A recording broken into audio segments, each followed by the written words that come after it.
Introduction. Science is classified truth. Men study the heavenly bodies, note their characteristics, observe their movements, and define their relationships, and having verified their deductions by repeated experiments, arrange the truths they have discovered into systems, and by classifying their knowledge, reduce it to a science. This science they call astronomy.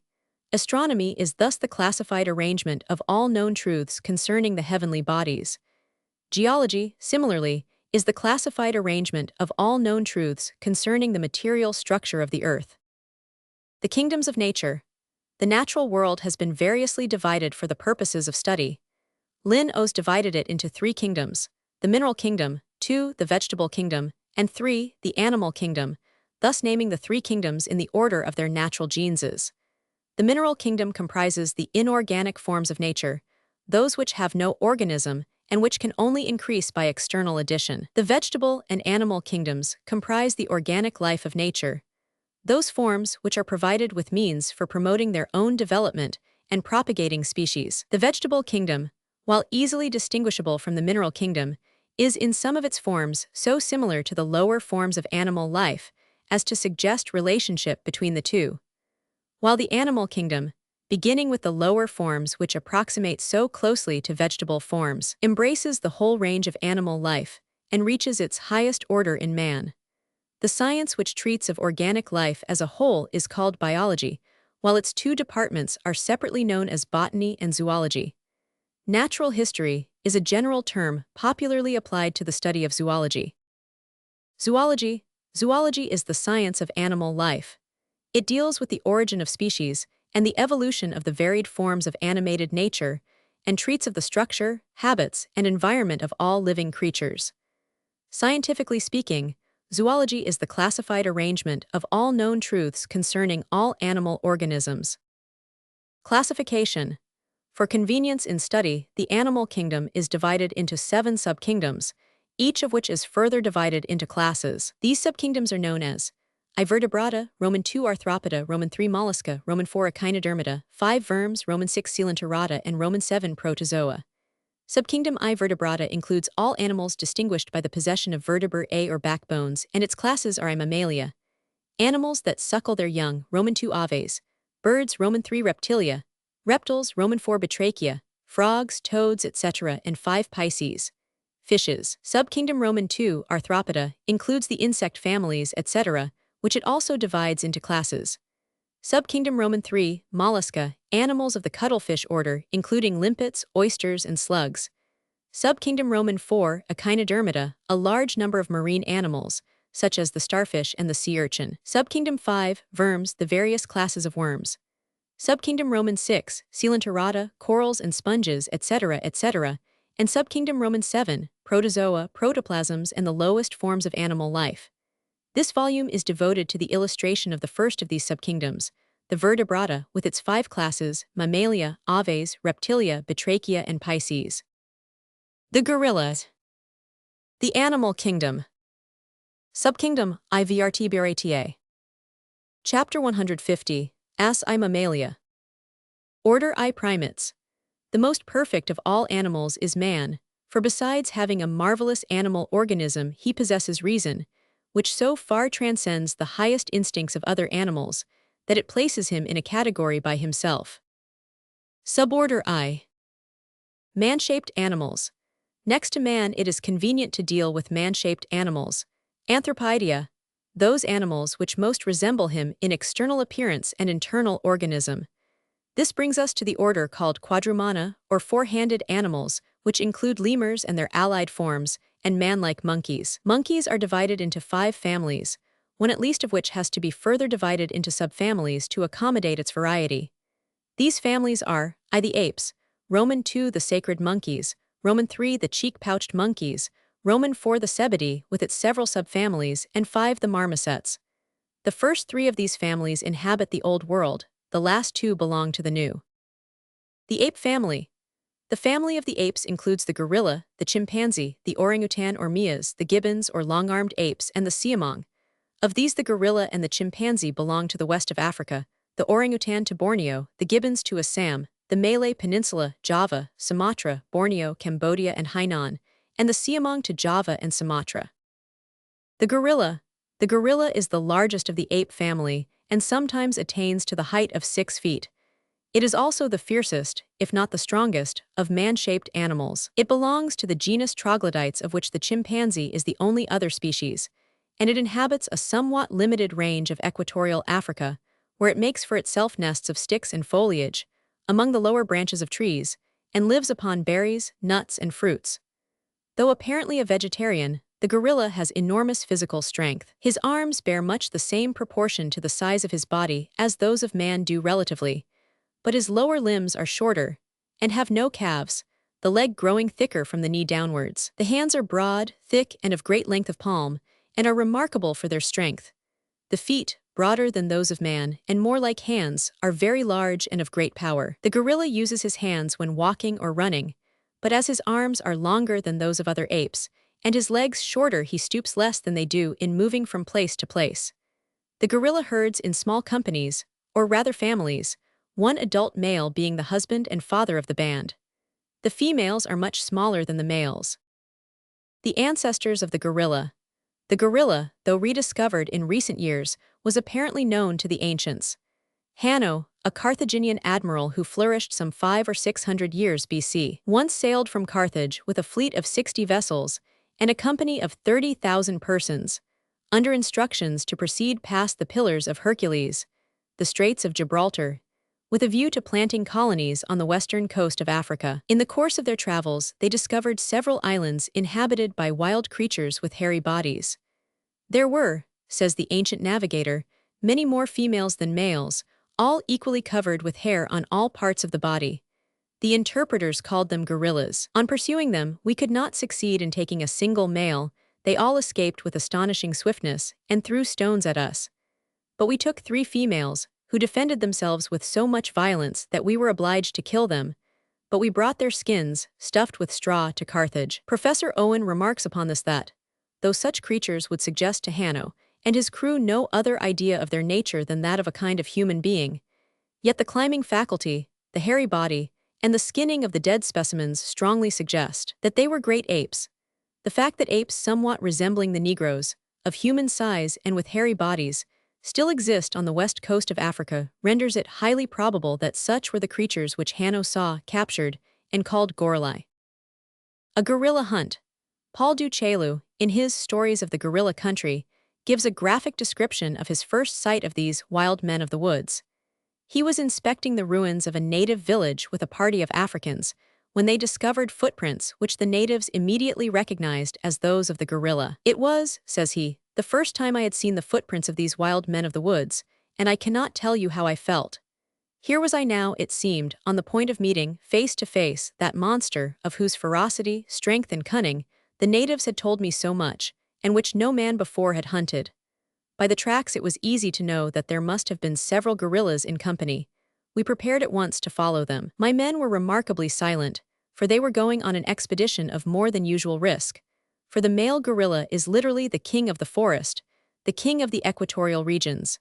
He and the crested lion of Mount Atlas are the 2 fiercest and strongest beasts of that continent. The lion of South Africa cannot be compared with either for strength or courage. As we left the camp, the men and women left behind crowded together, with fear written on their faces. Mingai, Ngalai, and Makinda set out for the hunt in one party. Myself and Yiva formed another. We determined to keep near each other, so that in case of trouble we might be at hand to help one another. For the rest, silence and a sure aim were the only cautions to be given. I confess that I was never more excited in my life. For years I had heard of the terrible roar of the gorilla, of its vast strength, of its fierce courage when only wounded. I knew that we were about to pit ourselves against an animal which even the enormous leopards of the mountains fear, which the elephants let alone, and which perhaps has driven away the lion out of his territory. For the king of beasts, so numerous elsewhere in Africa, is not met with in the land of the gorilla. We descended a hill, crossed a stream on a fallen log, crept under the trees, and presently approached some huge boulders of granite. In the stream we had crossed, we could see plainly that the animals had just crossed it, for the water was still disturbed.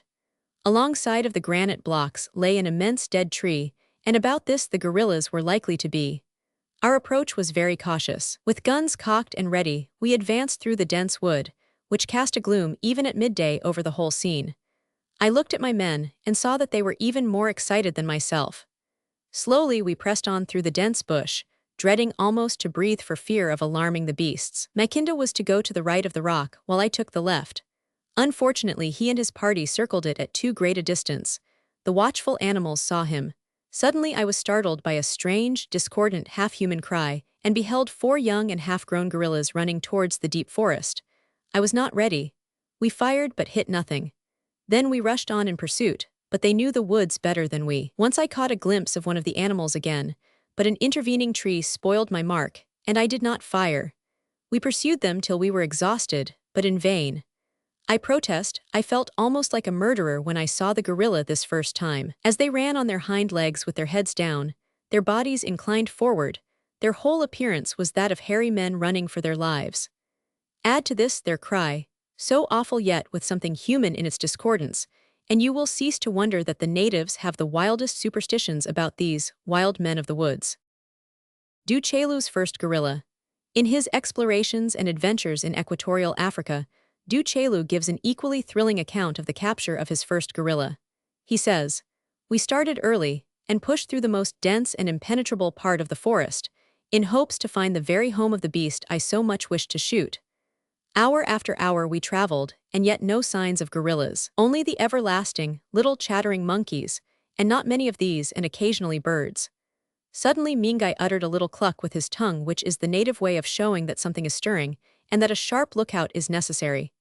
And presently I noticed, ahead of us seemingly, a noise as of someone breaking down branches or twigs of trees. This was a gorilla. I knew at once by the eager, satisfied looks of the men. We walked with the greatest care, making no noise at all. Suddenly, as we were yet creeping along, in a silence which made a heavy breath seem loud and distinct, the woods were at once filled with the tremendous barking roar of the gorilla. Then the underbrush swayed rapidly just ahead, and presently before us stood an immense male gorilla. He had gone through the jungle on all fours, but when he saw our party he erected himself and looked us boldly in the face. He stood about a dozen yards from us, and was a sight I think I shall never forget. Nearly 6 feet high, he proved 4 inches shorter, with immense body, huge chest, and great muscular arms, with fiercely glaring, large, deep gray eyes and a hellish expression of face, which seemed to me like some nightmare vision. Thus stood before us this king of the African forest. He was not afraid of us. He stood there and beat his breast with his huge fists till it resounded like an immense bass drum, which is the gorilla's mode of offering defiance, meantime giving vent to roar after roar. The roar of the gorilla is the most singular and awful noise heard in these African woods. It begins with a sharp bark, like an angry dog, then glides into a deep bass roll, which literally and closely resembles the roll of distant thunder along the sky. So deep is it that it seems to proceed less from the mouth and throat than from the deep chest and vast paunch. His eyes began to flash fiercer fire as we stood motionless on the defensive, and the crest of short hair which stands on his forehead began to twitch rapidly up and down, while his powerful fangs were shown as he again sent forth his thunderous roar. He advanced a few steps, then stopped to utter that hideous roar again, advanced again, and finally stopped when at a distance of about 6 yards from us. And here, just as he began another of his roars, beating his breast with rage, we fired and killed him. With a groan which had something terribly human in it, and yet was full of brutishness, he fell forward on his face. The body shook convulsively for a few minutes, the limbs moved about in a struggling way, and then all was quiet. Death had done its work, and I had leisure to examine the huge body. It proved to be 5 feet 8 inches high, and the muscular development of the arms and breast showed what immense strength it had possessed. A smaller gorilla, shot by Du Chaillu on another occasion, measured 5 feet 6 inches in height, 50 inches round the chest, and his arms had a spread of 7 feet 2 inches. A young gorilla which some natives succeeded in capturing for Du Chaillu, and which he named Fighting Joe, forms the subject of one of his most interesting chapters. The young cub was caught by the adroit use of a cloth which one of the natives managed to throw over his head, but not until he had severely bitten one of his captors in the hand and taken a mouthful out of the leg of another. He was about 3 years old, 3 feet 6 inches in height and of great strength. A cage was made for him, from which he twice escaped, on each occasion being recaptured by the use of fishing nets. On his first escape he concealed himself under the bed in Du Chaillu's house. Running in, says the writer, To get one of my guns, I was startled by an angry growl. It was Master Joe, there was no mistake about it. I knew his growl too well. I cleared out faster than I came in. I instantly shut the windows and called in my people to guard the door. When Joe saw the crowd of black faces, he became furious, and with his eyes glaring and every sign of rage in his face and body, he got out from beneath the bed. He was about to make a rush at all of us. He was not afraid. A stampede of my men took place. I shut the door quickly from outside and left Joe master of the premises. While the men outside were devising means for his recapture, the young gorilla carefully inspected the furniture and Duchelu became apprehensive for the safety of his clock, the ticking of which was likely to attract unwelcome attention. However, by means of a net dexterously thrown over him, he was secured once more and carried back to his cage, which in the meantime had been repaired, the full strength of 4 men being required for the purpose. On his second escape, he made for the woods and took refuge in a large clump of trees. This we surrounded, says Duchelu. He did not ascend a tree, but stood defiantly at the border of the wood. About 150 of us surrounded him. As we moved up, he began to yell and made a dash upon a poor fellow who was in advance. The fellow ran and tumbled down in a fright. By his fall, he escaped the tender mercies of Joe's teeth, but he also detained the little rascal long enough for the nets to be thrown over him.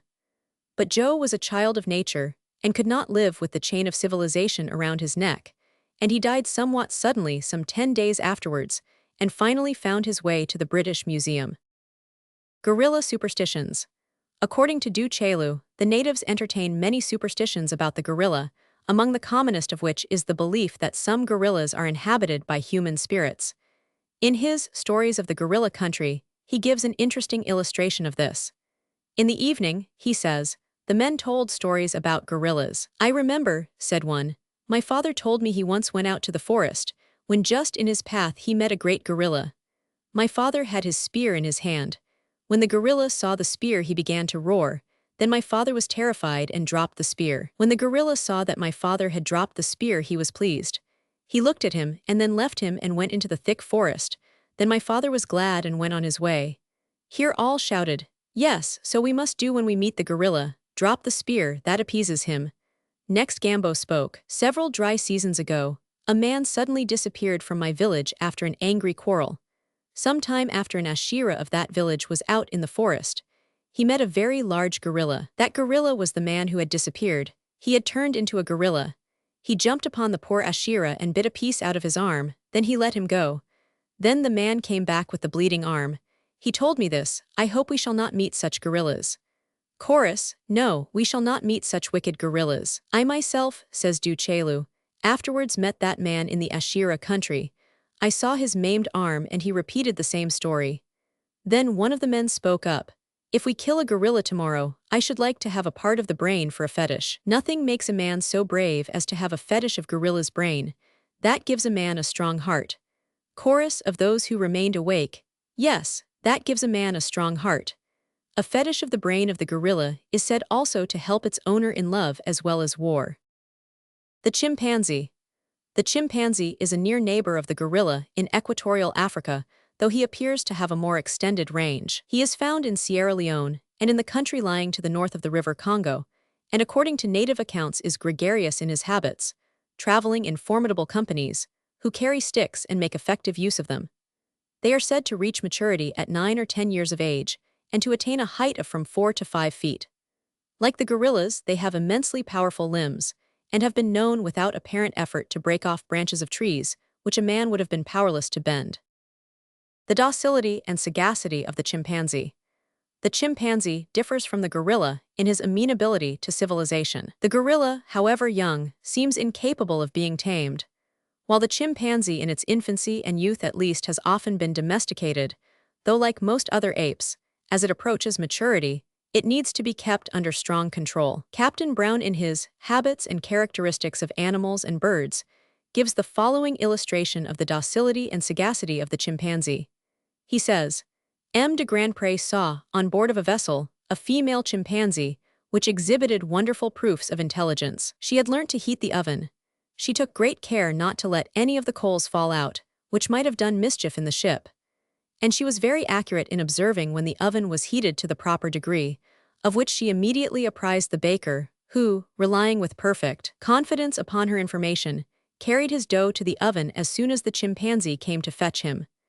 This animal performed all the business of a sailor, spliced ropes, handled the sails, and assisted at unfurling them, and she was, in fact, considered by the sailors as one of themselves. The vessel was bound for America, but the poor animal did not live to see that country, having fallen a victim to the brutality of the first mate, who inflicted very cruel chastisement upon her, which she had not deserved. She endured it with the greatest patience, only holding out her hands in a suppliant attitude, in order to break the force of the blows she received. But from that moment she steadily refused to take any food, and died on the 5th day from grief and hunger. She was lamented by every person on board, not insensible to the feelings of humanity, who knew the circumstances of her fate. The orangutan. The orangutan is one of the largest of the ape species, and until the discovery of the gorilla was supposed to be the largest. It is said sometimes to attain to the height of 6 feet, and some travelers' tales credit it with even greater height. The orang is possessed of great strength, but is of a docile disposition when brought under civilization, and even in a wild state is often quiet and peaceable, except when attacked. It inhabits country that is low, level, and swampy, and that is at the same time covered with lofty virgin forests. It belongs to the genus Simia, of which it is the single species. The habits of the orangutan. The following account of the orang is given by Mr. Brooke of Sarawak. On the habits of the orangs, as far as I have been able to observe them, I may remark that they are as dull and as slothful as can well be conceived, and on no occasion, when pursuing them, did they move so fast as to preclude my keeping pace with them easily through a moderately clear forest. And even when obstructions below, such as wading up to the neck, allowed them to get away some distance, they were sure to stop and allow us to come up.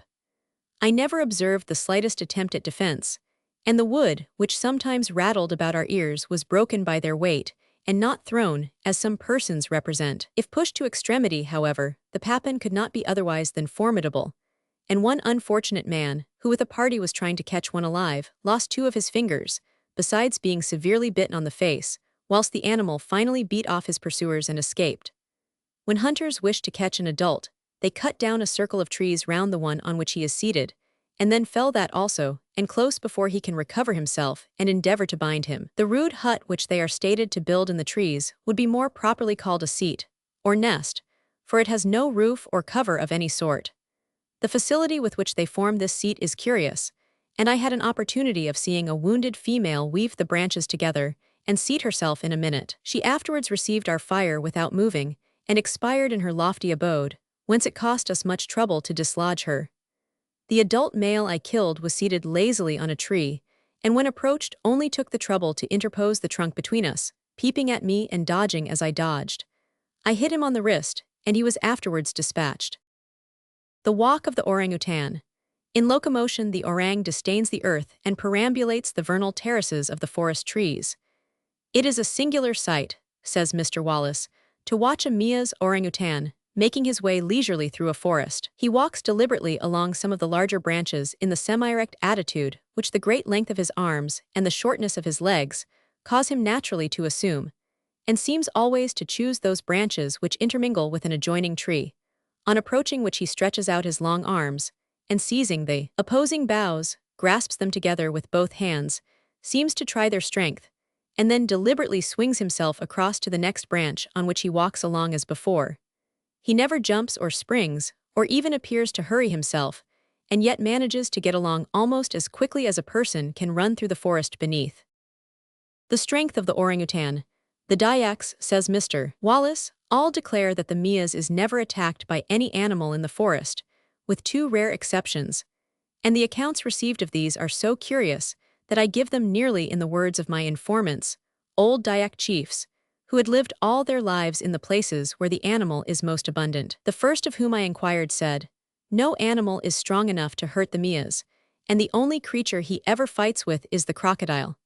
When there is no fruit in the jungle, he goes to seek food on the banks of the river, where there are plenty of young shoots that he likes, and fruits that grow close to the water. Then the crocodile sometimes tries to seize him, but the Mias gets upon him and beats him with his hands and feet, and tears and kills him."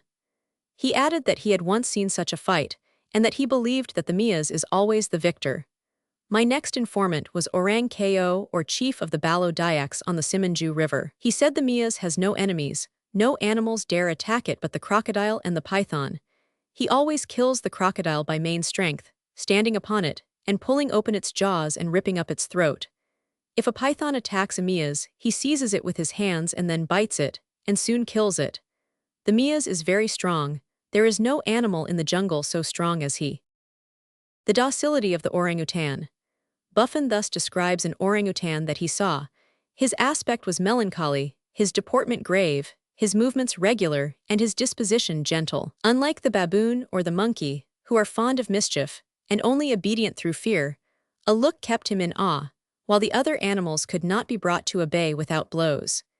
He would present his hand to conduct the people who came to visit him, and walk as gravely along with them as if he had formed a part of the company. I have seen him sit down at table, when he would unfold his towel, wipe his lips, use a spoon or a fork to carry his victuals to his mouth, pour his liquor into a glass, and make it touch that of a person who drank along with him. When invited to take tea, he would bring a cup and saucer, place them on the table, put in sugar, pour out the tea, and allow it to cool before he drank it.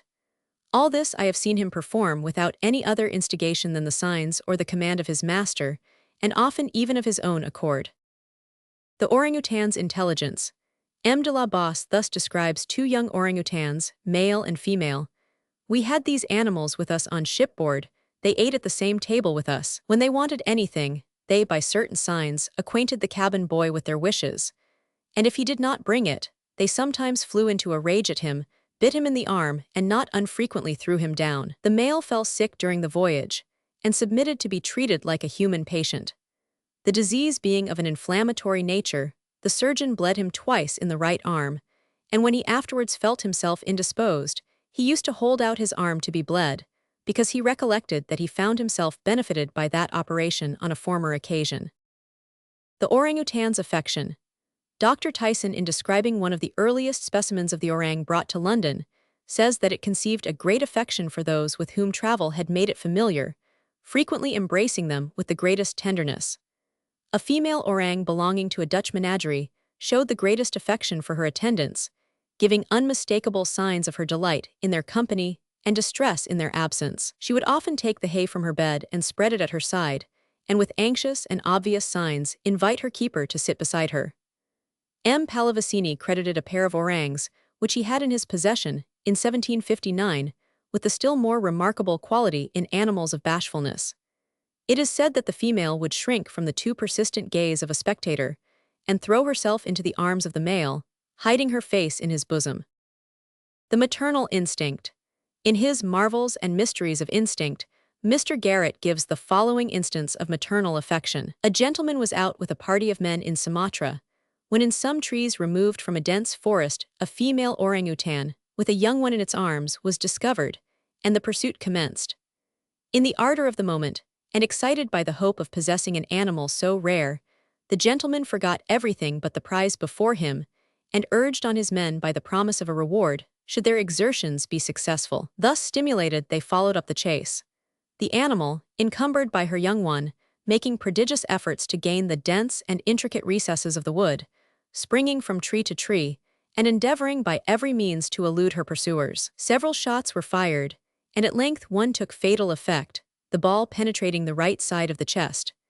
Feeling herself mortally wounded, and with the blood gushing from her mouth, she from that moment took no care of herself, but with a mother's feelings summoned up all her dying energies to save her young one. She threw it onwards over the tops of the trees, and from one branch to another, taking the most desperate leaps after it herself, and again facilitating its progress until, the intricacy of the forest being nearly gained, its chances of success were sure. All this time the blood was flowing, but her efforts had been unabated, and it was only when her young one was on the point of attaining to a place of safety that she rested on one of the topmost branches of a gigantic tree.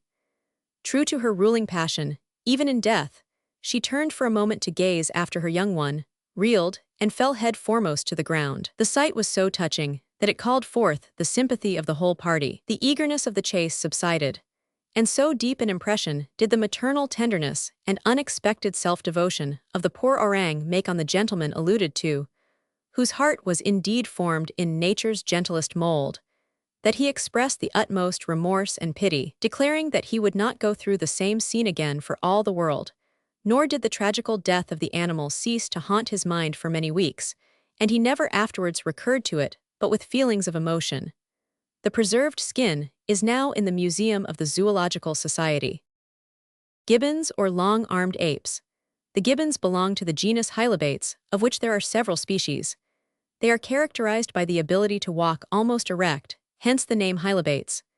They live in the tops of trees, in large companies, and possess marvelous powers of locomotion, swinging themselves from tree to tree with such rapidity as to baffle all pursuit. When on the ground, they balance themselves in walking by holding their hands above their heads. The adult gibbon is about 3 feet in height and has a reach of arms of about 6 feet. The gibbon is tractable and capable of strong affection towards those who show it kindness. One of the hulock species petted by Dr. Burruff became companionable and would sit at his master's breakfast table, eat eggs and chicken, and drink tea and coffee with great propriety. Fruit was his favorite food, but insects were especially palatable to him, and he was an expert in catching flies. The siamang differs from the other species of long-armed apes in the formation of its feet and in several other characteristics. It is, however, similar to the hulock in its amenity to kindness and its affection for its master when brought under the influence of kindly treatment. The gibbons have great strength in their lower limbs, whereby they are enabled to leap surprising distances. M. Duvenil said he once saw one of these animals clear a space of 40 feet from the branch of a tree. Mr. George Bennett, in his Wanderings, describes the action of a siamang that belonged to him, which having managed to free himself of his tether, proceeded to embrace the legs of the Malays whom he came across, until he discovered his former master, whereupon he climbed into the Malay's arms and hugged him with the tenderest affection.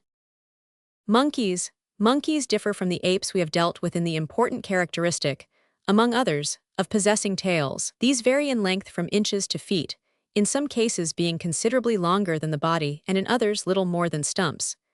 They vary also in form, some being completely covered with hair, and others only partially so, some apparently useful only as ornaments, others being prehensile, that is capable of grasp, and giving their owners almost the advantage of a fifth limb. The sacred monkeys. The sacred monkeys, Semnopithecidae, include 2 genera and a large number of species.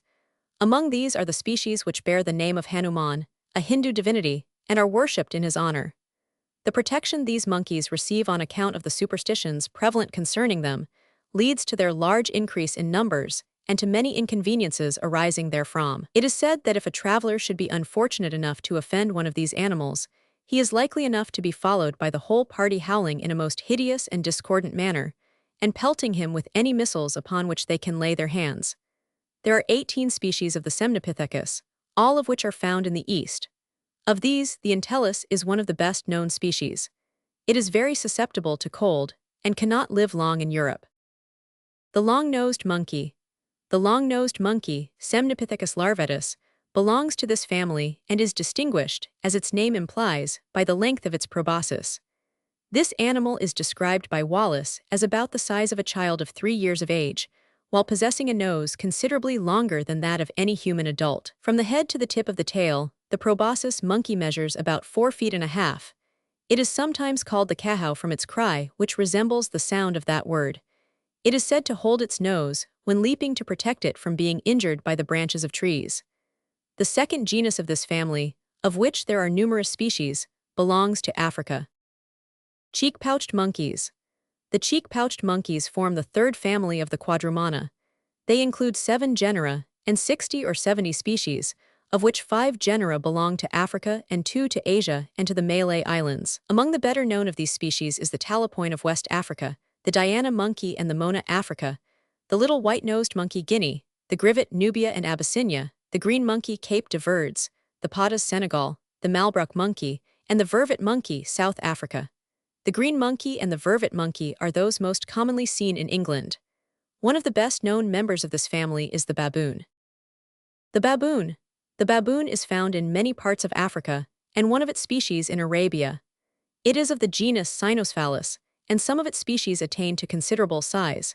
The head and face of one species resembling those of a dog, it is sometimes called the dog-faced baboon. The baboon herds in large numbers.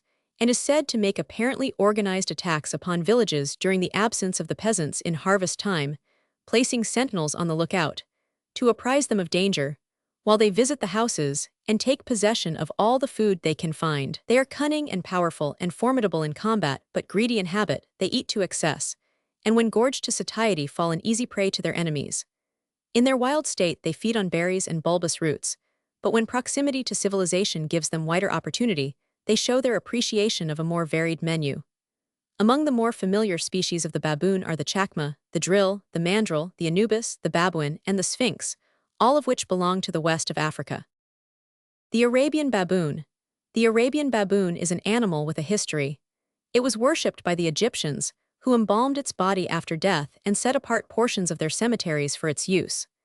Sacred to Thoth, the Egyptian Hermes, the god of letters, the baboon sometimes represents that deity in Egyptian sculptures, where it is usually figured in a sitting posture, the attitude in which its body was generally embalmed. The baboon was also held as emblematic of the moon, and honored symbolically in other connections.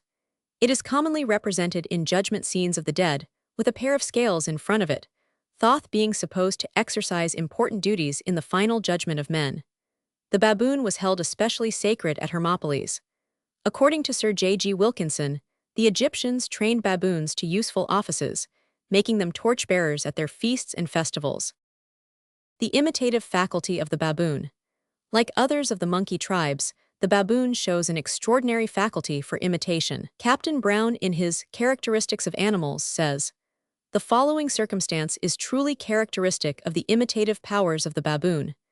The army of Alexander the Great marched in complete battle array into a country inhabited by great numbers of baboons, and encamped there for the night. The next morning, when the army was about to proceed on its march, the soldiers saw, at some distance, an enormous number of baboons, drawn up in rank and file, like a small army with such regularity, that the Macedonians, who could have no idea of such a maneuver, imagined at first that it was the enemy drawn up to receive them." The chacma baboon.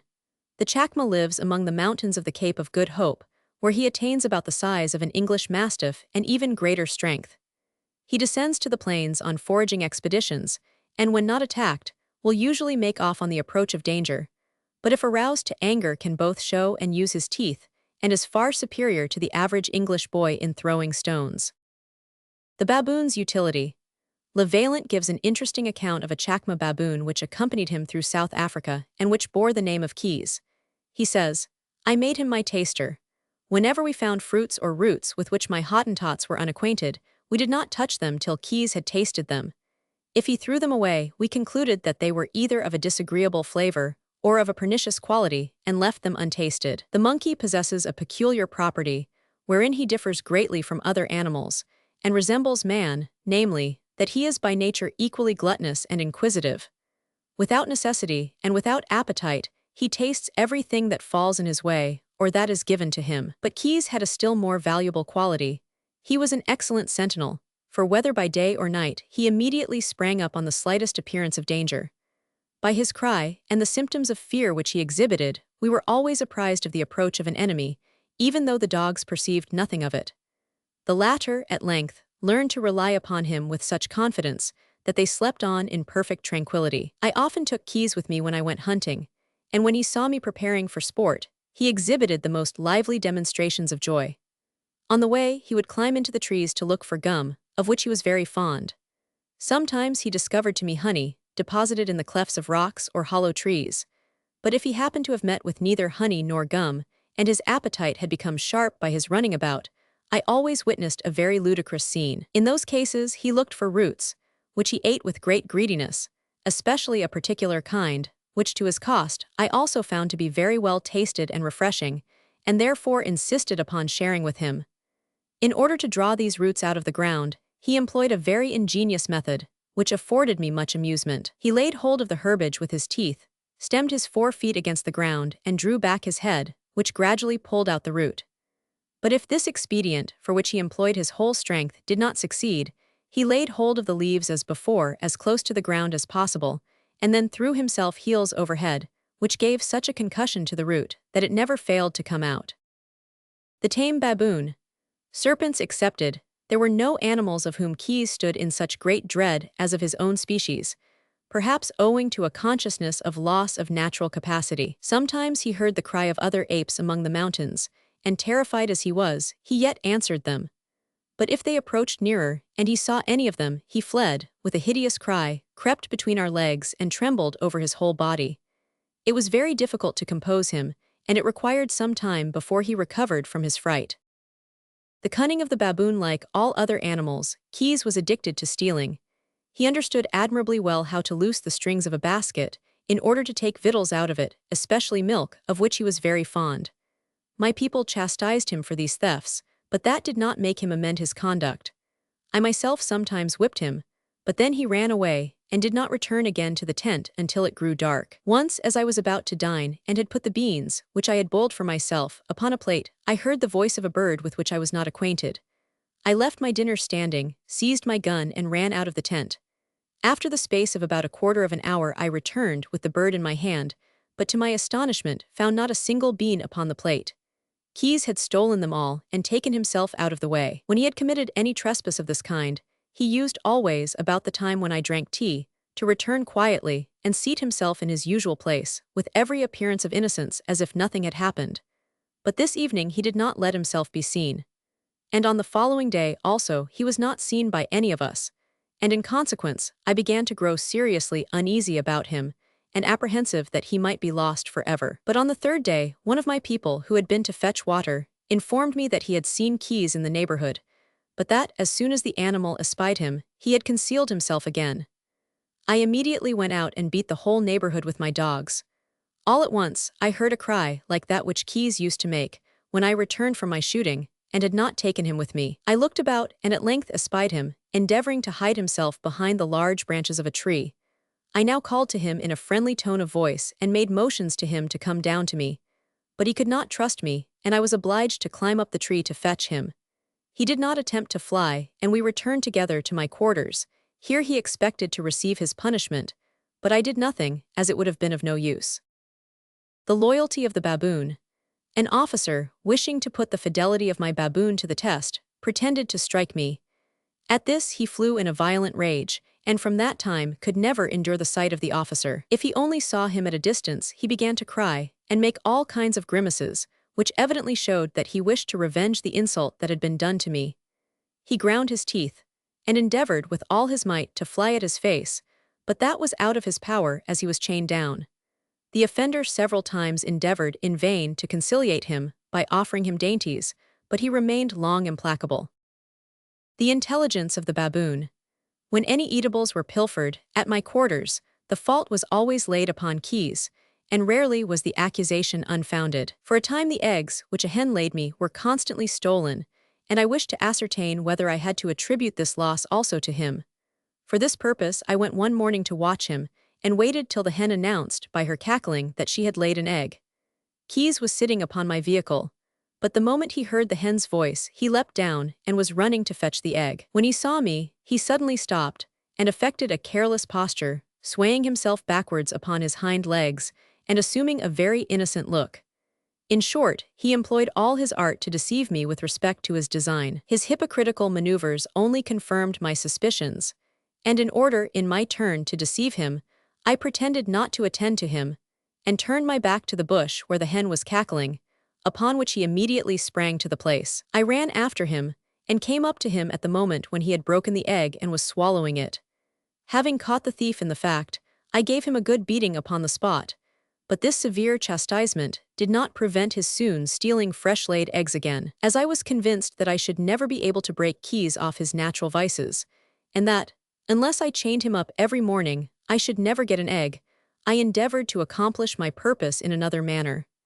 I trained one of my dogs, as soon as the hen cackled, to run to the nest, and bring me the egg, without breaking it. In a few days the dog had learned his lesson, but Keys, as soon as he heard the hen cackle, ran with him to the nest. A contest now took place between them, who should have the egg. Often the dog was foiled, although he was the stronger of the two. If he gained the victory, he ran joyfully to me with the egg, and put it into my hand. Keys, nevertheless, followed him, and did not cease to grumble and make threatening grimaces at him, till he saw me take the egg. as if he was comforted for the loss of his booty by his adversaries not retaining it for himself. If Keyes had got hold of the egg, he endeavored to run with it to a tree, where, having devoured it, he threw down the shells upon his adversary as if to make game of him. Keyes was always the first awake in the morning, and when it was the proper time, he awoke the dogs, who were accustomed to his voice, and in general obeyed without hesitation the slightest motions by which he communicated his orders to them, immediately taking their posts about the tent and carriage as he directed them. The bonnet monkey. The bonnet monkey is of the genus Macacus and is to be found in many parts of India. It is characterized by a bonnet or cap of hair which radiates from the center of the crown. It is known as the Macacus radiatus. Other species of the genus Macacus are the rhesus monkey, the wanderoo, the Barbary ape or maggot, and the macaque. Indian monkeys. Many stories are told of the audacity of the Indian monkeys, in which those of the genus Macacus come in for more than honorable mention. Whether in their native haunts or in European menageries, they are an endless source of amusement, and not unfrequently one of annoyance. In their free state, they tax the ingenuity of native and European alike by their mischievous habits and thievish propensities. They climb upon the tops of the bazaars, and the slightest relapse from vigilance on the part of the shopkeepers is sure to be followed by the loss or spoliation of their wares. A common defense against these unwelcome intruders is to cover the roofs with a certain prickly shrub, the thorns of which command respect even from monkeys. Mrs. Bowditch says, "In some places they are even fed, encouraged, and allowed to live on the roofs of houses, but this would be where the goods of the householder were beyond their reach. If a man wishes to revenge himself for any injury committed upon him," says Mrs. Bowditch, "he has only to sprinkle some rice or corn upon the top of his enemy's house or granary just before the rain sets in, and the monkeys will assemble upon it, eat all they can find outside, and then pull off the tiles to get at that which has fallen through the crevices.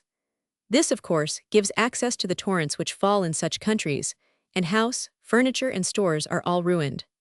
Quoting from another writer, Mrs. Bowditch gives an amusing description of the way in which one of these monkeys watched his opportunity for making his descent upon a sweetstuff shop. Taking up a position opposite the shop, he pretended to be asleep, but every now and then softly raised his head to look at the tempting piles and the owner of them, who sat smoking his pipe without symptoms even of a doze.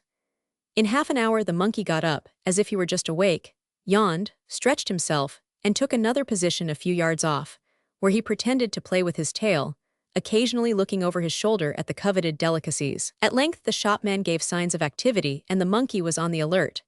The man went to his back room, the monkey cleared the street at one bound, and in an instant stuffed his pouches full of the delicious morsels.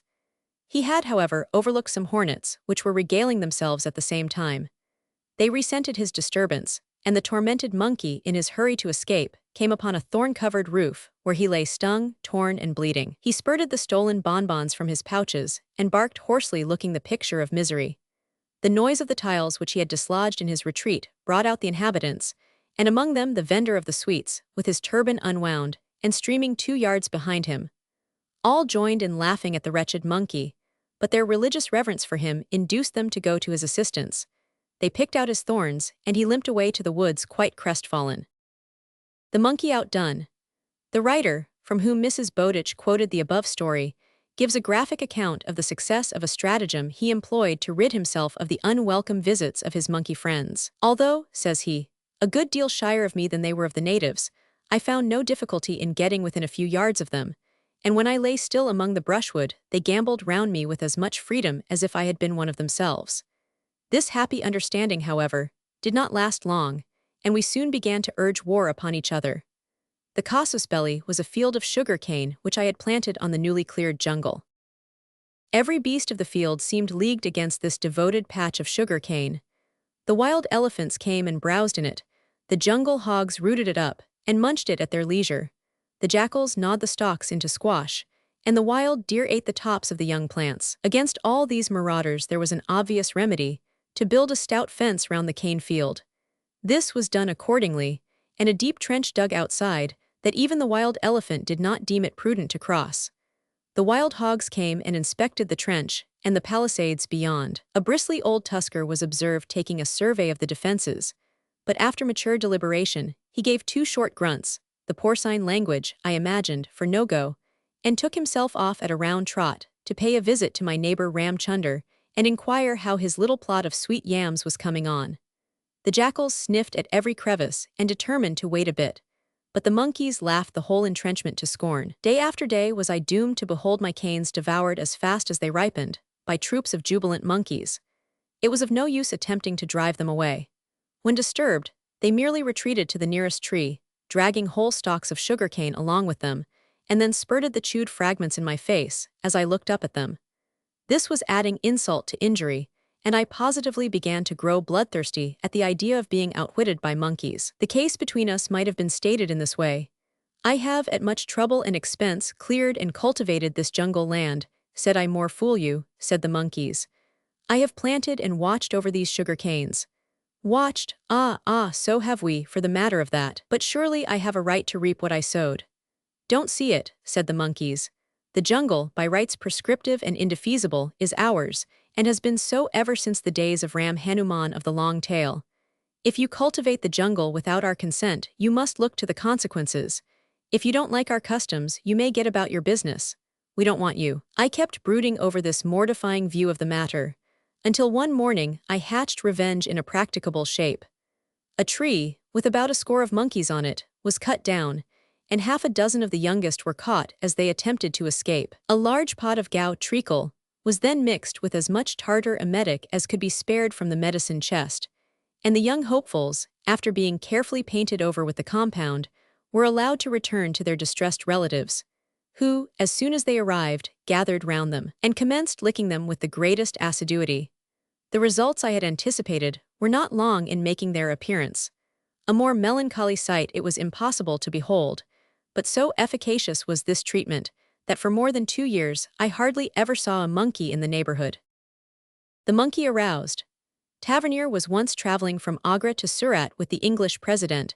When passing within a few miles of Aminabad through a forest of mangoes, they experienced the danger of provoking such companies. He says, "We saw a vast number of very large apes, male and female, many of the latter having their young in their arms. We were each of us in our coaches, and the English president stopped his to tell me that he had a very fine new gun, and knowing that I was a good marksman, desired me to try it by shooting one of the apes. One of my servants, who was a native of the country, made a sign to me not to do it, and I did all that was in my power to dissuade the gentleman from his design, but to no purpose, for he immediately leveled his piece and shot a she-ape, who fell through the branches of the tree on which she was sitting, her young ones tumbling at the same time out of her arms on the ground. We presently saw that happen which my servant apprehended, for all the apes, to the number of 60, came immediately down from the trees, and attacked the president's coach with such fury that they must infallibly have destroyed him if all who were present had not flown to his relief, and by drawing up the windows, and posting all the servants about the coach, protected him from their resentment. That diplomacy is better than war in dealing with bands of monkeys is shown by comparing the results of the foregoing experiences. The monkey's affection. That monkeys are capable of very poignant feeling is shown by the following pathetic story. Mr. Forbes, in his Oriental Memoirs, says, "On a shooting party one of my friends killed a female monkey and carried it to his tent, which was soon surrounded by 40 or 50 of the tribe, who made a great noise, and in a menacing posture advanced towards it. On presenting his fowling piece they retreated, but one stood his ground, chattering and menacing in a furious manner. He at length came close to the tent door, and finding that his threatenings were of no avail, began a lamentable moaning, and by every expression of grief and supplication seemed to beg the body of the deceased. On this it was given to him. He took it up in his arms, eagerly pressed it to his bosom, and carried it off in a sort of triumph to his expecting companions. The artless behavior of this poor animal wrought so powerfully on the sportsmen that they resolved never more to level a gun at one of the monkey tribe." American monkeys. To visit the family of the cebid, we have to cross the Atlantic Ocean, and here we find characteristics with which the monkeys of the East are unfamiliar, while we miss others which are common to the monkeys of the Old World. In passing from east to west, we lose the cheek pouch characteristic, and we find that of the prehensile tail. There are more than 80 species in the family of the cebid divided into 10 genera and grouped in 4 subfamilies. The first of the subfamilies includes the monkeys with prehensile tails. The capuchin monkey. The capuchins belong to the genus Cebus, which includes the majority of American monkeys. There are a number of species of which the brown capuchin, Brazil, the weeper capuchin, Brazil, and the white-throated capuchin, Central America, are the best known. The spider monkeys. The spider monkey is of the genus Aedes and is one of the best known of the Cebidae family. In it, the prehensile tail reaches its perfection. It is a remarkably sensitive organ, answering the purpose, as the Rev. J. G. Wood puts it, of a fifth hand, being capable of use for any purpose to which the hand could be applied, and for hooking out objects from places where a hand could not be inserted. According to Mr. Wood, they wrap their tails about them to protect themselves from cold, to which they are very sensitive, and hold on by them to the branches of trees with such tenacity that they remain suspended after death. The prehensile part of the tail is naked and of extreme sensibility. The tail is also used to preserve balance when walking erect, for which purpose it is thrown up and curled over. The appearance of these monkeys, as they leap from branch to branch in their native woods, swinging by their tails, and often hanging on to those of each other, until a living bridge is formed from tree to tree, is exceedingly picturesque. The howling monkeys. The howling monkeys form the single genus of the second subfamily of the Cebidae, the genus Mycetes.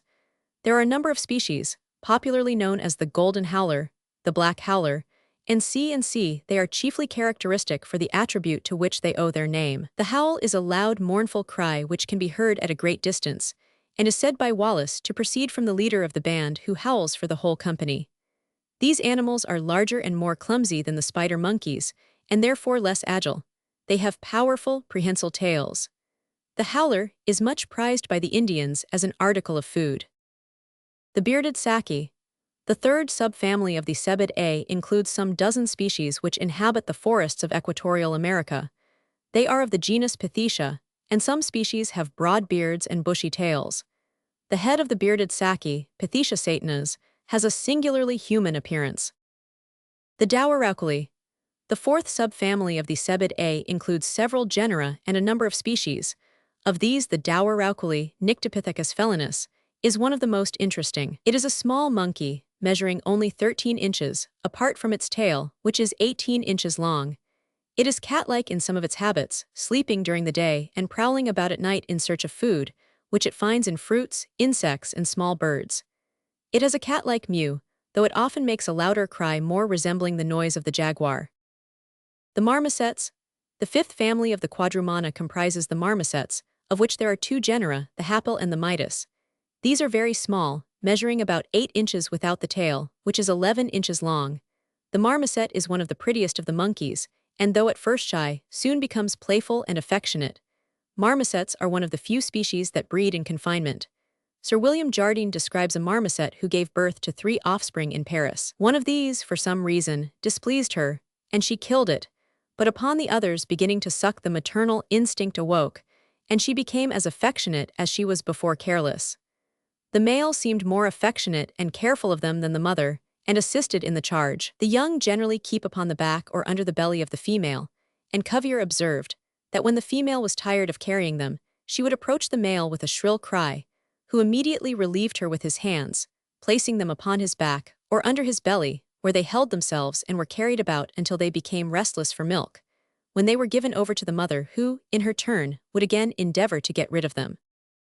Suborder II. The lemurs. The lemurs and their allied forms make up the remaining families of the Quadrumana. These are 3.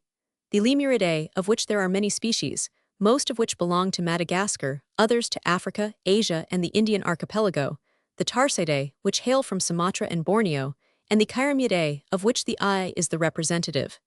The Lemuridae are divided into 4 subfamilies by Professor Mivart. I. The Indri, 2. The true lemurs, 3. The slow lemurs, and IV. The Galagos. The lemur is nocturnal in its habits and noiseless in its movements. Some of its species much resemble the cat in appearance, though its 4 hands unmistakably demonstrate its order.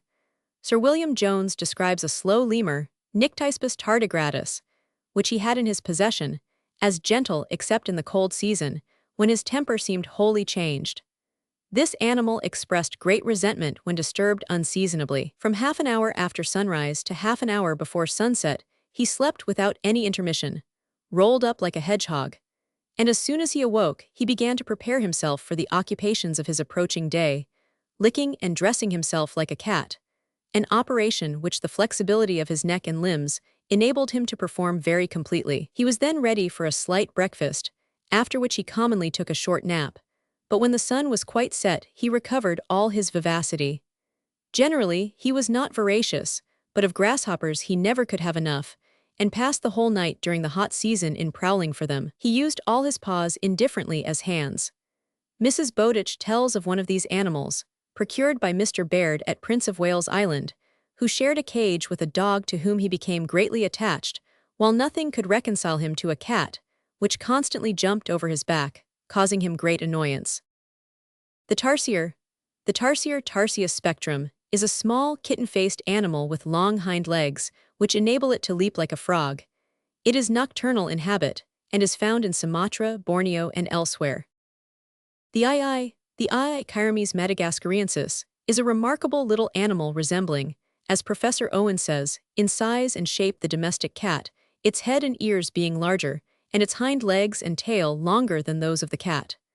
Dr. Sandwich, writing of one he had in his possession, says, "The thick sticks I put into his cage were bored in all directions by a large and destructive grub, called the montauk.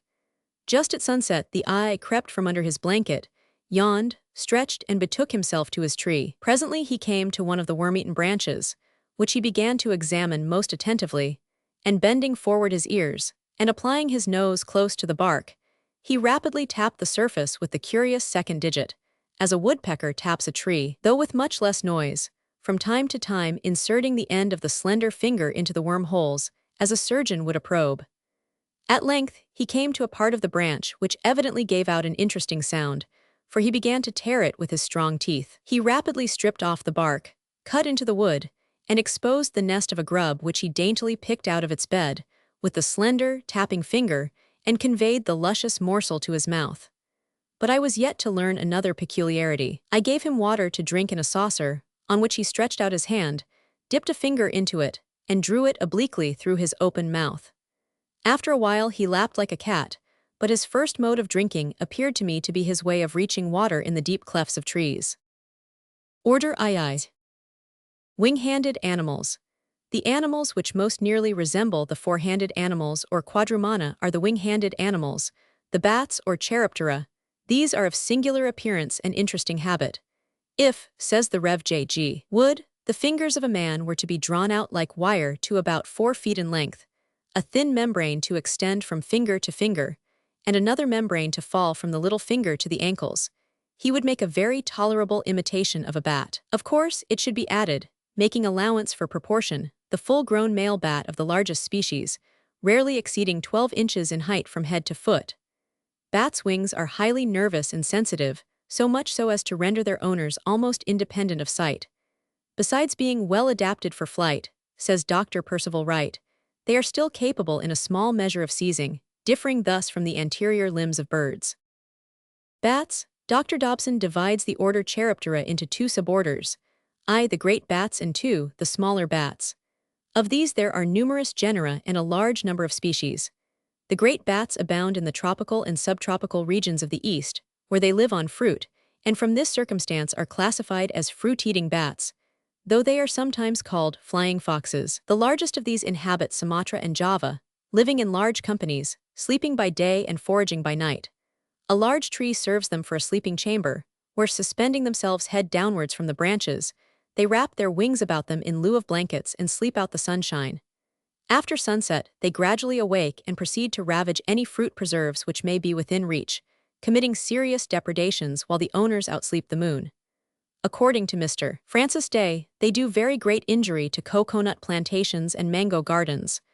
Their habits, says Mr. Day, are very intemperate, and they often pass the night drinking the toddy from the chatties in the coconut trees, which results either in their returning home in the early morning in a state of extreme and riotous intoxication, or in being found the next day at the foot of the trees, sleeping off the effects of their midnight debauch. The smaller bats include several families, numerous genera, and a large number of species to be found in almost all parts of the world. These bats are chiefly insect-eaters, though included among them are the vampire bats and the Megaderma lyra, which have the reputation of being cannibalistic. The various families are the horseshoe bats, the Nycteridae, the Vespertilionidae, the Emballonuridae, and the Philistomid A. The common English bats. The common English bats belong to the Vespertilionidae. The pipistrelle feeds upon insects but will eat flesh if opportunity serves. In his Natural History of Selborne, Mr. White describes a tame bat which he saw, which would take flies out of a person's hand. If you gave it anything to eat, he says, it brought its wings round before the mouth, hovering and hiding its head in the manner of birds of prey when they feed. The adroitness it showed in shearing off the wings of the flies, which were always rejected, pleased me much. Insects seemed to be most acceptable, though it did not refuse raw flesh when offered, so that the notion that bats go down chimneys and gnaw men's bacon seems no improbable story. The long-eared bat, Plecotis auratus, is also common in England. Its ears, says Mr. Wood, are about 1.5 inches in length and have a fold in them reaching almost to the lips, hence its name. It is very easily tamed. The vampire bat. The vampire bat, which belongs to South America, has been invested with a halo of romance by the stories which have been told about its sanguinary character. It lives, says the Rev. J. G. Wood, on the blood of animals, and sucks usually while its victim sleeps. The extremities where the blood flows freely, as the toe of a man, the ears of a horse, or the combs and wattles of fowls, are its favorite spots. When it has selected a subject on which it intends to feed, it watches until the animal is fairly asleep.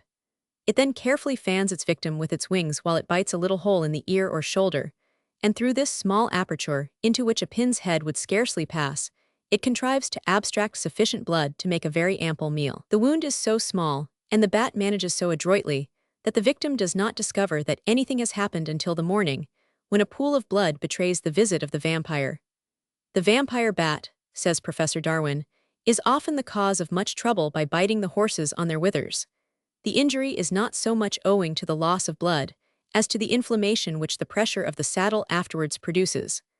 The whole circumstance has lately been doubted in England. I was therefore fortunate in being present when one was actually caught on a horse's back. We were bivouacking late one evening, near Coquimbo in Chile, when my servant, noticing that one of the horses was very restive, went to see what was the matter, and fancying he could distinguish something, suddenly put his hand on the beast's withers and secured the vampire. In the morning, the spot where the bite had been inflicted was easily distinguished by its being slightly swollen and bloody. The third day afterwards, we rode the horse without any ill effects.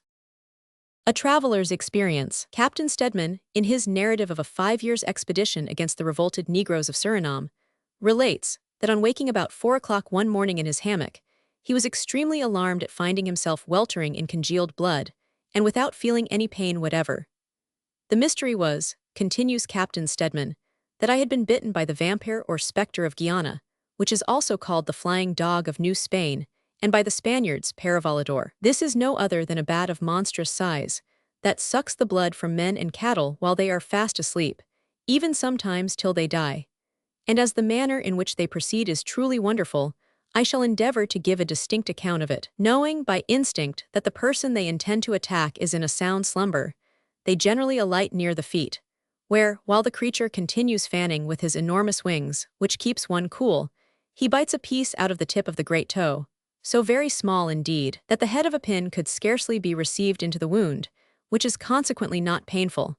Yet through this orifice he continues to suck the blood until he is obliged to disgorge. Cattle they generally bite in the ear, but always in places where the blood flows spontaneously. Megaderma lyra.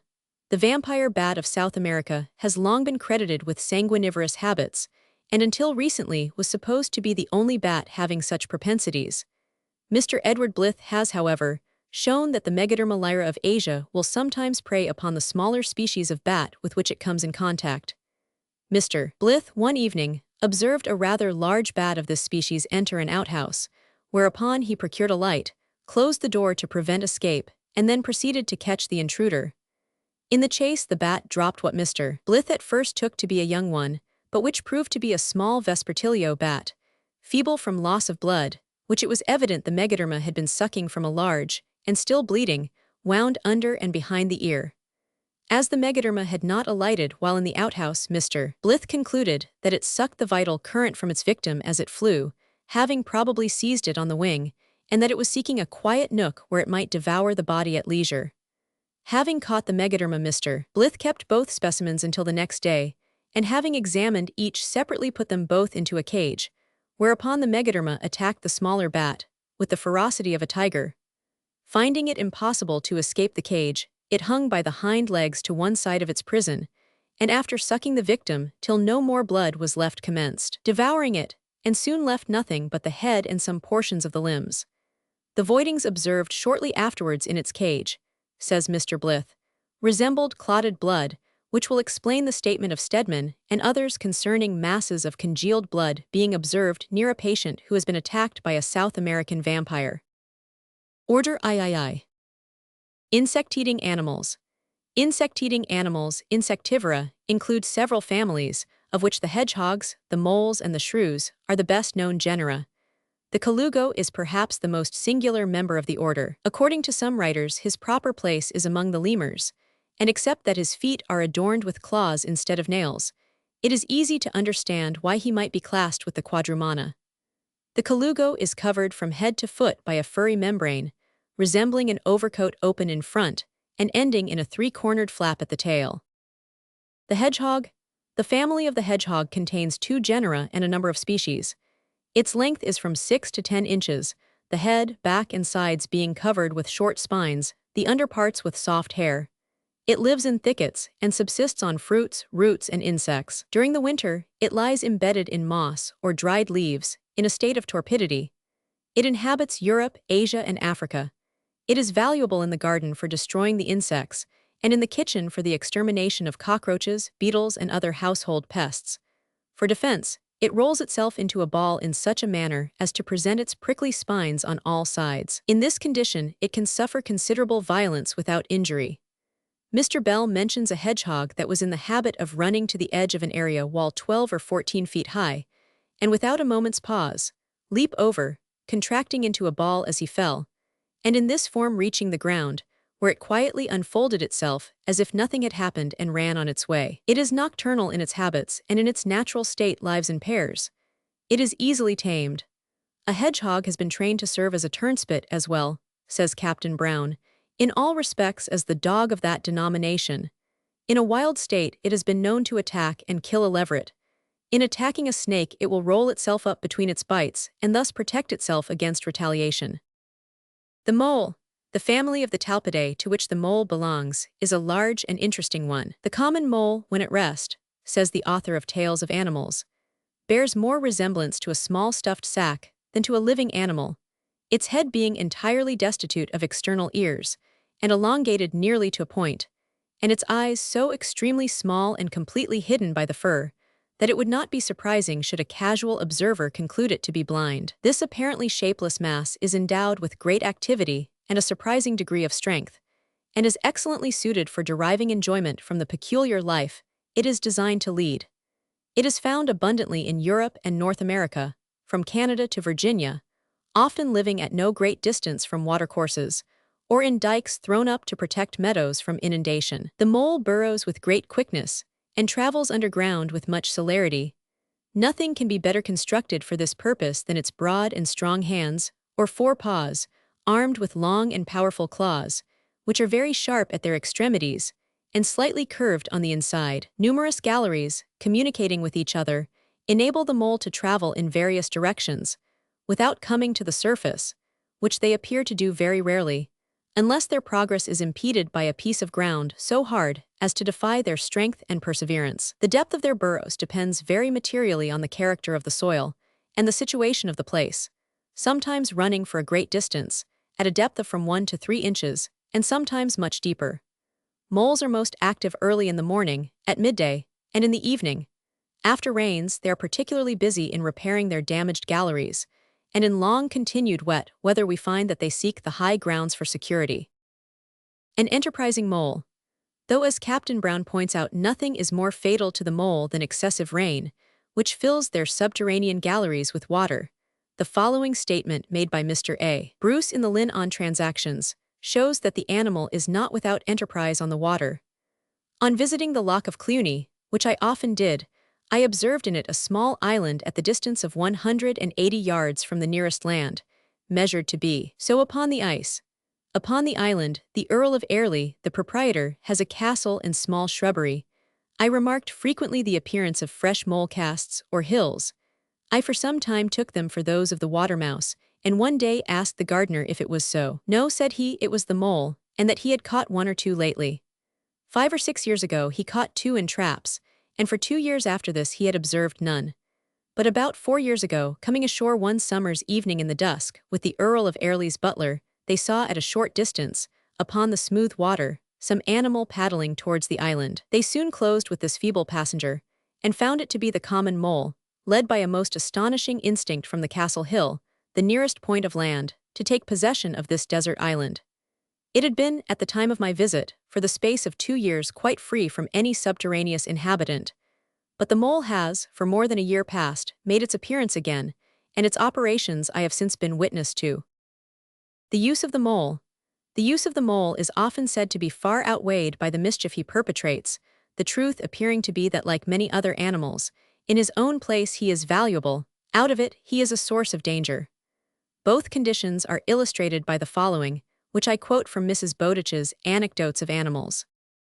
A French naturalist of the name of Henry Lecourt devoted a great part of his life to the study of the habits and structure of moles, and he tells us that they will run as fast as a horse will gallop. By his observations, he rendered essential service to a large district in France, for he discovered that numbers of moles had undermined the banks of a canal, and that unless means were taken to prevent the catastrophe, these banks would give way, and inundation would ensue. By his ingenious contrivances and accurate knowledge of their habits, he contrived to extirpate them before the occurrence of further mischief. Moles, however, are said to be excellent drainers of land, and Mr. Hogg, the Ettrick shepherd, used to declare that if 100 men and horses were employed to dress a pasture farm of 1,500 or 2,000 acres, they would not do it as effectually as moles would do, if left to themselves. The shrew. The shrew family is a large one and widely distributed over the surface of the earth. The common shrew, Sorex vulgaris, is that best known in England. It resembles the mouse in general form and varies in size and color, its usual length, including the tail being about 4.5 inches. Its body is moderately full, its neck short, its head tapering to a pointed snout, the forefeet small, the hind feet larger and the tail shorter than the body. The shrew is generally found either in burrows, or among heaps of stones, or in holes made by other animals. Near dung heaps or hayricks, they are more numerous than elsewhere. Insects are their principal subsistence, but they seem no less fond of grain, and show a pig's predilection for filth of various sorts. Its principal enemies are the kestrel and the barn owl. A superstition to the effect that if the shrew should run over the legs of a cow or a horse, while reposing on the grass it causes lameness, is also responsible for the destruction of many by ignorant country folk. One species of the shrew enjoys the reputation of being the smallest living mammal. It is but 1.5 inches long with a tail of 1 inch in length. The water shrew is somewhat larger than the common shrew, attaining to a length of 5.5 inches, including the tail. The water shrew colonizes on the banks of rivers. Order IV. Flesh-eating animals. The order of flesh-eating animals, Carnivora, includes a large number of species among which are the lion, the tiger, and the leopard, as well as the cat and the dog. The 2 suborders into which this order is divided are I. the Fissipedia and II. the Pinnipedia. The Fissipedia are again divided into 10 families, lions, cats, dogs, hyenas, weasels, and bears being the most important members. The Pinnipedia includes the seal, the sea lion, the walrus, and their allies. Suborder I. The Fissipedia. Animals of the cat kind. Animals of the cat kind are distinguished by their sharp and formidable claws, which they can hide or extend at pleasure. They are remarkable for their rapacity, subsisting entirely on the flesh and blood of other animals. The dog, wolf, and bear are sometimes known to live on vegetables or farinaceous food, but the lion, the tiger, the leopard, and other animals of this class devour nothing but flesh and would starve upon any other provision. They lead a solitary, ravenous life, uniting neither for mutual defense, like vegetable feeders, nor for mutual support, like those of the dog kind. The first of the class is the lion, distinguished from all the rest by his strength, his magnitude, and his mane. The second is the tiger, rather longer than the lion, but not so tall, and known by the streaks and vivid beauty of its skin. Here we may also mention the puma, which is sometimes called a panther, or colloquially a painter, otherwise a cowguar or American lion, which is of a tawny color. The next is the leopard, sometimes called a panther, and the next the jaguar, followed by the ounce, not so large as any of the former, spotted like them, but distinguished by the cream-colored ground of its hair, and a tail so long as to exceed the length of its body. The next is the catamountain, or tiger cat, less than the ounce, but differing particularly in having a shorter tail and being streaked down the back like a tiger. The next is the lynx, of the size of a fox with its body streaked, and the tips of its ears tufted with black. Then comes the Persian lynx, not so large as the lynx, nor mottled like it, but with longer ears tipped also with black, and the serval shaped and streaked like the lynx, but not having the tips of its ears tufted. Lastly, the cat, wild and tame, with all its varieties, less than any of the former, but like them insidious, rapacious, and cruel. The reindeer. The reindeer belongs to the north of Europe, Asia, and America, where he is the chief source of comfort and wealth of the natives. In Lapland, as the author of Tales of Animals puts it, he supplies the place of the horse, the cow, the sheep, and the goat. Alive and dead, the reindeer is equally subservient to their wants. When he ceases to exist, spoons are made of his bones, glue of his horns, bowstrings and thread of his tendons, clothing of his skin, and his flesh becomes a savory food. During his life, his milk is converted into cheese, and he is employed to convey his owner over the snowy wastes of his native country. Such is the swiftness of the reindeer that two of them, yoked in a sledge, will travel 112 English miles in a day. The reindeer will draw about 300 pounds. Weight, though 250 pounds, is a sufficient average load. His ordinary pace is said to be about 10 miles an hour, and his powers of endurance are very great. His pace for a short distance is thus given by Pictet, who took the measurements and tested the speed of 3 animals yoked to light sledges. The first deer perform feet, 9 inches in 2 minutes, being at the rate of nearly 19 English miles in an hour, and thus accomplishing 25 feet, 9 inches in every second. The second did the same in 3 minutes, and the third and last deer in 3 minutes and 26 seconds. The ground in this race was nearly level. The reindeer is gregarious in its wild state, and retains its social instinct when in a state of domestication. When traveling, the hindmost animals follow their leader with dogged persistency, even though the leader may make a circuit which the followers might avoid by taking a direct cut. Nor will they accept the guidance of their drivers in such cases, and if dragged out of their course by main force will return to it as soon as the force is removed. In his own way, however, the reindeer will follow unerringly though his leader may be out of sight, moving along with his nose close to the ground and tracing the way by his scent, which is very keen.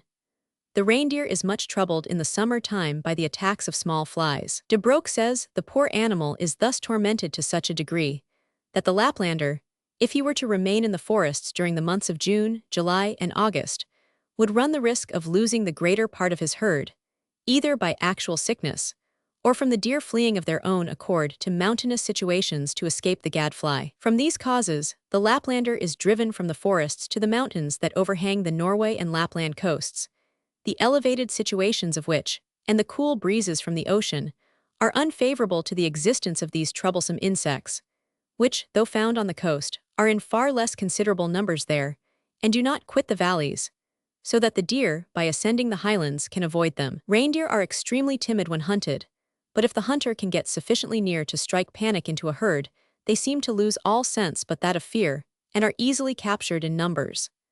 Writing of the North American reindeer, Sir John Richardson says, "The Chipewayans, the Copper Indians, the Dog Ribs, and Hare Indians of the Great Bear Lake would be totally unable to inhabit their barren grounds, were it not for the immense herds of this deer that exist there. Of the caribou horns they form their fish spears and hooks. The hide, dressed with the fur on, is excellent for winter clothing, and supplies the place both of blanket and feather bed to the inhabitants of these Arctic wilds." Captain Franklin gives the following description of the manner in which the Dogrib Indians kill the reindeer. The hunters go in pairs, the foremost man carrying in one hand the horns and part of the skin of the head of a deer, and in the other a small bundle of twigs, against which he, from time to time, rubs the horns, imitating the gestures peculiar to the animal. His comrade follows, treading exactly in his footsteps, and holding the guns of both in a horizontal position, so that the muzzles project under the arms of him who carries the head. Both hunters have a fillet of white skin round their foreheads, and the foremost has a strip of the same round his wrists. They approach the herd by degrees, raising their legs very slowly, but setting them down somewhat suddenly, after the manner of a deer, and always taking care to lift their right or left feet simultaneously. If any of the herd leave off feeding to gaze upon this extraordinary phenomenon, it instantly stops, and the head begins to play its part by licking its shoulders and performing other necessary movements. In this way, the hunters attain the very center of the herd without exciting suspicion and have leisure to single out the fattest. The hindmost man then pushes forward his comrade's gun, the head is dropped, and they both fire nearly at the same instant. The moose or elk. The moose or elk is the largest of the deer kind, and often attains to and even exceeds the size and bulk of the largest horses.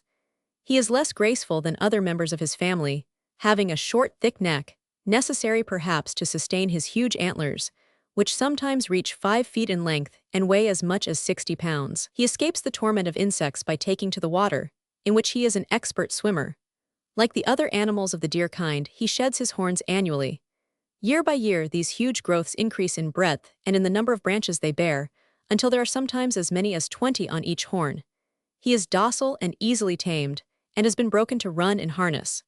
The elk occupies much the same geographical area as the reindeer, though not traveling so far north. The fallow deer and the roebuck. The fallow deer, Dama vulgaris, is smaller than the stag, but similar to it in color, form, and habit. It is this species which is domesticated and kept in the parks of the wealthy in England. Fallow deer often quarrel among themselves over rights of pasturage, the herd dividing into two and engaging in a pitched battle for the possession of the disputed land. The roebuck is smaller than the fallow deer, his height being about 2 feet 6 inches and his length 3 feet. He is less sociable than other species of his kind, living alone with his family and not in herds like the fallow deer. He is found in Scotland and in the northern parts of Europe. The giraffe. The giraffe, Camelopardalis giraffa, belongs to Abyssinia, Nubia, and South Africa. It is the tallest of living animals, attaining to the height of 18 feet. Its body has some similarity to that of the camel in form, and its head, which surmounts a neck 7 feet long and bears 2 horns 6 inches long, resembles generally that of a horse. Its tongue, which can be extended 17 inches, is very mobile and can be so tapered as to enter a small ring.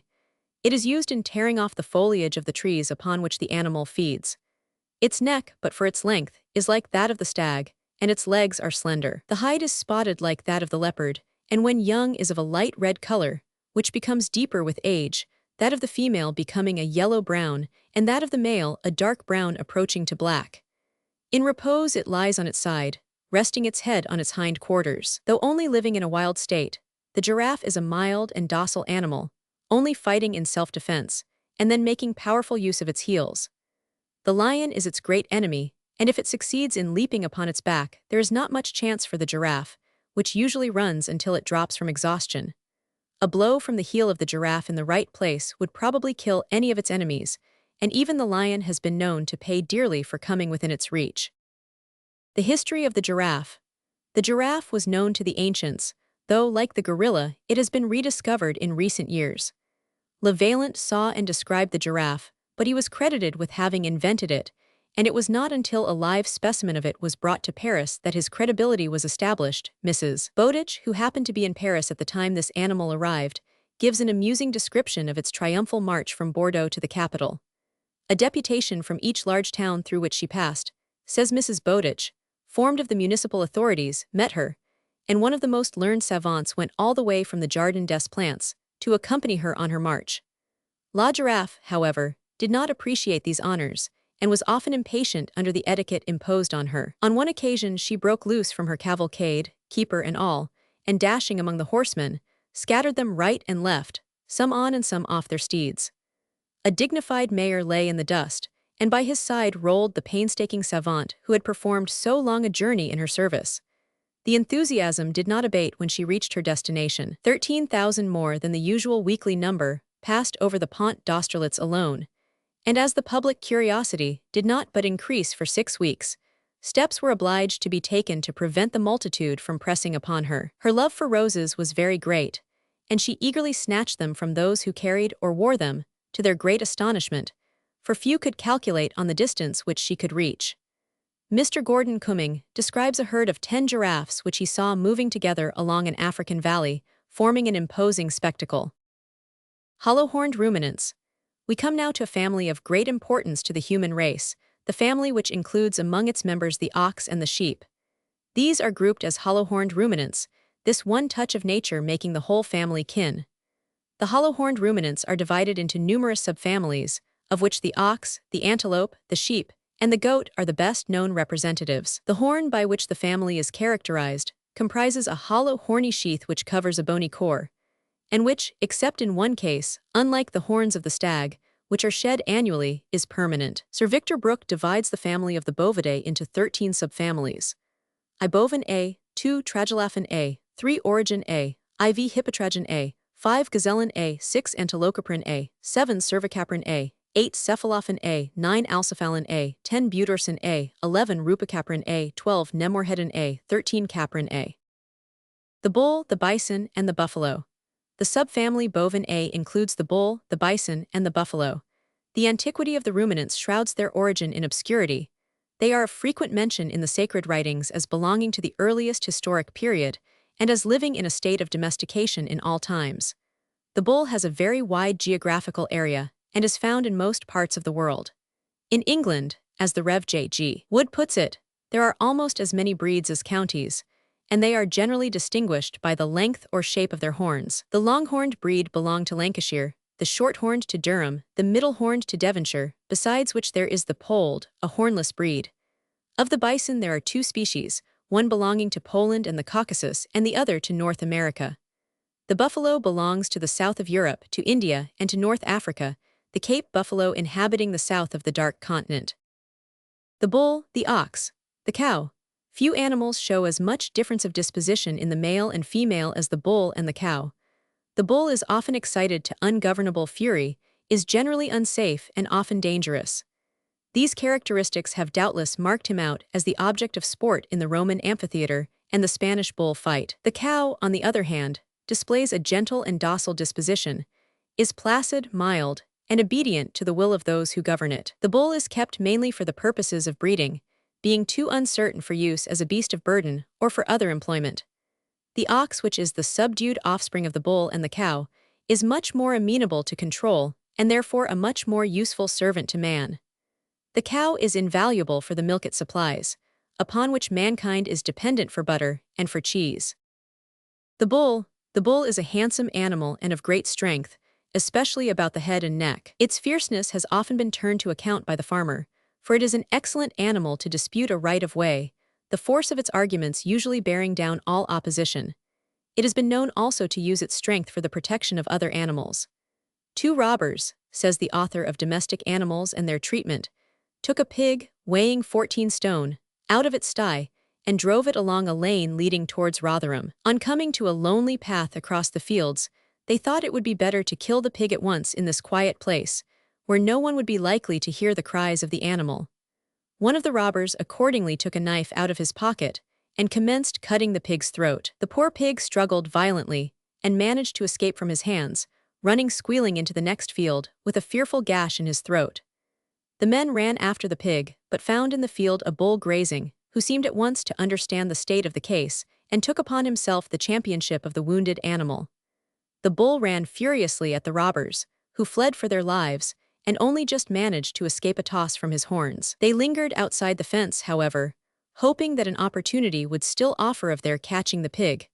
But the pig wisely kept close to his new friend, and the men at last were under the mortifying necessity of going home without their booty. These men were afterwards convicted of stealing sheep and corn, when one of them confessed this affair of the pig, and thus explained what had been a great mystery to the owner, namely, how it was that his pig came to be in a field at some distance from the sty with his throat partly cut, and keeping close company with the bull.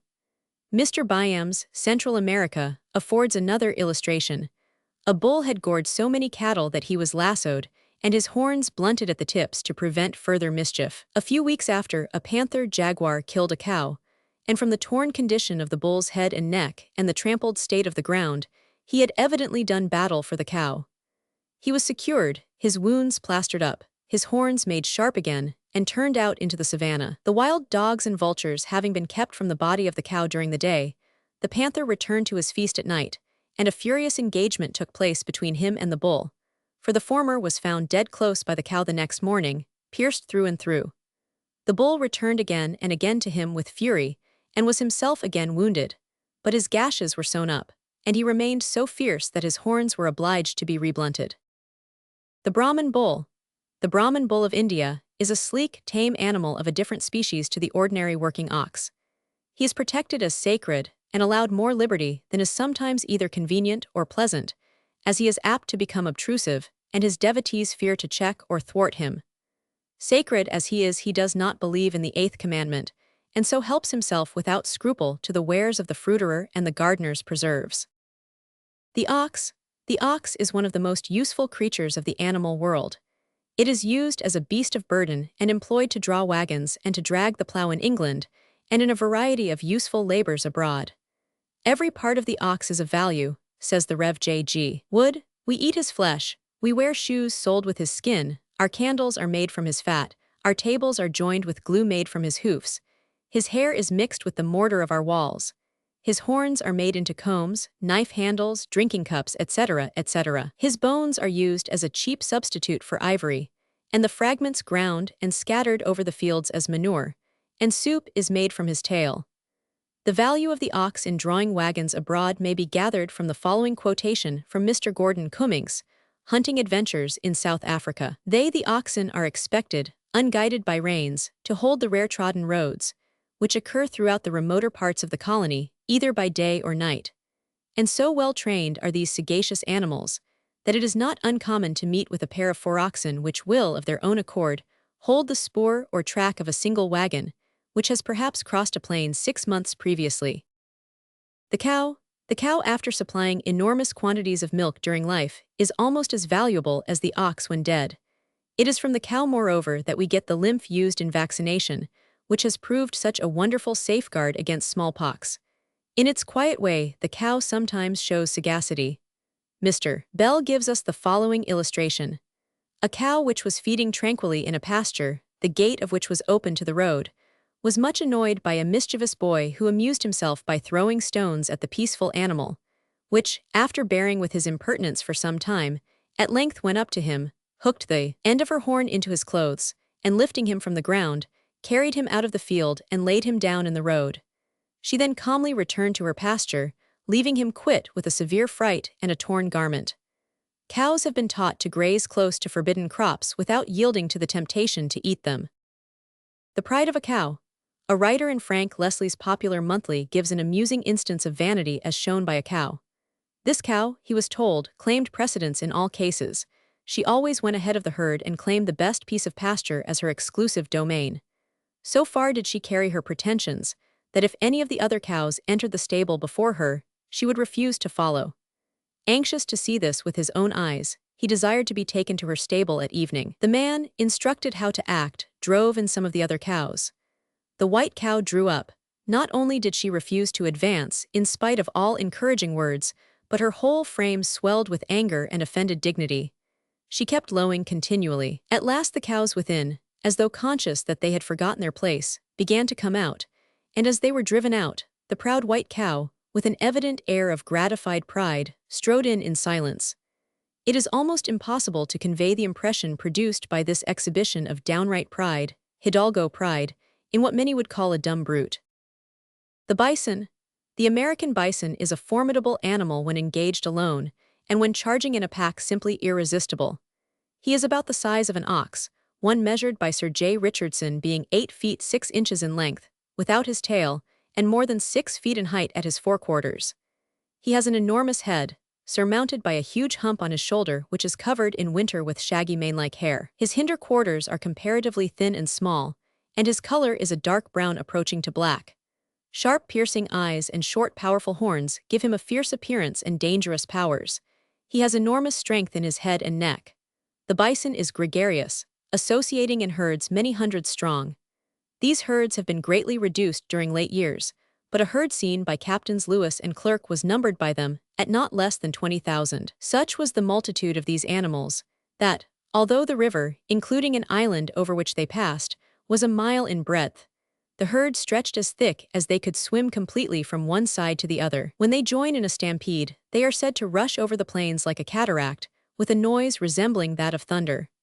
Captain Brown says, bison generally prefer the open plains, and do not resort to woods except when attacked. They seldom attempt to defend themselves, but almost invariably take to flight. They are extremely fleet, and their sense of smell is so acute that they discover an enemy at a great distance, so that it is difficult to get near them. They are frequently hunted by the natives, who live principally on their flesh. When the hunters kill an old dam, they pay no attention to the calf, as it is sure to remain by its dead mother. Instances have been known of a mother entering the town of Cincinnati, followed by its calves. Many of them fall victims to wolves and grizzly bears. Their beef is of an excellent quality and of a very superior flavor. Hunting the bison. Hunting the bison is both a popular sport and a lucrative commercial enterprise. The Indians hunt them for their skins, which they sell as buffalo robes, the bison being commonly called a buffalo by them, as well as for food. The Rev. J. G. Wood says, "The hunters take advantage of the gregarious instincts of this animal and hunt them when they are collected together in their vast herds, which blacken the face of the prairie for miles. Sometimes they form in line and drive the herd to the edge of some tall cliff, over which they fall in hundreds, those behind pushing on those in the van.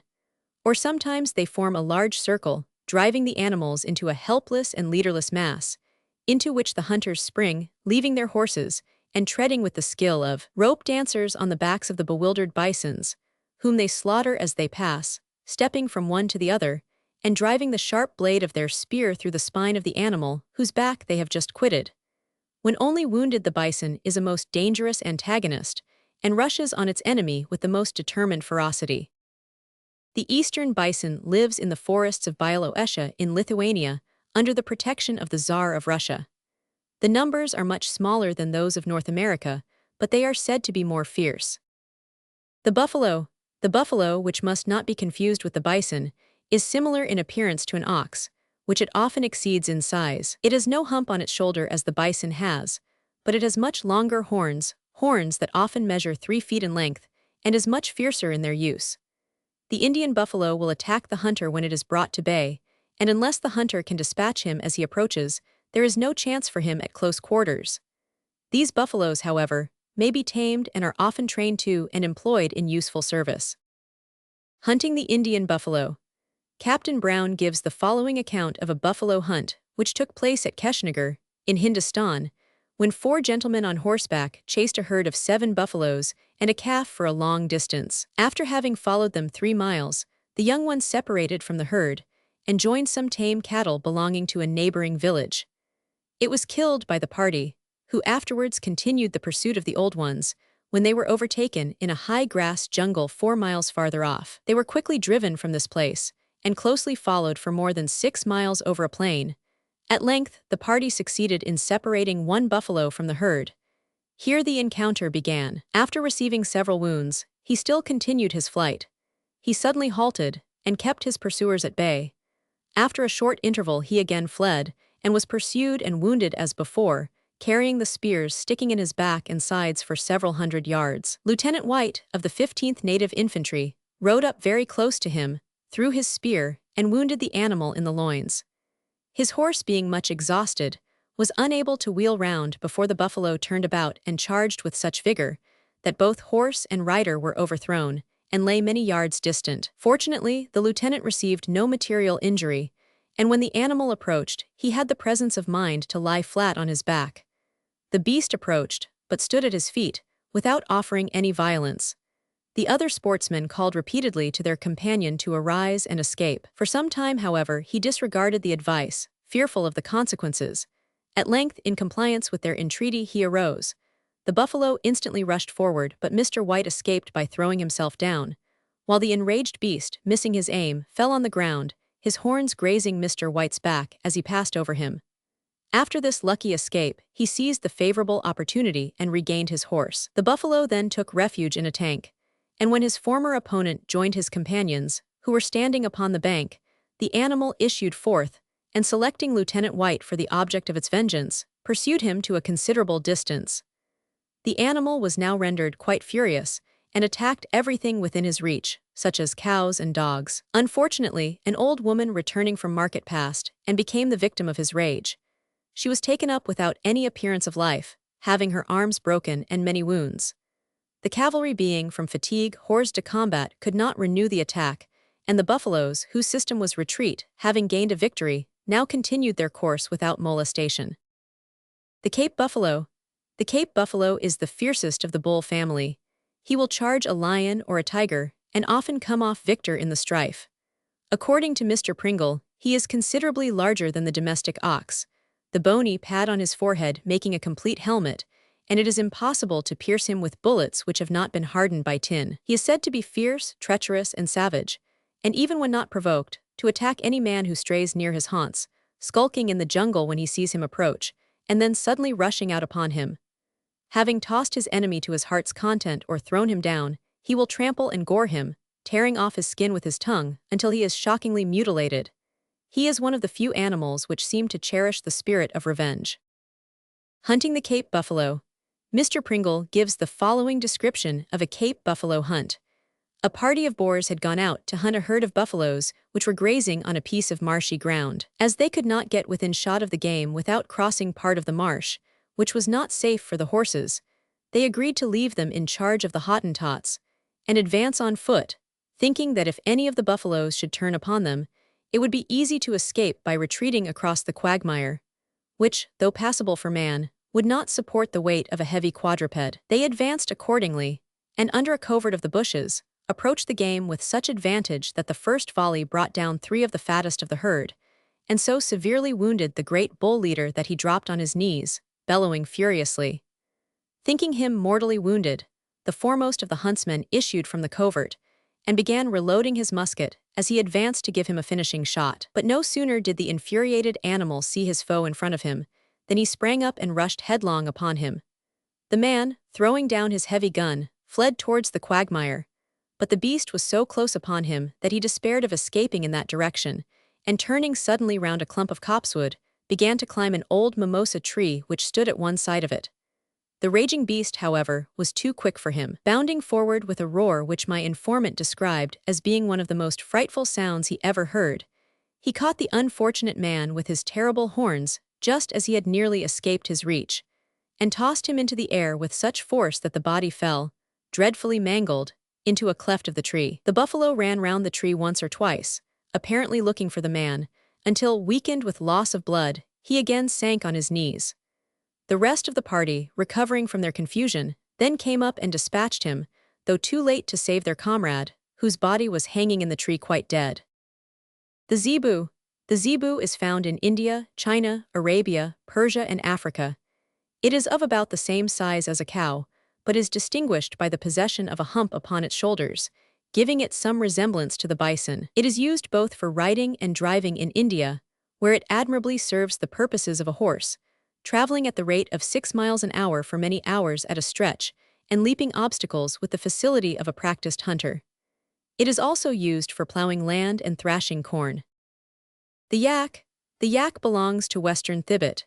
It is of singular appearance, having the head of a bull and the hump of a bison, and being covered with long hair reaching almost to the ground. In a wild state it is savage and dangerous, but it is brought under cultivation by the Tartars, who use it as a beast of burden and make ropes and garments from its hair.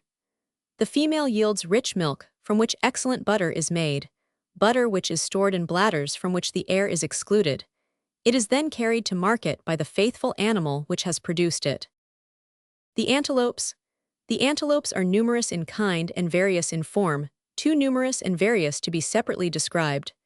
The eland, the largest and heaviest of the species, belongs to South Africa, the boschbok to South and Central Africa, the harnessed antelope to West Africa, and the nilgau to India. The leucoryx and the addax are found in North Africa, the equine antelopes in tropical Africa and the Cape, the pala herds in South Africa. The pronghorned antelope belongs to North America, inhabiting the Rocky Mountains and the districts both north and south. The bay antelope is found on the Gold Coast, the four-horned antelope in India. The gnu or wildebeest belongs to South Africa, and the chamois and the izard to the Pyrenees. The gazelle. The gazelle, of which there are numerous species, belongs to Syria, Egypt, and Algeria. It is a beautiful animal, resembling a roebuck, but more delicately and finely limbed, with hair equally short, but finer and more glossy. It has a small tuft of hair on each of its 4 limbs. Of all animals in the world, gazelles are said to have the most beautiful eyes, extremely brilliant, and yet meek and expressive. Their swiftness is equal to that of the roe. They do not, however, bound forward like the roe, but run along in an even, uninterrupted course. Most of them are brown upon the back, white under the belly with a black stripe separating these colors. Their horns are annulated or ringed round. The sheep and the goat. The sheep, so useful to man, furnishing him with both food and clothing, is one of the most defenseless and inoffensive of all animals. The goat is more hardy, more playful, lively, and vagrant than the sheep. It delights in climbing precipices, for which nature has fitted it, by giving it hoofs hollow underneath with sharp edges so that it walks securely on narrow ridges. Both animals have been known from the earliest times and are frequently mentioned in the sacred writings. Of the different kinds of sheep, the common sheep, the long-tailed sheep, and the Wallachian sheep are typical varieties. The common sheep provides us with our chief supplies of wool. The wool of the Spanish sheep, the merino, is finer in quality but much less in quantity. The long-tailed sheep belongs to Syria and Egypt, and the Wallachian sheep to Crete, Wallachia, Hungary, and Western Asia. This last has long horns, and its wool is mixed with hair. The musk sheep of Arctic America resembles the yak somewhat in appearance, though minus the hump, and with horns more resembling those of the buffalo. It is sometimes called the musk ox. The goat is not much used in England, but it is practically the cow of Syria and Switzerland. The Kashmir goat produces the fine wool so much valued for shawl material. The kid, the materials so largely used by the glove makers. The ibex belongs to the Carpathians, the Pyrenees, and the Savoy Alps, though it is now but rarely found in places where it was once abundant. The intelligence of the sheep.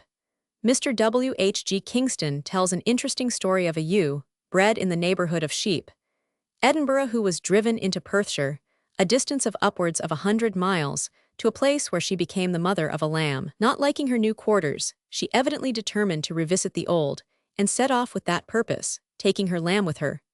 Arrived at Stirling, she found the place alive with the excitement of an annual fair. Not deeming it prudent to increase the excitement, she rested on the north side of the town throughout the day, where she was noticed by many people, but molested by none. Early the following morning she crossed the town and proceeded on her journey. Arrived at the toll bar of St. Ninian's, she was stopped by the toll keeper, who supposed her to be a stray sheep. Unable to get through the gate, she turned back, made a circuitous detour, and reached her old home after a journey of 9 days. Her former owner rewarded her by repurchasing her and allowing her to remain on his farm until her death, which occurred at the mature age of 17 years. The sense of locality noticed in the cat, the dog, the horse, and other animals is here seen to be characteristic of the sheep.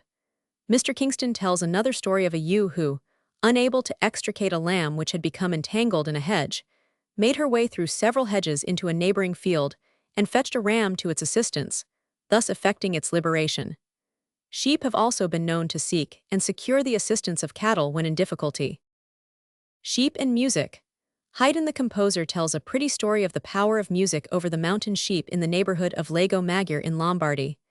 Having reached the middle of the ascent by daybreak, he says, "We stopped to contemplate the Borromean Isles, which were displayed under our feet, when we were surrounded by a flock of sheep, which were leaving their fold to go to pasture. One of our party, who was no bad performer on the flute, and who always carried the instrument with him, took it out of his pocket. 'I am going,' said he, 'to turn Corydon. Let us see whether Virgil's sheep will recognize their pastor.' He began to play. The sheep and goats, which were following one another towards the mountain with their heads hanging down, raised them at the first sound of the flute, and all, with a general and hasty movement, turned to the side from whence the agreeable noise proceeded. They gradually flocked round the musician, and listened with motionless attention. He ceased playing, and the sheep did not stir. The shepherd with his staff now obliged them to move on, but no sooner did the fluter begin again than his innocent auditors again returned to him.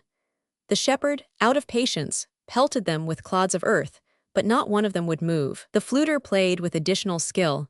The shepherd fell into a passion, whistled, scolded, and pelted the poor creatures with stones. Such as were hit by them began to march, but the others still refused to stir. At last the shepherd was forced to entreat our Orpheus to stop his magic sounds. The sheep then moved off, but continued to stop at a distance as often as our friend resumed the agreeable instrument. As music was our continual employment, we were delighted with our adventure. We reasoned upon it the whole day, and concluded that physical pleasure is the basis of all interest in music. Order VII. The elephant. Of the elephant there is now but one genus and 2 species, respectively the Indian and the African varieties. At least 14 species are known to be extinct. The elephant is the largest of the quadrupeds. His height is from 8 to 14 feet. His length is 10 to 15 feet. His form resembles that of a hog. His eyes are small and lively. His ears are broad, long, and pendulous. He has 2 large tusks and a trunk or proboscis at the extremity of the nose, which he uses to take his food with and in case of necessity for attack or defense. His legs are thick and long, and his feet are divided into 5 rounded toes. His color is a dark ash brown. There are elephants, however, of a white or cream color. The African is distinguished from the Indian variety by the size of its ears, which in the African species are very large. Dr. Livingstone gave the measurement of the ears of a female he killed as 4 feet 5 inches in depth and 4 feet in horizontal breadth, and said he had seen a native creep under one so as to be completely covered from the rain. The ear of the Indian variety is not more than a third of this size. Generally, the elephants of Africa and especially those of the South are larger than those of India. The most striking characteristic of the elephant is his trunk. In this, says the Rev. J. G. Wood, there are about 40,000 muscles, enabling the elephant to shorten, lengthen, coil up, or move in any direction this most extraordinary organ.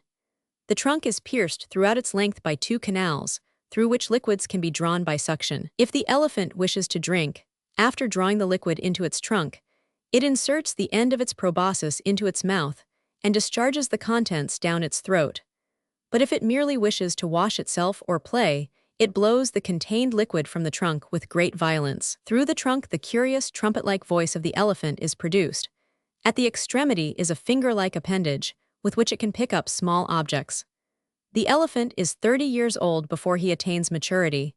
He lives on foliage, herbs, and fruits, having a special taste for those which are sweet.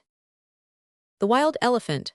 The elephant is naturally a quiet and inoffensive animal, and being gifted with an unusually keen scent and sense of hearing, will usually decamp on the approach of danger. If wounded, however, he will sometimes turn upon his aggressor with terrible vengeance. Mr. Burchell, the South African traveler, gives a painful illustration of this.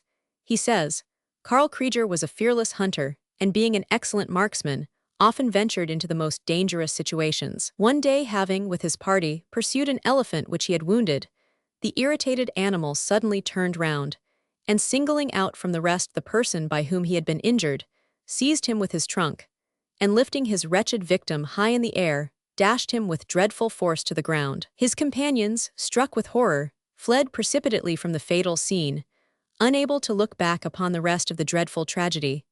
But on the following day they repaired to the spot, where they collected the few bones that could be found and buried them. The enraged animal had not only literally trampled Krieger's body to pieces, but did not feel its vengeance satisfied till it had pounded the very flesh and bones into the dust, so that nothing of the unfortunate man remained excepting a few of the latter, which made most resistance from their size. Another elephant seized a soldier of the Royal African Corps, threw him down, brought his 4 feet together and stamped upon him until he was dead, then seizing the body with his trunk, threw it into the jungle. Elephant herds. Major Skinner, in a communication made to Sir E. Tennant, gives the following graphic description of the actions of a herd of elephants he watched on one occasion in the north of Ceylon. Knowing that, from the scarcity of water at that time, and place a large herd of elephants which he knew to be in the neighborhood, must visit a certain pool during the night, he made his preparations accordingly. He says, having ordered the fires of my camp to be extinguished at an early hour, and all my followers to retire to rest, I took up my post of observation on an overhanging bough. But I had to remain for upwards of 2 hours before anything was to be seen or heard of the elephants, although I knew they were within 500 yards of me. At length, about the distance of 300 yards from the water, an unusually large elephant issued from the dense cover, and advanced cautiously across the open ground to within 100 yards of the tank, where he stood perfectly motionless. So quiet had the elephants become, although they had been roaring and breaking the jungle throughout the day and evening, that not a movement was now to be heard. The huge vidette remained in his position, still as a rock, for a few minutes, and then made 3 successive stealthy advances of several yards, halting for some minutes between each, with ears bent forward to catch the slightest sound, and in this way he moved slowly up to the water's edge. Still he did not venture to quench his thirst, for though his forefeet were partially in the tank, and his vast body was reflected clear in the water, he remained for some minutes listening in perfect stillness. Not a motion could be perceived in himself or his shadow. He returned cautiously and slowly to the position he had at first taken up on emerging from the forest. Here in a little while he was joined by 5 others, with which he again proceeded as cautiously but less slowly than before, to within a few yards of the tank, and then posted his patrols. He then re-entered the forest and collected around him the whole herd, which must have amounted to between 80 and 100 individuals, led them across the open ground with the most extraordinary composure and quietness, till he joined the advance guard, when he left them for a moment, and repeated his former reconnaissance at the edge of the tank. After which, and having apparently satisfied himself that all was safe, he returned, and obviously gave the order to advance. For in a moment the whole herd rushed into the water with a degree of unreserved confidence, so opposite to the caution and timidity which had marked their previous movements, that nothing will ever persuade me that there was not rational and preconcerted cooperation throughout the whole party, and a degree of responsible authority exercised by the patriarch leader. When the poor animals had gained possession of the tank, the leader being the last to enter, they seemed to abandon themselves to enjoyment without restraint or apprehension of danger. Such a mass of animal life I had never before seen huddled together in so narrow a space. It seemed to me as if they would have nearly drunk the tank dry.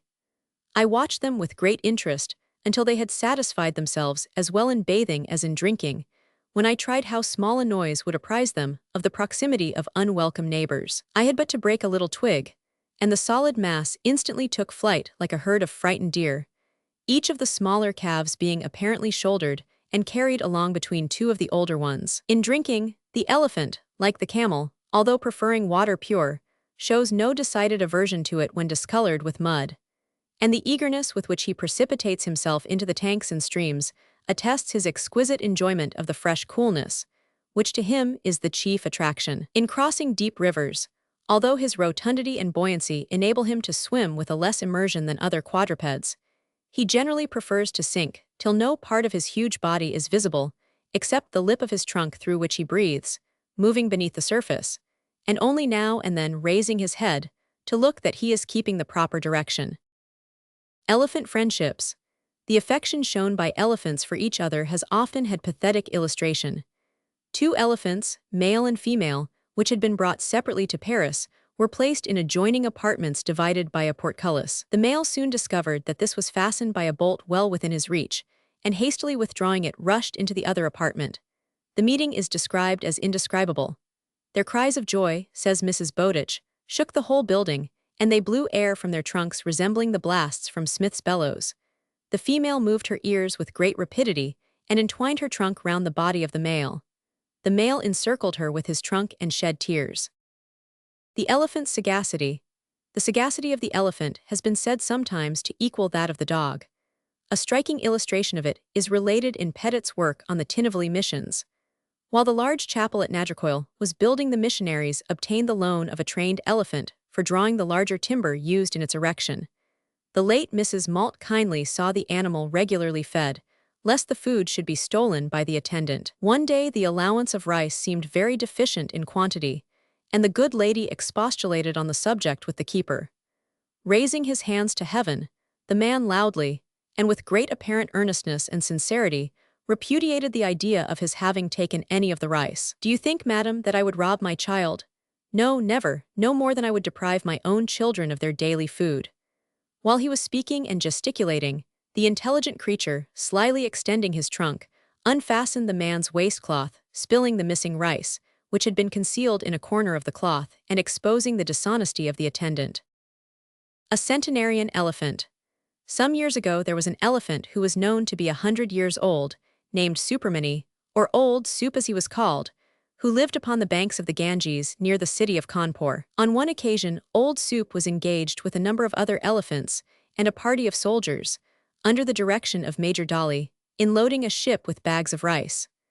While the work was proceeding, one of the elephants began to throw the bags into the river, and it was found that the animal had gone mad. Having killed his keeper, the elephant started in pursuit of the major's children, who with their nurses had been watching the elephants at work. Old Soup seemed to realize the situation at once. He dashed in between the mad elephant and the children and engaged the infuriated beast in mortal combat. The fight lasted for an hour and a half, and when the mad elephant lay dying on the ground, It was found that Old Soup had many wounds to remind him of the fray. His ears were badly torn, his head was bruised, and one of his tusks was broken off short. An elephant nurse. Elephants are most affectionate animals and can be trusted even to take care of children. Old Soup, whose gallant fight recorded above gained him great fame, became the daily guardian of Major Dolly's children, whom he had so heroically rescued. He would accompany them down to the riverside when they went fishing, and could himself hold a rod and line, which the children baited for him, watching the float and landing the fish as skillfully as an accomplished angler. The elephant's intelligence. As we have seen in the case of a dog and that of a monkey, animals sometimes rise to the intelligence of willingly submitting to painful surgical treatment in view of cure. Mr. Kingston tells of an elephant which had been severely wounded and which used to go alone to the hospital and extend itself so that the surgeon could easily reach the injured part. Mr. Kingston says, though the pain the animal suffered was so severe that he often uttered the most plaintive groans, he never interrupted the operation, but exhibited every token of submission to the surgeon till his cure was effected. Another instance given by Mr. Kingston is even more remarkable if only for its analogy to human conduct. A young elephant had a severe wound in its head, which it had gained on the battlefield. Nothing could induce it to allow the injury to be attended to. At length, by certain signs and words, the keeper explained to the mother what was wanted. The sagacious animal immediately seized the young one with her trunk, and though it groaned with agony, held it to the ground, while the surgeon was thus enabled to dress the wound. Day after day, she continued to act in the same way till the wound was perfectly healed. There is surely no stronger proof of intelligence than that afforded when present suffering is willingly endured for the sake of future good. Order IX. The coney. The coney is a small animal, but it is an animal of distinction. It has been classed with the rodents and with the pachyderms, but its characteristics are so unique that it is thought better to give it a separate order, and this is placed between the elephants and the rodents. The coney resembles the rabbit in size and general form, perhaps more than any other animal. There are a number of species belonging to one genus, the genus Hyrax. In Psalm 104:18, the writer says the rocks are a refuge for the canais, and Agur puts the coney with 3 other animals which are both little and wise. The canais are but a feeble folk, yet they make their houses in the rocks. Proverbs 30:26. This description applies to the Syrian Hyrax of our day as truly as it did to that of the psalmist's time. The coney is found all over Africa. According to Dr. Kirk, it lives in colonies at Mozambique, where it is often trapped and eaten. Order X. The rodents. Animals that gnaw. The rodents are more numerous and various than other class of mammals. There are said to be 800 or more varieties. These are divided into 2 suborders, I, the Simplicidentati, and 2, the Duplicidentati. Those of the first suborder have 2 incisor teeth in the upper jaw, those of the second have 4. The Simplicidentati include mice, rats, jerboas, beavers, squirrels, chinchillas, porcupines, guinea pigs, and C. The Duplicidentati includes the numerous varieties of hares and rabbits. Rats and mice. There are more than 300 varieties of rats and mice, and they are found almost everywhere. The rat is an irrepressible stowaway, and following toothsome cargoes on board ship has made his way nearly all over the world. This may be said, in a less degree, of the mouse. The better-known varieties of rats are the brown rat, the black rat, the water rat, the beaver rat, the musk rat, the lemming, the pouched rat, and C. The principal varieties of the mouse are the house mouse, the field mouse, the harvest mouse, the African mouse, and the dormouse. The rat family. The brown rat is the species common in England and best known throughout the world.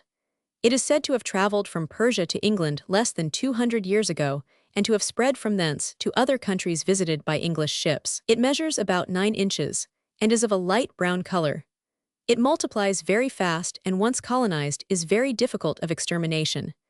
It is larger and stronger than the black rat, which it found in England when it came, and which it has almost entirely destroyed and replaced. The brown rat is often mistaken for the water rat as it will take to the water on occasion, and is often found in ditches and watery places. The water rat is common to Central and Northern Europe, and is well known in England and Scotland. It differs little from the brown rat in appearance, and inhabits the banks of rivers and ponds. The black rat is of a deep iron gray, or nearly black.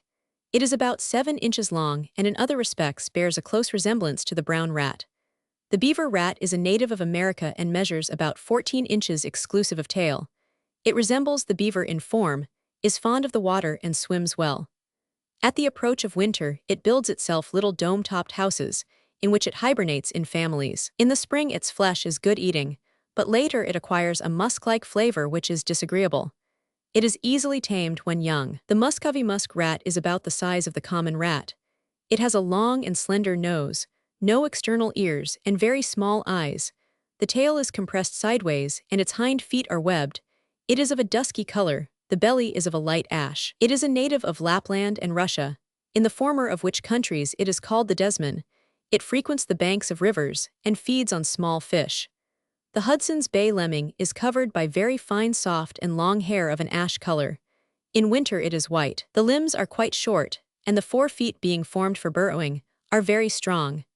The Lapland lemming resembles the preceding and is remarkable for its extensive migrations. When a severe winter is approaching, the lemmings migrate southward and move in a straightforward direction with such inflexible regularity that, sooner than deviate from it, they will perish in attempting to pass over any obstacle which they may find in their way. The pouched rat belongs to America and is found in Florida, Georgia, and Missouri. It is brown in color and lives in burrows underground. The cheek pouches are external and are said to be used for the purpose of carrying food and also of removing sand loosened in the process of burrowing. The hamster. The hamster is a curious little rat-like animal of the thrifty kind that lays up store in the summer for winter use. It lives in burrows which it connects with various apartments, used as storehouses for food. On the approach of the cold weather it closes the entrance to its burrow and makes a nest of straw in which it sleeps, becoming torpid in extreme cold. Swarms of rats. The rapidity with which rats multiply makes them troublesome and unpleasant neighbors. In the vicinity of the horse slaughterhouses at Montfaucon, near Paris, some years ago, they had become so numerous that the proposal to remove the slaughterhouses was opposed on the ground of the danger that would accrue to the inhabitants from the rats being deprived of their means of subsistence. It was said that the carcasses of 35 horses, if left unprotected, would be eaten by these rats in one night, the bones being picked clean. On one occasion, the carcasses of 3 horses were placed in a high walled enclosure, small holes having been made in the walls for the admission of the rats, and subsequently stopped up. Several men armed with torches and sticks then entered the yard, which was so full of rats that they could strike right and left without aim, and yet be sure of destroying them. 2,650 rats fell victims to this experiment in one night. At the end of a month, the experiment having been several times repeated, 16,050 rats had been killed. The danger accruing from the burrowing of such enormous quantities of rats is by no means slight. Invaded by rats. The story of Bishop Hatto and the invasion of the Meuse on the Rhine by rats is well known if not entirely authentic. Some idea of what it would be to be invaded by rats may be gathered from Mrs. Bowditch's graphic account of her own painful experiences. When living in Cape Coast Castle, I used to see the rats come in troops past my door, walking over my black boys as they lay there, and who only turned themselves over to present the other sides of their faces and bodies when the rats returned, and thought it a good joke. The fiercest encounter which I ever had with them was during one of those terrific storms, which are more furious between the tropics than elsewhere. I was then, however, under the equator, in a native hut, and heard an exceeding rustling and movement all around me.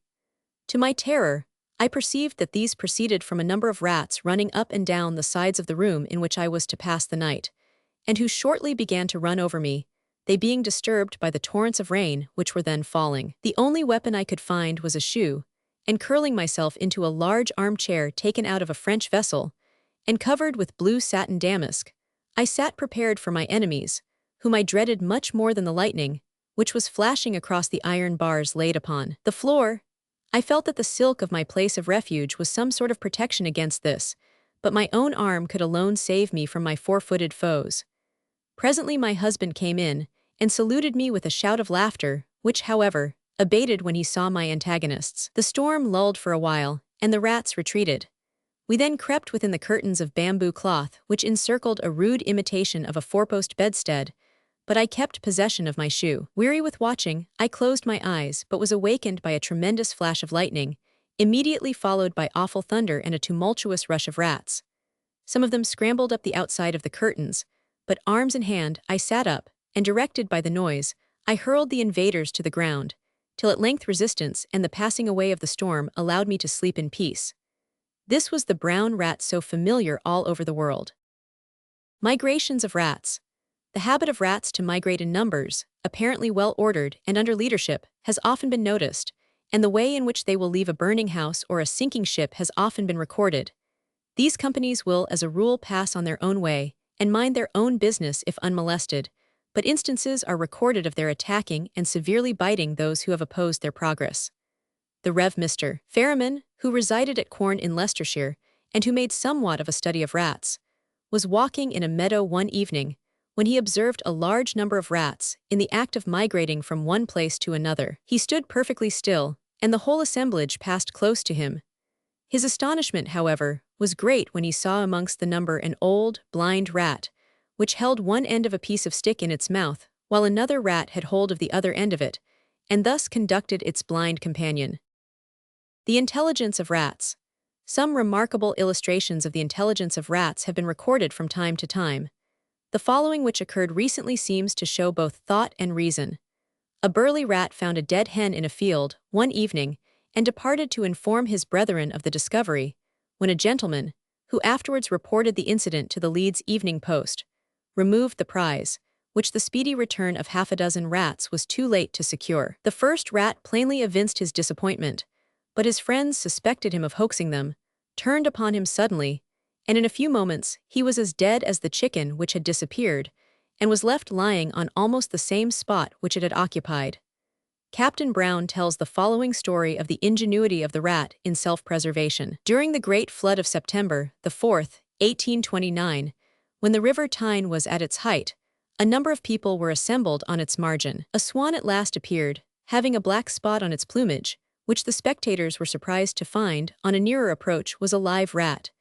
It is probable it had been born from its domicile on some hay rick, and observing the swan had made for it as an ark of safety.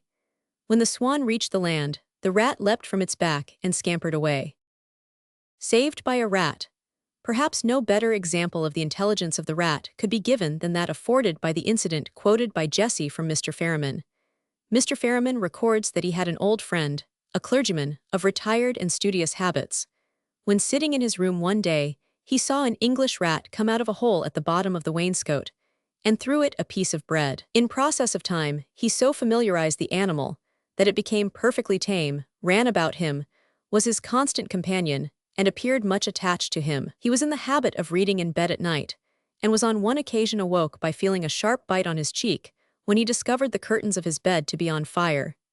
He made his escape, but his house was burnt down, and he saw no more of his rat. He was, however, convinced, and remained so for the rest of his life, that his old companion had saved him from being burnt to death by biting his cheek, and thus making him aware of his danger. The mouse.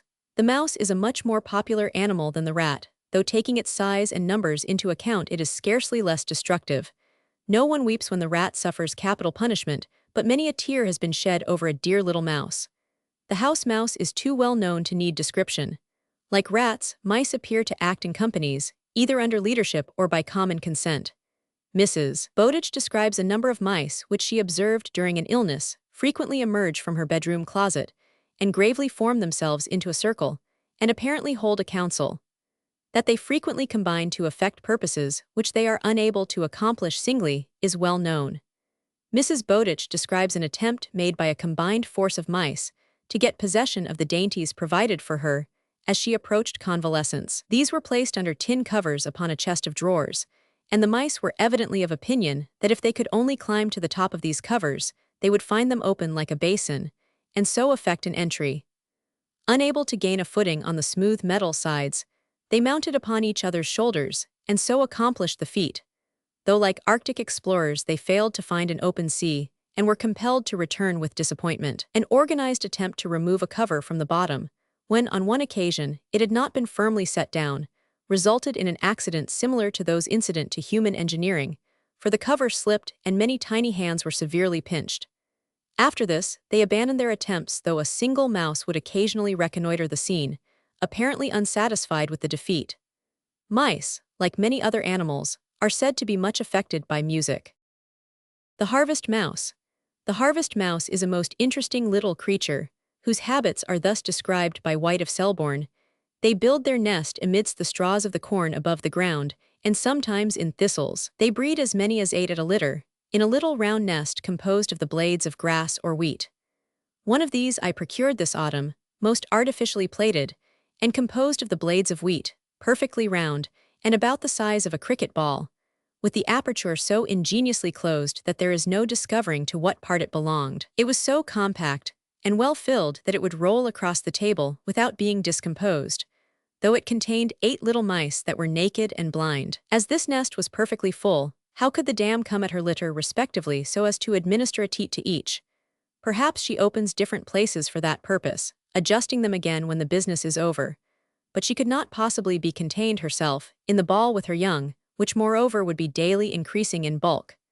This procreant cradle, an elegant instance of the efforts of instinct, was found in a wheat field, suspended in the head of a thistle.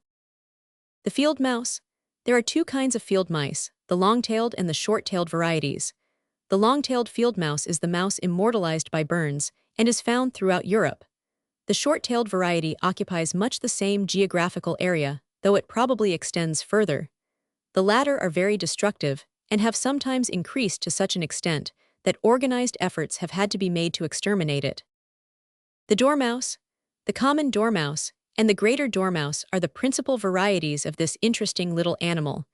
They resemble the squirrel in appearance as well as in some of their habits. They live in trees, where they construct nests, on nuts, acorns, fruits, insects, birds, and eggs, and squirrel-like rest upon their hindquarters when eating, holding their food between their forepaws. They lay up store for the winter and become torpid in the cold weather, rolling themselves into a ball, in which condition they may be handled without disturbance or injury. The common dormouse is found all over Europe, the greater dormouse occupying a still more extended area. The jerboa. The jerboa is a curious, little animal with the body of a mouse and hind legs, which resemble those of the kangaroo in appearance. There are several varieties, one belonging to southern Russia, one to the deserts of Egypt, Nubia, Arabia, Barbary, and Tartary, and one to North America. They live in burrows which they construct with great care and industry. They are naturally timid and make for their holes on the slightest disturbance, leaping kangaroo fashion sometimes as high as 5 feet, and so swiftly as to be very difficult of capture. They have very long tails. The beaver. There are 2 species of the beaver, the European beaver and the American beaver. The former is most numerous in Siberia, Tartary, and the Caucasus, but is also occasionally found in Central Europe. The American beaver is found throughout North America, where it is eagerly hunted for the sake of its fur. The European beaver. The following anonymous paragraph cut from a newspaper, but likely enough quoted from some standard natural history, perhaps that of Messrs. Cassell and Co., throws some light upon the present condition of the European beaver. There are still some naturalists who assert that the beaver has ceased to exist in France. This, however, is a mistake. An animal of that species was caught a short time ago in the Hérault, and is now being exhibited at Montpellier. Beavers do not live in Europe in large companies or herds as they do in America, but only in solitude, and in this state, they haunt secondary rivers, such as the Gard and the Garden. There are a few on the banks and islands of the Rhône, but as these creatures are averse to noise, the splashing of the steamers plying to and fro has driven most of them away. They give a decided preference to such streams as are overshadowed by the willow, of the bark of which they are exceedingly fond. The beaver is also to be found as far north as the Saône, in those valleys where there is peat ground. It lives in Spain, in Italy, and in Greece, but always solitary and fugitive. This curious animal is not only called Castor americanus, but also Castor gallicus, and not without reason, since the fossil remains of the genus are sufficient to attest their having been very numerous in France at some remote period. The little stream of the beaver derives its name from its having been the habitat of these creatures. Its resemblance to the English name, beaver, need hardly be alluded to. In Europe, this amphibious animal does not build those substantial and commodious dwellings which have rendered it so celebrated, because the rapacity and spirit of destruction so common in man have made it suspicious and cautious. The American beaver. Writing of the American beaver, Dr. Godman says, "Beavers are not particular in the site they select for the establishment of their dwellings, but if in a lake or pond, Where a dam is not required, they are careful to build where the water is sufficiently deep. In standing waters, however, they have not the advantage afforded by a current for the transportation of their supplies of wood, which, when they build on a running stream, is always cut higher up than the place of their residence and floated down. The materials used for the construction of their dams are the trunks and branches of small birch, mulberry, willow, and poplar trees. They begin to cut down their timber for building early in the summer, but their edifices are not commenced until about the middle or latter part of August, and are not completed until the beginning of the cold season. The strength of their teeth and their perseverance in this work may be fairly estimated by the size of the trees they cut down. Dr. Best informs us that he has seen a mulberry tree 8 inches in diameter, which had been gnawed down by the beaver. The figure of the dam varies according to circumstances. Should the current be very gentle, the dam is carried nearly straight across, but when the stream is swiftly flowing, it is uniformly made with a considerable curve, having the convex part opposed to the current. Along with the trunks and branches of trees, they intermingle mud and stones to give greater security, and when dams have been long undisturbed and frequently repaired, they acquire great solidity, and their power of resisting the pressure of water and ice is greatly increased by the trees occasionally taking root and eventually growing up into something of a regular hedge. The dwellings of the beaver are formed of the same materials as their dams, and are very rude, though strong, and adapted in size to the number of their inhabitants. These are seldom more than 4 old and 6 or 8 young ones. Double that number have been occasionally found in one of the lodges, though this is by no means a very common circumstance. When building their houses, they place most of the wood crosswise and nearly horizontally, observing no other order than that of leaving a cavity in the middle. Branches which project inward are cut off with their teeth and thrown among the rest. The houses are by no means built of sticks first and then plastered, but all the materials, sticks, mud, and stones, if the latter can be procured, are mixed up together, and this composition is employed from the foundation to the summit. The mud is obtained from the adjacent banks or bottom of the stream or pond near the door of the hut. Mud and stones the beaver always carries by holding them between his forepaws and throat. Their work is all performed at night, and with much expedition. As soon as any part of the material is placed where it is intended to remain, they turn round and give it a smart blow with the tail. The same sort of blow is struck by them upon the surface of the water when they are in the act of diving. The outside of the hut is covered or plastered with mud late in the autumn, and after frost has begun to appear. By freezing it soon becomes almost as hard as stone, and effectually excludes their great enemy, the wolverine, during the winter. The squirrel. The family of the squirrel is a very large one, and with it are included the marmots, the prairie dogs, and the anomalures, the latter of which form a subfamily. The common squirrel, the variety familiar in England, is a pretty little creature with its bright piercing eyes, and knowing look, and its graceful bushy tail. It is one of the most agile of animals, ascending and descending trees with the rapidity of a flash, and so sensitive that it is said that if the tree upon which it nests is only touched at the bottom, it takes alarm and seeks safety on another tree. It builds its nests in the forks of branches of trees, of moss, twigs, and dried leaves, and leaps great distances from tree to tree. The ground squirrel is characterized by fine longitudinal black bands on its back, which form a very pretty marking. It belongs chiefly to North America. It lives in villages underground, says an American writer, and plunders the farmers worse than the gopher. Every 2 months the ground squirrel breeds, and neither state premiums nor strychnine diminishes its numbers. It levies an assessment of 30% on the profits of a wheat crop in many sections. The flying squirrel, also common in the United States, has a membranous skin which extends from the forelimbs along the body to the hind limbs, by which its body is buoyed up as it descends obliquely through the air from the tree to the ground, the tail operating as a rudder. One species of the flying squirrel is found in Europe and several in India. The squirrel at home. Mr. Head gives a graphic description of his experiences with a squirrel in the Canadian woods. He says, "I was waiting the approach of a large flock of wild fowl, but a little villain of a squirrel on the bough of a tree close to me seemed to have determined that even now I should not rest in quiet, for he sputtered and chattered with so much vehemence that he attracted the attention of my dog, whom I could scarcely control. The vagrant inattention of my dog was truly mortifying. He kept his eyes fixed upon the squirrel, now so noisy as to be quite intolerable.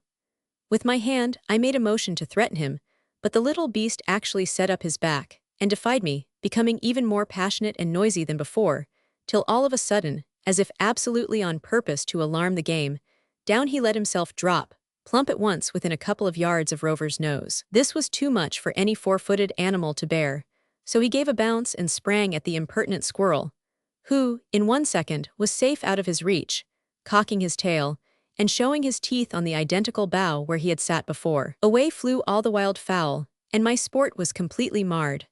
My gun went involuntarily to my shoulder to shoot the squirrel. At the same moment, I felt I was about to commit an act of sheer revenge on a little courageous animal which deserved a better fate. As if aware of my hesitation, he nodded his head with rage and stamped his forepaws on the tree, while in his chirruping there was an intonation of sound which seemed addressed to an enemy for whom he had an utter contempt. What business, I could fancy, he said, had I there, trespassing on his domain and frightening his wife and little family, for whom he was ready to lay down his life. There he would sit in spite of me, and make my ears ring with the sound of his war-whoop, till the spring of life should cease to bubble in his little heart. Tame squirrels. Captain Brown tells of a gentleman who had a tame squirrel, who used to run up his legs and enter his pocket when he saw him preparing to go out. From this safe retreat the squirrel often poked his head and peeped at the people as they passed, but never ventured to emerge until the crowded thoroughfares were passed. When they reached the outskirts of the city, however, the squirrel leaped to the ground, ran along the road, ascended trees and hedges with the quickness of lightning, and nibbled at the leaves and bark.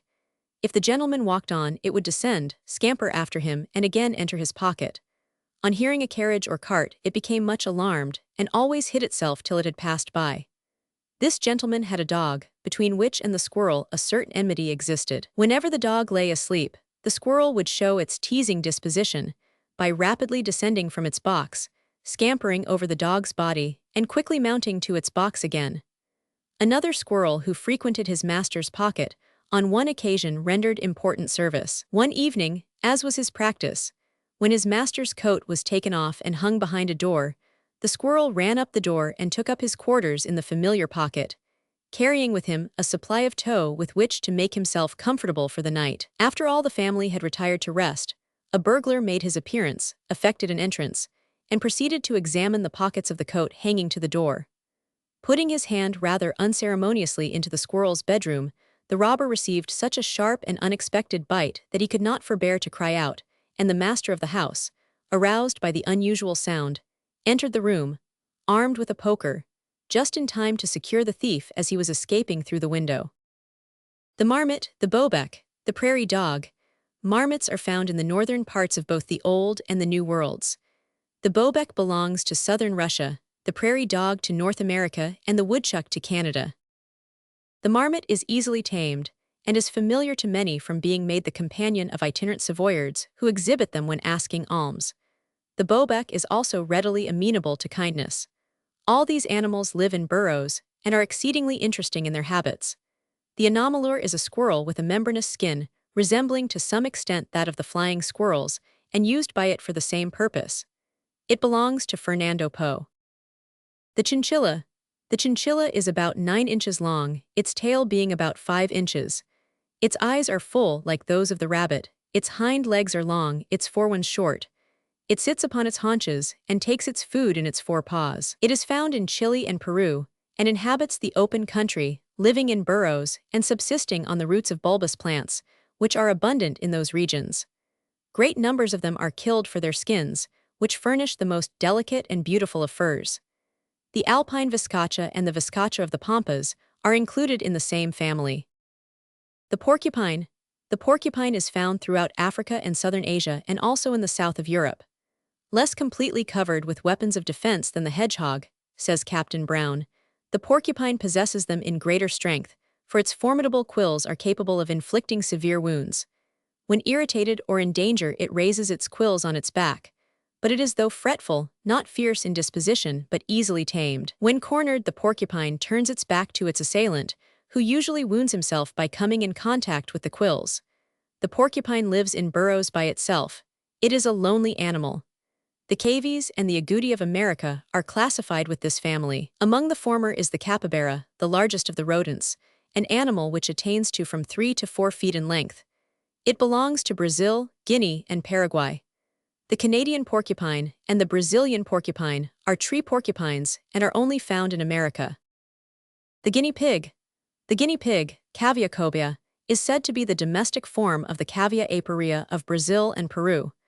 It derives its name from its supposed place of origin, as it was said to have been first introduced into England from Guinea. It is tailless, but clean and neat in appearance, being marked with black, white, and orange colors. It is said to lack intelligence and to be destitute of attachment, suffering its young to be destroyed without resistance. Perhaps this is due to the fact that it has so many. It breeds at intervals of 2 months and produces from 3 to 12 young ones at a birth. Hares and rabbits. We come now to the second suborder of the rodents or animals that gnaw, the Duplicidentati, the rodents having 4 incisor teeth in the upper jaw. This brings us to the hares and rabbits, of which there are numerous species, the common hare, the Irish or mountain hare, and the common rabbit being the best known.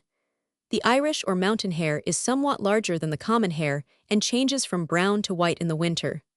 The Sardinian, the Egyptian, the polar, and the sage hares are other varieties. The common hare. The common hare is a familiar animal and needs no description. It is found throughout Europe and is well known in England. The hare hides during the day under cover of low foliage, ferns, and the undergrowth of preserves, in spots known as forms. Its habit of making a definite track from its form to its feeding grounds, and of always following its own track, makes it an easy sacrifice to those who know its ways. It is exceedingly swift in its movements, and it is well that it is so, for its only safety is in flight, and in the sagacity and cunning it shows in eluding its pursuers. Many illustrations of the latter have been recorded. Fuilu mentions a hare which he saw start from its form at the sound of a hunter's horn, run towards a pool of water at a considerable distance, plunge in and swim to some rushes in the middle, and there lay down and conceal itself from the pursuit of the dogs.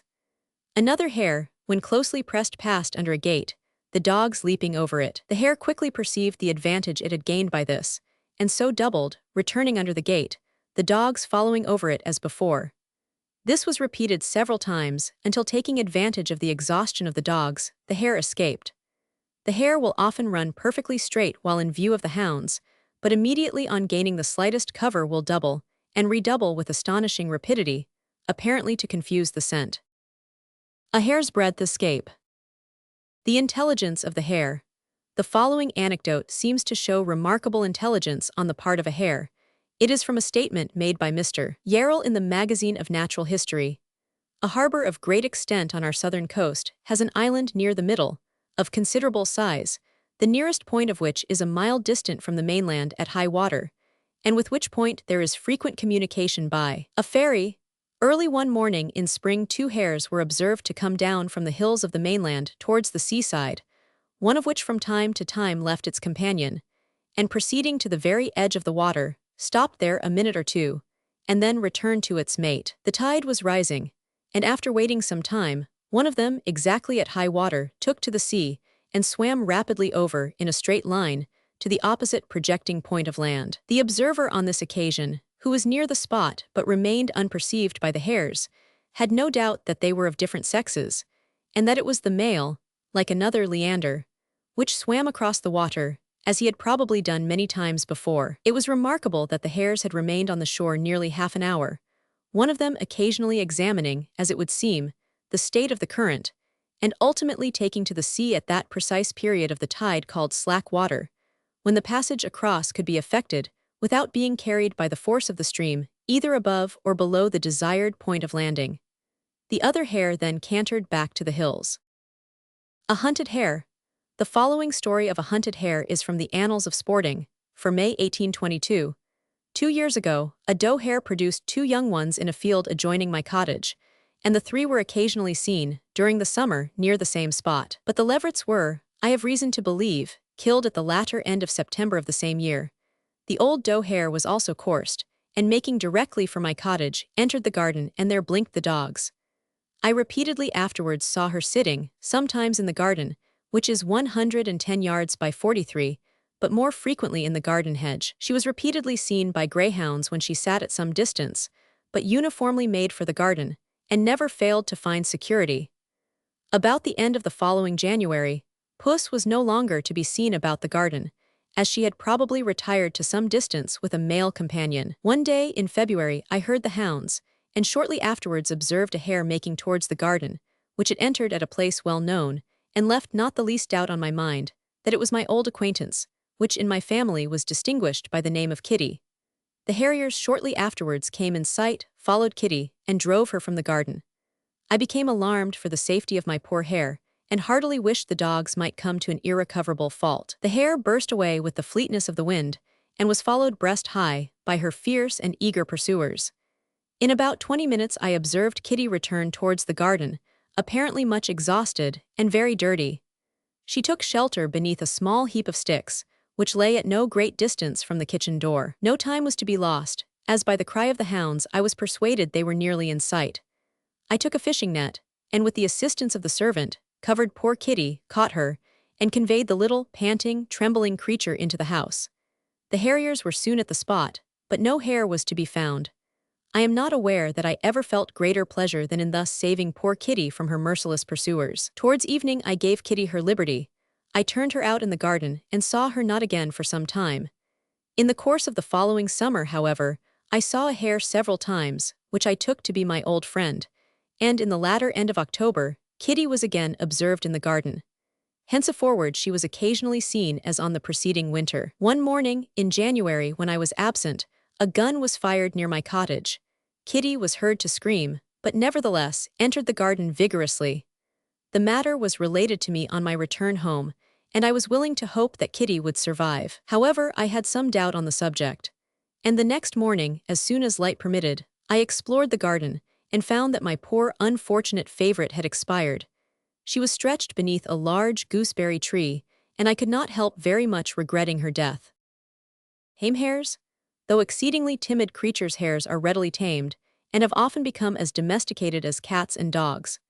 Cowper's experiments with hares will naturally occur to the reader, besides which there are cases recorded where tame hares have been associated in domesticity with cats and even sporting dogs. One possessed by Mr. A. S. Moffat was thus domiciled, and would feed from the same plate with a cat and a dog. This hare would knock a book out of its master's hand to secure his attention. The common rabbit. The common rabbit is found all over the British Isles, as well as in France and Spain, and in the north of Africa where it is indigenous. It is smaller than the hare and lives in burrows, in large numbers, completely honeycombing sandhills which are covered with grass and vegetation. Before producing her young, the female forms a separate burrow where she conceals them after birth. This is done to protect them from the male who destroys, if he discovers them. The young are born blind and gain their sight after 10 days. They are a month old before they are allowed to leave the burrow. Order Xi. Toothless animals. Curiously enough, this order, though denominated toothless, includes several animals which have well-developed dental arrangements. In these, however, the teeth are not found in the front of the jaw, and those which are found are elementary and simple.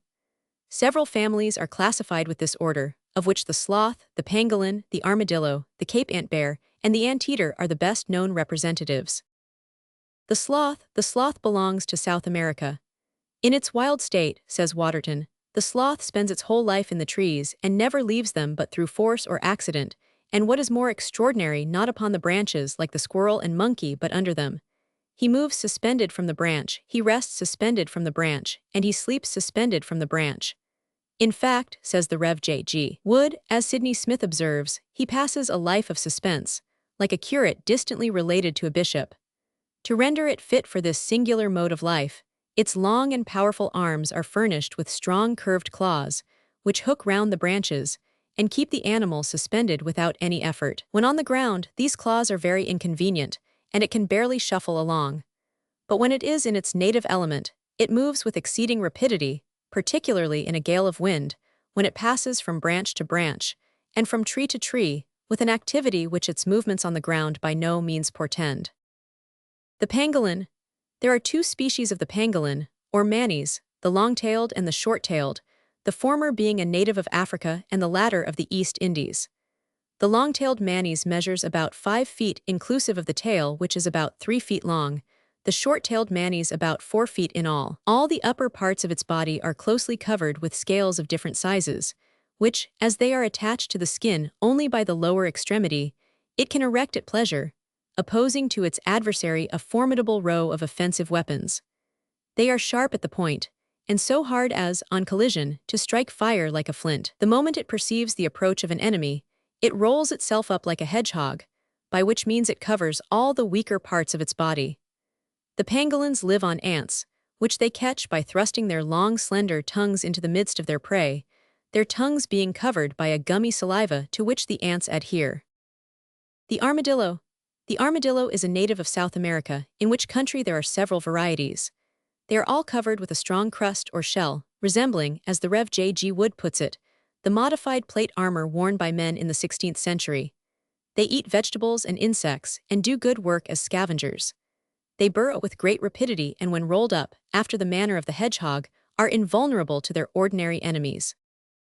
The Cape ant bear. The Cape ant bear belongs to the Cape of Good Hope. It differs from the anteaters of the Western world in many ways, being a hairy animal without scales, its head resembling that of the deer kind, having long ears but no horns. The length of its body, which is covered with bristles, is about 4 feet, and its feet, which are short, are furnished with strong claws which enable it to excavate the cavities in which it lives. The anteater. The true anteater is found in the South American tropics. The great anteater belongs to La Plata, the little anteater to the Brazils. The great anteater is 4 feet in length, without its tail, which is 2 feet 6 inches long. The true anteater, like the pangolin already described, inserts its long tongue into the nest of the ant, catching its little victims in large numbers by the sticky mucus which covers its tongue. Order Xii. Pouched animals. Of the several families classed in this order, the opossums and the kangaroos are the most familiar. The dasyurs of Tasmania and the bandicoots of Australia and New Guinea also belong to this order, as do the many varieties of the phalanger of Australasia and those of the wombat of Tasmania. The pouch is one of the most remarkable provisions of nature, the young of the pouched animals being small and of imperfect form at birth, and requiring the protection of the pouch for their sustenance and development. The opossum. The common opossum, which is a native of Virginia, is about the size of a badger. It is provided with a pouch, in which it carries its young, and into which they leap on the approach of danger. Its covering is a coat of long fur, of a dingy white color. It feeds upon fish, birds, insects, and reptiles. Its tail is very muscular, and by this it hangs from the branches of trees, and watching its prey, lets itself fall upon its victims with great precision. Its hind feet are formed something like hands, by which it is enabled to climb with wonderful facility. The opossum, when caught, often simulates death so admirably that he deceives his captors and ultimately escapes them. The kangaroo. The kangaroo belongs to Australia and New Guinea. The length of its body is from 4 to 5 feet 6 inches. Its 4 legs are very short, its hind ones very long. Its tail is from 3 to 4 feet in length, and its strength is such that a stroke of it will break a man's leg. The kangaroo moves by great leaps or bounds of from 12 to 20 feet. It is covered with a short, soft fur of a reddish-ash color. It feeds on vegetables and has a pouch for its young like the opossum. Mr. Cunningham says, the kangaroos make no use of the short 4 legs except in grazing. When chased, they hop upon their hind legs, bounding onward at a most amazing rate, the tail wagging up and down as they leap and serving them for a balance. They will bound over gullies and deep declivities and fly right over the tops of low brush wood. There are several varieties of this animal, one of which, called the rat kangaroo, is only the size of a rabbit. Another, called the tree kangaroo, can hop about on trees in an extraordinary manner and is furnished with curved claws on its 4 paws, similar to those of the sloth, by which he can lay hold of the branches. Kangaroo hunting. Kangaroo hunting is a favorite Australian sport. It is not unattended with danger either to dogs or men, the sharp claws and powerful hind legs of the animal making it a formidable enemy at close quarters. Dawson, in his present state of Australia, says, a full-sized wool man at bay always sits on his haunches, and when he rises to move forward he stands 4 or 4.5 feet high. In this manner he will, when pressed, meet a man and hug and scratch him, if not to death, in such a way that he does not soon forget it. When hard pressed and near to water, the kangaroo always takes it. If it be deep water and the dogs follow him, one or the other is almost sure to be drowned. If a single dog, the kangaroo is nearly certain to come off victorious, by taking his assailant in his 4 arms and holding him under water till he is dead. But if he has 2 dogs opposed to him, He is not left at liberty to hold either of his opponents long enough underwater to drown him, and he generally himself falls a sacrifice after a long and hard struggle. Notwithstanding the courage and ferocity of the kangaroo, when pressed, he is otherwise extremely timid and more easily domesticated than any wild animal with which I am acquainted. The smaller ones are frequently quite as swift as a hare, and I have sometimes seen them outstrip the fleetest dogs. Young and inexperienced dogs are almost sure to fall victims to the sharp claw and powerful hind leg of the kangaroo, with one stroke of which he will rip the dog open and let his entrails out. Order Xii. Monotremata. The order Monotremata includes two families, the Ornithorhynchidae and the Echidnidae, both of which belong to Australia. The duck-billed platypus belongs to the former, the Australian hedgehog to the latter family. The duck-billed platypus. The duck-billed platypus is one of the most singular of animals. When it was first introduced into Europe, says Mr. Wood, it was fully believed to be the manufacture of some impostor, who with much ingenuity had fixed the beak of a duck into the head of some unknown animal. It will, however, be seen by examining the skull of the animal, that this duck-like beak is caused by a prolongation of some of the bones of the head. The platypus lives on the banks of rivers in burrows which it forms, and feeds on water insects and small shellfish. It is web-footed, but its feet are so constructed that it can fold back the web when it wants to burrow, and unfold it when it wants to swim. The hind feet of the male are armed with a sharp spur. The Australian hedgehog. The Australian hedgehog is about a foot long. It lives in burrows and feeds on insects, has a long tongue but no teeth. It has spines, from which circumstance it is called a hedgehog after its English namesake, though its spines are almost hidden by its hair. It is said to be a dull, unintelligent animal. Chapter 150. As Roman 2 Aves. Classification. The birds are distinguished from the mammals by many obvious characteristics, chief among which are their bodily form, their feathery covering, and their manner of producing their young by means of eggs. The birds form the second class of the subkingdom vertebrate, and according to the classification followed in this work, are divided into 10 orders. These orders are passers, birds characterized by the habit of perching, Roman 2 Picary A, birds that climb, etc. Il Citacini, the parrots, Roman 4 column A, the doves, 5 gallon A, the fowls, Roman 6 Apis thecomi, the hosen of Brazil and Guinea, Roman 7 accipiters, the birds of prey, Roman 8 growlitors, the birds that wade, Roman 9 answers, the birds that swim, 10 struthians, the ostrich, the emu, etc., etc. Order Is. Perching birds. The species of this order are very numerous and have been variously divided by different authorities. Mr. Wallace forms them into 5 groups, which classification we shall find it convenient to follow. These 5 groups are I. The thrushes and thrush-like perching birds, 2. The tanagers and similar kinds, 3. The starlings and allied species, IV. The anteaters, etc., and 5. The lyre birds and the scrub birds of Australia. The first group includes many well-known feathered favorites: the thrush, the blackbird, the mockingbird, the tailor bird, the wren, the robin, the nightingale, the titmouse, the golden oriole, the jay, the magpie, the raven, the rook, the carrion crow, the jackdaw, the chough, and the bird of paradise. The second group includes the swallow, the martin, the goldfinch, the linnet, the canary, the bullfinch, the bunting, and many others. The third group contains the starlings, the weaver bird, the lark, the wagtail, and the pipits. The fourth group, the kingbird of North America, the manakins of Guinea, the chatterers of South America, the bell bird of Brazil, and the umbrella bird of the Amazon. The fifth group contains the lyre birds and the scrub birds of Australia. The thrush. The order of thrush-like perching birds is a very large one, including nearly 3,000 known varieties.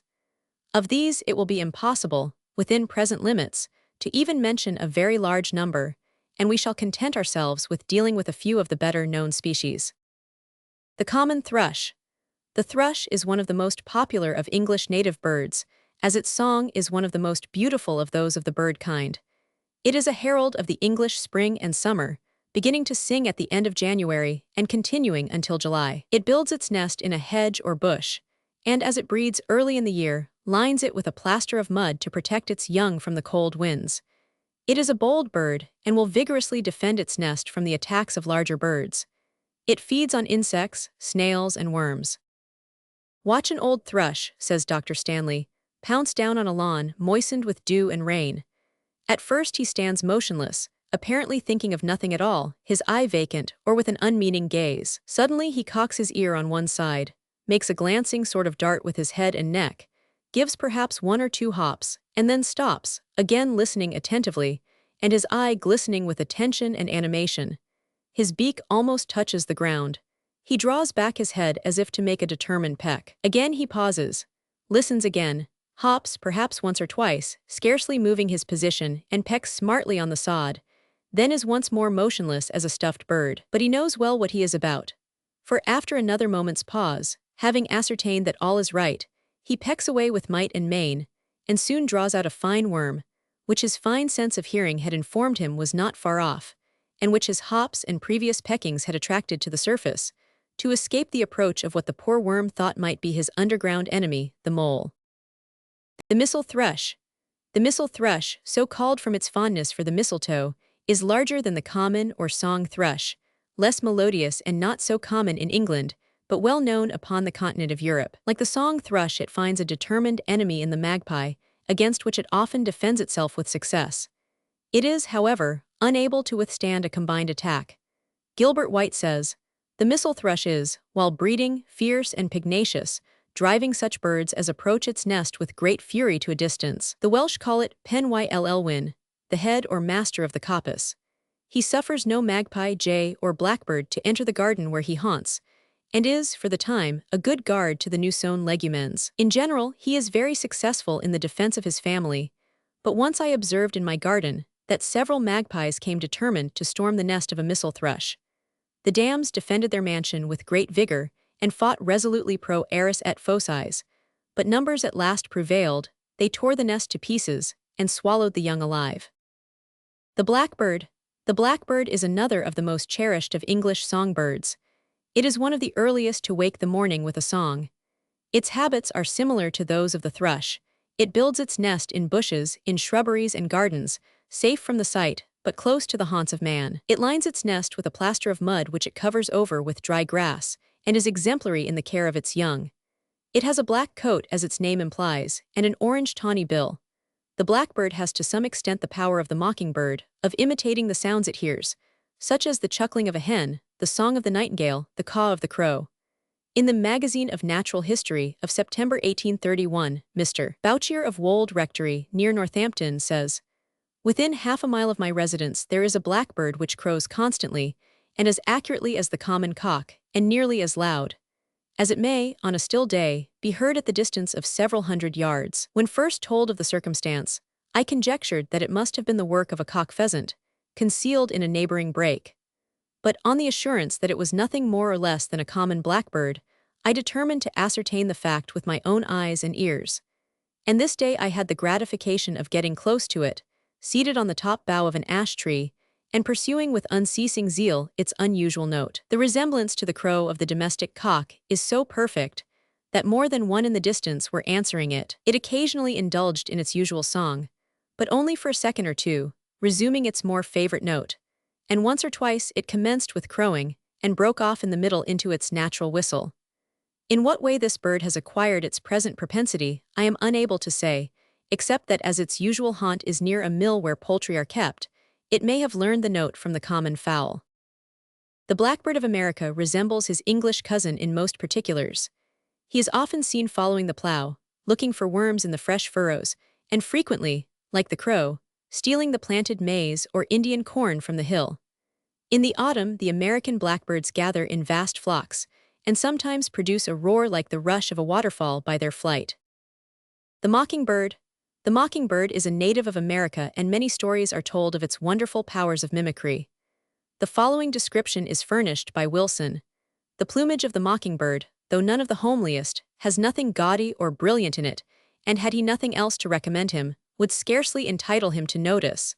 But his figure is well proportioned and even handsome. The ease, elegance, and rapidity of his movements, the animation of his eye, and the intelligence he displays in listening, and laying up lessons from almost every species of the feathered creation within his hearing, are really surprising, and mark the peculiarity of his genius. In his native groves, mounted upon the top of a tall bush or half-grown tree, in the dawn of a dewy morning, while the woods are already vocal with a multitude of warblers, His admirable song rises preeminent over every competitor. The ear can listen to his music alone, to which that of all the others seems a mere accompaniment.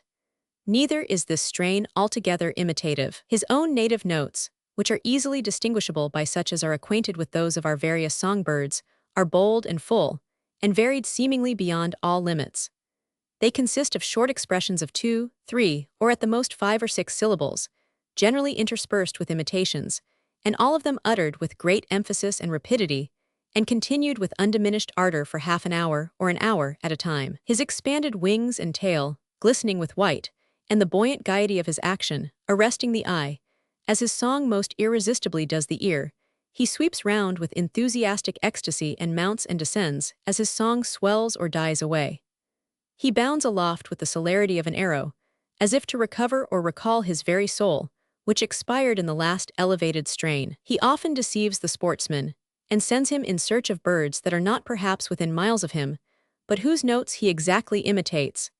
Even birds themselves are frequently imposed upon by this admirable mimic, and are decoyed by the fancied calls of their mates, or dive with precipitation into the depth of thickets at the scream of what they suppose to be the sparrowhawk. The tailor bird. The tailor bird is a small bird of no very remarkable appearance, but it is singular from its habit of sewing leaves together in forming its nest. This it does by using its beak as a needle, and certain vegetable fibers as thread, and sewing the edges of leaves together in the form of a pocket, in which it deposits its eggs and rears its young. The golden-crested wren. The golden-crested wren is the smallest of British birds, and it is one of the most beautiful. According to Mrs. Bowditch, it only weighs 80 grains. It is peculiar among British birds for suspending its nest to the boughs of trees. Its nest is an elegant structure, sometimes open at the top, sometimes covered with a dome, having an entrance at the side. It is a tame bird, and often visits country gardens where it may be distinguished by its green and yellow coat with white facings and its golden crest. Captain Brown says, "Its song is weak and intermittent, yet sweet as that which fancy attributes to the fairy on the moonlight hill." The migration of birds. Captain Brown, quoting from Selby's Ornithology, gives an interesting account of the way in which our native birds are reinforced from other countries.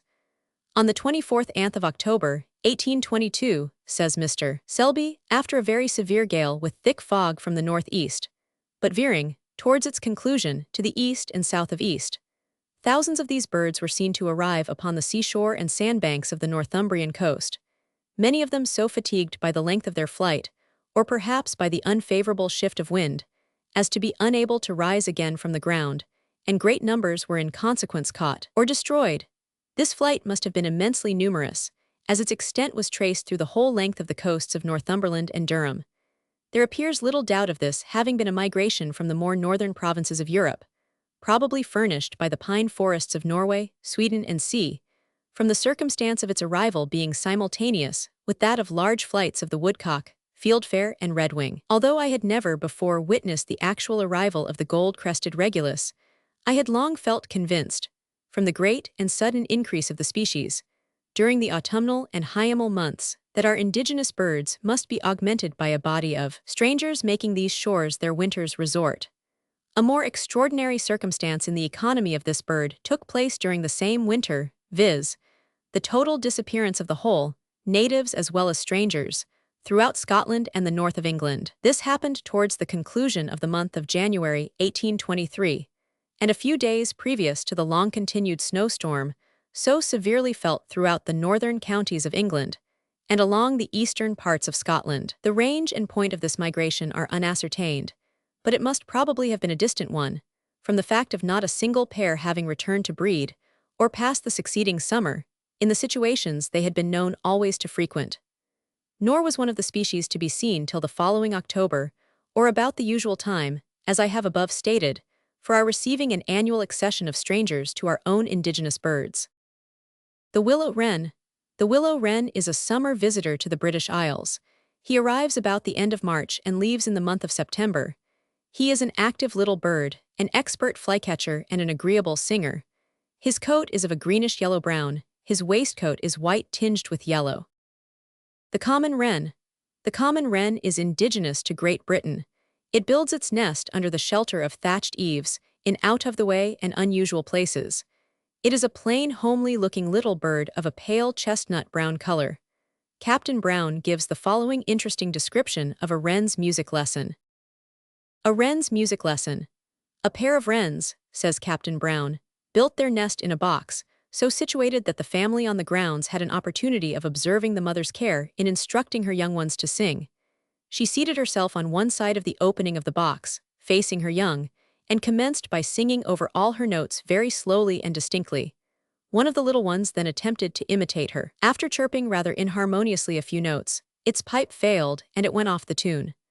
The mother immediately took up the tune where the young one had failed and distinctly finished the remaining part. The young one made a second attempt, commencing where it had left off and continuing for a few notes with tolerable distinctness. When it again lost the notes, the mother began again where it ceased and went through with the air. The young one again resumed the tune and completed it. When this was done, the mother again sung over the whole of her song with great precision, and then another of the young attempted to follow it, who likewise was incapable of going through with the tune, but the parent treated it as she had done the first bird, and so on with the third and fourth. It sometimes happened that the little one would lose the tune, even 3 or 4 times in making the attempt, in which case the mother uniformly commenced where it had ceased, and always sung to the end of the tune, and when each had completed the trial, she always sung over the whole song. Sometimes 2 of them commenced the strain together, in which case she pursued the same conduct towards them, as she had done when one sung. This was repeated at intervals every day, while they remained in their nest. The house wren. The American house wren is described by Audubon as a cheery, familiar little bird, resembling the common wren in many of his habits, if not indeed identical with it. Wilson says, "In the month of June a mower hung up his coat under a shed near the barn, and 2 or 3 days elapsed before he had occasion to put it on again. When thrusting his arm up the sleeve, he found it completely filled with some rubbish, as he called it, and on extracting the whole mass, found it to be the nest of a wren completely finished, and lined with a large quantity of feathers. In his retreat, he was followed by the forlorn little proprietors, who scolded him with great vehemence for thus ruining the whole economy of their household affairs." Wilson also tells a very pretty story of a pair of wrens who built their nest upon a window sill, one of whom, the female, venturing to enter the room was devoured by a cat. The male bird showed much uneasiness when he missed his mate, but after a time disappeared for 2 days, returning with a new wife, and with her help removing the 2 eggs left by her predecessor to a new nest in a more secure position. The nightingale. The nightingale and the skylark may perhaps be said to divide honors in the sphere of feathered song. Both have entranced innumerable auditors, and both have won noble tributes from poets' pens. Both, moreover, are plain birds. The nightingale is of a tawny color on the head and back, and of a grayish-white on the throat and under parts. It has a full, large eye of great brightness. It is one of the largest of the songbirds, measuring 7 inches in length. The nightingale is found in Yorkshire but not in Lancashire, also in Surrey, Sussex, Kent, Dorsetshire, Somersetshire and East Devonshire, but not in Cornwall. It belongs to France, Germany, Poland, Italy and Palestine. The Nightingale's Song. The nightingale's song, says the author of Tales of Animals, unites strength and sweetness in a most wonderful degree, as its notes may be heard on a calm evening at the distance of half a mile. The most consummate musician might listen with delight to its song, whatever might be his peculiar taste, as it can at one moment thrill the heart with joy, and at another melt it to sober sadness, by the laughing and sighing modulations which follow each other in rapid succession through the melody, which is seldom interrupted by a pause. As if conscious of its unrivaled powers, it does not join the sometimes discordant concert of the other songsters, but waits on some solitary twig, till the blackbird and thrush have uttered their evening call, till the stock and ring-doves have lulled each other to rest, and then it displays at full its melodious fancies. The following is an attempt made by a well-known naturalist to reduce the song to writing. Tiu tiu tiu tiu spi tiu ziqua, tio tio tio tio tio tio tio tex, quatio quatio quatio quatio ziquo ziquo ziquo ziquo, tizu tizu tizu tizu tizu tizu tizu tizu tizu tizii, quor tin ziqua pipiquisi, zaza zaza zaza zaza zaza zozo zurating, and C.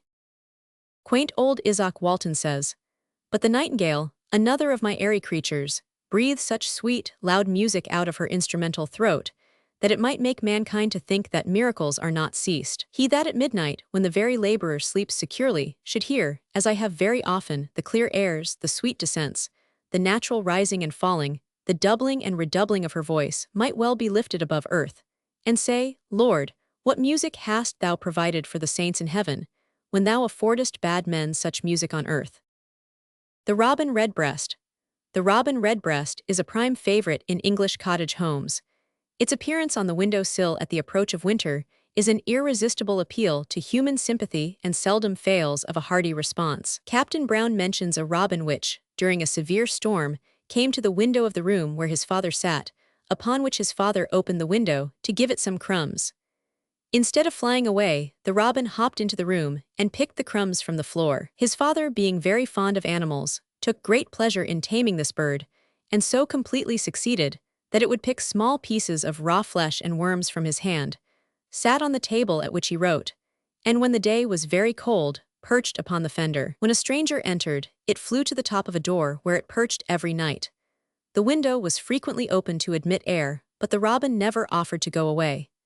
As the spring advanced and the weather became fine, it flew away every morning and returned every evening till the time of incubation arrived, and it then flew away altogether. At the next fall of the year it again asked for admittance, and behaved exactly in the same manner as before. It did this a third time, but when it flew away the ensuing spring, it was never seen again. Robins have been known to build their nests in queer places. Mrs. Bowditch tells of one which attached its nest to the Bible of the parish church of Hampton, Warwickshire, and of others which built theirs on the reading desk of a church in Wiltshire and deposited 6 eggs in it. The intelligence of the robin. The robin is an intelligent little bird, and some pretty stories are told of its sagacity.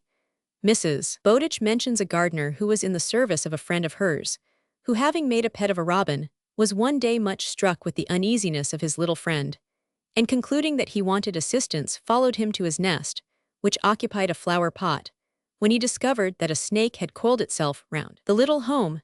Happily the gardener was in time to save the birds, though at the snake's expense. In the Gardener's Chronicle, there is a story, quoted by Mrs. Bowditch, of a robin which, having been caught young and kept with a nightingale, learned the nightingale's song so perfectly as to be indistinguishable in performance. The titmouse. There are several varieties of the titmouse. The blue titmouse, the great titmouse, and the long-tailed titmouse are some of these. The blue titmouse, sometimes called a tomtit, is a plucky little bird and resists capture with such vigor that, according to the Rev. J. G. Wood, it has become known to rustic boys by the name of billybitter.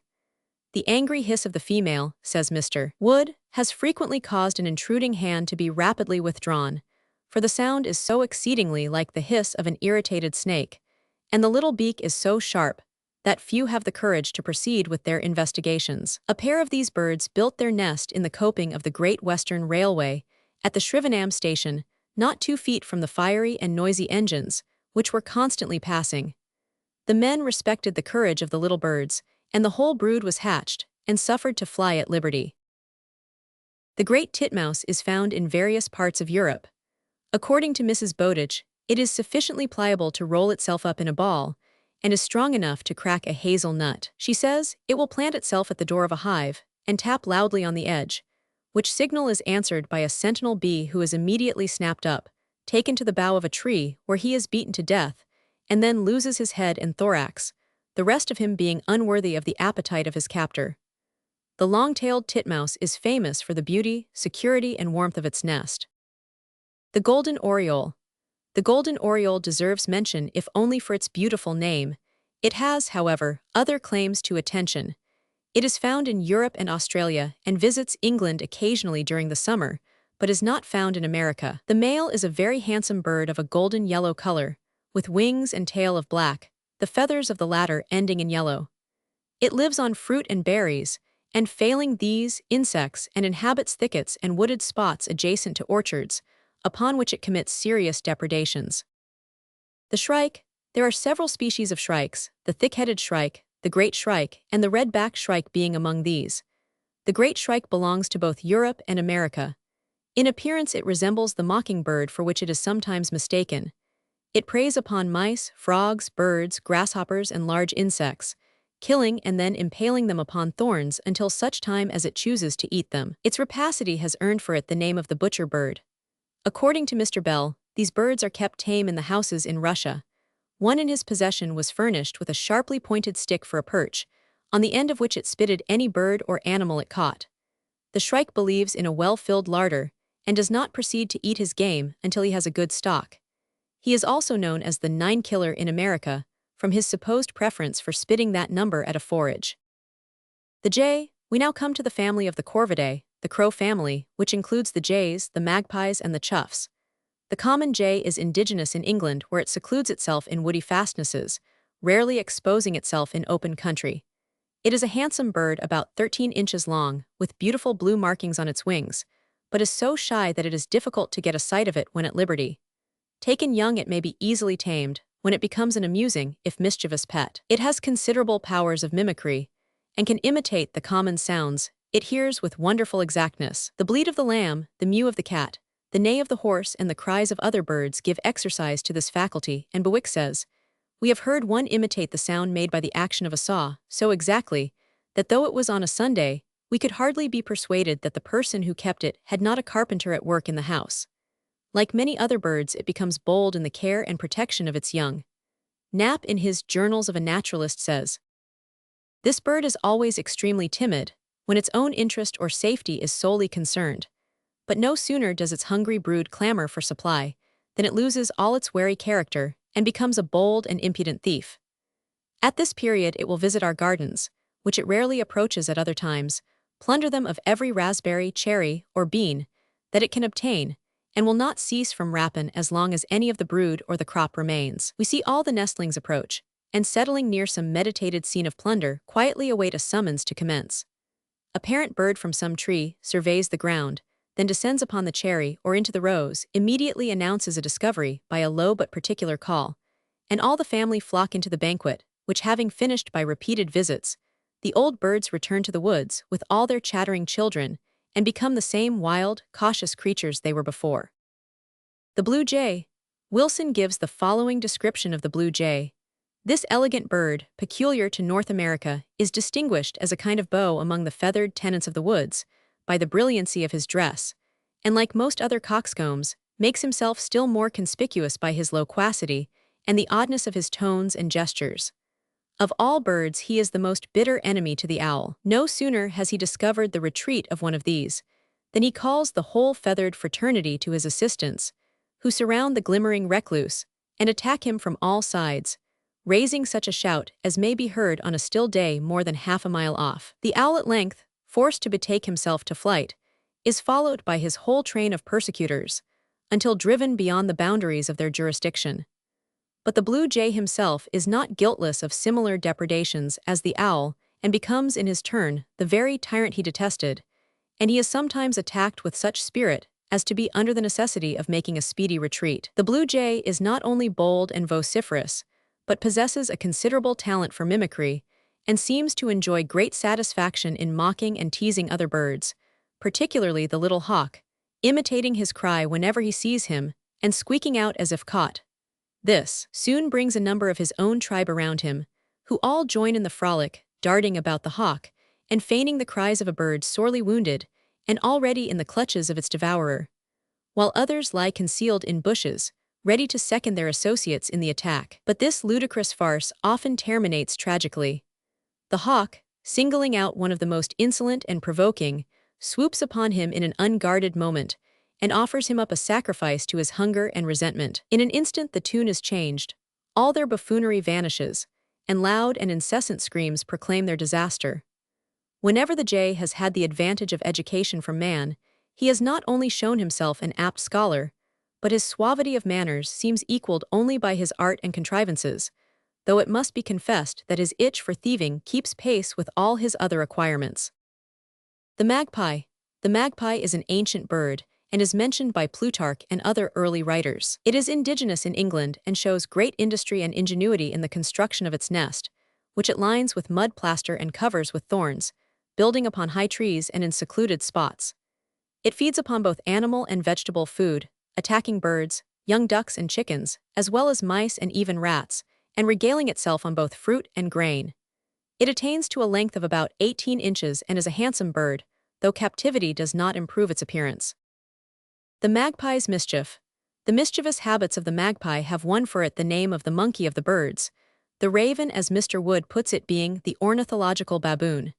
Its mischief is displayed in many ways, in the wanton destruction of articles and in their crafty secretion, as well as in the thievish appropriation of edible dainties. Mr. Wood tells of a Wiltshire magpie which found a malicious enjoyment in pecking the unprotected ankles of little boys not yet arrived at manly habiliments, and was such a terror to the female servants that they were forced to pass his lurking place armed with a broom. One of the servants, having neglected this precaution, was actually found sitting down on the stones to protect her ankles, the magpie triumphantly pacing round her, until aid was brought and the bird driven away. Mrs. Bowditch quotes the following from Mr. Ranson: "A magpie kept by a branch of our family was noted for his powers of imitation. He could whistle tunes, imitate hens and ducks, and speak very plainly. Seated upon a toll-bar gate, he would shout 'Gate ahoy!' so distinctly as to draw out the keeper, who was generally saluted by a loud laugh when he answered the call. When the keeper's wife was making pastry, he would practice the same maneuver, and if the trick were not detected, and the woman rushed out to open the gate, the magpie darted into the house, and speedily made his exit with his bill full of paste. And he, in great glee, would chatter about it for some time afterwards. He would perch upon the backs of chairs, say he was hungry, or inform the juniors of the family it was time to go to school. He was allowed to run about, but was never out of mischief, and had a constant propensity to pilfer and hide small articles.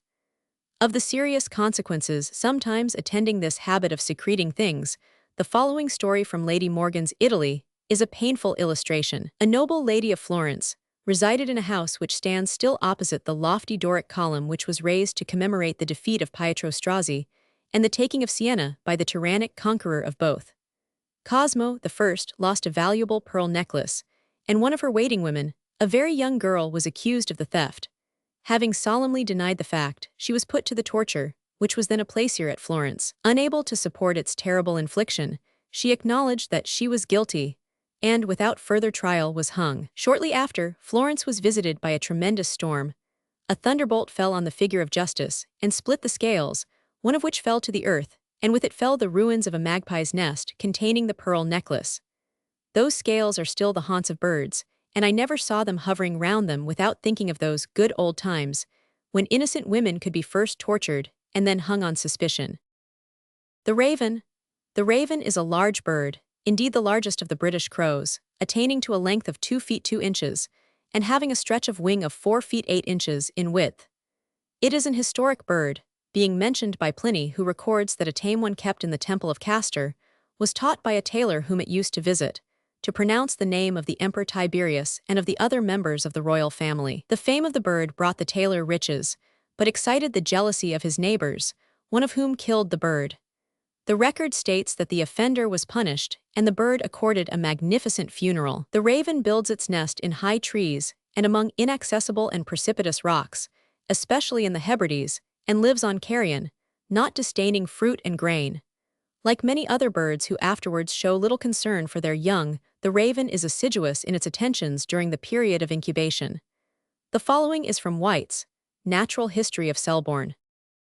In the center of a grove near Selborne, there stood an oak, which, though shapely and tall on the whole, bulged out into a large excrescence near the middle of the stem. On the tree a pair of ravens had fixed their residence for such a series of years that the oak was distinguished by the name of the raven tree.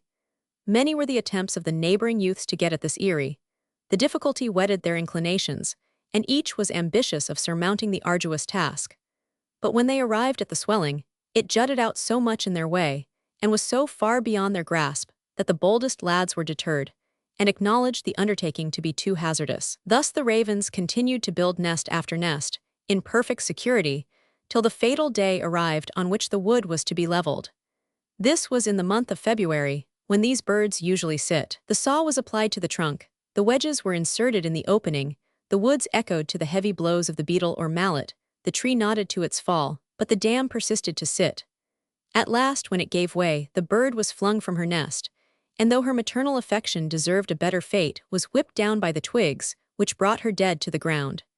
Ravens are said to pair for life and to live for 100 years. Unnatural parents.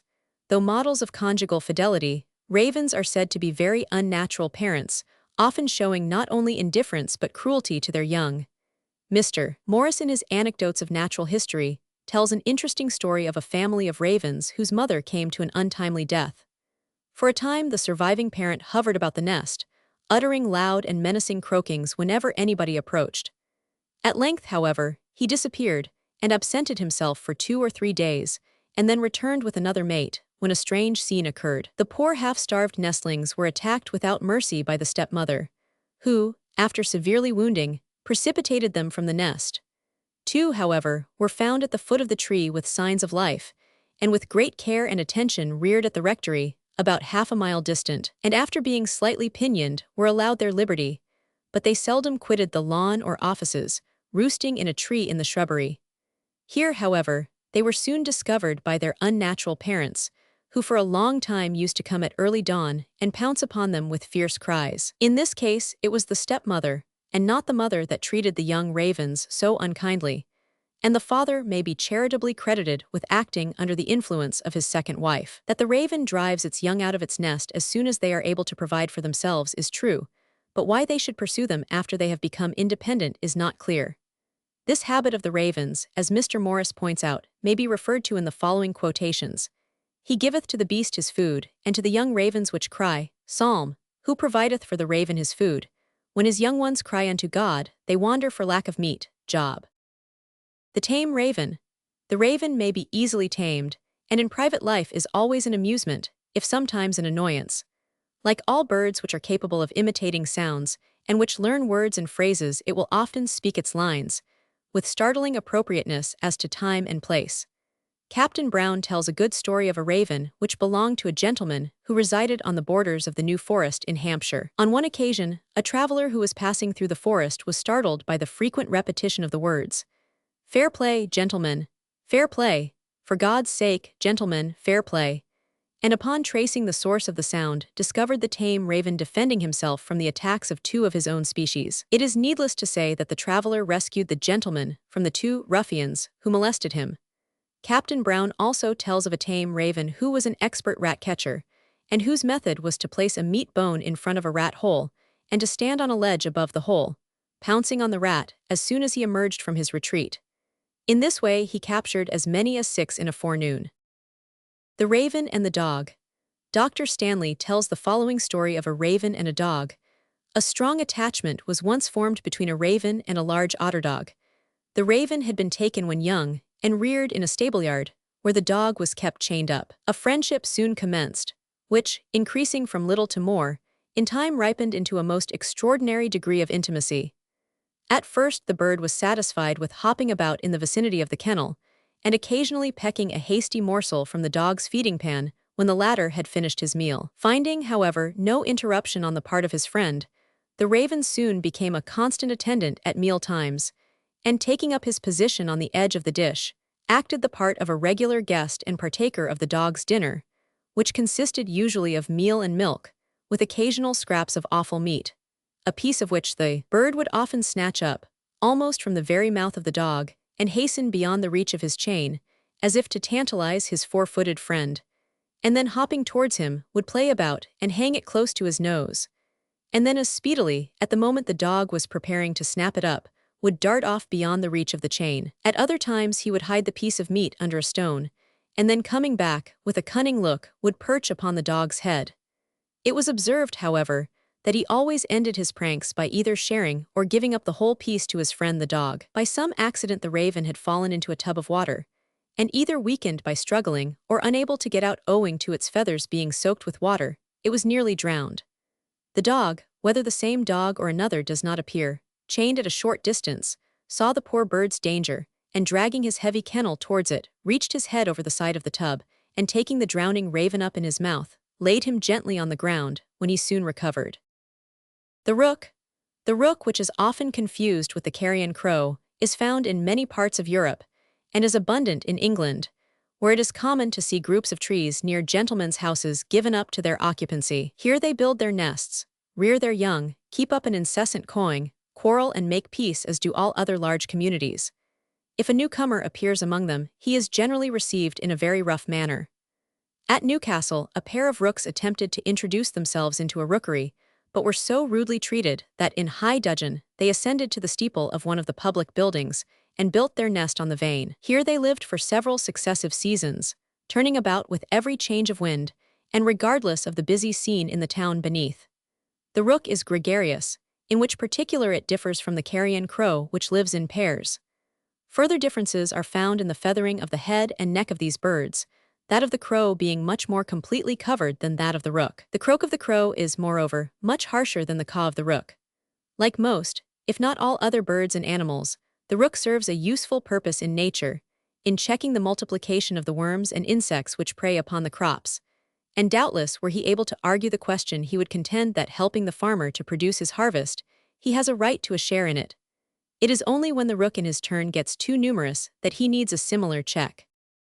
The carrion crow. The carrion crow resembles the raven in appearance, but is about 1/3 smaller in size.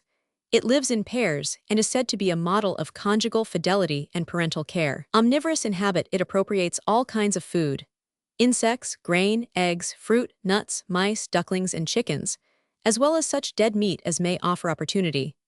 Captain Brown, quoting from a Scotch newspaper, tells of a crow which made an attempt to carry off one of a brood of 14 chickens, but which on being disturbed, dropped its prey and made its escape, returning some time after with 13 other crows and carrying off the whole brood. The jackdaw. The jackdaw measures about 14 inches and is thus the smallest of the birds of its kind. It builds in old ruins, church towers, and rocky eminences, in which particular it differs from the rooks and the crows, who select the topmost branches of trees for this purpose. Like its near relatives with whom we have been dealing, it is thievish and secretive in its habits, showing a preference, in its appropriations, for bright objects such as silver spoons and gold rings. These habits and their terrible consequences have been immortalized by the history and fate of the jackdaw of rhymes. The chough. The chough frequents the western sea coasts of England, the north, south, and west of Ireland and the Isle of Man, and the borders of the snow-line or alpine ranges on the continent of Europe. It nests in the cavities of high cliffs and attains a length of 17 inches. Its beak and legs are of a brilliant red. When tamed, it shows the same qualities of curiosity and secretiveness which characterize the other birds of its kind. The bird of paradise. The bird of paradise is one of the most beautiful of living birds. Mr. Wallace thus describes the Paradisea apoda, which is the largest species known. The body, wings, and tail are of a rich coffee brown, which deepens on the breast to a blackish violet or purple brown. The whole top of the head and neck is of an exceedingly delicate straw yellow, the feathers being short and close set, so as to resemble plush or velvet. The lower part of the throat up to the eye is clothed with scaly feathers of an emerald green color, and with a rich metallic gloss, and velvety plumes of a still deeper green, extend in a band across the forehead and chin as far as the eye, which is bright yellow. The beak is pale lead blue, and the feet, which are rather large and very strong and well-formed, are a pale ashy pink.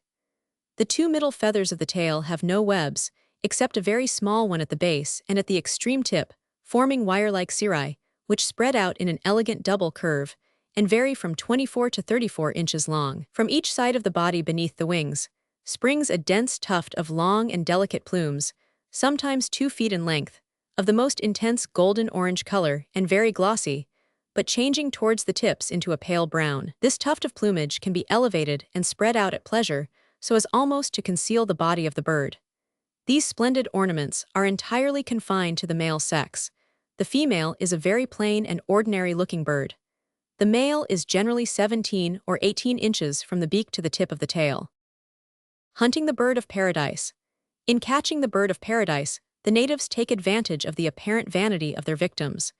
In May, when they are in full plumage, says Mr. Wallace, the males assemble early in the morning to exhibit themselves in a most singular manner. This habit enables the natives to obtain specimens with comparative ease. As soon as they find that the birds have fixed upon a tree upon which to assemble, they build a little shelter of palm leaves in a convenient place among the branches, and the hunter ensconces himself in it before daylight, armed with his bow and a number of arrows terminating in a round knob. A boy waits at the foot of the tree, and when the birds come at sunrise, and a sufficient number have assembled and have begun to dance, the hunter shoots with his blunt arrow so strongly as to stun the bird, which drops down, and is secured and killed by the boy, without its plumage being injured by a drop of blood. The rest take no notice, and fall one after another till some of them take the alarm. The bird of paradise is found in New Guinea and the Papuan Islands. The tanagers. Following Mr. Wallace's order, we come now to the second class of the perching birds, the tanagroid perchers, with the more important species of which we will now proceed to deal. The tanagers are found in America and the West Indian Islands. Wilson, the American ornithologist, describing the scarlet tanager, says, "Among all other birds that inhabit our woods, there is none that strikes the eye of the stranger or even a native with so much brilliancy as this. Seen among the green leaves, with the light falling strongly on his plumage, he really appears beautiful. If he has little melody in his notes to charm us, he has nothing in them to disgust. His manners are modest, easy, and inoffensive. He commits no depredations on the property of the husbandman, but rather benefits him by the daily destruction in spring of many noxious insects. And when winter approaches, he is no plundering dependent, but seeks in a distant country for that sustenance which the severity of the season denies to his industry in this. He is a striking ornament to our rural scenery, and none of the meanest of our rural songsters. Its body is scarlet, and its wings and tail are black. One species of the tanager is known as the organist tanager from the richness of its tones. The swallow. Though only a summer friend, the swallow is among the most popular of birds in England. It arrives in April and is always sure of a hearty welcome, and when it leaves in September for its long journey across the sea, no one would withhold from it a Godspeed. The swallow builds under the eaves of houses, always selecting dry and sheltered spots. Its flight is very rapid, and is a pretty sight to watch as it skims over the surface of the water, sometimes striking it with its wings as it darts hither and thither, snapping at the flies and insects which come within its reach. The marvelous flights of these birds when they migrate are among the many wonderful things of nature. Humboldt states that he saw a swallow alight on the rigging of his vessel when it was 120 miles from land. How such tiny creatures can sustain such extended flights, it is difficult to understand. Swallows in council. Swallows seem to understand the principle of cooperation, and what the family is unable to do for itself, the community seems always ready to undertake for it.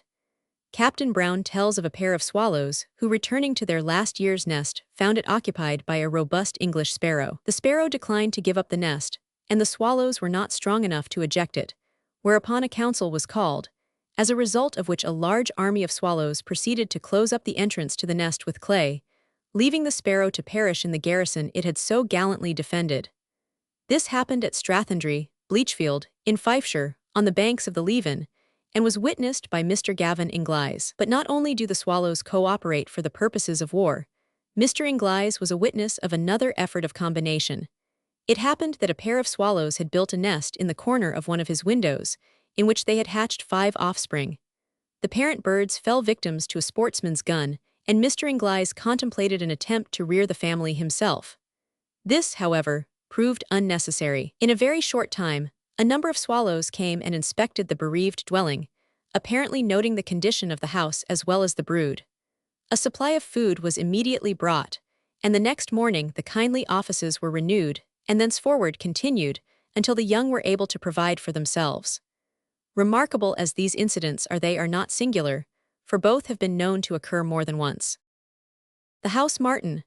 The house martin is characterized by a white spot above his tail, which adds to the prettiness of his appearance in flight. The summer residence of this agreeable bird is universally among the habitations of man, who, having no interest in its destruction, and deriving considerable advantage as well as amusement from its company, is generally its friend and protector. The martin inhabits America as well as Europe, and is a particular favorite wherever it takes up his abode. I never knew but one man, says Wilson, who disliked the martins and would not permit them to settle about his house. This was a penurious, close-fisted German who hated them because, as he said, they eat his peas. I told him he certainly must be mistaken, as I never knew an instance of martins eating peas, but he replied with coolness that he had many times seen them himself blaying near the hive and going snip-snap, by which I understood that it was his bees that were the sufferers, and the charge could not be denied. The sand martin. The sand martin is the smallest of the British swallows, and it is the first to arrive. It bores horizontal holes 2 or 3 feet deep into the sides of sandpits, at the end of which it builds its nest of grass and feathers. The chaffinch, the goldfinch, the greenfinch. The finches are beautiful and interesting birds. The chaffinch is famous for the vivacity of its song and the beauty of its nest. The forks of a thorn or wild crabtree, says Mr. Wood, are favorite places for the nest, which is composed of mosses, hair, wool, and feathers, covered on the exterior with lichens and mosses so exactly resembling the bough on which the nest is placed that the eye is often deceived by its appearance. The goldfinch is a favorite pet and is capable of being trained to perform tricks. It has been called the thistlefinch from its use of the down of the thistle in the construction of its nest. It is bright of appearance, cheery of song, and affectionate of disposition. The greenfinch has a coat of rich olive green and a waistcoat of grayish yellow. The linnet. The linnet is a homely-looking little brown bird with a sweet melodious voice. It frequents commons and wastelands, where it builds its nest under the cover of friendly furze bushes or nearer the habitations of man, in thick-set hedges. The linnet is the natural laureate of the English cottage home. The canary. The canary, as its name implies, comes from the Canary Islands, but it has been so crossed in breeding that it differs very considerably from its original ancestors. Buffon says, "If the nightingale is the chauntress of the woods, the canary is the musician of the chamber. The first owes all to nature, the second something to art." With less strength of organ, less compass of voice, and less variety of note, the canary has a better ear, greater facility of imitation, and a more retentive memory. And as the difference of genius, especially among the lower animals, depends in a great measure on the perfection of their senses, the canary, whose organ of hearing is more susceptible of receiving foreign impressions, becomes more social, tame, and familiar, is capable of gratitude and even attachment. Its caresses are endearing, its little humors innocent, and its anger neither hurts nor offends. Its education is easy. We hear it with pleasure because we are able to instruct it. It leaves the melody of its own natural note, to listen to the melody of our voices and instruments. It applauds, it accompanies us, and repays the pleasure it receives with interest, while the nightingale, more proud of its talent, seems desirous of preserving it in all its purity. At least it appears to attach very little value to ours, and it is with great difficulty it can be taught any of our airs. The canary can speak and whistle. The nightingale despises our words, as well as our airs, and never fails to return to its own wildwood notes. Its pipe is a masterpiece of nature, which human art can neither alter nor improve, while that of the canary is a model of more pliant materials, which we can mold at pleasure, and therefore it contributes in a much greater degree to the comforts of society. It sings at all seasons, cheers us in the dullest weather, and adds to our happiness, by amusing the young and delighting the recluse, charming the tediousness of the cloister, and gladdening the soul of the innocent and captive. The tame canary. The canary is easily tamed and has been taught to perform many little tricks. Indeed, groups of them have been trained to act little plays, firing cannons and driving coaches. The canary shows a humane disposition, has been known to foster the young of other birds, to make friends with other pets, even cats, to show great affection for its master, and to die of grief on the loss of its mate. Dr. Darwin tells of a canary bird which always fainted away when its cage was cleaned. Having desired to see the experiment, says Dr. Darwin, the cage was taken from the ceiling, and the bottom drawn out. The bird began to tremble and turned quite white about the root of the bill. He then opened his mouth as if for breath and respired quickly, stood up straighter on his perch, hung his wing, spread his tail, closed his eyes, and appeared quite stiff for half an hour, till at length, with trembling and deep respirations, he came gradually to himself. The crossbill. The crossbill must be mentioned for the sake of the peculiarity indicated by its name. The points of the beak, instead of being straight and meeting in a common point, curve to the right and left and always in opposite directions. They therefore cross each other and present a unique appearance. It is found in the north of Europe and in the great pine forests of Germany. The bunting. There are several kinds of bunting. The English bunting common to wayside hedges and familiar from its habit of flitting in front of the traveler, and the snow bunting of the northern regions, which turns white on the approach of snow. The starlings. We come now to the third division of the passers or perching birds, to which Mr. Wallace attaches the name of the starlings. The starlings or sternidae, says Dr. Percival Wright, are a well-marked Old World group. No species of the family are found in Australia. The common starling. The common starling is a bird of passage, arriving in England about the beginning of March and leaving some time in October. Knapp says, There is something singularly curious and mysterious in the conduct of these birds previously to their nightly retirement. By the variety and intricacy of the evolutions they execute at that time, they will form themselves perhaps into a triangle, then shoot into a long, pear-shaped figure, expand like a sheet, wheel into a ball, as Pliny observes, each individual striving to get into the center, etc., with a promptitude more like parade movements than the actions of birds. As the breeding season advances, these prodigious flights divide and finally separate into pairs and form their summer settlements. The starling is a handsome bird and usually nests in old buildings, though it has a preference for a dovecote if it can gain admission.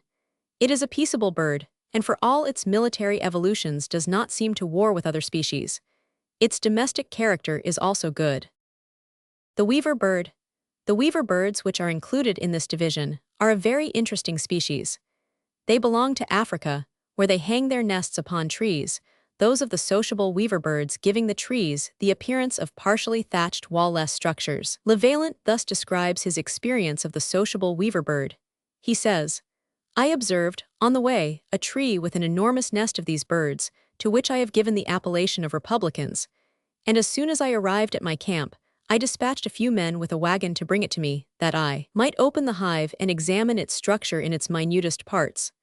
When it arrived, I cut it to pieces with a hatchet, and saw that the chief portion of the structure consisted of a mass of Buckman's grass, without any mixture, but so compactly and firmly basketed together as to be impenetrable to the rain. This is the commencement of the structure, and each bird builds its particular nest under this canopy, the upper surface remaining void without, however, being useless. For, as it has a projecting rim and is a little inclined, it serves to let the rain water off and preserve each little dwelling from the rain. Figure to yourself a huge, irregular, sloping roof, all the eaves of which are completely covered with nests crowded one against another, and you will have a tolerably accurate idea of these singular edifices. Each individual nest is 3 or 4 inches in diameter, which is sufficient for the bird. But as they are all in contact with one another around the eaves, they appear to the eye to form one building, and are distinguishable from each other only by a little external aperture which serves as an entrance to the nest. And even this is sometimes common to 3 different nests, one of which is situated at the bottom, and the other 2 at the sides. One of these structures examined by Patterson contained 320 inhabited cells. The lark. The skylark is common all over Europe and is an especial favorite in the British Isles. It builds its nest on the ground among growing corn or high grass, and shows especial care for its young. Its song is perhaps the most joyous and inspiriting of those of English birds. Captain Brown quotes the following interesting particulars of its song from a communication made by Mr. J. Maine to the Magazine of Natural History. His joyous matins and heavenward flight have been aptly compared to hymns and acts of adoration and praise. No bird sings with more method.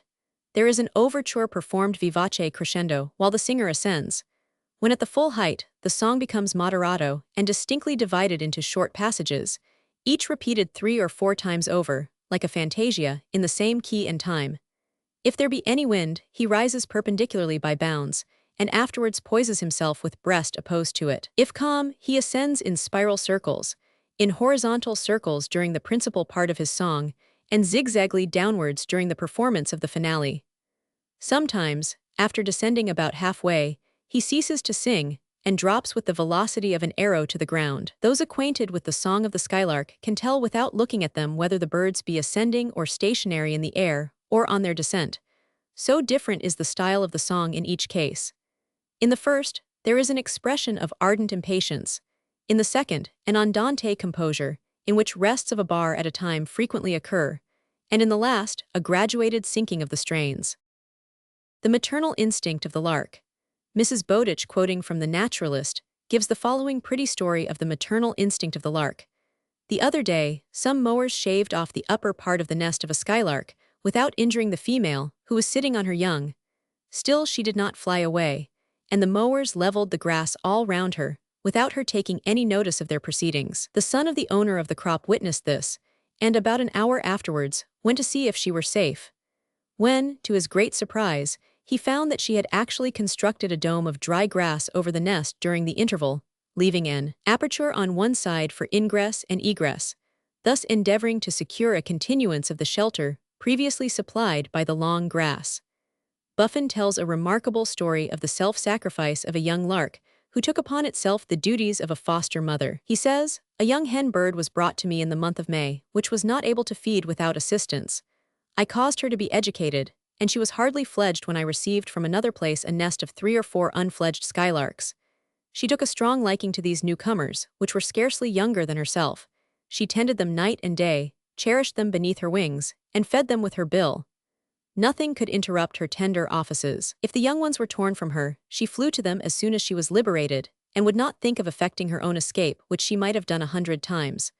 Her affection grew upon her, she neglected food and drink. She now required the same support as her adopted offspring, and expired at last consumed with maternal anxiety. None of the young ones survived her. They died one after another, so essential were her cares, which were equally tender and judicious." The lark and the hawk. The lark, when pursued by the hawk, has been known to seek refuge under the protection of man, as the following quoted by Captain Brown from Bell's Weekly Messenger will show. "On Wednesday, the 6th of October, 1805, as a gentleman was sitting on the rocks at the end of Callercott's Sands, near Tynemouth, Northumberland, dressing himself after bathing, he perceived a hawk in the air, in close pursuit of, and nearly within reach of a lark. To save the little fugitive, he shouted and clapped his hands, when immediately the lark descended, and alighted on his knee, nor did it offer to leave him when taken into the hand, but seemed confident of that protection which it found. The hawk sailed about for some time. The gentleman, after taking the lark nearly to Tynemouth, restored it to its former liberty." The wagtails and pipits. The wagtails, of which family the pied wagtail is the most familiar, derives its name from its habit of wagging its tail. As Mr. Wood says, "It settles on the ground and wags its tail. It runs a few paces and wags its tail again, pecks an insect, and again its tail vibrates. It frequents sandbanks and the margins of rivers where it finds its food. It is found in England throughout the year, migrating to the southern counties in the early winter." The pipits, of which the meadow pipit and the tree pipit are the best known varieties, are found all over the British Isles as well as in many parts of Europe. The anteaters. The fourth division of the perching birds designated by Mr. Wallace, the anteaters, includes a large number of American varieties, which space forbids us even to enumerate. 1 or 2 must suffice. The kingbird. The kingbird or tyrant flycatcher of North America is small, but of a fearless disposition, attacking hawks, crows, and other larger birds, and generally having the best of the battle. The upper part of its body is black and the lower of a delicate white. Its song is a shrill twittering, resembling the jingling of a bunch of keys. It belongs to the family of the tyrant shrikes or Tyranidae. It is during the time of incubation that it shows so much ferocity. Wilson says, "I have seen the red-headed woodpecker while clinging on a rail of the fence, amuse himself with the violence of the kingbird, and play bo-peep with him round the rail, while the latter, highly irritated, made every attempt, as he swept from side, to strike him, but in vain. All his turbulence subsides as soon as his young are able to shift for themselves, and he is then as mild and peaceable as any other bird." The chatterers. The chatterers or Codingidae include among them the cock of the rock, one of the most beautiful of South American birds. Resembling a pigeon in size, its head is sufficiently like that of the farmyard cock to account for its name, which is also made to indicate the nature of its haunts. Its coat is a warm saffron yellow and its crest resembles a fan.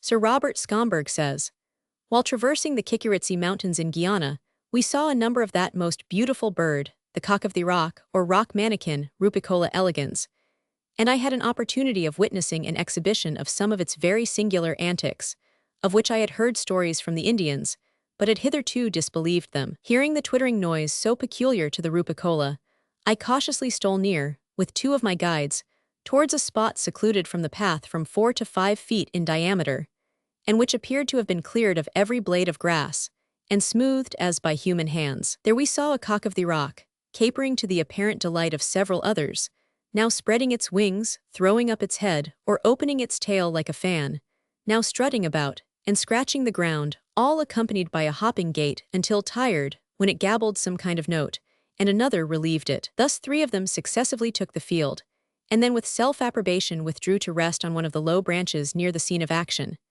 We had counted 10 cocks and 2 hens of the party, when the crackling of some wood, on which I had unfortunately placed my foot, alarmed and dispersed this dancing party.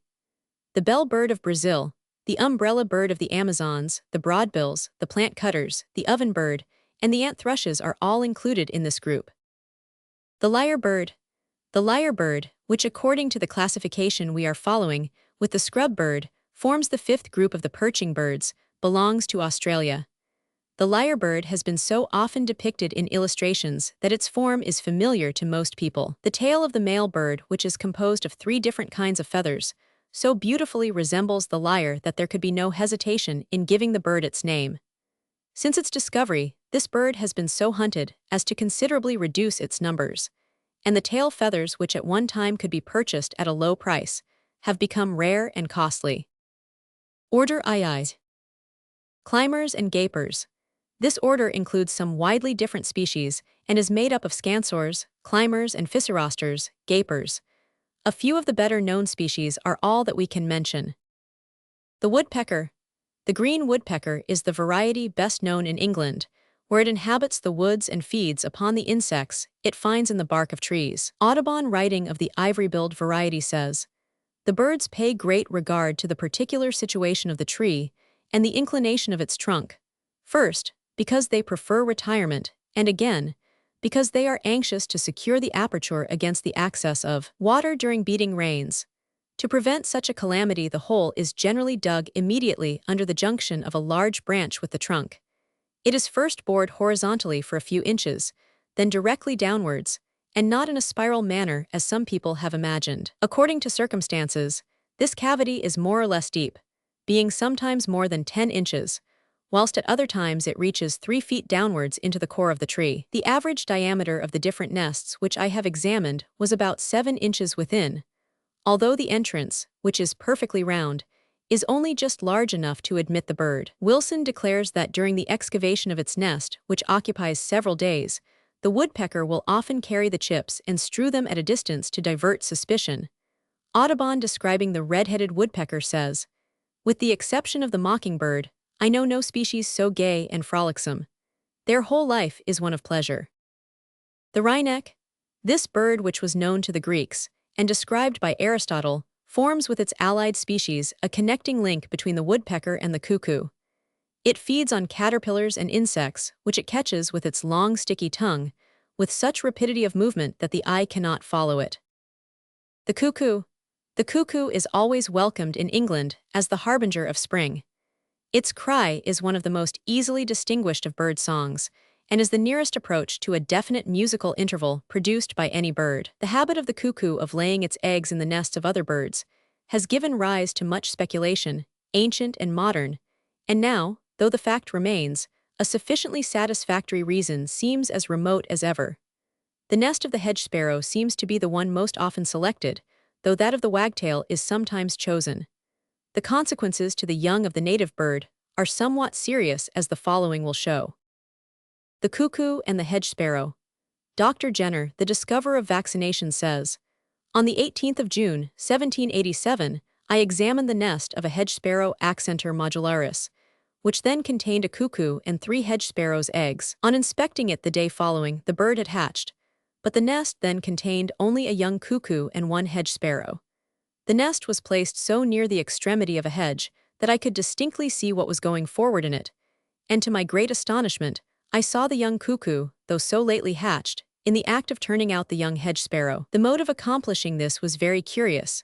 The little animal, with the assistance of its rump and wings, contrived to get the bird upon its back, and making a lodgment for its burthen by elevating its elbows, clambered backwards with it up the side of the nest till it reached the top, where, resting for a moment, it threw off its load with a jerk and quite disengaged it from the nest.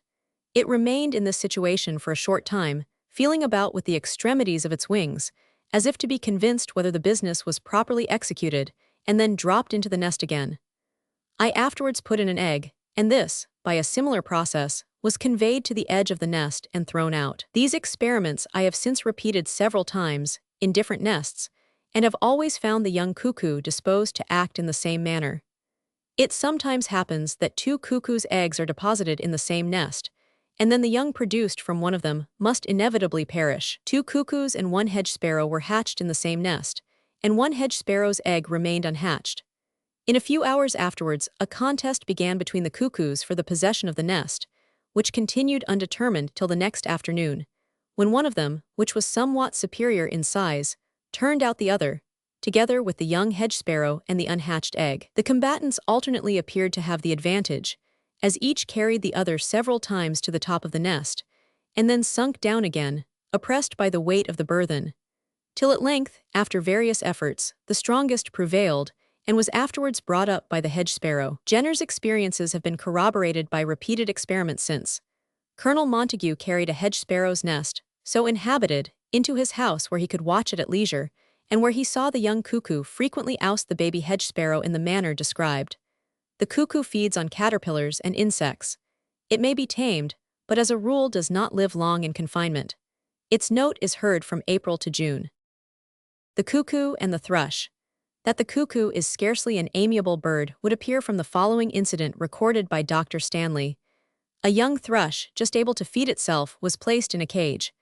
A short time after, a young cuckoo, which could not feed itself, was placed in the same cage, and fed by the owner. At length it was observed that the thrush fed it, the cuckoo opening its mouth, and sitting on the upper perch, and making the thrush hop down to fetch its food. One day, while thus expecting its supply, a worm was put into the cage, and the thrush could not resist the temptation of eating it, upon which the cuckoo descended, attacked the thrush with fury, and literally tore out one of its eyes, and then hopped back. Although so lacerated, the poor thrush meekly took up some food, and continued to do so till the cuckoo was full grown. The trogons. The trogons are among the most gorgeous of living birds, the brilliance of their plumage defying verbal description. Their main color is a metallic golden green, boldly contrasted with scarlet, black, and brown. The resplendent trogon, says Mr. Wood, is the most gorgeous of all this gorgeous family. Its long and gracefully curved tail is nearly 3 feet long, and the whole of the upper surface and the throat are a glowing green. The breast and underparts are bright crimson, the middle feathers of the tail black, and the outer feathers white. These birds are natives of Mexico. The kingfisher. The kingfishers are a widespread family, being found all over the world. There are numerous varieties, of which the common kingfisher and the laughing kingfisher are all that we can notice. The common kingfisher is indigenous in England, where it usually lives on the banks of rivers and streams, feeding upon fish and insects. It makes burrows or holes in the banks, where it lays its eggs and rears its young, fishing from the low branches of trees which overspread the water. When the fish is caught, it is beaten to death against some hard substance, and then swallowed whole, head foremost. The common kingfisher is somewhat larger than the lark, and has a beautiful metallic coat, which shimmers with a very pleasing effect as it darts among the greenery of the riverbank or flies along the surface of the water. The laughing kingfisher belongs to Australia and is so named from its peculiar cry. It is one of the largest species of its kind. Other species belong to the Moluccas and New Guinea, and a few to America. The hornbill. The hornbill is famous for the size and shape of its bill, which is very large. There are several varieties, African and Indian. They live mostly on fruit, though some are said to eat reptiles. They have some very curious habits. Mr. Wallace describes the habit of the male hornbill of shutting up the female during the period of incubation and feeding her through a small hole left open for the purpose. The goatsuckers. The goatsucker is so called from the belief long entertained that it was in the habit of sucking the teat of the goat. There are several varieties, and they are remarkable for the strangeness of their cries. The goatsucker has sometimes been called the night jar from its discordant note. It is also known as the fern owl. Mr. Wood says, it may be seen at the approach of evening silently wheeling round the trees, capturing the nocturnal moths and beetles, then occasionally settling and uttering its jarring cry. When flying, the bird sometimes makes its wings meet over its back and brings them together with a smart snap. It arrives in England in the beginning of May and leaves in December. The whippoorwill and the chuckwill's widow both belong to this family. The whippoorwill. The whippoorwill, which is peculiar to America, is celebrated for its singular melody, which is heard in spring to issue at night from the woods and glens of all parts of the country. It is a rapid warbling repetition of the name given to the bird, and is so distinctly pronounced as to seem like the voice of a human being. It is a solitary bird, remaining silent and sequestered during the day, but at night it often approaches a dwelling and pours forth its song upon the doorstep or a neighboring tree. Chuckwill's widow. This bird, also peculiar to America, is about a foot in length, resembling in color, form, and habits the whippoorwill. It is a solitary bird, frequenting glens and hollows and seldom making its appearance during the day. Its song, which is uttered, like that of the whippoorwill at night, is a constant repetition of the sound, Chuckwill's widow, very distinctly articulated. It is common in Georgia, and is regarded by the Creek Indians with superstitious awe. It is very seldom seen in the middle or eastern states. But I recollect once, says an American writer, to have known a whole village in New England in terror and amazement at hearing one of them singing its strange song on the edge of a swamp. The superstitious part of the inhabitants considered it a prediction of some evil that was to befall a widow of the parish, but there was a diversity of opinion as to who the hapless Chuckwill's widow might be. The swift, so called from the remarkable speed of his flight, is also known as Jack Screamer from the shrillness of his voice. He winters in Africa and arrives in England about May, remaining until about the middle of August. He builds his nest under the eaves of houses and frequent steeples and other lofty edifices, forming his nest of grasses and feathers. The esculent swift, so called from the fact that its nests are edible, builds at the sides of almost inaccessible cliffs, a habit which renders the collection of these singular dainties very dangerous. The nests are formed of mucilaginous seaweeds and have the appearance of isinglass. They are considered great delicacies in China, where they are found. They abound in Java. The swifts resemble the swallows in several particulars and have often been classed with them. There are, however, important differences which separate them. The hummingbird. There are hundreds of kinds of hummingbirds, nearly all of them natives of America, where they frequent the gardens and sip the honey from the honeysuckle and other plants, like the hive and humble bee. The hummingbird is several times larger than the latter, but flies so swiftly as almost to elude the sight. Its wings, when it is balancing over the flower, produce a humming sound, from which it takes its name. It is the smallest of the feathered race, and is one of the most beautiful in the elegance of its form and the glossy brilliancy of its delicate plumage. Small as it is, however, it is exceedingly courageous and has violent passions. The length of this bird is 3 inches. It lives partly on honey obtained from flowers, but devours also great quantities of very small insects. The general color is a rich golden green on the upper parts. The breast and neck are of a dusky white. Its nest is very small and is elegantly lined with the down of the mullein. It is covered on the outside with moss, to imitate the color of the limb on which it is built. Order III. The parrots. The parrots never fail to interest, on account of their beauty of form and color and their aptitude for imitating common sounds. There are some hundreds of species, belonging to different parts of the world, the cockatoos to Australia, the macaws to America, and many varieties to Africa. The macaws and some other kinds are among the most gorgeous of living birds, and whether seen in their native wilds or in the aviaries of civilization, never fail to excite admiration. The cockatoo is distinguished from the true parrot by its crest. Other species are differentiated by habit, size, color, and form. The better known of these are the sulphur-crested cockatoo, the ground parrot, the macaw, the gray parrot, the green parrot, the parakeets, and the lovebirds. The parrot's intelligence. Many stories are told of the remarkable powers of individual parrots and the singular appropriateness of their remarks on particular occasions. These are often so startling as to arouse suspicion of their authenticity, and yet a moment's reflection will show that coincidence plays a large part in these demonstrations, and that many of the most astonishing examples of felicitous interjection, or repartee, are due to this, and not to any special gift of intelligence on the part of the bird. An ordinary parrot with half a dozen phrases which it is constantly repeating will, in the nature of things, often use them in singularly felicitous connection with current conversation. No notice is taken of the many instances in which the phrase is inappropriate, and yet a few cases of remarkable fitness are held to demonstrate extraordinary intelligence. Teach a parrot such a simple rejoinder as "not I," and the bird, using it in answer to all sorts of questions, will often use it with apparent intelligence, but a doll might be made to show equal wit. That parrots are taught to give certain answers to certain questions is of course true, but in these cases the questions suggest the answers, and all the intelligence is shown by the interrogator. Those birds which have lived many years and acquired many phrases will naturally, from the extent of their repertoire, the more often surprise their hearers. But that they show any greater intelligence may perhaps be doubted. That some of the parrots, and especially the lovebirds, show great feeling for each other and attachment to their owners is well known. but the claim sometimes made that they show greater intelligence than any other birds may be very safely disputed. The term parrot-like, as applied to the repetition of lessons by rote which are not understood by those repeating them, involves no injustice to the parrot. Famous parrots. There have been many famous parrots who have played their part in history if they have not rivaled the geese that saved Rome. The Emperor Basilius Macedo was induced by a parrot, who cast a gloom over the guests at a banquet by continually calling out, "Alas, alas, poor Prince Leo," to liberate his son whom he had confined on suspicion of treason. The emperor observed the gloom of his guests and urged them to the pleasures of the table, when one of them is said to have responded, "How should we eat, sire, when we are thus reproached by this bird of our want of duty to your family? The brute animal is mindful of its lord, and we that have reason have neglected to supplicate your majesty in behalf of the prince, whom we all believe to be innocent, and to suffer under calumny." Whether the bird had been purposely taught this phrase, or had merely acquired it by hearing its frequent repetition does not appear.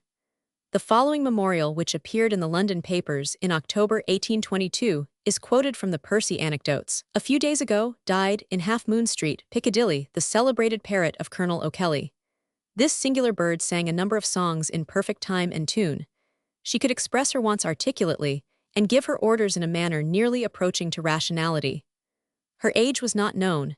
It was, however, more than 30 years, for previous to that period, Colonel O'Kelly bought her at Bristol for 100 guineas. The colonel was repeatedly offered 500 guineas a year for the bird, by persons who wished to make a public exhibition of her.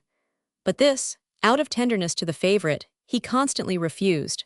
She could not only repeat a great number of sentences, but answer questions put to her. When singing, she beat time with all the appearance of science, and so accurate was her judgment that if by chance she mistook a note, she would revert to the bar where the mistake was made, correct herself, and still beating regular time, go through the whole with wonderful exactness.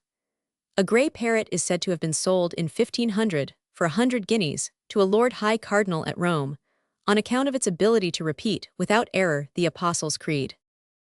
The grey parrot.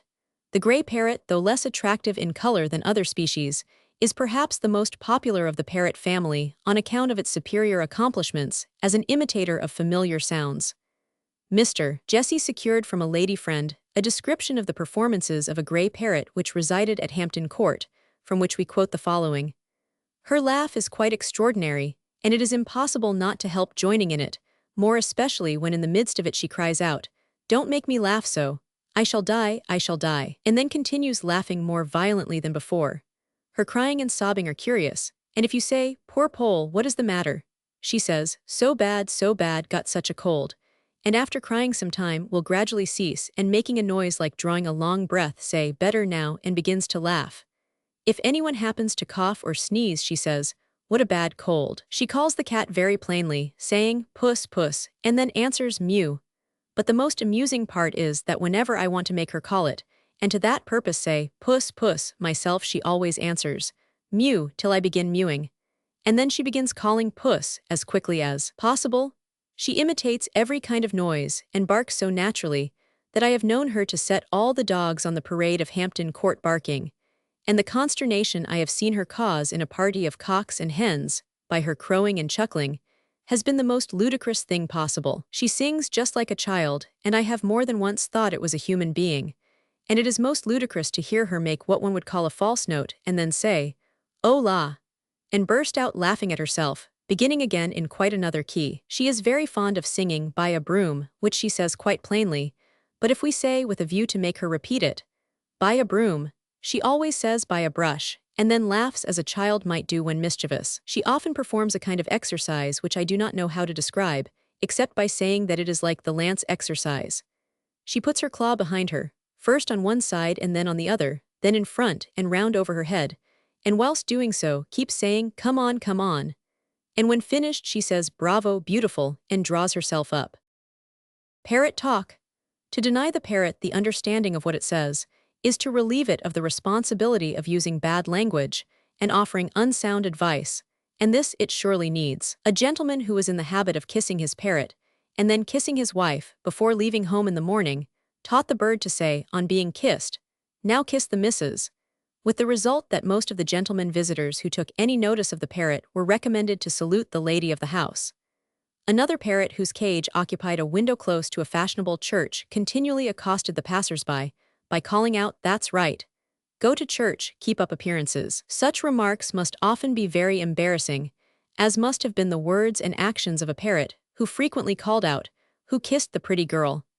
and then gave a perfect imitation of the sound of several kisses in succession. Perhaps no more aggravating use was ever made of a parrot's powers than that witnessed by Buffon, who says, "I have seen a parrot very ridiculously employed, belonging to a distiller who had suffered pretty severely in his circumstances from an informer who lived opposite him. This bird was taught to pronounce the 9th commandment, 'Thou shalt not bear false witness against thy neighbor,' with a very clear, loud, articulate voice.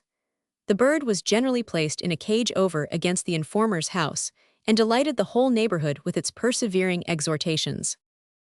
Order IV. Pigeons. There are many varieties of pigeons, some being peculiar to certain districts, and others covering a much more extended geographical area. Mr. Darwin divides the British varieties into 4 groups: I, the English carrier, the runt, and the barb. II, the fantail, the African owl, the short-faced tumbler, the Indian frillback, and the Jacobin. III, the English pouter and IV, the dovecote pigeon, the swallow, the spot, the nun, the English frillback, the laugher, and the trumpeter. The passenger pigeon of America, the Nicobar pigeon of the Philippine Islands, the great crown pigeon of New Guinea, and the hook-billed ground pigeon of Samoa are other important species. Carrier pigeons. In the Percy Anecdotes, there is a brief history of the use of carrier pigeons, which we quote as follows. The first mention we find made of the employment of pigeons as letter carriers is by Ovid, in his Metamorphoses, who tells us that Torosthenes, by a pigeon stained with purple, gave notice of his having been victor at the Olympic Games on the very same day to his father at Aegina. Pliny informs us that during the siege of Modena by Mark Antony, pigeons were employed by Brutus to keep up a correspondence with the besieged. When the city of Ptolemais, in Syria, was invested by the French and Venetians, and it was ready to fall into their hands, they observed a pigeon flying over them, and immediately conjectured that it was charged with letters to the garrison. On this, the whole army raising a loud shout, so confounded the poor aerial post that it fell to the ground, and on being seized, a letter was found under its wings, from the Sultan, in which he assured the garrison that he would be with them in 3 days, with an army sufficient to raise the siege. For this letter the besiegers substituted another to this purpose, that the garrison must see to their own safety, for the Sultan had such other affairs pressing him that it was impossible for him to come to their succor. And with this false intelligence, they let the pigeon free to pursue his course. The garrison, deprived by this decree of all hope of relief, immediately surrendered. The Sultan appeared on the 3rd day, as promised, with a powerful army, and was not a little mortified to find the city already in the hands of the Christians. Carrier pigeons were again employed, but with better success, at the siege of Leyden, in 1675. The garrison were, by means of the information thus conveyed to them, induced to stand out, till the enemy, despairing of reducing the place, withdrew. On the siege being raised, the Prince of Orange ordered that the pigeons who had rendered such essential service should be maintained at the public expense, and that at their death they should be embalmed and preserved in the town house, as a perpetual token of gratitude. Pigeons on the wing. Pigeons are said to travel as fast as 2,200 yards per minute, and to sustain flight for hundreds of miles at a stretch. The extraordinary manner in which they will find their way almost incredible distances has suggested all kinds of speculation as to the instinct or sense which guides them. A well-known pigeon fancier, interviewed by a writer who published the results of the interview in Chums, Cassell & Co., says, "The popular notion that carrier pigeons are guided by some direction sense, or blind instinct, is quite as absurd as the French belief that they follow certain electrical currents. I have had to do with pigeons for over 20 years, he continued, and I am open to demonstrate to anyone that in flight they are guided by sight alone. Of course, some pigeons are more sagacious, clever than others, but the fact remains, and everything tends to prove it. For example, no carrier pigeon can find its way over a strange country. It often gets lost in a fog. And again, until taught by experience, it is often led astray by colors and objects which appear to be familiar. Quite recently, when I was trying some young birds, I had an instance of how easily they may be led astray. Close to my residence is a large red brick building, which to an old bird would prove a good landmark miles away.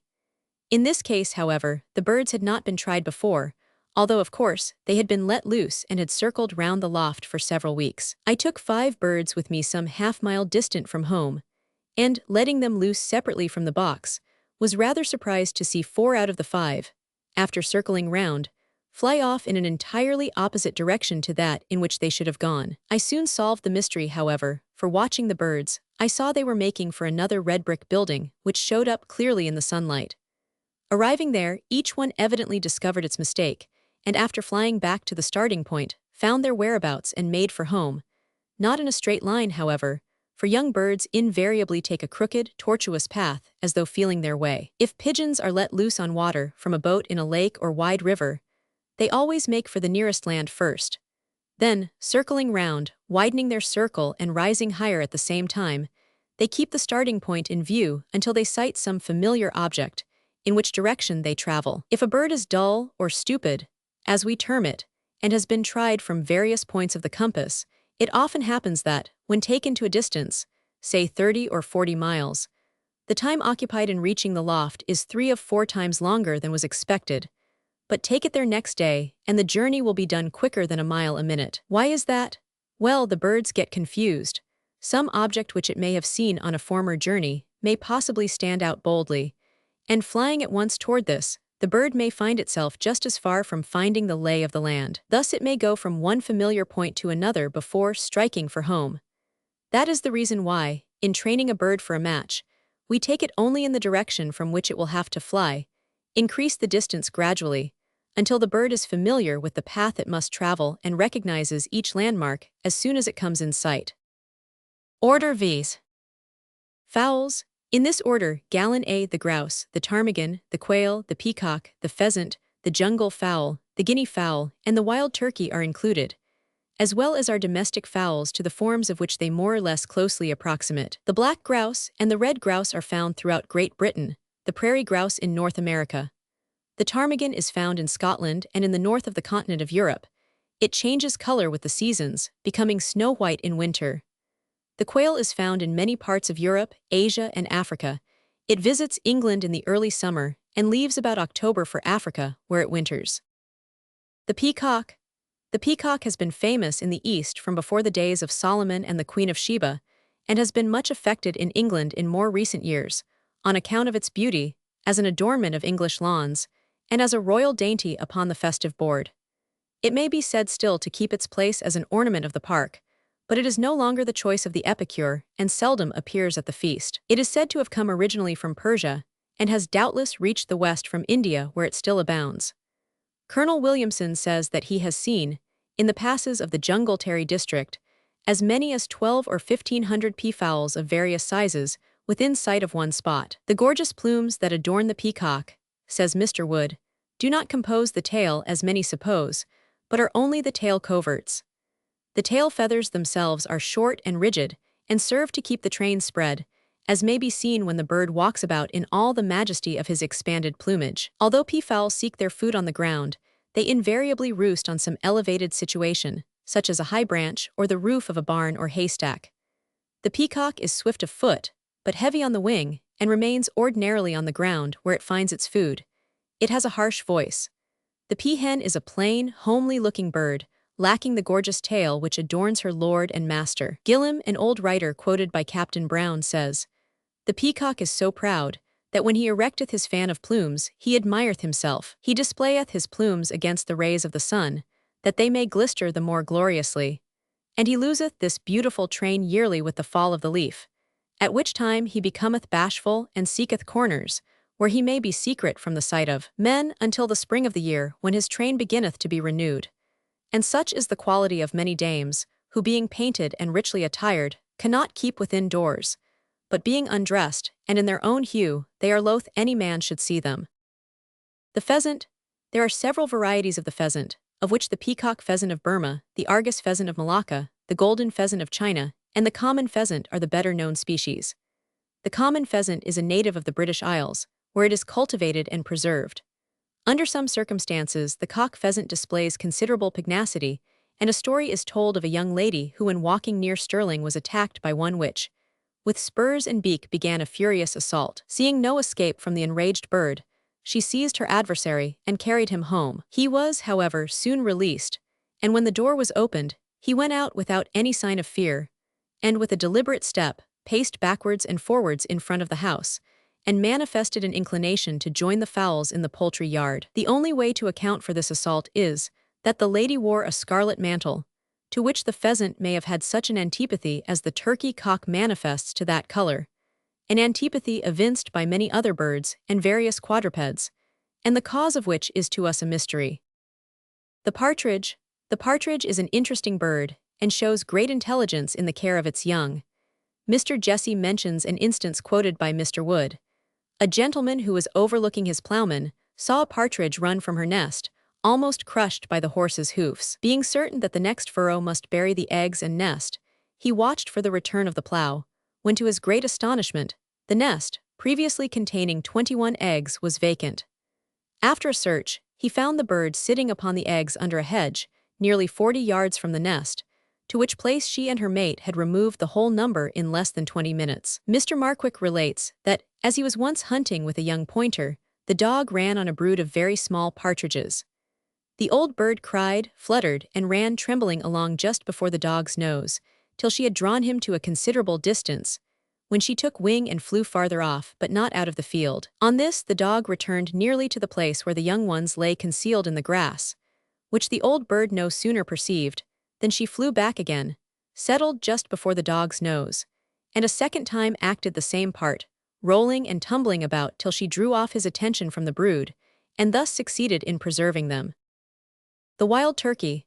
The wild turkey was at one time common in all parts of America, but it is fast diminishing, and is now seldom found except in the Western territories. It is often larger than the domestic turkey. It is gregarious and feeds on grain, seeds, and fruits. It is the original stock of the domestic turkey. Mr. Lucien Bonaparte has given a long and interesting account of this bird. He says they sometimes fly across broad rivers, ascending the tallest trees on one side, and the whole flock starting together. Some of the younger and weaker birds sometimes fall into the water and either paddle to the shore or are drowned. The domestic turkey. The wild turkey was first carried to Europe and other parts of the eastern continent and domesticated in the 16th century. It is now extensively diffused over the world, and its flesh is ranked among the most delicious poultry. The cock is a noisy fellow, strutting about, and displaying his plumage with great ostentation. He is also very quarrelsome. The hen seems to possess a more modest and retiring disposition, wandering about the fields with a melancholy and dejected air, occasionally uttering a short plaintive note. She is exceedingly attached to her young, but leads them away from danger without ever attempting to defend them by repelling an attack. The sagacity of the turkey. Of the sagacity of the turkey, Audubon says, "While at Henderson, on the Ohio, I had a fine male turkey which had been reared from its earliest youth under my care. It became so tame that it would follow any person who called it, and was the favorite of the little village. Yet it would never roost with the tame turkeys, but regularly betook itself at night to the roof of the house, where it remained till dawn. When 2 years old, it began to fly to the woods, where it remained for a considerable part of the day, and returned to the enclosure as night approached. It continued this practice until the following spring, when I saw it several times fly from its roosting place to the top of a high cotton tree on the bank of the Ohio, from which, after resting a little, it would sail to the opposite shore, the river being there nearly half a mile wide, and return towards night. One morning I saw it fly off, at a very early hour, to the woods in another direction, and took no particular notice of the circumstance. Several days elapsed, but the bird did not return. I was going towards some lakes near Green River to shoot, when, having walked about 5 miles, I saw a fine large gobbler cross the path before me, moving leisurely along. Turkeys being then in prime condition for the table, I ordered my dog to chase it and put it up. The animal went off with great rapidity, and as it approached the turkey, I saw, with great surprise, that the latter paid little attention. Juno was on the point of seizing it, when she suddenly stopped, and turned her head towards me. I hastened to them, but you may easily conceive my surprise when I saw my own favorite bird, and discovered that it had recognized the dog, and would not fly from it, although the sight of a strange dog would have caused it to run off at once. A friend of mine, being in search of a wounded deer, took the bird on his saddle before him, and carried it home for me. The following spring it was accidentally shot, having been taken for a wild bird, and brought to me, on being recognized by the red riband which it had round its neck. Sitting turkey cocks. The male turkey is said to be but an indifferent father, but there are some curious illustrations on record of his displaying maternal instincts.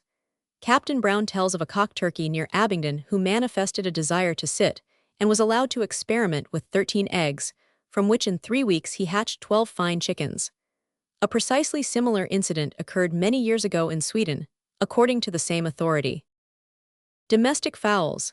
The domestic fowls are too well known to need description here.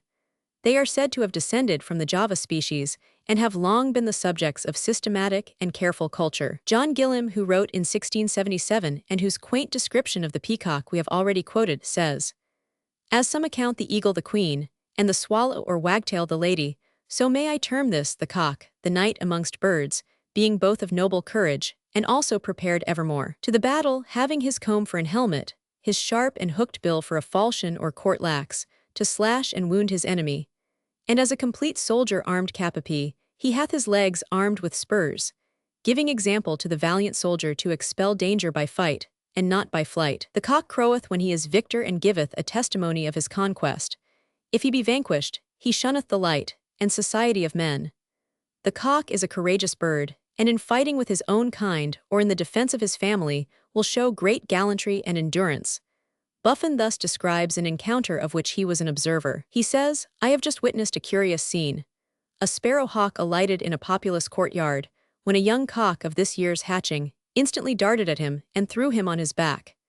In this situation, the hawk, defending himself with his talons and his bill, intimidated the hens and turkeys, which streamed tumultuously around him. After having a little recovered himself, he rose and was taking wing, when the cock rushed upon him a second time, upset him, and held him down so long that he was easily caught by a person who witnessed the conflict. The cock is said to show many of the qualities which belong to knighthood.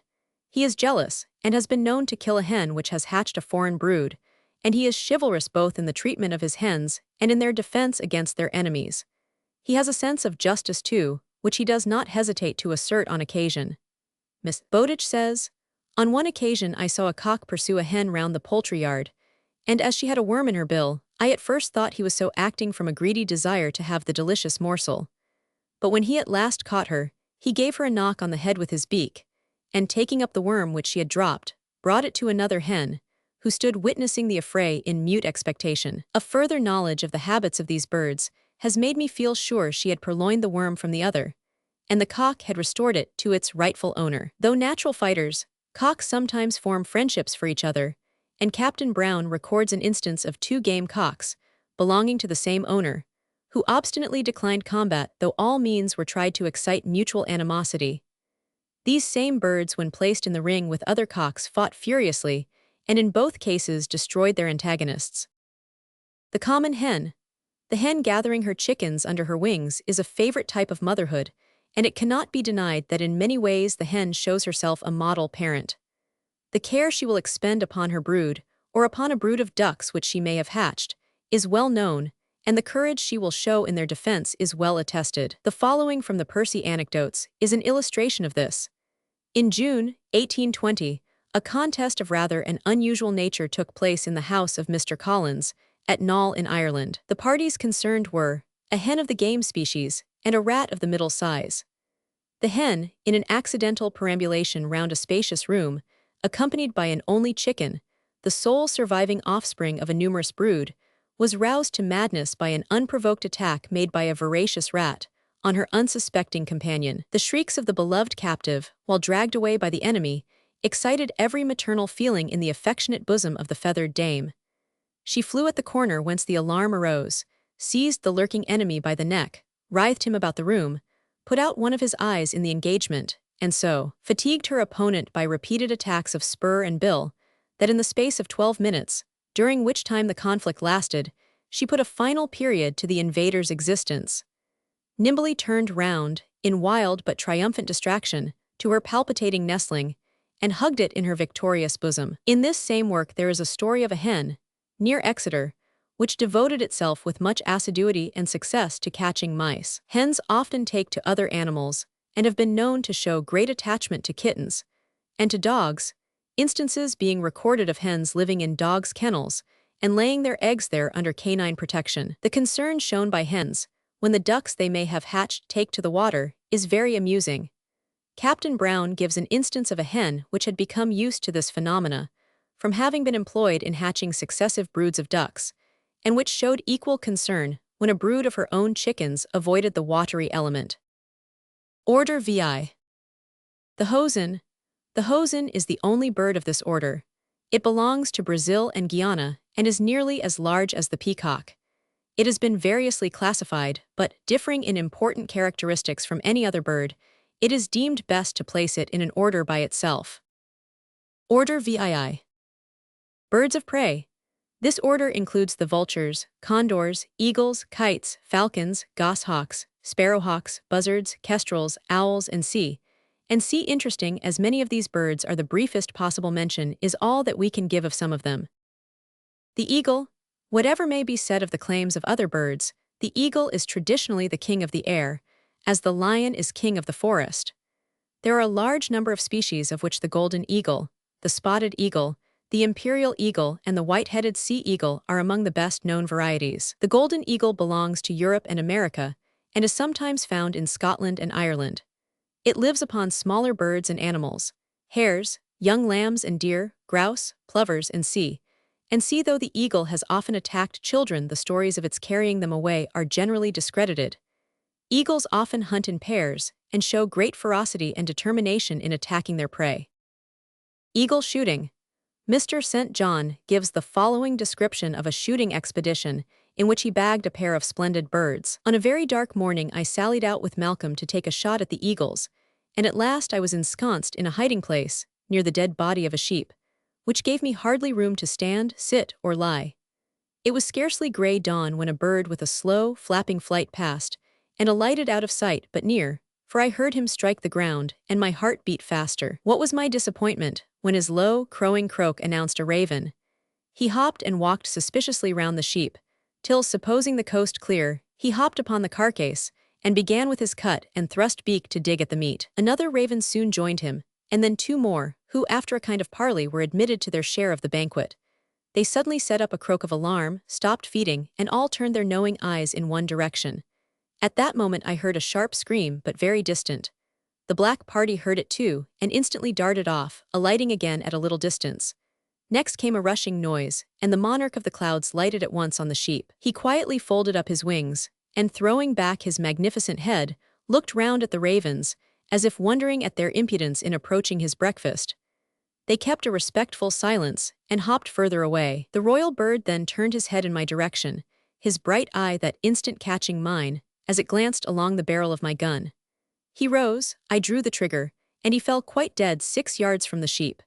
As one eagle is always followed by a second, I remained quiet, in hopes that his mate was not within hearing of my shot. I had not waited many minutes when I saw the other eagle skimming low over the brow of the hill towards me. She did not alight at once, but her eye catching the dead body of her mate, she wheeled up into the air. I thought she was lost to me, when presently I heard her wings brush close over my head, and she wheeled round and round the dead bird, turning her head downwards to make out what had happened. At times she stooped so low that I could see the sparkle of her eye, and hear her low, complaining cry. I watched the time when she turned up her wing towards me, and dropped her actually on the body of the other. She rose to her feet, and stood gazing at me with a reproachful look, and would have done battle, but death was busy with her, and as I was loading in haste she reeled and fell perfectly dead. The white-headed eagle.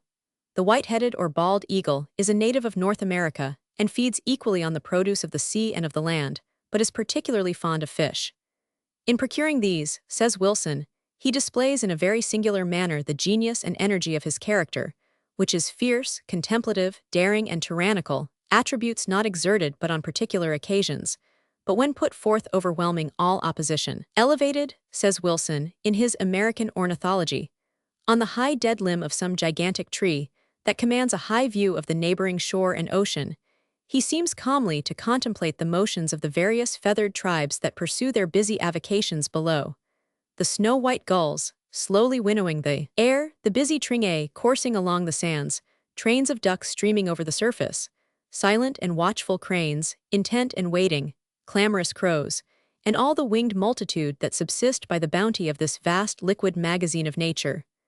High over all these hovers one, whose action instantly arrests all attention. By his wide curvature of wing and sudden suspension in the air, he knows him to be the fish-hawk, settling over some devoted victim of the deep.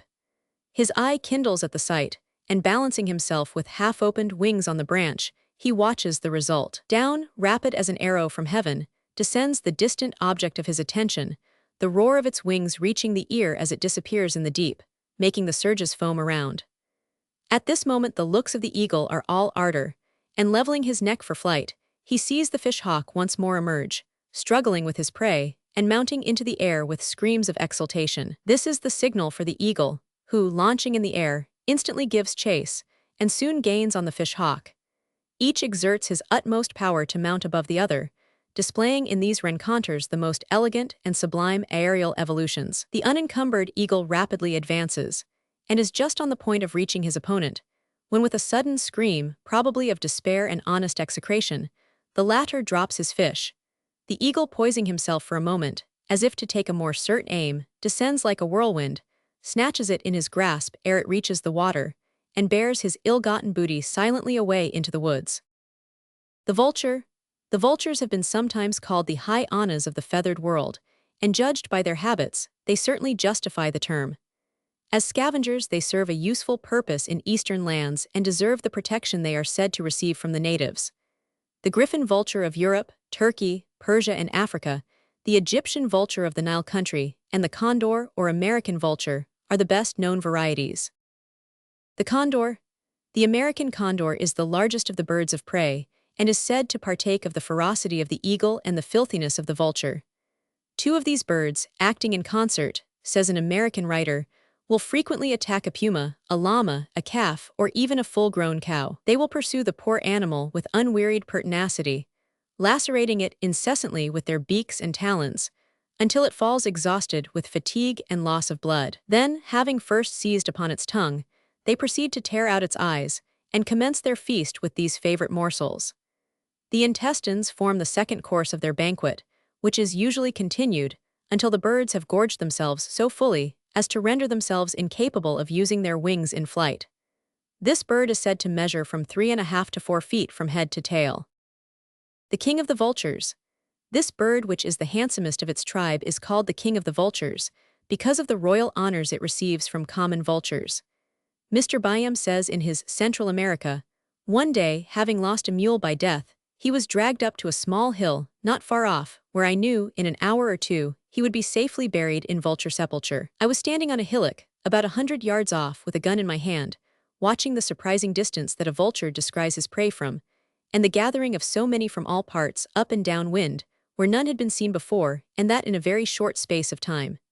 Hearing a loud, whirring noise over my head, I looked up, and saw a fine large bird, with outstretched and seemingly motionless wings, sailing towards the carcass that had already been partially demolished. I would not fire at the bird, for I had a presentiment that it was His Majesty of the vultures, but beckoned to an Indian to come up the hill, and showing him the bird that had just alighted, he said, "The king of the vultures, you will see how he is adored." Directly the fine-looking bird approached the carcass, the oi poly of the vultures retired to a short distance. Some flew off, and perched on some contiguous branch, while by far the greatest number remained, acting the courtier, by forming a most respectful and well-kept ring around him. His Majesty, without any signs of acknowledgment for such great civility, proceeded to make a most gluttonous meal.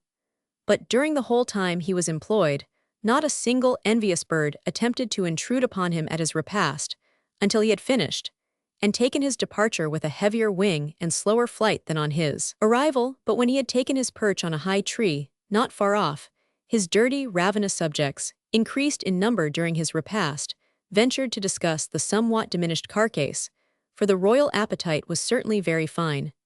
I have since beheld the above scene acted many times, but always with great interest.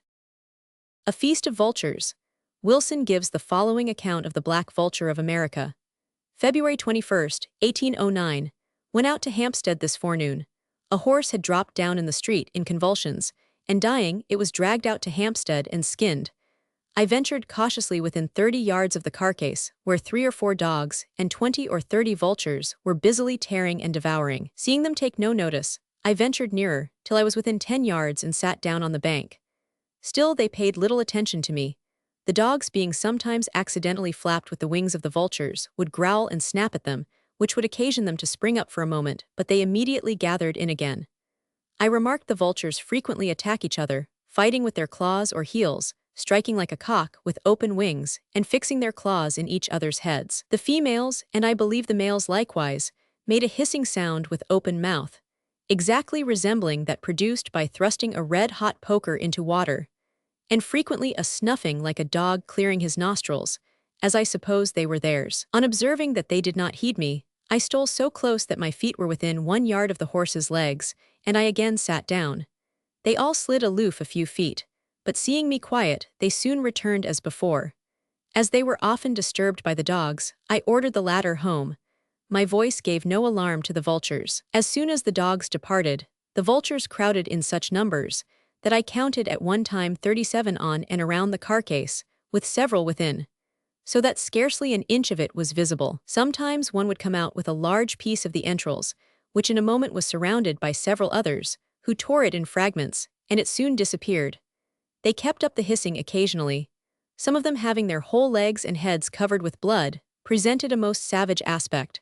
Sometimes I observed them stretching their neck along the ground, as if to press the food downwards. The secretary bird. The secretary bird, so called from the possession of feathers thought to resemble pens behind the ear, feeds on snakes and other reptiles. Levaillant, who in dissecting one of these birds, found in his crop 11 large lizards, 3 serpents each a yard in length, 11 small tortoises and a great quantity of locusts and other insects, once witnessed a contest thus referred in the Percy Anecdotes. When the secretary approaches a serpent, it always carries the point of one of its wings forward, in order to parry off its venomous bites. Sometimes it finds an opportunity of spurning and treading upon its antagonist, or else of taking him upon its pinions and throwing him into the air. When by this system it has, at length, wearied out its adversary and rendered him almost senseless, it kills and swallows him at leisure. On the occasion which Vaillant mentions, the battle was obstinate and conducted with equal address on both sides. The serpent, feeling at last his inferiority, endeavored to regain his hole, while the bird, apparently guessing his design, stopped him on a sudden and cut off his retreat by placing herself before him at a single leap. On whatever side the reptile endeavored to make his escape, the enemy still appeared before him. Rendered desperate, the serpent resolved on a last effort. He erected himself boldly to intimidate the bird, and hissing dreadfully, displayed his menacing throat, inflamed eyes, and a head swollen with rage and venom. The bird seemed intimidated for a moment, but soon returned to the charge, and covering her body with one of her wings as a buckler, struck her enemy with the bony protuberance of the other. Vaillant saw the serpent at last stagger and fall. The conqueror then fell upon him to dispatch him, and with one stroke of her beak laid open his skull. The kite, the osprey, the buzzard. The kite is common in Europe and is sometimes seen in Scotland. It is a bird of the hawk kind, and may easily be distinguished from other birds of prey by its forked tail and the slow and circular eddies it describes in the air whenever it spies its prey. It measures about 2 feet in length. The osprey is common in Europe and America. It feeds principally upon fish, in pursuit of which it frequents the seacoast and the borders of lakes and rivers. It is about 2 feet in length. The common buzzard is rather smaller, measuring 20 or 22 inches. It nests on high trees and watches on overhanging branches for any prey that may pass beneath. The marsh harrier, which measures 21 to 23 inches, is a formidable foe to moles and mice, rabbits and reptiles. The falcon. The peregrine falcon, so famous in the days of falconry, is a fearless bird and does not hesitate to attack those of much larger size. For this reason it was often employed in hunting the heron. In this contest, says Mr. Wood, the falcon was almost always victorious, and after it had attained a sufficient altitude, it swept, or stooped, as the phrase was, upon the heron. When the falcon had closed with its prey, they both came to the ground together. Sometimes, however, the wary heron contrived to receive its enemy on the point of its sharp beak, and transfixed it by its own impetus. This bird is from 15 to 18 inches in length.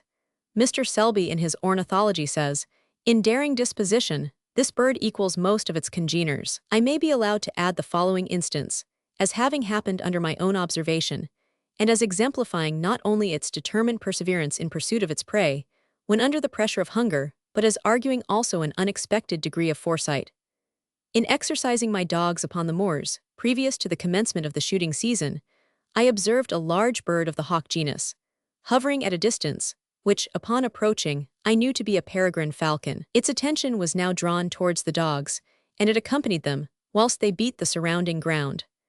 Upon their having found and sprung a brood of grouse, the falcon immediately gave chase and struck a young bird before they had proceeded far upon wing. My shouts and rapid advance prevented it from securing its prey. The issue of this attempt, however, did not deter the falcon from watching our subsequent movements, and another opportunity soon offering, it again gave chase and struck down 2 birds by 2 rapidly repeated blows, one of which it secured and bore off in triumph. The sparrow hawk. The sparrowhawk, which measures from 12 to 15 inches long, is a terror to smaller birds, showing great pertinacity in their pursuit. Mr. St. John says that one pursued a pigeon through his drawing-room window, and out at the other end of the house through another window, and never slackened its pursuit, notwithstanding the clattering of the broken glass of the 2 windows as they passed through. And that on another occasion he found a sparrowhawk deliberately standing on a very large pouter pigeon on the drawing-room floor, and plucking it, having entered in pursuit of the unfortunate bird through an open window, and killed him in the room. White says, in his Natural History of Selborne, about the 10th of July, a pair of sparrowhawks bred in an old crow's nest on a low beach in Selborne Hanger. And as their brood, which was numerous, began to grow up, they became so daring and ravenous that they were a terror to all the dames in the village that had chickens or ducklings under their care. A boy climbed the tree and found the young so fledged that they all escaped from him, but discovered that a good house had been kept. The larder was well stored with provisions, for he brought down a young blackbird, jay, and house martin, all clean picked, and some half devoured. The old birds had been observed to make sad havoc for some days among the new-flown swallows and martins, which, being but lately out of their nests, had not acquired those powers and command of wing that enable them when more mature to set enemies at defiance. The owl. Great interest attaches to the owl from the singularity of its appearance and habits. There are many varieties, the common barn owl, the long-eared owl, the great eagle owl, and the American horned owl being some of these. The barn owl measures about 12 inches in length. This bird does great service in the destruction of mice, rats, and other vermin, and it is the nemesis of fate that it is destroyed by those it serves. Its movements are noiseless, the peculiar form of the feathers of its wings enabling it to fly without making any sound, and so surprise its prey. Its method of devouring a mouse, says Mr. Wood, is quite different from the mode in which it eats a bird. If a mouse is given to an owl, the bird seizes it across the back, and gives it 1 or 2 smart bites, much as a terrier handles a rat. The mouse is then jerked upwards, and caught again head downwards. A second jerk sends the mouse half down the owl's throat, while its tail remains sticking out of the side of its bill, where it is rolled about as if the owl were smoking. After some time has been spent in this amusement, another jerk causes the mouse to disappear altogether, and the owl looks very happy and contented. But if a small bird is presented to it, the owl tears it up and devours it piecemeal. The great eagle owl, which measures 2 feet and upwards, will attack hares, rabbits, and young fawns. Order VII. Wading birds. The order of wading birds includes many that we can do no more than mention. The moorhen, the woodcock, the snipe, the water pheasant, the plover, the lapwing, the crane, the heron, the stork, and the flamingo are the more familiar birds of the order, which however includes the crakes, the coots, the curlews, the bustards, the sandpipers, and others. The cranes. The cranes belong to Africa and southern Asia, but migrate from clime to clime as the seasons change. The flight of the cranes, like that of some other birds, is a compact and well-ordered progression. They fly high and commonly at night, apparently under the direction of a leader whose course they follow and whose calls they obey. There are several varieties, the common crane, the Numidian crane, and the Balearic crane being the better known of these. The heron. The heron is an expert fisherman and has all the necessary patience for the pursuit of his sport. He will stand motionless for hours at the water's side, waiting his opportunity, and then dart with unerring aim at the unsuspecting fish and secure his meal. The bill of the heron is a powerful weapon, and as we remarked when dealing with the falcons, formerly used in hunting the heron, It will sometimes transfix the falcon by throwing its head back and receiving its enemy on the point. Captain Brown gives an illustration which shows that the heron's bill may be as effective in other cases. A gentleman being on a shooting excursion, accompanied by a small spaniel, observed a heron wading a little above a waterfall. He fired, wounded it, and sent his dog into the stream to bring it to land. As soon as the dog had come within its reach, the heron drew back its head, and with all its force struck him in the ribs with its bill. The gentleman again fired and killed the heron, but it had well revenged itself. Both dog and heron floated dead together down the foaming waterfall. The heron nests on the tops of high trees and lives in companies. The bittern. The bittern is remarkable for its loud booming cry, which has some resemblance to the bellowing of a bull, and for its spiral flight which it pursues to a great altitude. The stork. Storks are found in different parts of Europe, Asia, and Africa. In Holland and in some other countries, they live in a state of semi-domestication, encouraged by the people, and building nests upon the roofs of their houses. They feed on rats, mice, frogs, and other vermin, and render the Hollander good service by keeping down the numbers of such pests. In the East, they act as scavengers, and for this reason are as much encouraged by the people. Recent visitor to Constantinople, says Mr. Wood, remarks that the very storks seem to have become Ottoman, for they sat on the tops of the houses, looking staid and solemn, as becomes the Oriental character, and managed their beaks just as if they were pipes. It is true that they wore no turbans, but each of them appeared to have left a turban of preposterous dimensions, viz., his nest on the roof of a house close by. The stork is easily tamed and sometimes shows considerable intelligence. The jealousy of the stork. The following illustration, which we take from the Percy Anecdotes, shows that the stork shares with other birds the feeling of jealousy. In Smyrna, there are a great number of storks, who build their nests and hatch their young very regularly. The inhabitants, in order to divert themselves at the expense of these birds and gratify a cruel disposition, sometimes convey hens' eggs into the stork's nest. And when the young are hatched, the cock, on seeing them of a different form from his own species, makes a hideous noise, which brings a crowd of other storks about the nest, who, to revenge the disgrace which they imagine the hen has brought upon her race, immediately peck her to death. The cock in the meantime makes the heaviest lamentation, as if bewailing his misfortune, which obliged him to have recourse to such extreme punishment. A Stork's Revenge. From the same work we quote the following, which shows that though ordinarily placid and placable, the stork can cherish the feeling of revenge. A wild stork was brought by a farmer in the neighborhood of Hamburg into his poultry yard, to be the companion of a tame one, which he had long kept there. But the tame stork, disliking a rival, fell upon the poor stranger, and beat him so unmercifully that he was compelled to take wing and with some difficulty escaped. About 4 months afterwards, however, he returned to the poultry yard, recovered of his wounds, and attended by 3 other storks, who no sooner alighted than they all together fell upon the tame stork and killed it. Order IX. The geese. This order includes the goose, the duck, the swan, the teal, the gull, the petrel, the albatross, the cormorant, the pelican, the penguin, the grebe, the great auk, the puffin, and other birds. The first of these is found in all parts of the world, geese being especially cultivated in England for the sake of their quills and feathers, and for the purposes of food. The goose, far from being the foolish bird it is popularly esteemed, often shows considerable intelligence, as well as great affection for those who show it kindness. The gratitude of the goose. Many instances are recorded of gratitude shown by geese towards those who have befriended them. Buffon once rescued a young gander from an older and stronger bird, after which his young protege would follow him on all his daily walks, never tiring of his company. On one occasion, says Buffon, he heard me talking in the rector's upper room, and as he found the front door open, climbed upstairs, and marching into the room, gave a loud exclamation of joy, to the no small astonishment of the family. A wild goose chase. Bishop Stanley, in his Familiar History of Birds, says, an officer settled on a farm near the Missouri in North America, one day when walking near the banks of the river, observed a large eagle frequently darting towards the water, and then rising again. On a near approach, he perceived that its object was to take a wild goose, which had alighted on the water, and which was diving to avoid so powerful an enemy. Its efforts, however, appeared to be in vain, and after diving again and again, and as often rising to get breath, it became nearly exhausted, when suddenly turning, it made for the shore with all speed towards the officer's house, where 2 men were at work, and as soon as it had landed walked leisurely up to them, permitting itself to be taken without attempting to escape. It was completely exhausted, but soon recovered, and within 3 days seemed quite contented and confident of protection. Goose friendships.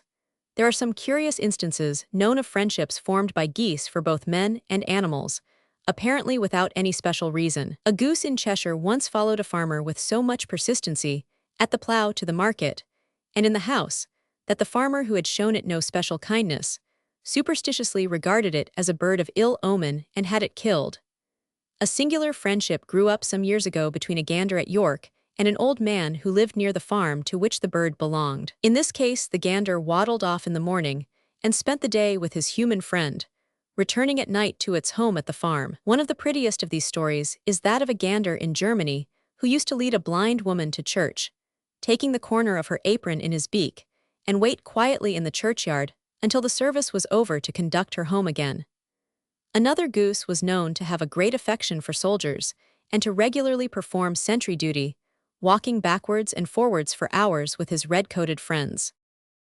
The goose and the dog. A more singular friendship than any perhaps was that existing between a goose and a dog, thus described in the Philosophical Magazine. A species of goose, a native of Africa, belonging to a person in Scotland, was observed some time ago to pay particular attention to a dog which was chained up. A dog which had previously manifested a great dislike to poultry, never allowing them to come within reach of his chain. The goose, finding she had nothing to fear from her canine friend, would enter his kennel, in the center of which, among the straw, she made her nest and deposited her eggs, which was not known till one of the family mentioned that the goose slept in the dog's bosom. The singularity of the circumstance led to an examination of the box, but not without the greatest reluctance on the part of the dog, who appeared determined to protect what was left to his charge. On removing the straw, 5 eggs were discovered in a fine bed of down and feathers. The dog was in the habit of going into his box with the greatest care, for fear of injuring the eggs. The maternal instinct of the goose. The Rev. C. A. Barry gives a pathetic illustration of the maternal instinct of the goose. An old goose that had been for a fortnight hatching in a farmer's kitchen was perceived on a sudden to be taken violently ill. She soon after left the nest, and repaired to an outhouse where there was a young goose of the first year, which she brought with her into the kitchen. The young one immediately scrambled into the old one's nest, sat, hatched, and afterwards brought up the brood. The old goose, as soon as the young one had taken her place, sat down by the side of the nest, and shortly after died. As the young goose had never been in the habit of entering the kitchen before, I know of no way of accounting for this fact, than by supposing that the old one had some way of communicating her thoughts and anxieties, which the other was perfectly able to understand. A sister of mine, who witnessed the transaction, gave me the information in the evening of the very day it happened. The Rev. F. C. Morris tells of a goose which had a number of duck's eggs placed with some of her own that she might hatch them, but which twice removed the duck's eggs from the group, declining to sit on any but her own. The many varieties of ducks might well occupy much more space than we can spare for them. The better known of these are the wild duck, the common duck, the eider duck, the long-tailed duck, the king duck, the canvasback duck, the mallard, the teal, the widgeon, the mandarin, and the common sheldrake. An interesting illustration of the affection which ducks sometimes show towards each other is given by Dr. Stanley. He says, "A pair of Muscovy ducks were landed at Holyhead from a Liverpool vessel, returning from the coast of Africa. The male was conveyed to a gentleman's house, and put with other ducks, towards whom he evinced the utmost indifference. He evidently pined for the loss of his mate, but she was brought after a time and let loose. He did not at first see her, but when on turning his head, he caught a glimpse of her, he rushed towards her with a joy which was quite affecting. Nothing after that would induce him to quit her. He laid his beak upon hers, nestled his head under her wing, and often gazed at her with the greatest delight." The swan. The swan is one of the most graceful of the bird kind, the purity of its color and the beauty of its form as it glides along the river making it one of the prettiest sights in nature. There are several varieties of the swan, of which the whooping swan and the common swan of Europe, the black swan of Australia, and the black-necked swan of South America are the most familiar. The maternal instinct of the swan. The swan is assiduous in the care of her young, and shows great intelligence in providing for them as well as courage in their defense. She makes her nest in the grass among reeds, and in February begins to lay, depositing egg after egg, until there are 6 or 8. Dr. Latham mentions two females that for 3 or 4 years successively agreed to associate and had each a brood yearly, bringing up together about 11 young ones. They sat by turns and never quarreled. Captain Brown gives a remarkable illustration of the courage of a swan in defending her nest. He says, "A female swan, while in the act of sitting, observed a fox swimming towards her from the opposite shore. She instantly darted into the water, and having kept him at bay for a considerable time with her wings, at last succeeded in drowning him, after which, in the sight of several persons, she returned in triumph." This circumstance took place at Pensy in Buckinghamshire. The swan's intelligence. Mr. Yarrell, in his British Birds, mentions a remarkable instance of the sagacity and intelligence of the swan. A female swan was sitting on 4 or 5 eggs. One day she was observed to be very busy in collecting weeds, grasses, and sticks, to raise her nest above its usual level. A kind-hearted farming man threw her some handfuls of brushwood, with which she most industriously raised her nest, and soon placed the eggs about 2.5 feet above the old level. That night there came down a tremendous fall of rain, which flooded all the fields and cellars and did great damage in the village.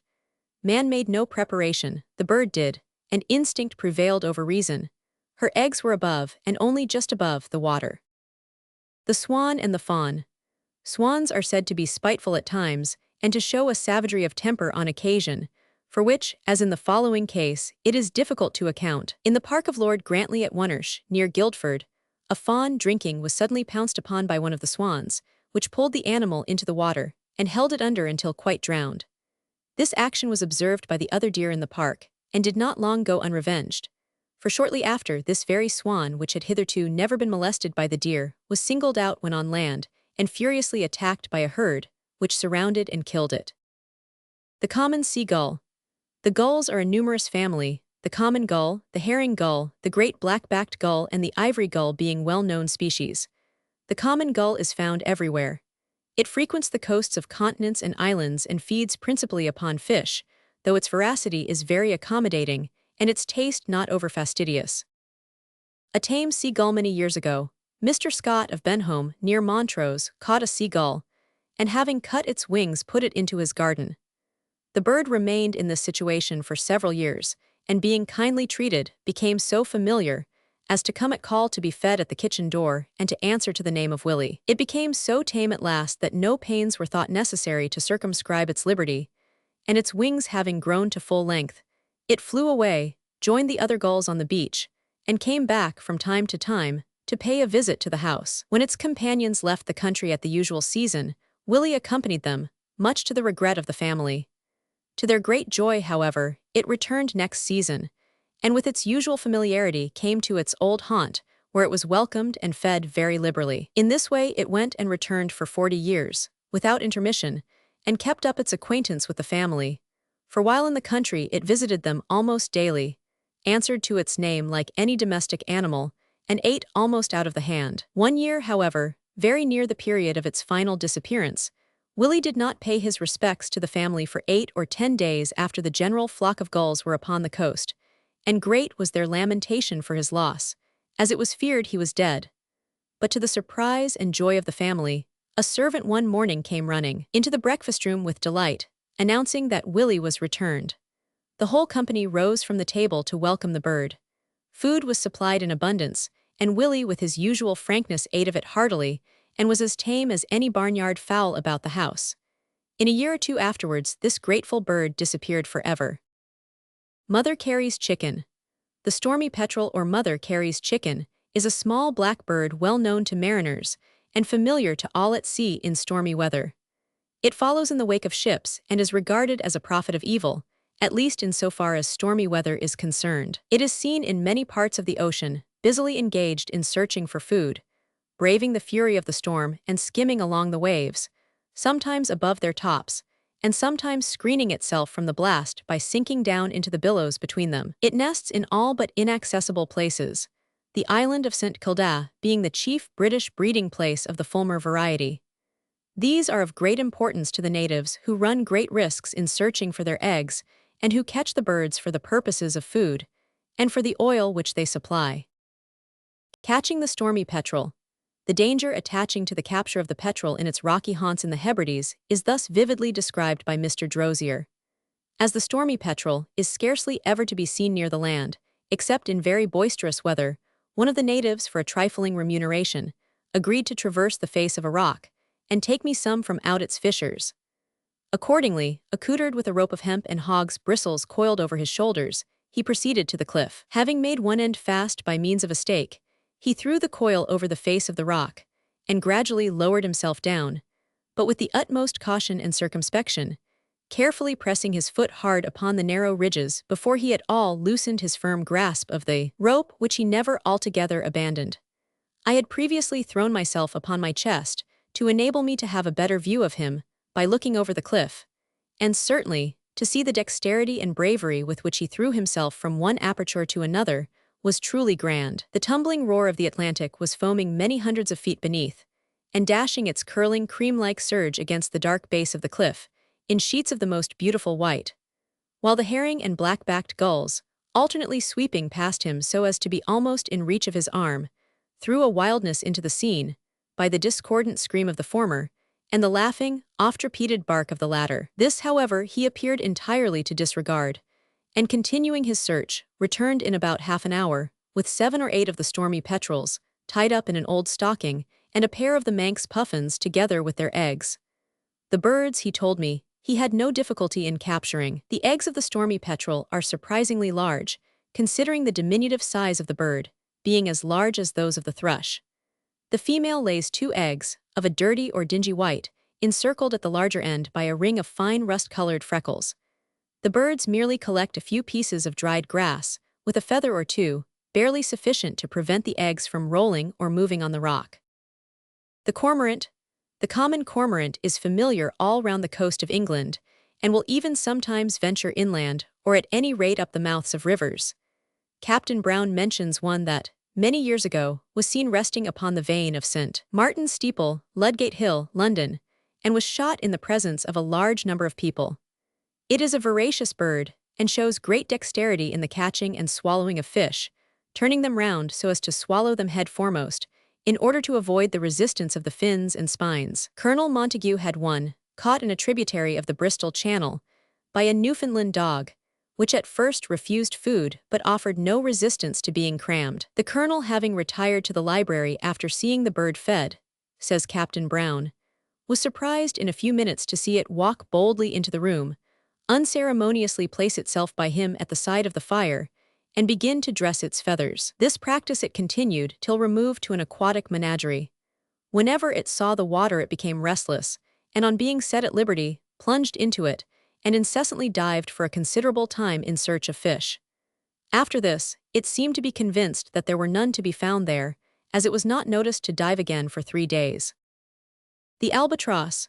The great albatross is a large and powerful bird, measuring 3 feet in length and having a stretch of wing of from 9 to 12 or 14 feet. It is a heavy bird, and needs great strength to sustain its weight during its long and rapid flights. Mrs. Bowditch says, one was known to follow a ship, which made 200 miles a day for 48 hours, and besides these miles from its irregular flight, it must have passed over a much longer distance. The albatross darts with unerring aim and great force on its prey, as it swims on the top of the waves. A man who fell overboard near the island of St. Paul's was killed by these birds, for, although the boat was lowered immediately, nothing was found of him except his hat, pierced through and through by the beaks of 3 albatrosses, who had marked him, pecked him on the head, and caused him to sink. Their flight is easy and apparently performed without effort, and with an almost imperceptible movement of wing. The albatross is easily caught from the stern of a ship with a hook. Mr. Wood says, it seems rather remarkable that a bird that lives in or over the sea during its whole life should prove a landsman when taken on board. Yet, when the albatross is caught and placed on deck, it begins to stagger about, and soon becomes as thoroughly seasick as the most inexperienced cockney. Mr. Earle thus describes the haunt of the albatross in the heights of the island of Tristan da Cunha.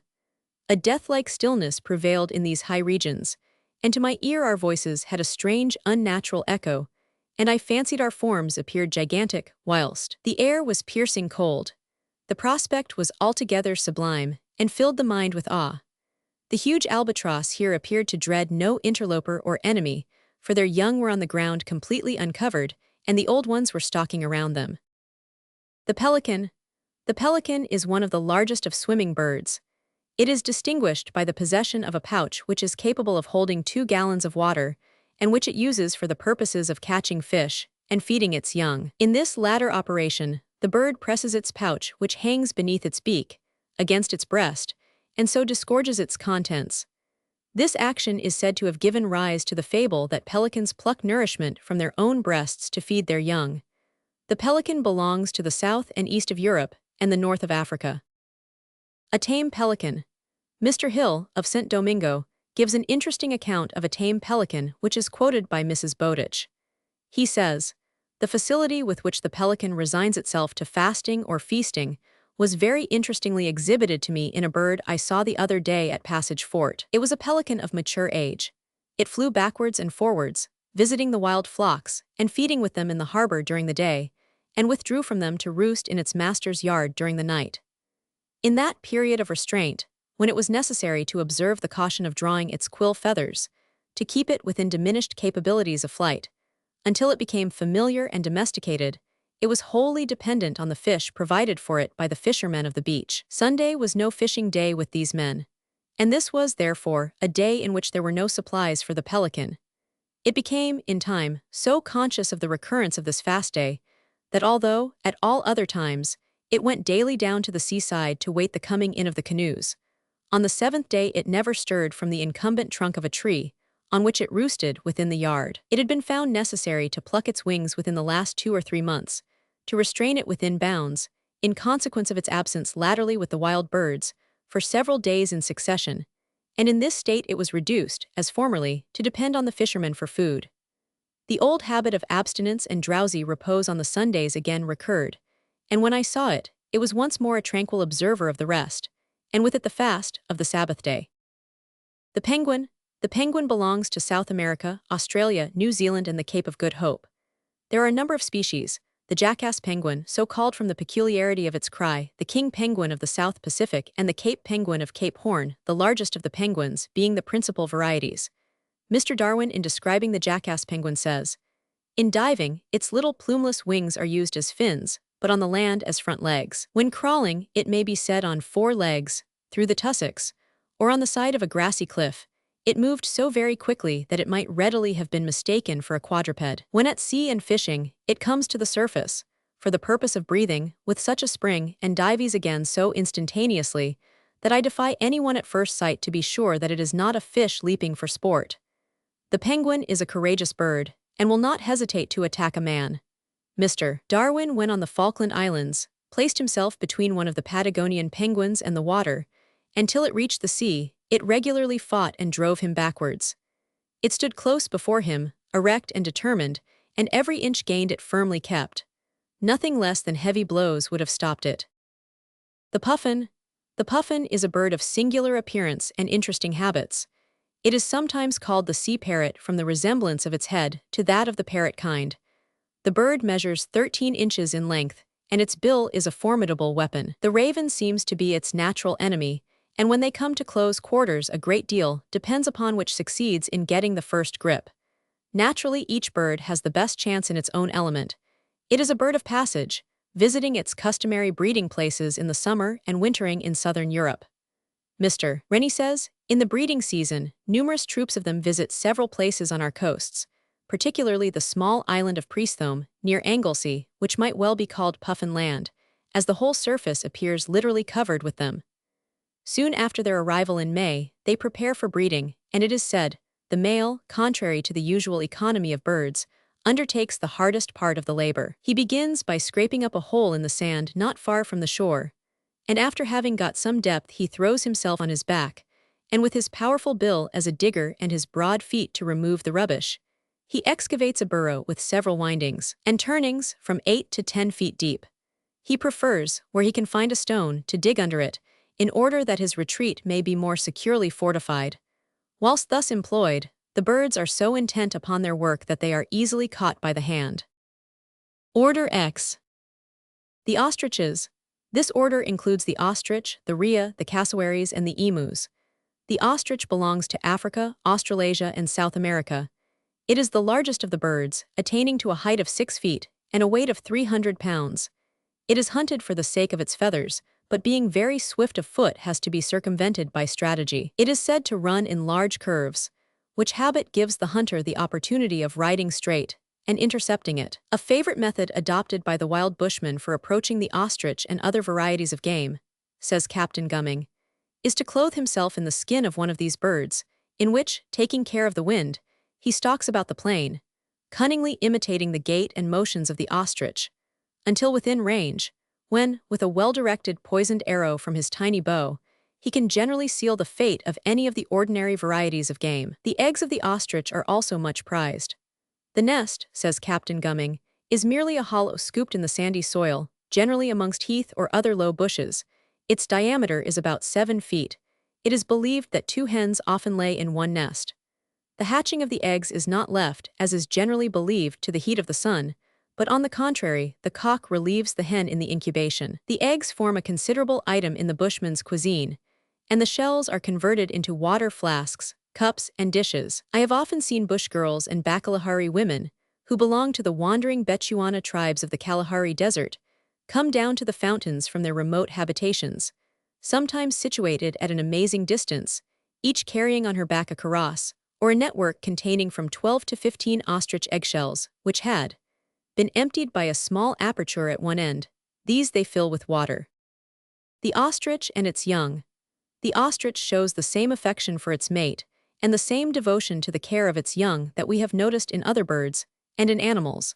The female of a pair in Paris died through swallowing a 3-cornered piece of glass which a glazier had dropped into their cage, after which the mate pined away and died in a few weeks. Of their care of their young, Captain Cumming says, I fell in with a troop of about 12 young ostriches, which were not much larger than guinea fowls. I was amused to see the mother endeavor to lead us away, exactly like a wild duck, spreading out and drooping her wings, and throwing herself down on the ground before us as if wounded, while the cock-bird cunningly led the brood away in an opposite direction. Professor Thunberg once rode past the place where a hen ostrich was sitting in her nest, when the bird sprang up and pursued him, evidently with a view to prevent his noticing her eggs or young. Every time he turned his horse towards her, she retreated 10 or 12 paces, but as soon as he rode again, she pursued him, till he had got to a considerable distance from the place where he had started her. The rhea, the cassowary, the emu. The rhea is a beautiful bird of the ostrich type belonging to South America.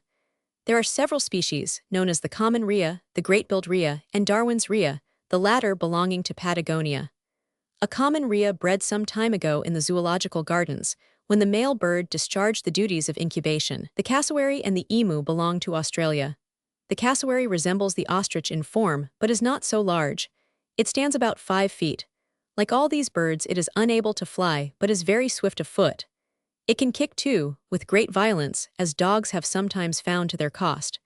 The emu is a very large bird, and is said sometimes to exceed 6 feet in height.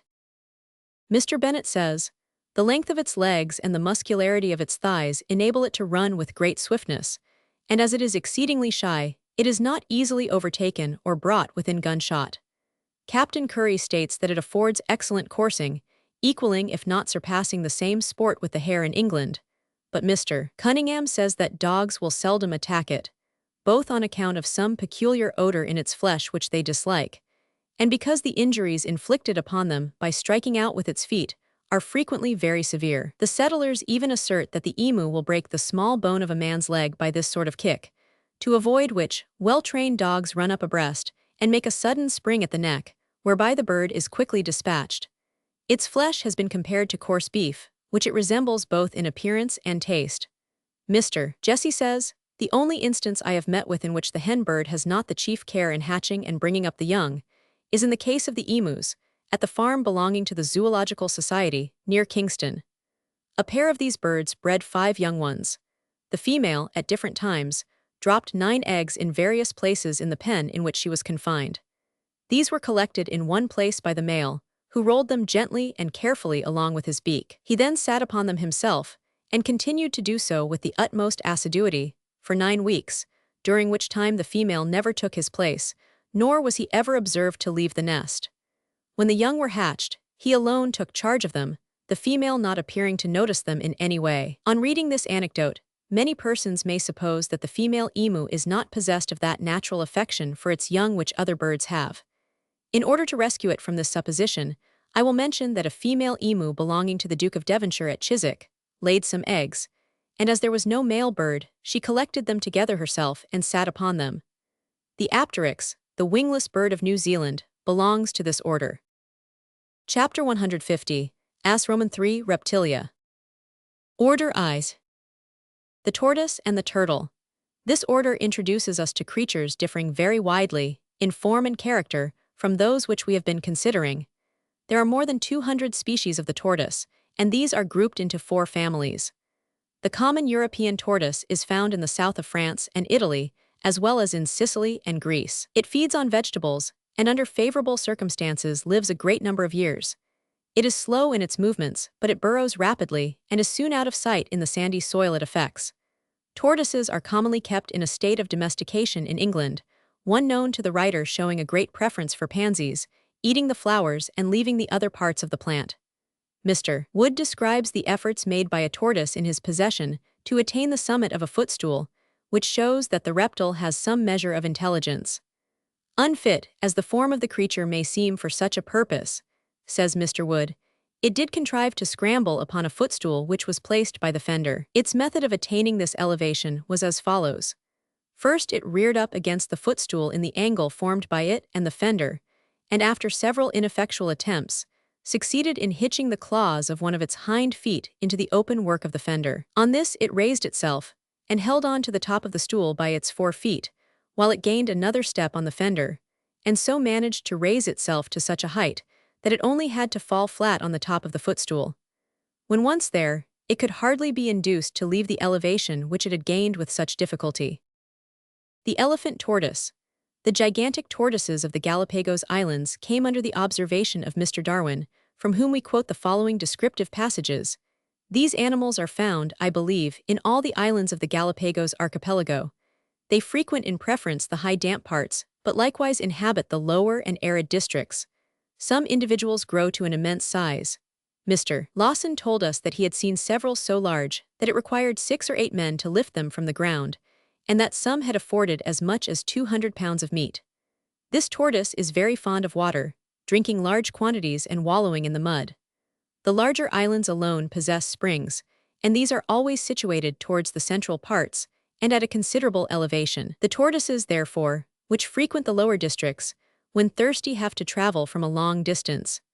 Hence broad and well-beaten paths radiate off in every direction from the wells, even down to the sea coasts, and the Spaniards, by following them up first, discovered the watering places. Near the springs it was a curious spectacle to behold many of these great monsters, one set eagerly traveling onwards with outstretched necks, and another set returning, having drunk their fill. The tortoises, when moving towards any definite point, travel by night and day, and arrive at their journey's end much sooner than would be expected. One large tortoise, which I watched, I found walked at the rate of 60 yards in 10 minutes, that is 360 in the hour, or 4 miles a day, allowing also a little time to eat on the road. During the breeding season, when the male and female are together, the male utters a hoarse roar or bellowing, which, it is said, can be heard at a distance of more than 100 yards. The female never uses her voice, and the male only at such times. They were at this season, the month of October, laying their eggs. The female, where the soil is sandy, deposits them together and covers them up with sand, but where the ground is rocky, she drops them indiscriminately in any hollow. Mr. Bino found 7 placed in a line on a fissure. The egg is white and spherical. One which I measured was 7 inches and 3/8 in circumference. The inhabitants believe that these animals are absolutely deaf. Certainly, they do not overhear a person walking close behind them. I was always amused when overtaking one of these great monsters as it was quietly pacing along, to see how suddenly, the instant I paused, it would draw in its head and legs, and uttering a deep hiss, fall to the ground with a heavy sound as if struck dead. I frequently got on their backs, and then, upon giving a few raps on the hinder parts of the shell, they would rise up and walk away, but I found it very difficult to keep my balance. The flesh of these animals is largely employed, both fresh and salted, and a beautiful clear oil is prepared from the fat. When a tortoise is caught, the man makes a slit in the skin, near its tail, so as to see inside its body whether the fat under the dorsal plate is thick. If it is not, the animal is liberated, and is said to recover soon from this strange operation. In order to secure the tortoises, it is not sufficient to turn them, like turtles, for they are often able to regain their upright position. The turtle. The green turtle is the turtle of the famous soup. It is a large animal, measuring 5 or 6 feet in length and weighing from 500 to 600 pounds. It feeds on seaweeds and is found in large numbers in the seas of warm latitudes. The species from which we get the horny substance known as tortoiseshell Colonia imbricata is sometimes called the hawksbill turtle. It is a smaller variety, measuring about 3 feet and belonging to tropical seas. The leathery turtle is said to reach 8 feet in length and a weight of 1,000 pounds. The loggerhead turtle is even larger than this, and sometimes weighs as much as 1,500 pounds. Crocodile and tiger fight. Order II. The crocodile and the alligator belong respectively to the eastern and the western worlds. The former infests the rivers of Africa and Asia, one species at least belonging to Australia. Some of the best-known varieties are those of the River Nile, the gavial of the Ganges being also among the more familiar species. These formidable and unwieldy monsters grow to an immense size, sometimes attaining to a length of 25 feet. Their enormous jaws and innumerable sharp teeth, they sometimes number 100, give them a terrible appearance, while their hard scaly coats are invulnerable against ordinary attack. Their point of weakness is their unwieldy character, taking advantage of which the natives will dive beneath them and stab them with knives in vulnerable parts. The huntsman aims at their eyes, as being the nearest approach to their brains. Mungo Park relates that one of his guides across the River Gambia was suddenly seized by a crocodile and pulled under the water, upon which the Negro thrust his fingers into the animal's eyes with such violence that it quitted its hold, but seizing him again, he resorted to the same expedient and with more success, as it again released him, appeared stupefied, and then swam down the river.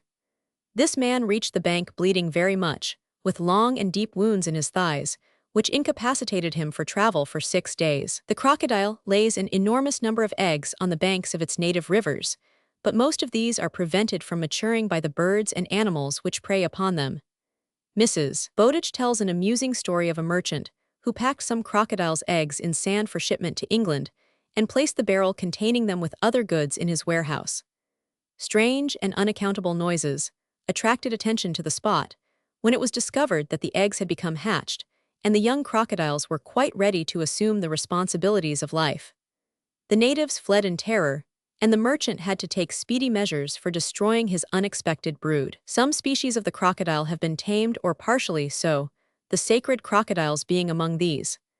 Accustomed to be fed regularly, by the same hands they gradually become familiar with their priestly attendants, and to some extent obedient to their commands. Mungo Park says, "The crocodiles of the Congo appear to be of a smaller species, and not so numerous as those at Old Calabar, where they continually float past the shipping like large gray pieces of timber, and are so bold that they frequently seize people in the small canoes. In Old Calabar River, I once observed a crocodile swimming with a large catfish in its mouth to the opposite shore. It held the fish by the head, whilst the body was thrown into a perpendicular position. I watched it with the spyglass until it had dragged the fish upon the mud bank and commenced its meal." The alligator, of which there are some 10 or 12 species known, is found exclusively in America. The Mississippi alligator is one of the most familiar of these. The alligator is smaller than the crocodile, which it much resembles in form and habit, though specimens have been met with which measure 22 feet in length. The alligator is naturally most abundant in tropical regions. Captain Brown says, "In the height of the dry season in torrid regions, all animated nature pants with consuming thirst. A party of woodcutters, English and Irish, went on one occasion to hunt in the neighborhood of a lake called Pye's Pond in Beef Island, one of the smaller islands of the Bay of Kampiki. To this pond the wild cattle repaired in herds to drink, and here the hunters lay in wait for them. The chase had been prosecuted with great success for a week, when an Irishman of the party going into the water during the day stumbled upon an alligator, which seized him by the knee. His cries alarmed his companions, who, fearing he had been seized by the Spaniards, to whom the island belonged, instead of affording assistance, fled from the huts which they had erected. The Irishman, seeing no appearance of help, with happy presence of mind, a quality which the natives of that country possess in an eminent degree, quietly waited till the alligator loosened his teeth to take a new and surer hold, and when it did so, snatched away his knee, interposing the butt end of his gun in its stead, which the animal seized so firmly that it was jerked out of the man's hand and carried off. He then crawled up a neighboring tree, again shouting after his comrades, who now found courage to return. Mr. Waterton in his wanderings says, "One Sunday evening, some years ago, as I was walking with Don Felipe de Unsert, governor of Angostura, on the bank of the Orernc, 'Stop here a minute or two, Don Carlos,' said he to me, while I recount a sad accident. One fine evening last year, as the people of Angostura were sauntering up and down here, in the Alameda, I was within 20 yards of this place, when I saw a large cayman rush out of the river, seize a man, and carry him down before anyone had power to assist him. The screams of the poor fellow were terrible as the cayman was running off with him. He plunged in the river with his prey. We instantly lost sight of him, and never saw or heard him more." A tame alligator. That the alligator is amenable to kindness is shown by the following account of a tame specimen, which we quote from Mr. Jesse. He says, "The most singular instance of attachment between two animals, whose nature and habits were most opposite, was related to me by a person on whose veracity I can place the greatest reliance. Before he took up his abode at Hampton Court, he had resided for 9 years in the American States, where he superintended the execution of some extensive works for the American government. One of these works consisted in the erection of a beacon in a swamp in one of the rivers, where he caught a young alligator. This animal he made so perfectly tame that it followed him about the house like a dog, scrambling up the stairs after him, and showing much affection and docility. Its great favorite, however, was a cat, and the friendship was mutual. When the cat was reposing herself before the fire, this was at New York, the alligator would lay himself down, place his head upon the cat, and in this attitude go to sleep. If the cat was absent, the alligator was restless, but he always appeared happy when the cat was near him. The only instance in which he showed any ferocity was in attacking a fox, which was tied up in the yard. Probably, however, the fox resented some playful advances, which the other had made, and thus called forth the anger of the alligator. In attacking the fox he did not make use of his mouth, but beat him with so much severity with his tail, that had not the chain which confined the fox broken, he would probably have killed him. The alligator was fed on raw flesh, and sometimes with milk, for which he showed great fondness. In cold weather he was shut up in a box with wool in it, but having been forgotten one frosty night, he was found dead in the morning. Order III. Hateria punctata. Order third consists of a large reptile belonging to New Zealand, which for anatomical reasons cannot be classed either with the crocodiles or the lizards. It is rare, if not almost extinct, but a specimen may be seen in the Natural History Museum. Order IV. The lizards. The lizards form an exceedingly numerous order. There are many hundreds of different species, large and small, of which we can only refer to the chameleon, the iguana, the common lizard, and the monitor. The chameleon. The chameleon family belongs to Africa, the common variety being otherwise found in Central Asia and Ceylon. There are several genera and numerous species. They live on insects and possess tongues of unusual length, furnished with a sticky mucus, which they protrude and retract with such rapidity and certainty of aim that insects are caught, and conveyed to the mouth with a speed the eye cannot follow. The characteristic for which they are most famous is that of changing their color, a power which has doubtless been much exaggerated, but which no less surely exists. Mrs. Bowditch describes some she had in her possession. She says, "Mine became green and yellow, assumed lighter and brighter lines, but I could not see the bright blue or red substances on which I put them reflected in their skins." According to M. Dibsonville, who is quoted by Mrs. Bowditch, the original color is green, the shades of which vary according to circumstances. When at liberty and in health, it assumes gradations of brown, red, or light gray. When well fed and in the open air, if provoked, it becomes a blue-green. But when feeble or deprived of free air, the prevailing tint is yellow-green. If surrounded and teased, or if one of its own species comes near, it exhibits all three tints of green. If dying, especially of hunger, yellow first predominates, and when dead, it is the color of dead leaves. The iguana. The common iguana, which sometimes attains to a length of 5 feet, belongs to South America. It is a singular-looking animal, but is much esteemed as an article of food, its flesh resembling that of chickens. When taken young, it may be tamed by kindness, but otherwise it is fierce when attacked, and its bite is very severe. It is said that the natives of the Bahama Islands, who subsist largely on the iguana, sew up their mouths to prevent them biting when they wish to keep them alive for a time. The common lizard. The common lizard and the sand lizard are the varieties found in England. The common lizard is the smaller of the two, measuring about 6 inches, the sand lizard sometimes attaining to double that length. The former frequents green and sunny banks and is so rapid in its movements when disturbed that it is sometimes mistaken for a viper. The latter, which frequents sandy heaths and lives in burrows, assimilates to the color of its surroundings. The monitor. The monitor is the largest of the lizards, sometimes measuring as much as 6 feet in length. The largest of these frequents the Nile and is known as the Nile monitor from the habit attributed to it of signaling the presence of crocodiles by a peculiar whistling sound. Dr. Abel Smith says, "It is usually met within rocky precipices or on low, stony hills, and when surprised, seeks concealment in the chinks of the former or in the irregular cavities of the latter. And when any projections exist upon the surface of the rocks or stones, it clasps them so firmly with its toes that it becomes a task of no small difficulty to dislodge it, even though it can be easily reached. Under such circumstances, the strength of no one man is able to withdraw a full-grown individual, and I have seen 2 persons required to pull a specimen out of a position it had attained, even with the assistance of a rope fixed in front of its hinder legs. The moment it was dislodged, it flew with fury at its enemies, who by flight only saved themselves from being bitten. After it was killed, it was discovered that the points of all the nails had been broken previously, or at the moment it lost its hold. It feeds upon frogs, crabs, and small quadrupeds, and from its partiality to the 2 former, it is often found among rocks near to springs or running streams, which fact having been observed by the natives, has led them to regard it as sacred and not to be injured without danger of drought. Order IV. Snakes. There are hundreds of species of snakes, distributed in different parts of the world, of which we can only select a few of the better known for present purposes. These are the viper, the rattlesnake, the cobra, and the boa constrictor. The viper. The viper is found throughout Europe and is the only venomous reptile known in England. It feeds on frogs, lizards, mice, and other small animals, but like many of the snake kind often gorges itself and falls a victim to its own rapacity.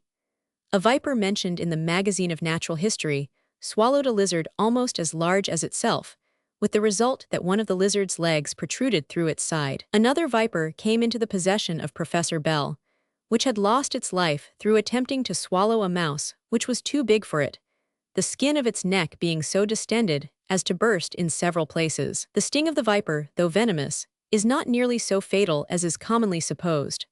The simplest remedy is suction, fomentation, and the application of oil. Vipers are sometimes caught by the sudden seizure of the hand, at the neck, whereupon the creature opens its mouth to bite its captor, who cuts off its fangs with a pair of scissors. The viper and its young. On August 4, 1776, says Gilbert White, we surprised a large viper which seemed very heavy and bloated as it lay in the grass basking in the sun. When we came to cut it up, we found that the abdomen was crowded with young, 15 in number, the shortest of which measured full 7 inches and were about the size of full-grown earthworms. This little fry issued into the world with the true viper spirit about them, showing great alertness as soon as disengaged from the belly of the dam.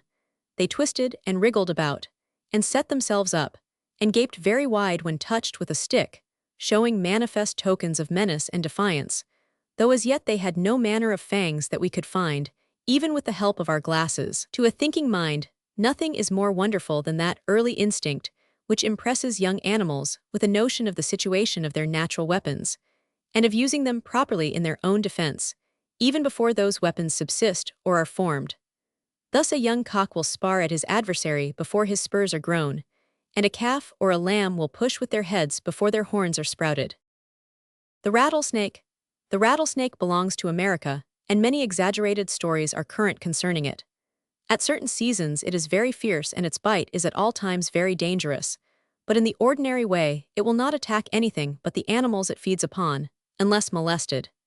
It has been tamed and kept in cages, one in the possession of Mr. Pierce making friends with a toad which was introduced to its cage for the purposes of food, and allowing it to take many liberties.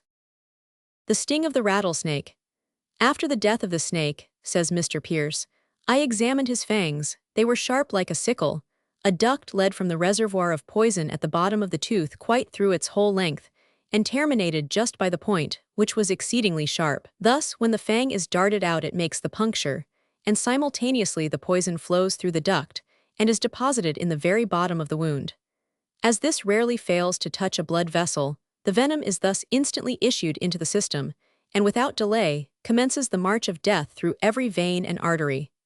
Mr. Smith in the Philosophical Transactions says, "If a venomous serpent be made repeatedly to inflict wounds, without allowing sufficiently long intervals for it to recover its powers, each successive bite becomes less and less effective. A gentleman who had a rattlesnake in a cage put a rat in with it. It immediately struck the rat, which died in 2 minutes. Another rat was then introduced, which ran as far as it could from the snake, with cries of distress. In half an hour, during which time the snake showed no hostility, on being irritated, it struck the rat, which died in 20 minutes. A third and remarkably large rat was then thrust into the cage, which showed no terror of the snake, and the snake took no notice of the rat.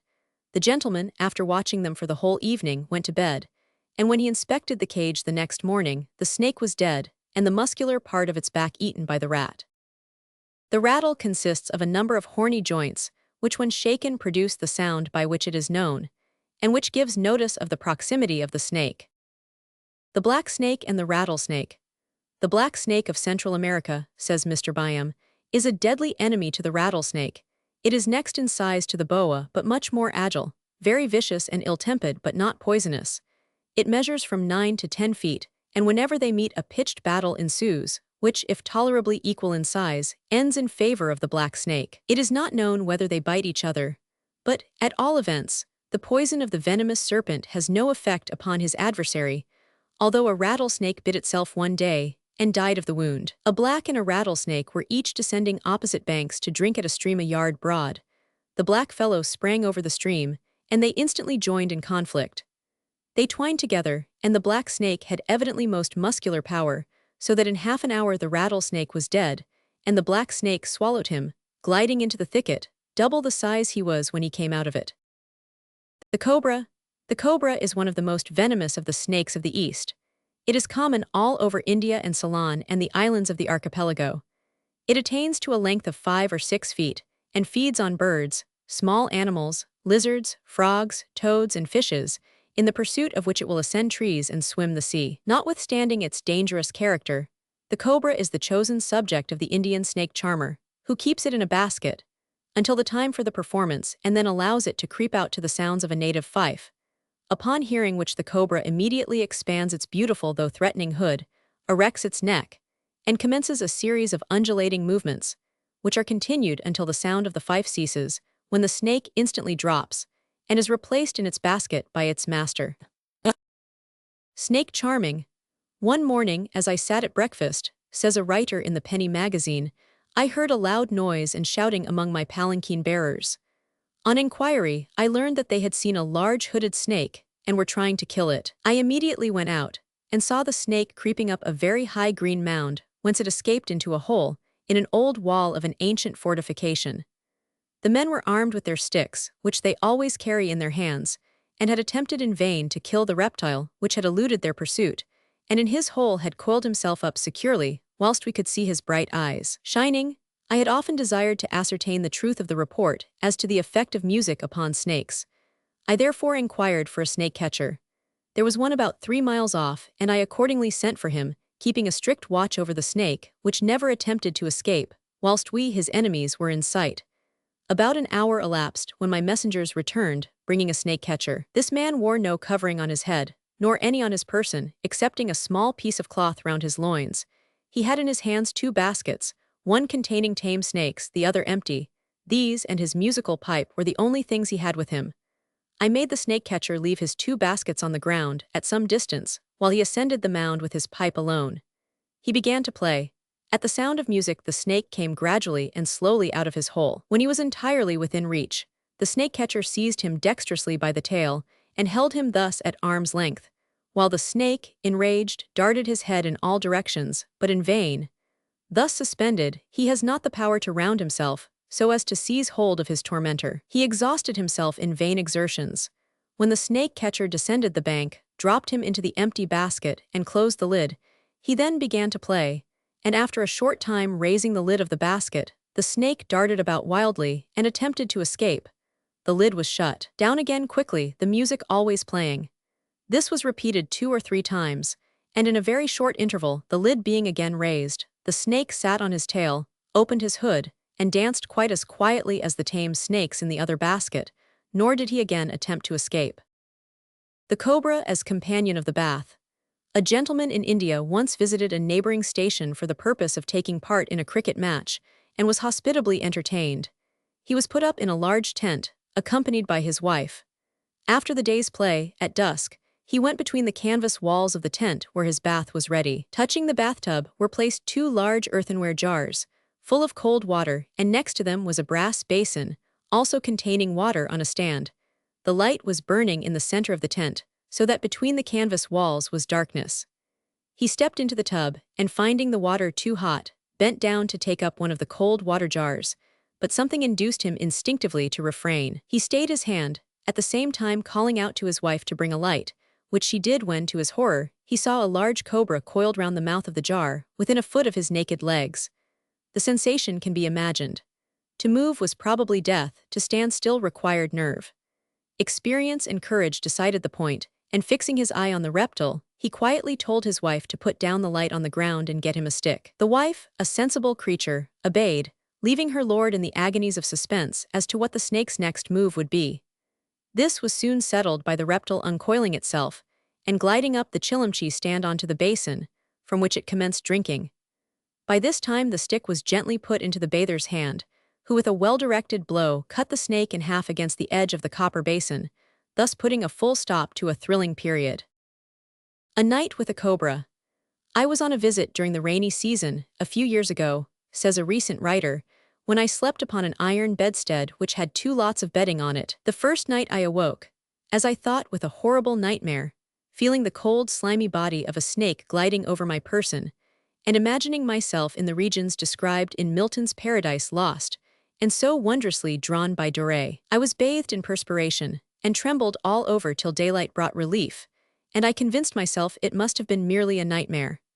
But the next night I again awoke in terror, feeling the same awful sensation of a cold, clammy body gliding gently along my side, and passing with a wriggle over my body, terror preventing me moving. Whether I fainted or again fell asleep I have never been able to decide, but at daylight I fled from the room and sat cowering in the veranda, in a state of mind bordering on insanity.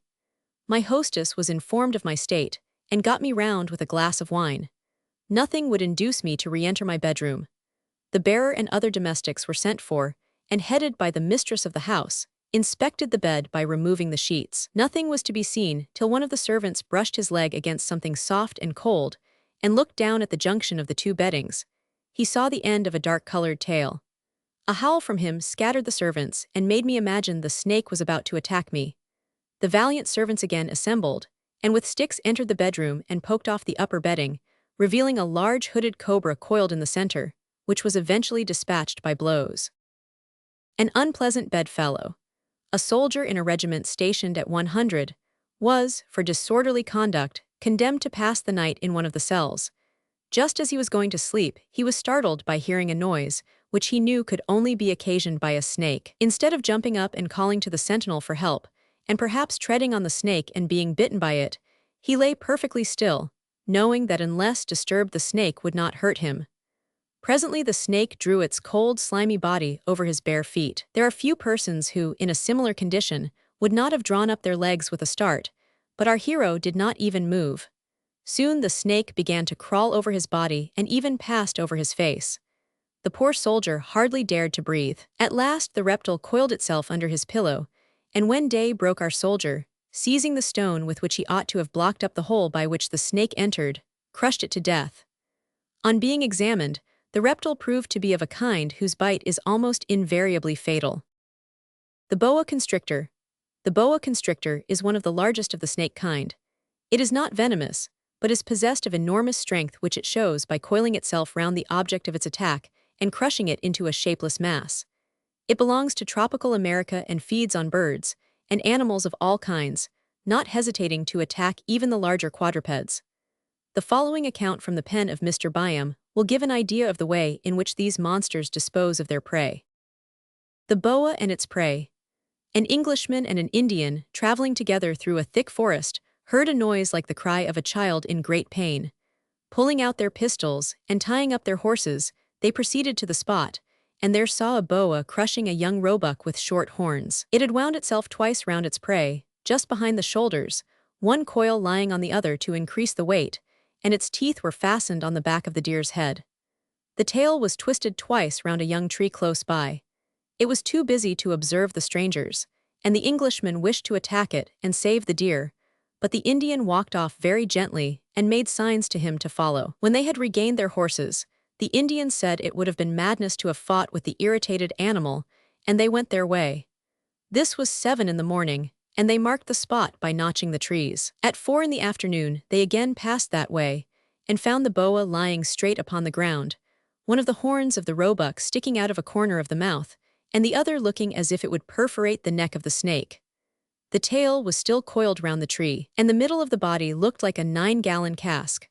A few blows of the hunting sword about the tail finished the monster, but when attacked, it tried to throw up the deer.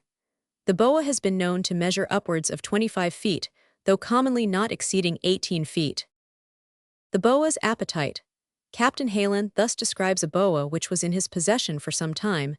The animal was brought to me early in January, and did not taste food from that time until the July following. During this period, he generally drank a quart of water daily. The man who brought him stated that he had been seen to eat a hog during the day before he was taken.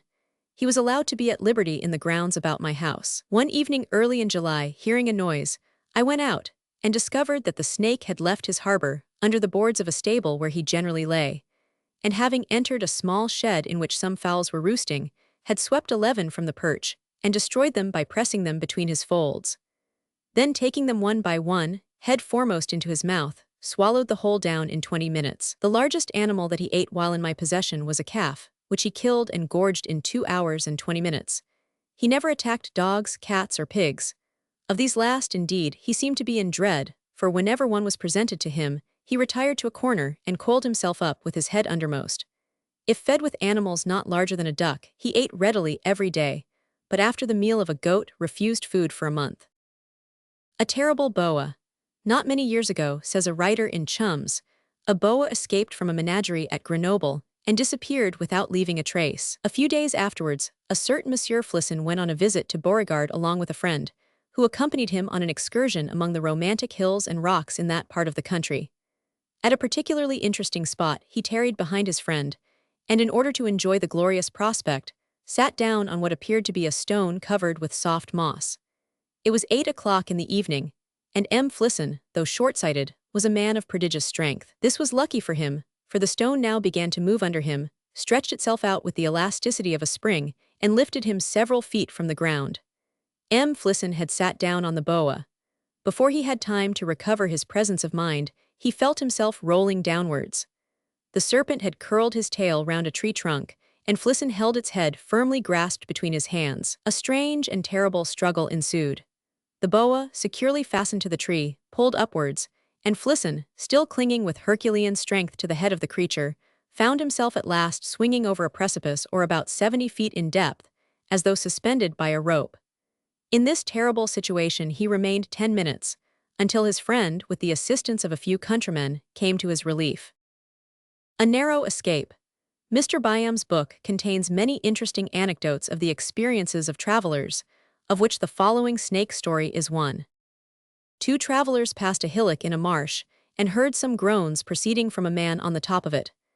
Earnestly beckoned to approach, they at first hesitated, thinking it might be a contrivance to entice them into danger. They, however, went near, and the man told them that, while asleep, a snake had crept up his loose drawers, and was then lying on his stomach, and from what he had seen of it, he believed it to be a coral snake, one of the deadliest of the western serpents.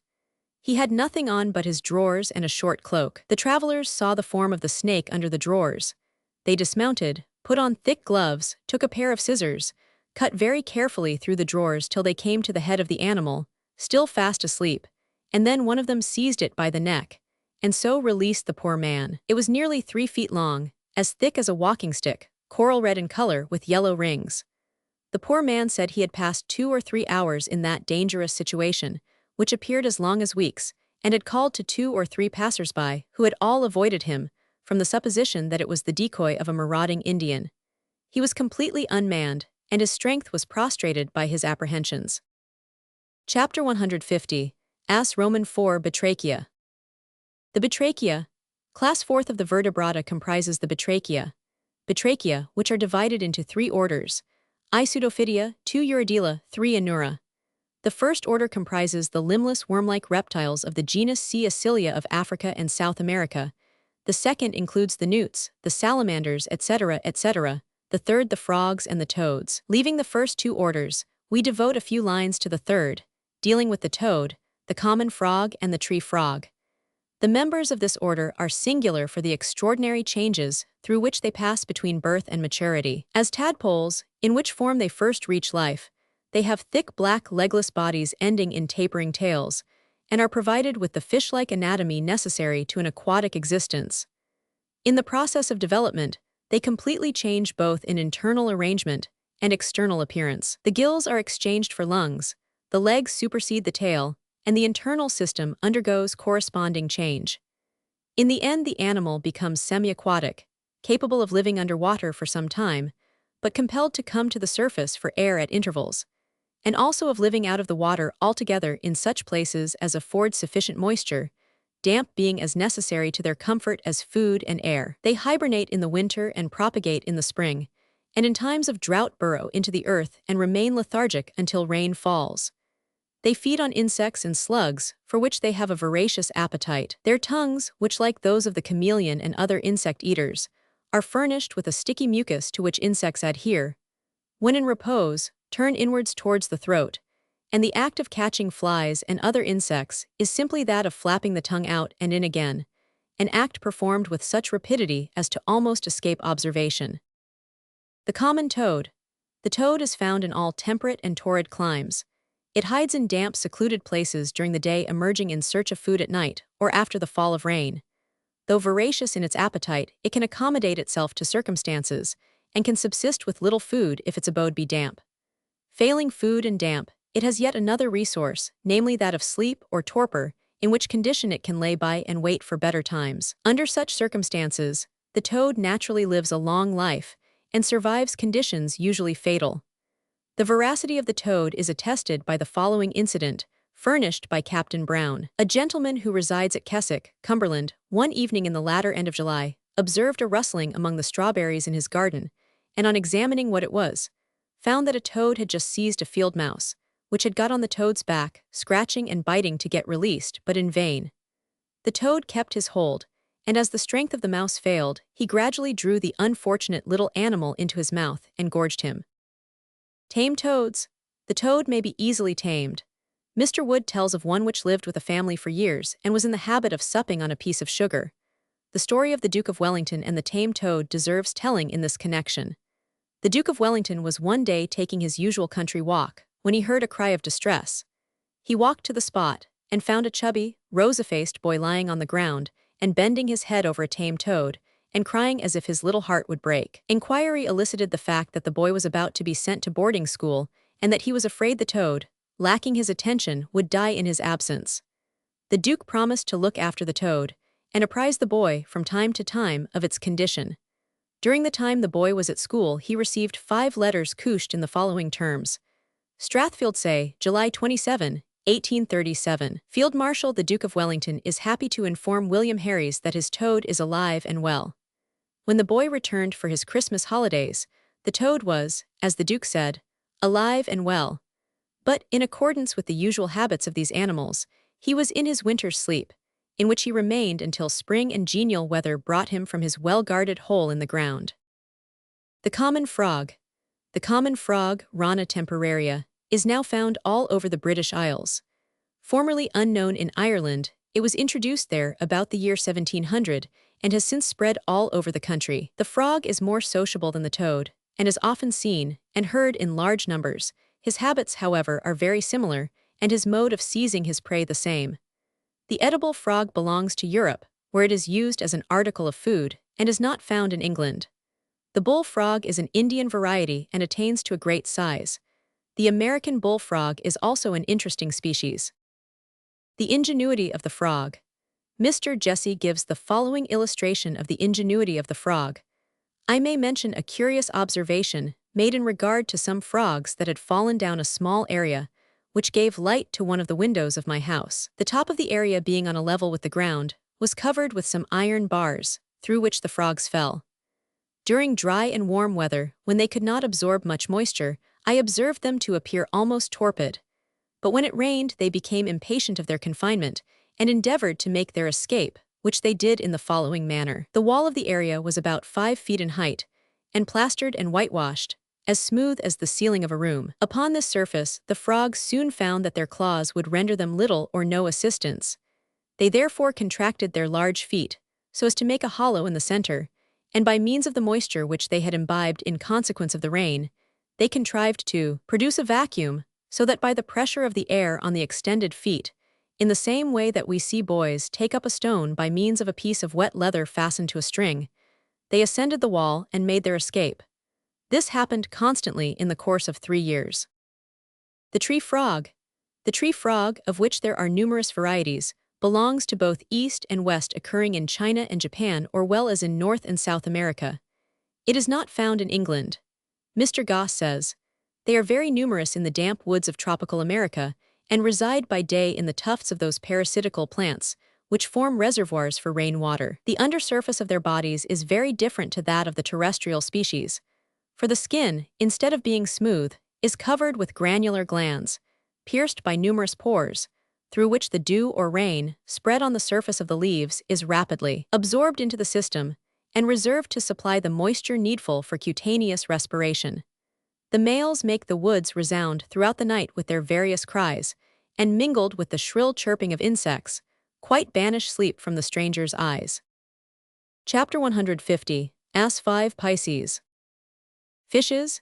We come now to the 5th and last class of the vertebrata, a class so large that it is impossible to deal adequately with it in a single volume of ordinary size, much less in a single section of one treating of the whole of the vertebrates.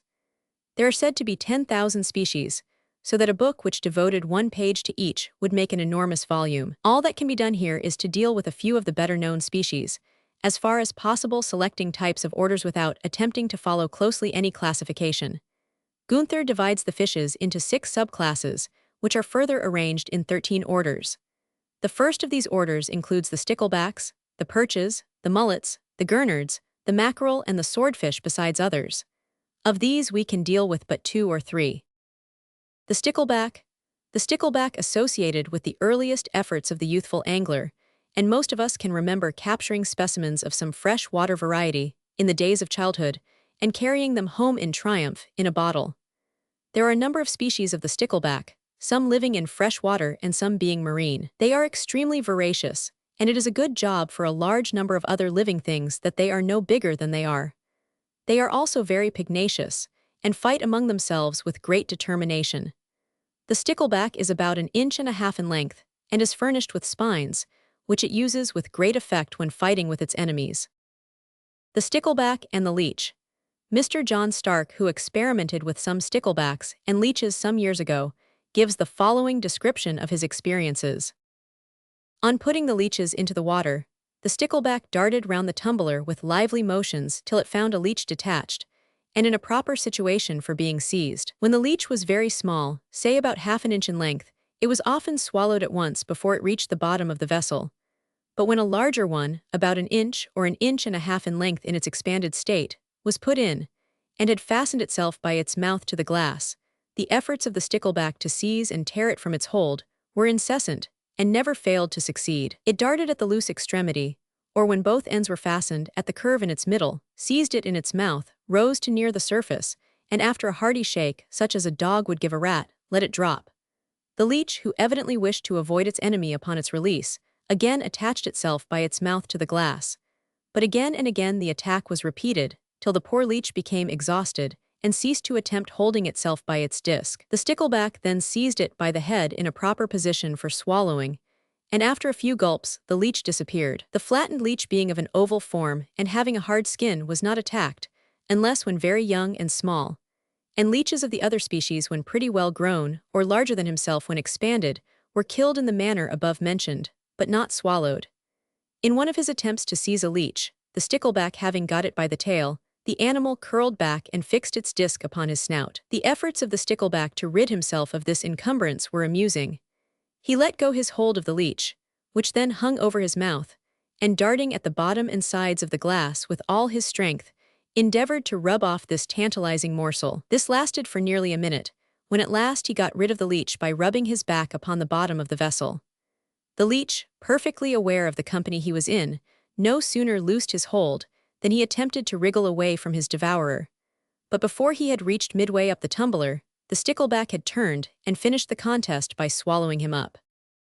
The mackerel. The mackerel is one of the most useful as well as one of the most beautiful of familiar fishes. It measures from 12 to 20 inches and weighs from 1.5 to 2 or 3 pounds. It is elegant of form and brilliant of color, as well as agreeable as an article of food. Mackerel visit the coast of England in vast shoals at certain seasons, but retire to deep seas for the winter. They are exceedingly voracious and prey upon the herrings. Captain Brown tells a story of a number of mackerel fastening on to a sailor who had plunged into their midst for a bath. The man was rescued by his comrades, but he died soon after from loss of blood. The swordfish. The swordfish is a formidable member of this order. It is found in the Mediterranean and the Atlantic, and sometimes visits the English coast. It has been known to measure 10 feet or more without the sword, with which it attains even to a length of 15 feet.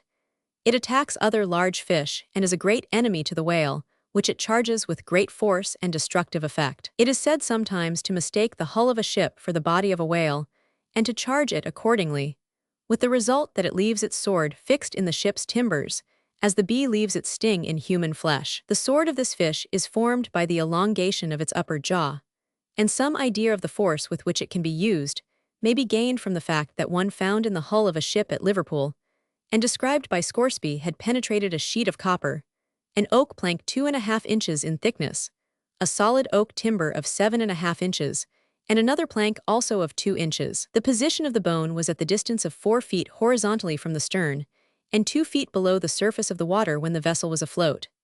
Hence, it appeared that when the ship had been in rapid progress through the water, she had been met with and struck by a swordfish advancing in an opposite direction, by the shock of which, or by the action of the water forced past the body of the animal by the vessel's progress, the snout had been broken off and detached. The blow, though it must have been singularly forcible, was not observed by any person in the ship.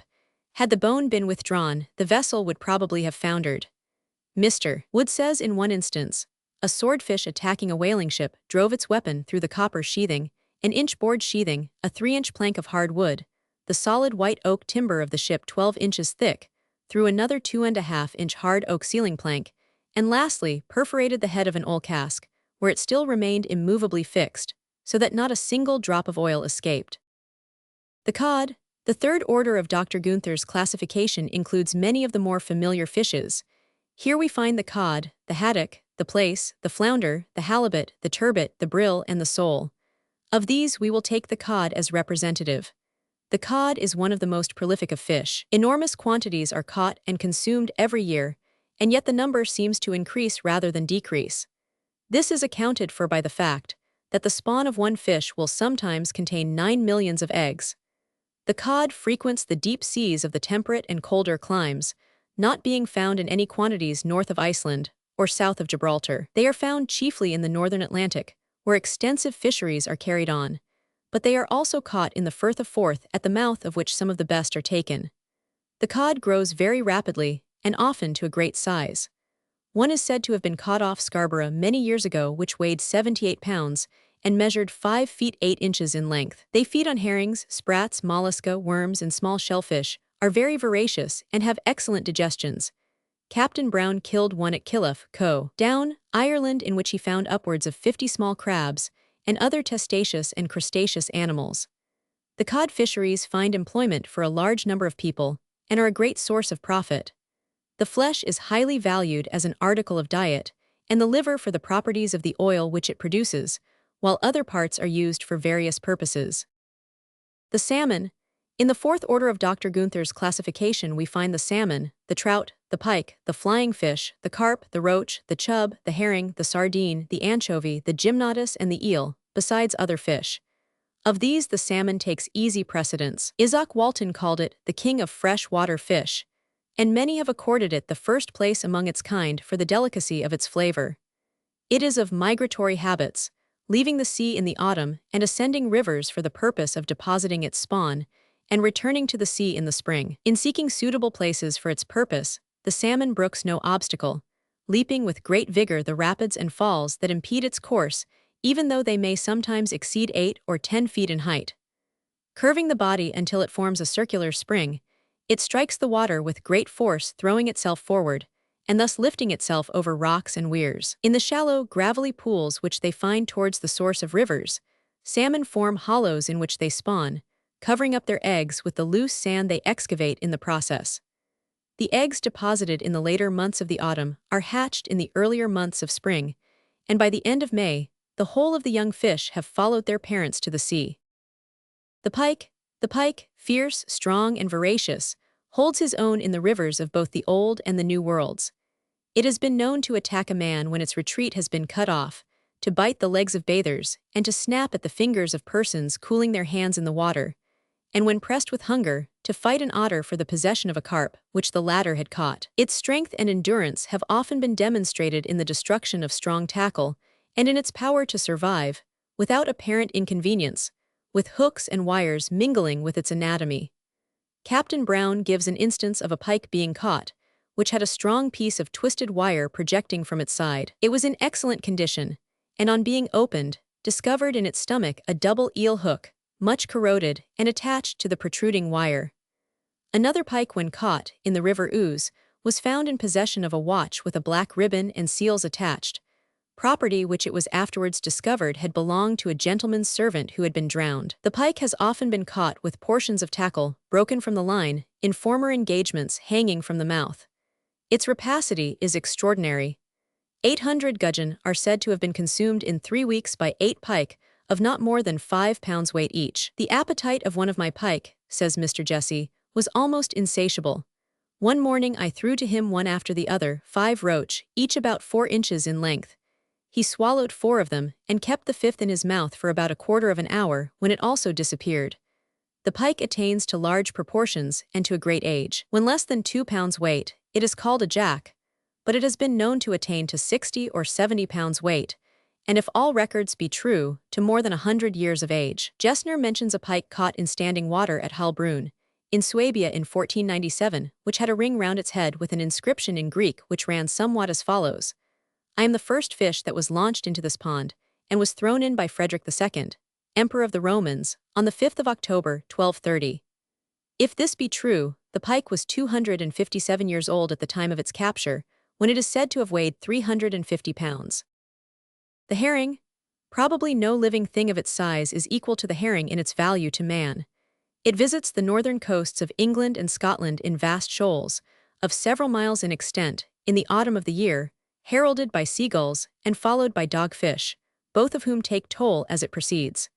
The annual produce of these little fish is beyond all calculation. The Scotch fisheries are credited with the capture of over 400 millions a year, while those of Norway can scarcely be much less successful. The Swedish fisheries are said to capture nearly double that number, to which must be added those taken by the English, Irish, Dutch, French, and German fisheries, before the grand total can be reached. The enormous number of hands employed in these various fisheries, to say nothing of the capital invested in them, marks them out as one of the most important of European enterprises. The flying fish. The flying fish is about the size of a herring, and is furnished with strong pectoral fins, almost the length of its body, by which it is able to spring out of the water and sustain itself for a time in the air. It has apparently no power of guiding itself, or of varying its altitude while in the lighter element, both the height and the course of its flight being determined by the direction and the force of its spring. Its ordinary flight is about 3 feet above the surface of the water, and of no very great distance or duration, but it has been known to fly as high as 14 or 15 feet, and even higher, and a distance of over 200 yards. Flying fish often fall upon the decks of ships, where they are welcomed as affording a pleasant variety to the sailor's menu. They frequent warmer latitudes, but are sometimes seen off the English coast. They leave the sea to escape the larger fish which prey upon them, only too often to fall a prey to the fowls of the air. The eel from its general resemblance to the snake is not usually a favorite when alive, however popular it may be with the palate, when served up with suitable accessories at table. It is, however, full of interest as a study and shows many remarkable characteristics and traits. It migrates from the river to the sea in the autumn to produce its young, thus reversing the order of procedure of the salmon. Mr. Jesse, writing of these migrations as observed by him in the Thames many years ago, says, "An annual migration of young eels takes place in the River Thames in the month of May, and they have generally made their appearance at Kingston, in their way upwards, about the second week in that month. These young eels are about 2 inches in length, and they make their approach in one regular and undeviating column of about 5 inches in breadth, and as thick together as it is possible for them to be. As the procession generally lasts 2 or 3 days, and as they appear to move at the rate of nearly 2 miles and a half an hour, some idea may be formed of their enormous number." Sir Humphrey Davy says in his Salmonia, "There are 2 migrations of eels, one from and the other to the sea, the first in spring and summer, and the second in autumn or early in winter. The first of very small eels, which are sometimes not more than 2.5 inches long, the second of large eels, which sometimes are 3 or 4 feet long, and weigh from 15 to 20 pounds. There is great reason to believe that all eels found in fresh water are the results of the first migration. They appear in millions in April and May, and sometimes continue to rise as late as July and the beginning of August. They feed, grow, and fatten in fresh water. In small rivers, they are seldom very large, but in large deep lakes, they become as thick as a man's arm or even leg, and all those of a considerable size attempt to return to the sea in October or November, probably when they experience the cold of the first autumnal rains." Mr. St. John thus describes some young eels which he saw ascending the river Findhorn.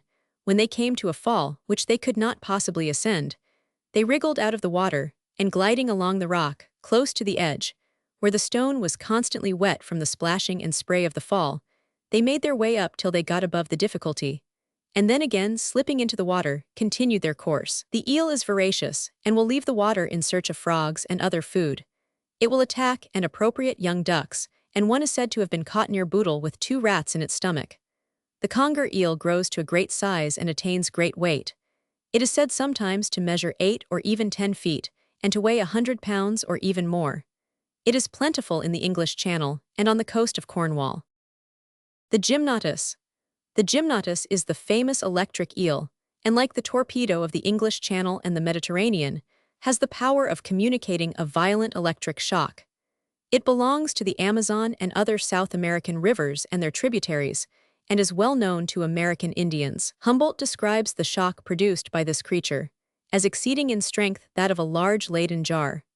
Having imprudently placed his foot on one just taken from the water, he received such a shock that, he says, "I was affected the rest of the day with violent pains in the knees, and in almost every joint." Catching the gymnotus. The following vivid description of a gymnotus hunt is given by Humboldt.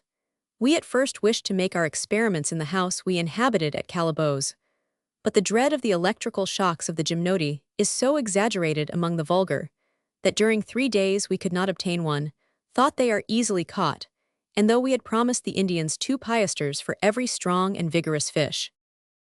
Impatient of waiting, and having obtained very uncertain results from an electrical eel that had been brought to us alive, but much enfeebled, we repaired to the Cano de Barra to make our experiments in the open air on the borders of the water itself. We set off on the 19th of March for the village of Rastro do Abaxo. Thence we were conducted to a stream, which in the time of drought forms a basin of muddy water, surrounded by fine trees. To catch the gymnoti with nets is very difficult, on account of the extreme agility of the fish, which bury themselves in the mud like serpents. We would not employ the barbasco, that is to say, the roots of Pisidia erythrina and Jacinia armillaris, which, when thrown into the pool, intoxicate or benumb these animals. These means would have enfeebled the gymnoti. The Indians therefore told us that they would fish with horses. We found it difficult to form an idea of this extraordinary manner of fishing, but we soon saw our guides return from the savannah, which they had been scouring for wild horses and mules.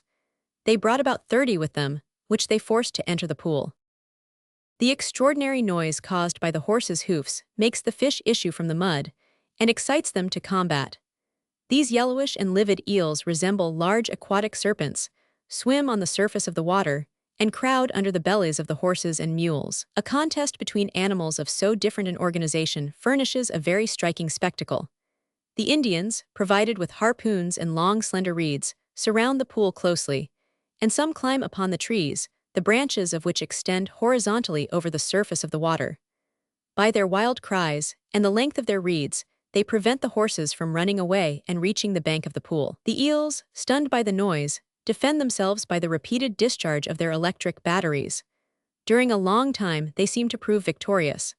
Several horses sink beneath the violence of the invisible strokes which they receive from all sides, in organs the most essential to life, and stunned by the force and frequency of the shocks, disappear under the water. Others, panting, with their manes standing erect, and wild looks, expressing anguish, raise themselves and endeavor to flee from the storms by which they are overtaken. They are driven back by the Indians into the middle of the water, but a small number succeeds in eluding the active vigilance of the fishermen. These regain the shore, stumbling at every step, and stretch themselves on the sand, exhausted with fatigue, and their limbs benumbed by the electric shock of the gymnoti. In less than 5 minutes 2 horses were drowned. The eel, being 5 feet long, and pressing itself against the belly of the horses, makes a discharge along the whole extent of its electric organs. It attacks at once the heart, the intestines, and the plexus iliacus of the abdominal nerves. It is natural that the effect felt by the horses should be more powerful than that produced upon men by the touch of the same fish at any one of his extremities. The horses are probably not killed, but only stunned. They are drowned from the impossibility of rising from amid the prolonged struggle between the other horses and the eels. We had little doubt that the fishing would terminate by killing successively all the animals engaged, but by degrees the impetuosity of this unequal combat diminished, and the wearied gymnoti dispersed. They require a long rest and abundant nourishment to repair what they have lost of galvanic force. The mules and horses appear less frightened, their manes are no longer bristled, and their eyes express less dread. The Indians assured us that when the horses are made to run 2 days successively into the same pool, none are killed the second day. The gymnoti approach timidly the edge of the marsh, when they are taken by means of small harpoons fastened to long cords. When the cords are very dry, the Indians feel no shock in raising the fish into the air. In a few minutes we observed 5 eels, the greater part of which were but slightly wounded. Some were taken by the same means towards the evening. The temperature of the water in which the gymnoti habitually live is about 86 degrees of Fahrenheit. Their electric force, it is said, diminishes in colder waters. The gymnotus is the largest of electrical fishes. I measured some that were from 4 feet to 5 feet 3 inches long, and the Indians assert that they have seen them still larger. We found that a fish of 3 feet 10 inches long weighed 12 pounds. The transverse diameter of the body was 3 inches 5 lines. The gymnoti of Cano de Barra are of a fine olive-green color. The under part of the head is yellow, mingled with red. 2 rows of small yellow spots are placed symmetrically along the back, from the head to the end of the tail. Every spot contains an excretory aperture. In consequence, the skin of the animal is constantly covered with a mucous matter, which, as Volta has proved, conducts electricity 20 or 30 times better than pure water.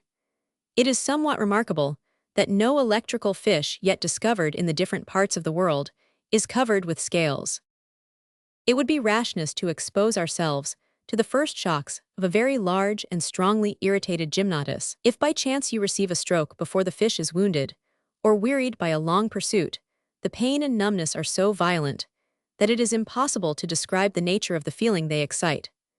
I do not remember having ever received from the discharge of a large Leyden jar a more dreadful shock than that which I experienced by imprudently placing both my feet on a gymnotus just taken out of the water. The torpedo. It would be difficult to name 2 fish more dissimilar in outward appearance than the gymnotus and the torpedo, and yet they enjoy in common the unique power of communicating electric shocks.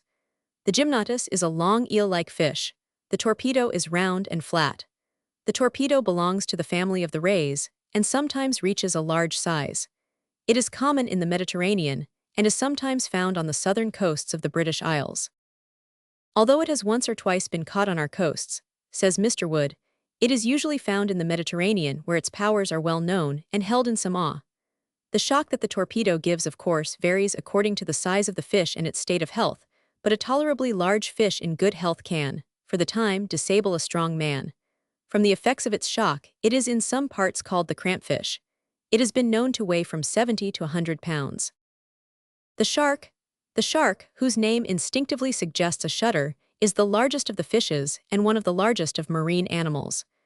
There are many varieties, and they are found in all seas, some measuring no more than a few feet, others attaining to very large proportions. The blue shark of the Mediterranean, which measures about 11 feet, sometimes approaches the south coast of England and Ireland, as does the hammer-headed shark of the Atlantic and the Indian Ocean, a shark of 12 feet in length. The taupe, a smaller variety, is often seen in the English Channel, as are also several others of the smaller sharks.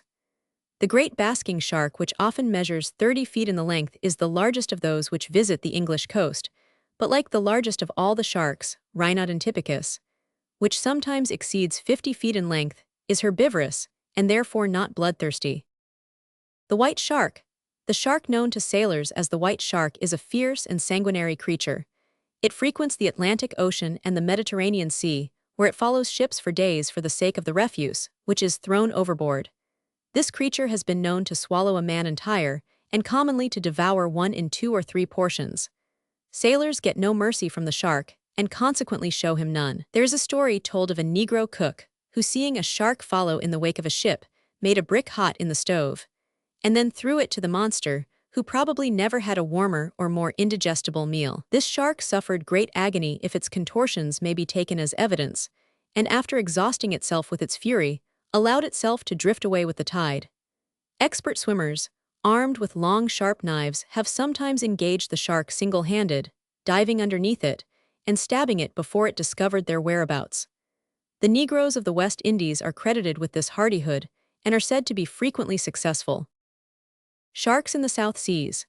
The amphibious South Sea Islanders, says Mr. Wood, stand in great dread of the shark, and with good reason, for not a year elapses without several victims falling to the rapacity of this terrific animal. Nearly 30 of the natives of the Society Islands were destroyed at one time by the sharks. A storm had so injured the canoe in which they were passing from one island to another, that they were forced to take refuge on a raft hastily formed of the fragments of their canoe. Their weight sunk the raft a foot or 2 below the surface of the water, and dreadful to say, the sharks surrounded them and dragged them off the raft one by one, until the lightened raft rose above the water and preserved the few survivors. Mrs. Bowditch, who was an eyewitness of the tragic circumstances she describes, says, "Sharks abounded at Cape Boast, and one day, as I stood at a window commanding a view of the sea, I saw some of the inhabitants of the town bathing, and the sharks hastening to seize upon them, they being visible from always swimming with part of their dorsal fin out of water. I sent to warn the men of their danger, and all came ashore except one, who laughed at the caution of his companions. A huge shark was rapidly approaching, and I sent my servant again, and this time armed with half a bottle of rum, to bribe the man to save himself. It was too late, the murderous creature had seized him, and the water around was dyed with his blood. A canoe was dispatched to bring him ashore, but a wave threw him onto the beach, and it was found that the shark had taken the thigh bone completely out of the socket. The man, of course, expired in a very few minutes. Accidents were often happening, and always fatal, and yet the Negroes, who seldom think beyond the present moment, could not be dissuaded from bathing. A man walking in the sea, up to knees, was dragged away by one, almost before my eyes. The rays. The rays are large flat fish of which there are numerous species, the thornback and the common skate being the best known. They have large pectoral fins, and some species grow to an enormous size. The skate has been known to measure 6 or 7 feet. Other species are the Homeland ray and the sandy ray, which, like the thornback and the skate, are found in British waters. The sting ray and the eagle ray cover wider areas and grow to a gigantic size in tropic seas. It is a large species of the eagle ray that is known as the sea devil of the tropics. These fish, though very large, display no great antipathy to man, though from their enormous size and strength they are a source of danger to small craft. Mr. Swinburne Ward, in a letter to Colonel Playfair, quoted in Dr. Percival Wright's Concise Natural History, thus describes the capture of one of these monsters off the Seychelles. Coming home, we passed close to an enormous diable demur floating quietly about. We changed from the pirogue to the whaleboat, which I had scientifically fitted up for the Gros Poissons, and went alongside of him, driving a regular whale harpoon right through his body. The way he towed the water was beautiful, but we would not give him an inch of line, and he also had to succumb to a rather protracted lancing. His size will give you an idea of his strength in the water, 42 feet in circumference. We got him awash on the beach, but the united strength of 10 men could not get him an inch further, so we were obliged to leave him there. By this time, the sharks will not have left much of him. They have not had such a meal as that for a long time. The fishermen say that when alive the sharks do not molest the diaboldemer, whose offensive weapons consist of those enormous flexible sides, one can hardly call them fins, with which they can beat almost any shark to death. As a rule, when harpooned, they endeavor, like other rays, to bury themselves in the sand, and if they succeed in doing this, no line can ever haul them out of it. Their flat bodies act on the principle of an enormous sucker. Another curious fact about them is that when harpooned they swim sideways, edge-on, in order to avoid exposing too broad a surface to their enemy. They never do this unless harpooned. Ray catching. Lieutenant Lament gave the following graphic description of a ray fishing expedition in which he took part near Port Royal, Jamaica, in 1824, to Professor Jameson. The first appearance of an animal of this species, since I have been here, about 18 months, was about 2 months ago, when I was called out to the beach by some of the inhabitants, whom I found, on going there, to be assembled in great numbers, to see what they called the sea devil. I confess my curiosity was not less excited than theirs, when I saw floating close to the surface of the water, about 20 yards from me, a large mass of living substance of a dark color, but of the shape and size of which I could not, at the time, form any proper idea, it being so very different from what I had ever before seen or heard of, farther than that I supposed it to have been many times the size of what I now believe it was. No time was lost in setting out in pursuit of him, with harpoons and sea, and it was not long before he was come up with and struck with one of the harpoons, when he made off with great velocity, towing the boat after him. As he seemed to incline chiefly to the surface of the water, 6 or 7 more harpoons were, with the assistance of several canoes that had come up, successively plunged into him, and all the boats made fast to each other, which he was obliged to pull after him, with several people in each. Such, however, was the great strength of the animal, that, after being fast in the manner I have described, for upwards of 4 hours, and taking the boats out to sea attached to him to a distance of about 10 miles from the harbor, and having been pierced with so many wounds, he was still able to defy every effort to bring him in. It had now got late, and was dark, and an attempt was made to force him up near enough to get another large harpoon into him. This was no sooner done than he darted off, and by an almost unaccountable and seemingly convulsive effort, in a moment broke loose from all fetters, carrying away with him 8 or 10 harpoons and pikes, and leaving every one staring at his neighbor in speechless astonishment, confounded at the power of the animal, which could thus snatch himself from them at a time when they conceived him almost completely in their power. Since then some of these animals have occasionally been heard of at a distance from the harbor, and a few days ago, in coming over from Port Augusta with another gentleman, we fell in with one of them, which allowed us to get so near him that it was determined to set out the next morning to look for him. We did so, and took with us several large harpoons, muskets, pikes, and sea, determined, if it were possible, to bring him in. He was descried about 8 o'clock near Greenwich, towards the top of the harbor, as usual floating near the surface and moving slowly about. Having allowed the boat to get very close to him, he was struck with a harpoon, which was thrown at him in a most dexterous manner by Lieutenant St. John, of the Royal Artillery. He immediately set out towards the mouth of the harbor, towing the boat after him with such velocity that it could not be overtaken by any of the others.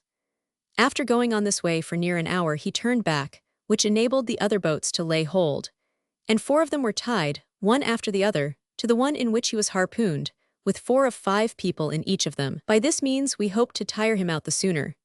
In about an hour and a half after he was first struck, a favorable opportunity offering, a large 5-pointed harpoon, made fast to a very heavy staff, was thrown at him with such an elevation that it should fall upon him with the whole weight of the weapon. This, having been as well directed as the first, was lodged nearly in the middle of his back. The struggle he made at this time to get away was truly tremendous, plunging in the midst of the boats, darting from the bottom to the surface alternately, dashing the water and foam on every side of him, and rolling round and round to extricate himself from the pole. This might be considered as having given him the coup de grace, although, at short intervals afterwards, he was struck with 2 more harpoons, and several musket balls were fired into him. Still, he was able to set out again, taking the 4 boats after him, which he carried along with the greatest ease. Having gone in this way for some time, he came to a stop, and laid himself to the bottom, when, with all the lines that were attached to him, it was quite impossible to move him. All expedients were nearly beginning to fail, when it was proposed to slacken the lines, which being done had the desired effect, and he again set out. Having thus got him from the ground, inch by inch was gained upon him, till he was got near the surface, when he was struck with 2 large pikes. He now got rather faint, and the boats closing on him on every side, the combat became general with pikes, muskets, and every weapon we had. In fact, to such a pitch were all excited on the occasion, that, had a cool spectator seen the affray, he would undoubtedly have imagined that it was his sable majesty himself that we had got amongst us. He was now towed ashore, being about 5 hours since he was first struck. This it required all the boats to do, and then but very slowly. His appearance now showed the extraordinary tenacity of life of which this animal must be possessed, as his whole body was literally a heap of wounds, many of which were through and through, and he was not yet quite dead. This circumstance, with his great strength, is the cause of the name which has been given him by the fishermen here, as they have never been able to succeed in taking one of them, and were firmly of opinion it was impossible to do so. On measurement, it was found to be in length and breadth much the same, about 15 feet, and in depth from 3 to 4 feet. It had the appearance of having no head, as there was no prominence at its mouth.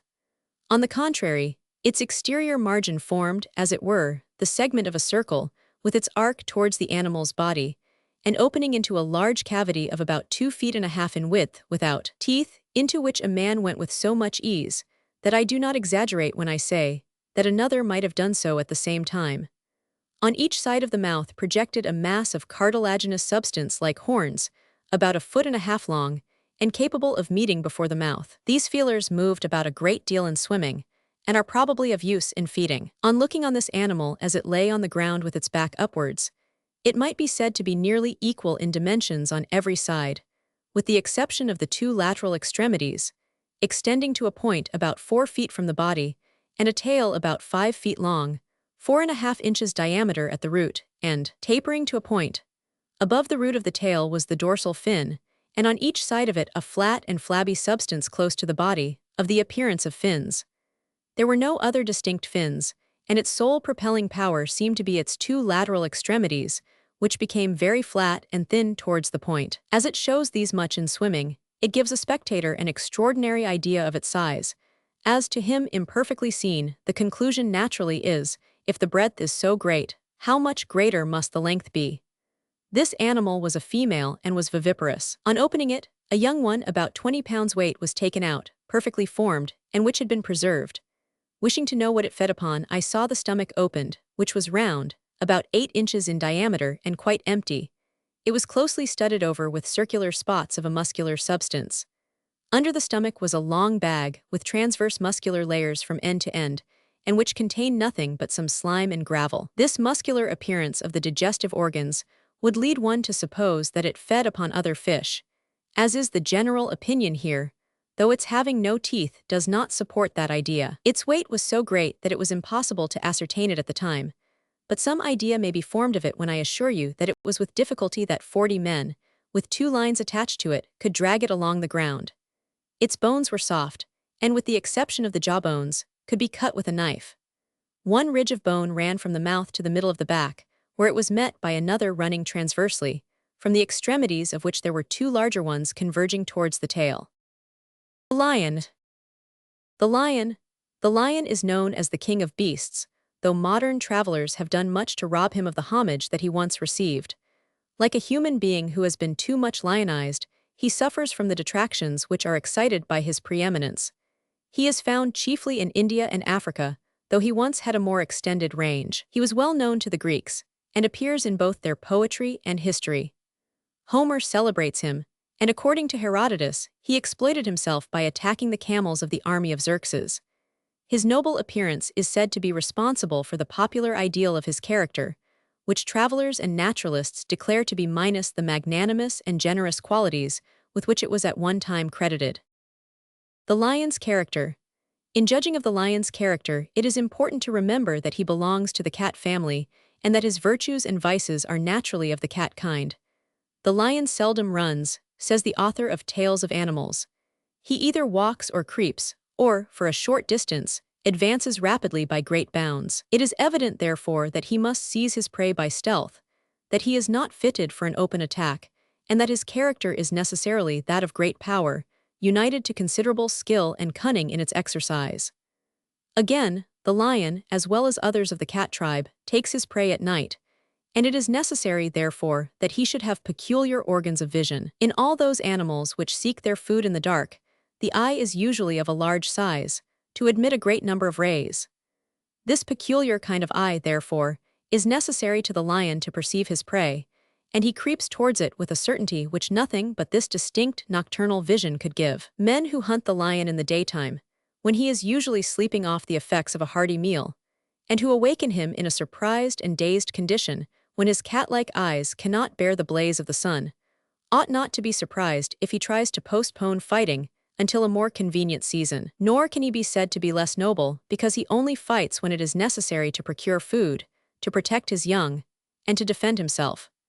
A veritable Ulysses among the beasts, he is ready to fight if needs be, but unless urged by hunger or attacked by the hunter, he does not seem to bear any particular malice against mankind. The lion's attitude towards man. It is singular, says Spamman, that the lion, which, according to many, always kills his prey immediately if it belongs to the brute creation, is reported, frequently, although provoked, to content himself with merely wounding the human species, or, at least, to wait some time before he gives the fatal blow to the unhappy victim he has got under him. A farmer, who the year before had the misfortune to be a spectator of a lion seizing 2 of his oxen, at the very instant he had taken them out of the wagon, told me that they immediately fell down dead upon the spot, close to each other, though, upon examining the carcasses afterwards, it appeared that their backs only had been broken. In several places through which I passed, they mentioned to me by name a father and his 2 sons, who were said to be still living, and who, being on foot near a river on their estate in search of a lion, this latter had rushed out upon them and thrown one of them under his feet. The 2 others, however, had time enough to shoot the lion dead upon the spot, which had lain almost across the youth, so nearly and dearly related to them, without having done him any particular hurt. I myself saw, near the upper part of Divenhoek River, an elderly Hottentot who, at that time, his wounds being still open, bore under one eye, and underneath his cheekbone the ghastly marks of the bite of a lion, which did not think it worth his while to give him any other chastisement for having, together with his master, whom I also knew, and several other Christians, hunted him with great intrepidity, though without success. The conversation ran everywhere in this part of the country upon one Boda, a farmer and captain in the militia, who had lain for some time under a lion, and had received several bruises from the beast, having been at the same time a good deal bitten by him in one arm, as a token to remember him by. But upon the whole, had in a manner, had his life given him by this noble animal. The man was said then to be living in the district of Ardequaskloof. Discretion the better part of valor. The following seems to show a curious power of reasoning on the part of the lion. Diederik Muller, one of the most intrepid and successful of modern lion hunters in South Africa, had, says Sir William Jardine, been out alone hunting in the wilds, when he came suddenly upon a lion, which, instead of giving way, seemed disposed, from the angry attitude he assumed, to dispute with him the dominion of the desert. Diederik instantly alighted, and confident of his unerring aim leveled his gun at the forehead of the lion, who was couched in the act to spring within 15 paces of him. But at the moment the hunter fired, his horse, whose bridle was round his arm, started back and caused him to miss. The lion bounded forward but stopped within a few paces, confronting Diederik, who stood defenseless, his gun discharged and his horse running off. The man and the beast stood looking at each other in the face for a short space. At length the lion moved backward as if to go away. Diederik began to load his gun. The lion looked over his shoulder, growled, and returned. Diederik stood still. The lion again moved cautiously off, and the boar proceeded to load and ram down his bullet. The lion again looked back and growled angrily, and this occurred repeatedly, until the animal had got off to some distance, when he took fairly to his heels and bounded away. The strength of the lion. Whatever may be said of the lion's courage, there can be no doubt as to his strength. Burchell thus describes an encounter with a lion. The day was exceedingly pleasant, and not a cloud was to be seen. For a mile or two we traveled along the banks of the river, which in this part abounded in late matrushes. The dogs seemed much to enjoy prowling about and examining every rushy place, and at last met with some object among the rushes, which caused them to set up a most vehement and determined barking. We explored the spot with caution, as we suspected, from the peculiar tone of the bark, that it was what it proved to be, lions. Having encouraged the dogs to drive them out, a task which they performed with great willingness, we had a full view of an enormous black-maned lion and lioness. The latter was seen only for a minute, as she made her escape up the river under concealment of the rushes, but the lion came steadily forward and stood still and looked at us. At this moment we felt our situation not free from danger, as the animal seemed preparing to spring upon us, and we were standing on the bank, at a distance of only a few yards from him, most of us being on foot and unarmed, without any visible possibility of escaping. At this instant the dogs boldly flew in between us and the lion, and surrounding him, kept him at bay by their violent and resolute barking. The lion, conscious of his strength, remained unmoved at their noisy attempts and kept his head turned towards us. At one moment, the dogs, perceiving his eye thus engaged, had advanced close to his feet, and seemed as if they would actually seize hold of him. But they paid dearly for their imprudence, for, without discomposing the majestic and steady attitude in which he stood fixed, he merely moved his paw, and the next instant I beheld two lying dead. In doing this he made so little exertion that it was scarcely perceptible by what means they had been killed. We fired upon him, and one of the balls went through his side, just between the short ribs, but the animal still remained standing in the same position. We had now no doubt that he would spring upon us, but happily we were mistaken and were not sorry to see him move slowly away. The lion's affection. Many instances are on record of strong attachments formed by the lion for his keeper, and for dogs or other animals which have been associated with him. A remarkable example of this kind is related, where a little dog, which had been thrown into a lion's den that he might be devoured, was not only spared by the noble animal, but became his companion and favorite. In a moment of irritation caused by long hunger, the dog, having snapped at the first morsels of food, received a blow from the lion which proved fatal. From that time the lion pined away, refused his food, and at length died, apparently of melancholy. The lion's docility. A carpenter was employed some years ago to do some repairs to the cage of a lion at a menagerie at Brussels. When the workman saw the lion he drew back in terror. The keeper, on this, entered the cage and led the animal to the upper part of it, while the lower was refitting. He there amused himself for some time playing with the lion, and being wearied he fell asleep. The carpenter, having finished his work, called the keeper to inspect what he had done, but the keeper made no answer. Having repeatedly called in vain, he became alarmed and proceeded to the upper part of the cage, where, looking through the bars, he saw the lion and the keeper lying side by side, and immediately uttered a loud cry. The lion started up and stared at the carpenter with an eye of fury, and then, placing his paw on the breast of his keeper, lay down to sleep again. The carpenter, terrified at what he saw, ran off to secure help, whereupon some of the attendants succeeded in arousing the keeper, who, far from being disconcerted by the circumstances, took the paw of the lion and shook it gently in token of regard, and the animal quietly returned with him to his former residence. M. Felix, the keeper of the animals at Paris, had charge of a lion which refused food, and became sullen and mopish during the temporary absence of M. Felix through illness, but who regained his spirits, and showed every demonstration of joy upon the reappearance of M. Felix at his post of duty. The story of Androcles.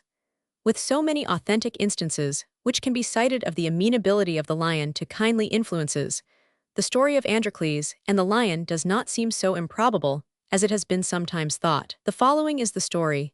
In the days of ancient Rome, a Roman governor treated one of his slaves or subjects, called Androcles, so cruelly that he ran away. To escape pursuit he fled to a desert and crept into a cave. What was his horror to find that this cave was a lion's den, and to see a large lion approach him. He expected instantly to be destroyed, but the lion, approaching Androcles, held up his paw or foot with a supplicating air. Androcles examined the lion's paw and found a thorn in it which he drew out, and the lion, apparently relieved, fawned upon his benefactor as a dog does upon his master. After some time Androcles ventured back to the place where he lived before. He was discovered, taken up as a runaway slave, and condemned to be the prey of a wild beast. He was accordingly thrown into a place where a large lion, recently caught, was led in upon him. The lion came bounding toward Androcles, and the spectators expected to see the man instantly torn in pieces. What was their astonishment to see the lion approach him and fawn before him like a dog who had found his master. It was the lion Androcles had met in the desert, and the grateful animal would not rend his benefactor. A lion hunt. Livingstone came to very close quarters with a lion on one occasion, the circumstances of which he thus narrates. The Bakatla of the village Mabatsa were much troubled by lions, which leaped into the cattle pens by night and destroyed their cows. They even attacked the herds in open day. This was so unusual an occurrence that the people believed that they were bewitched, given, as they said, into the power of the lions by a neighboring tribe. They went once to attack the animals, but being rather a cowardly people compared to Bechuanas in general on such occasions, they returned without killing any. It is well known that if one in a troop of lions is killed, the others take the hint and leave that part of the country. So the next time the herds were attacked, I went with the people in order to encourage them to rid themselves of the annoyance by destroying one of the marauders. We found the lions on a small hill, about 1/4 of a mile in length and covered with trees. A circle of men was formed round it, and they gradually closed up, ascending pretty near to each other. Being down below on the plain with a native schoolmaster named Mebalwi, I saw one of the lions sitting upon a piece of rock, within the now closed circle of men. Mebalwi fired at him before I could, and the ball struck the rock upon which the animal was sitting. He bit at the spot struck, as a dog does at a stick or a stone thrown at him, then, leaping away, broke through the opening circle and escaped unhurt. When the circle was reformed, we saw 2 other lions in it, but we were afraid to fire lest we should strike the men, and they allowed the beasts to burst through also. If the Bakatla had acted according to the custom of the country, they would have speared the lions in their attempt to get out. Seeing that we could not get them to kill one of the lions, we bent our footsteps towards the village. In going round the end of the hill, however, I saw one of the beasts sitting on a piece of rock as before, but this time he had a little bush in front. Being about 30 yards off, I took a good aim at his body through the bush and fired both barrels into in. The men then called out, "He is shot, he is shot." Others cried, "He has been shot by another man, too, let us go to him." I did not see anyone else shoot at him, but I saw the lion's tail erected in anger behind the bush, and turning to the people said, "Stop a little till I load again." When in the act of ramming down the bullets, I heard a shout. Starting and looking half round, I saw the lion just in the act of springing upon me. I was upon a little height. He caught my shoulder as he sprang, and we both came to the ground below together. Growling horribly, close to my ear, he shook me as a terrier dog does a rat. The shock produced a stupor, similar to that which seems to be felt by a mouse after the first shake of a cat. It caused a sort of dreaminess, in which there was no sense of pain or feeling of terror, though quite conscious of all that was happening. It was like what patients partially under the influence of chloroform describe, who see all the operation but feel not the knife.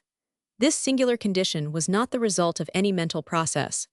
The shake annihilated fear, and allowed no sense of horror in looking round at the beast. This peculiar state is probably produced in all animals killed by the carnivora, and, if so, is a merciful provision by our benevolent Creator for lessening the pain of death. Turning round to relieve myself of the weight, as he had one paw on the back of my head, I saw his eyes directed to Mebalwi, who was trying to shoot him at a distance of 10 or 15 yards. His gun, a flint one, missed fire in both barrels. The lion immediately left me and, attacking Mebalwi, bit his thigh. Another man, whose life I had saved before, after he had been tossed by a buffalo, attempted to spear the lion while he was biting Mebalwi. He left Mebalwi and caught this man by the shoulder, but at that moment the bullets he had received took effect, and he fell down dead. The whole was the work of a few moments, and must have been his paroxysm of dying rage. In order to take out the charm from him, the Bakatla, on the following day, made a huge bonfire over the carcass, which was declared to be the largest lion they had ever seen. Besides crunching the bone into splinters, he left 11 teeth wounds on the upper part of my arm. A wound from this animal's tooth resembles a gunshot wound. It is generally followed by a great deal of sloughing and discharge, and pains are felt in the part periodically ever after. I had on a tartan jacket on the occasion, and I believe that it wiped off all the virus from the teeth that pierced the flesh. For my 2 companions in this affray have both suffered from the peculiar pains, while I have escaped with only the inconvenience of a false joint in my limb. A thrilling experience. Professor Lichtenstein, in his travels, gives a thrilling story of a boar's adventure with a lion, which he had from the lips of the boar himself. "It is now," said the colonist, more than 2 years since, in the very place where we stand, I ventured to take one of the most daring shots that ever was hazarded. My wife was sitting within the house near the door, the children were playing about her, and I was without, near the house, busied in doing something to a wagon, when suddenly, though it was midday, an enormous lion appeared, came up and laid himself quietly down in the shade upon the very threshold of the door. My wife, either frozen with fear or aware of the danger of attempting to fly, remained motionless in her place, while the children took refuge in her arms. The cry they uttered attracted my attention, and I hastened towards the door, but my astonishment may well be conceived when I found the entrance to it barred in such a way. Although the animal had not seen me, unarmed as I was, escape seemed impossible, yet I glided gently, scarcely knowing what I meant to do, to the side of the house, up to the window of my chamber, where I knew my loaded gun was standing. By a most happy chance, I had set it into the corner close by the window, so that I could reach it with my hand. For, as you may perceive, the opening is too small to admit of my having got in, and still more fortunately, the door of the room was open, so that I could see the whole danger of the scene. The lion was beginning to move. There was no longer any time to think. I called softly to the mother not to be alarmed, and invoking the name of the Lord, fired my piece. The ball passed directly over the hair of my boy's head, and lodged in the forehead of the lion, immediately above his eyes, and stretched him on the ground, so that he never stirred more. Indeed, says Professor Lichtenstein, we all shuddered as we listened to this relation. Never, as he himself observed, was a more daring attempt hazarded. Had he failed in his aim, mother and children were all inevitably lost. If the boy had moved, he had been struck. The least turn in the lion and the shot had not been mortal to him, and to consummate the whole, the head of the creature was in some sort protected by the doorpost. Attacked by a lion. In Phillips's Researches in South Africa, the following account is given of the adventures of a traveler, which we quote from Jardine's Naturalist's Library, collated with other versions. Our wagons, which were obliged to take a circuitous route, arrived at last, and we pitched our tent a musket shot from the kraal, and after having arranged everything went to rest, but were soon disturbed. For about midnight the cattle and horses, which were standing between the wagons, began to start and run, and one of the drivers to shout, on which every one ran out of the tent with his gun. About 30 paces from the tent stood a lion, which on seeing us walked very deliberately about 30 paces farther, behind a small thorn bush, carrying something with him, which I took to be a young ox. We fired more than 60 shots at that bush, without perceiving any movement.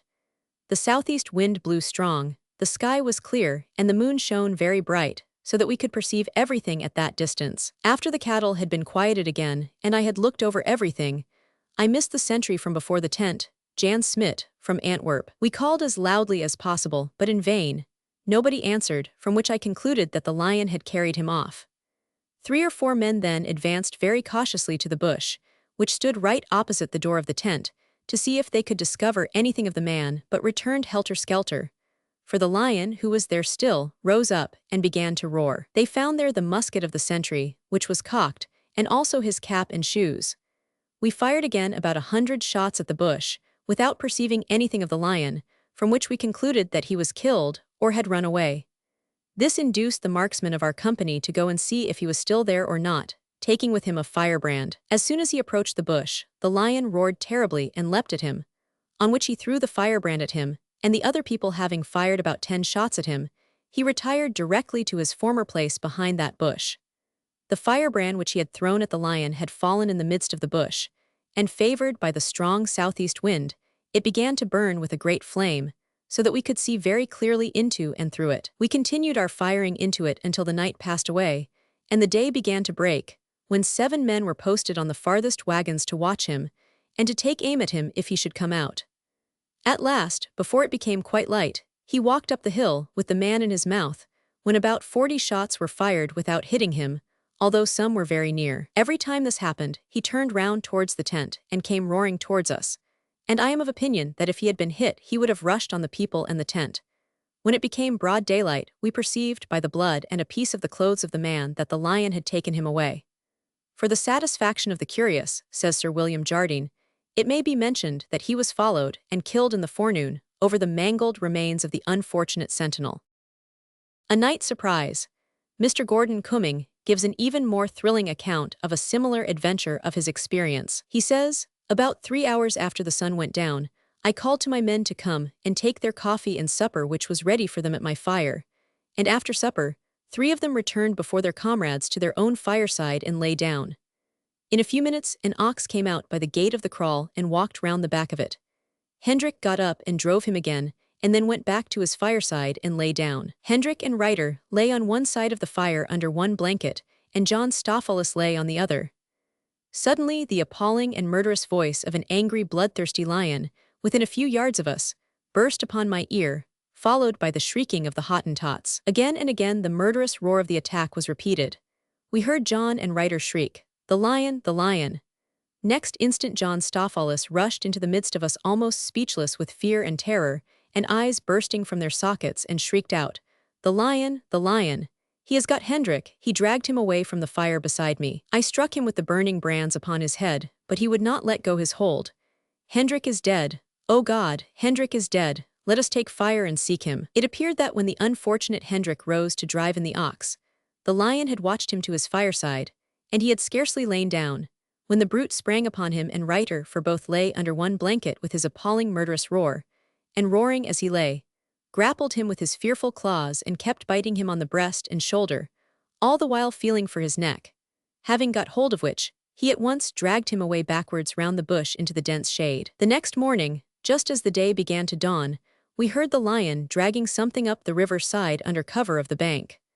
We drove the cattle out of the kraal, and then proceeded to inspect the scene of the night's awful tragedy. In the hollow where the lion had lain, consuming his prey, we found one leg of the unfortunate Hendrik, bitten off below the knee, the shoe still on the foot, the grass and bushes were all stained with his blood, and fragments of his peacoat lay around.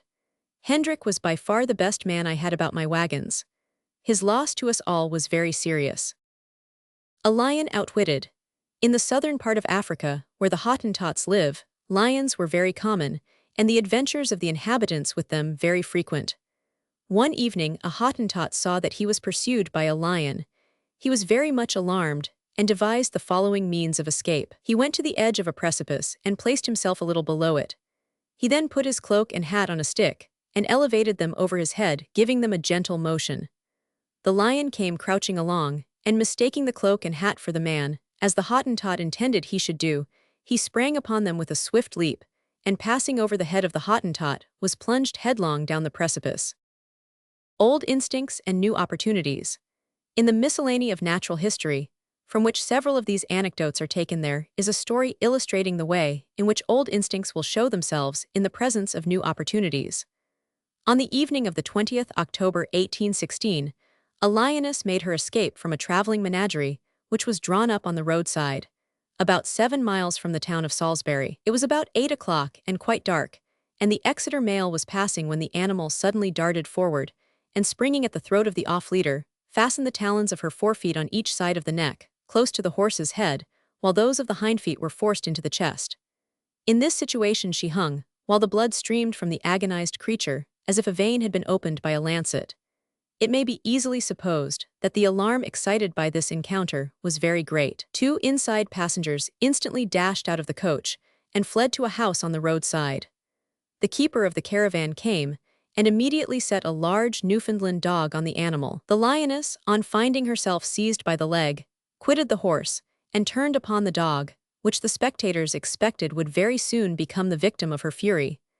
But she was contented with giving him only a slight punishment, and on hearing the voice of her keeper, retired under a neighboring straw rick, and gently allowed herself to be secured. This anecdote, says the writer, is remarkably characteristic. The moment that the animal found herself at liberty, and an object of prey presented itself, all her original propensities, hitherto restrained, were instantly called into action. But no sooner did the voice of her keeper reach her ears than the force of long habit prevailed, she became calm, and allowed herself to be bound, and led again to her den. The tiger. The tiger is one of the most beautiful, but at the same time, one of the most rapacious and destructive of the whole animal race.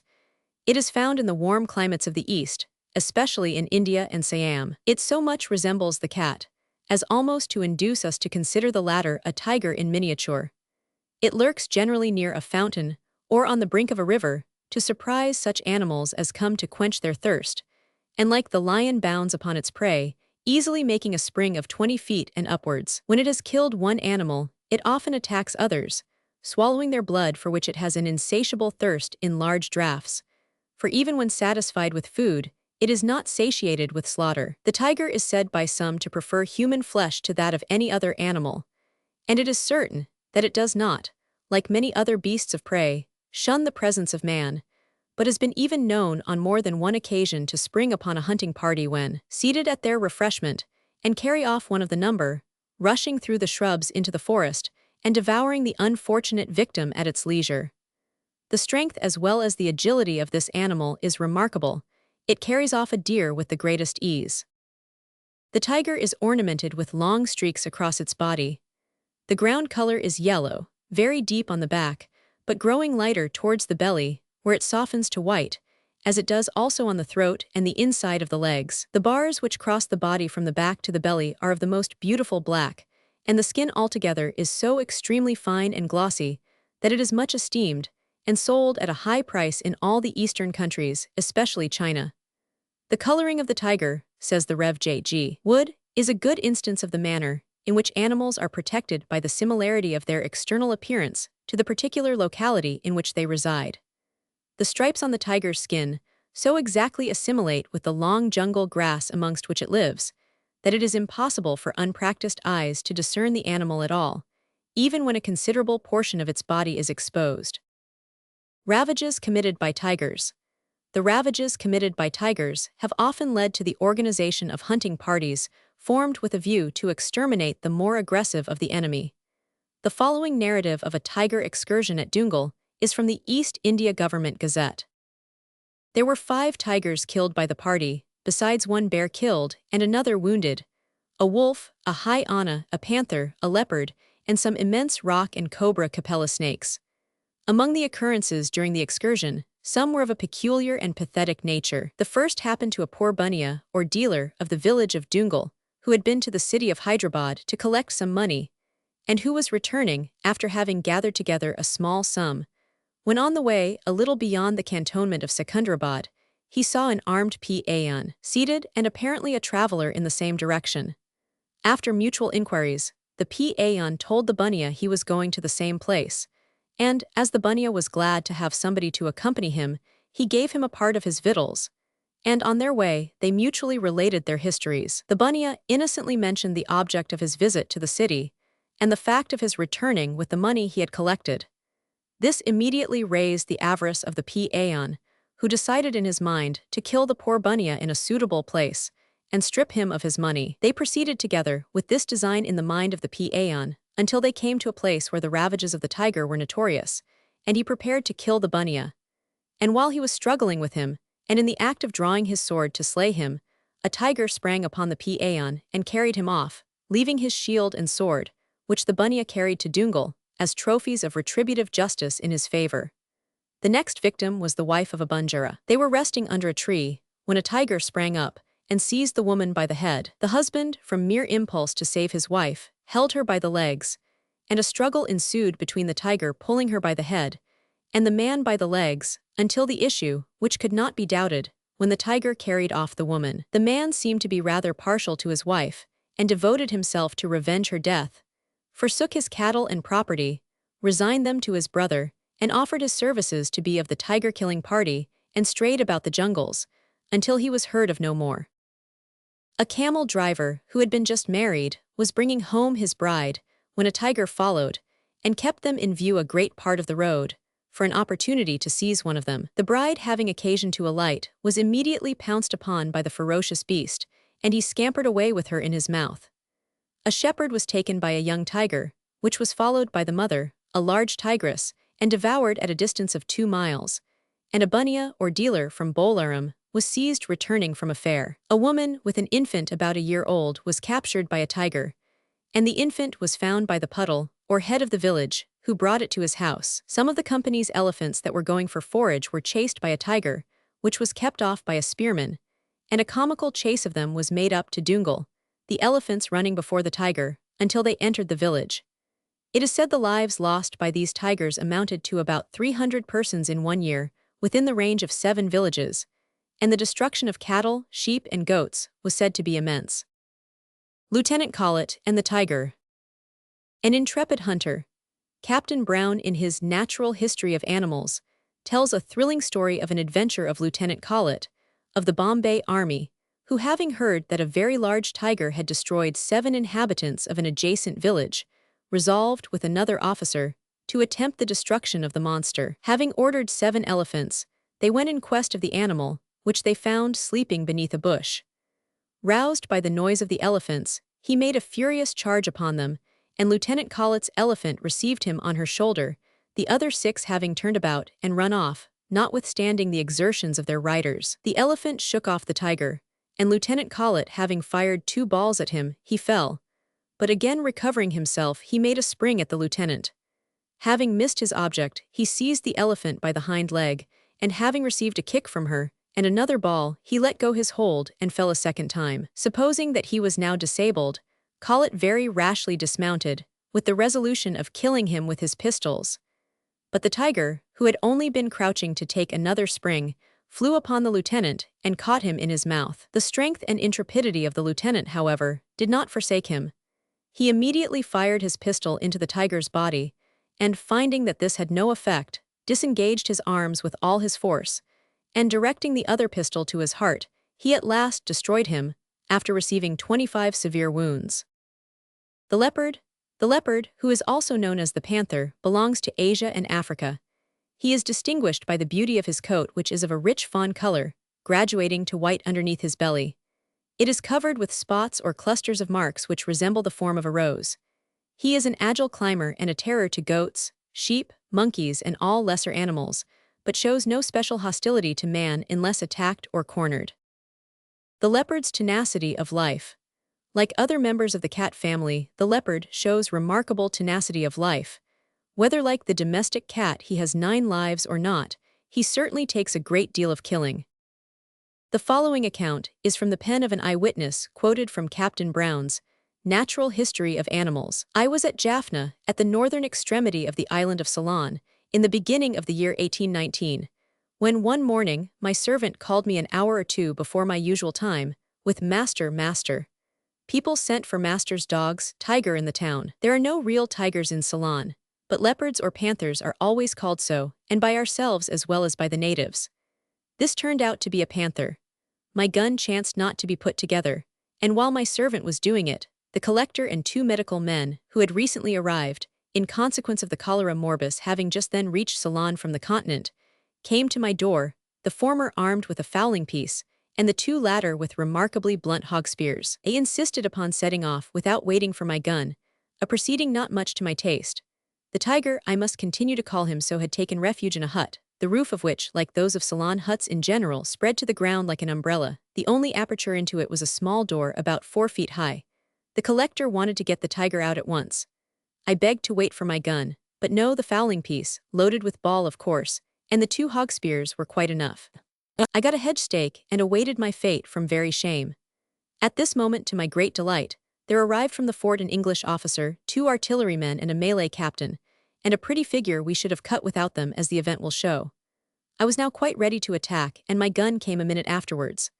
The whole scene which follows took place within an enclosure about 20 feet square, formed on 3 sides by a strong fence of palmyra leaves, and on the 4th by the hut. At the door of this, the 2 artillerymen planted themselves, and the Malay captain got at the top to frighten the tiger out by worrying it, an easy operation as the huts there are covered with coconut leaves. One of the artillerymen wanted to go into the tiger, but we would not suffer it. At last the beast sprang. This man received him on his bayonet, which he thrust apparently down his throat, firing his piece at the same moment. The bayonet broke off short, leaving less than 3 inches on the musket. The rest remained in the animal but was invisible to us. The shot probably went through his cheek, for it certainly did not seriously injure him, as he instantly rose upon his legs with a loud roar and placed his paws upon the soldier's breast. At this moment the animal appeared to me to about reach the center of the man's face, but I had scarcely time to observe this, when the tiger, stooping his head, seized the soldier's arm in his mouth, turned him half round staggering, threw him over on his back and fell upon him.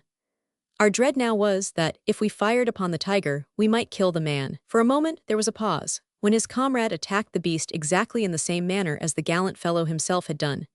He struck his bayonet into his head, The tiger rose at him, he fired, and this time the ball took effect and in the head. The animal staggered backwards and we all poured in our fire.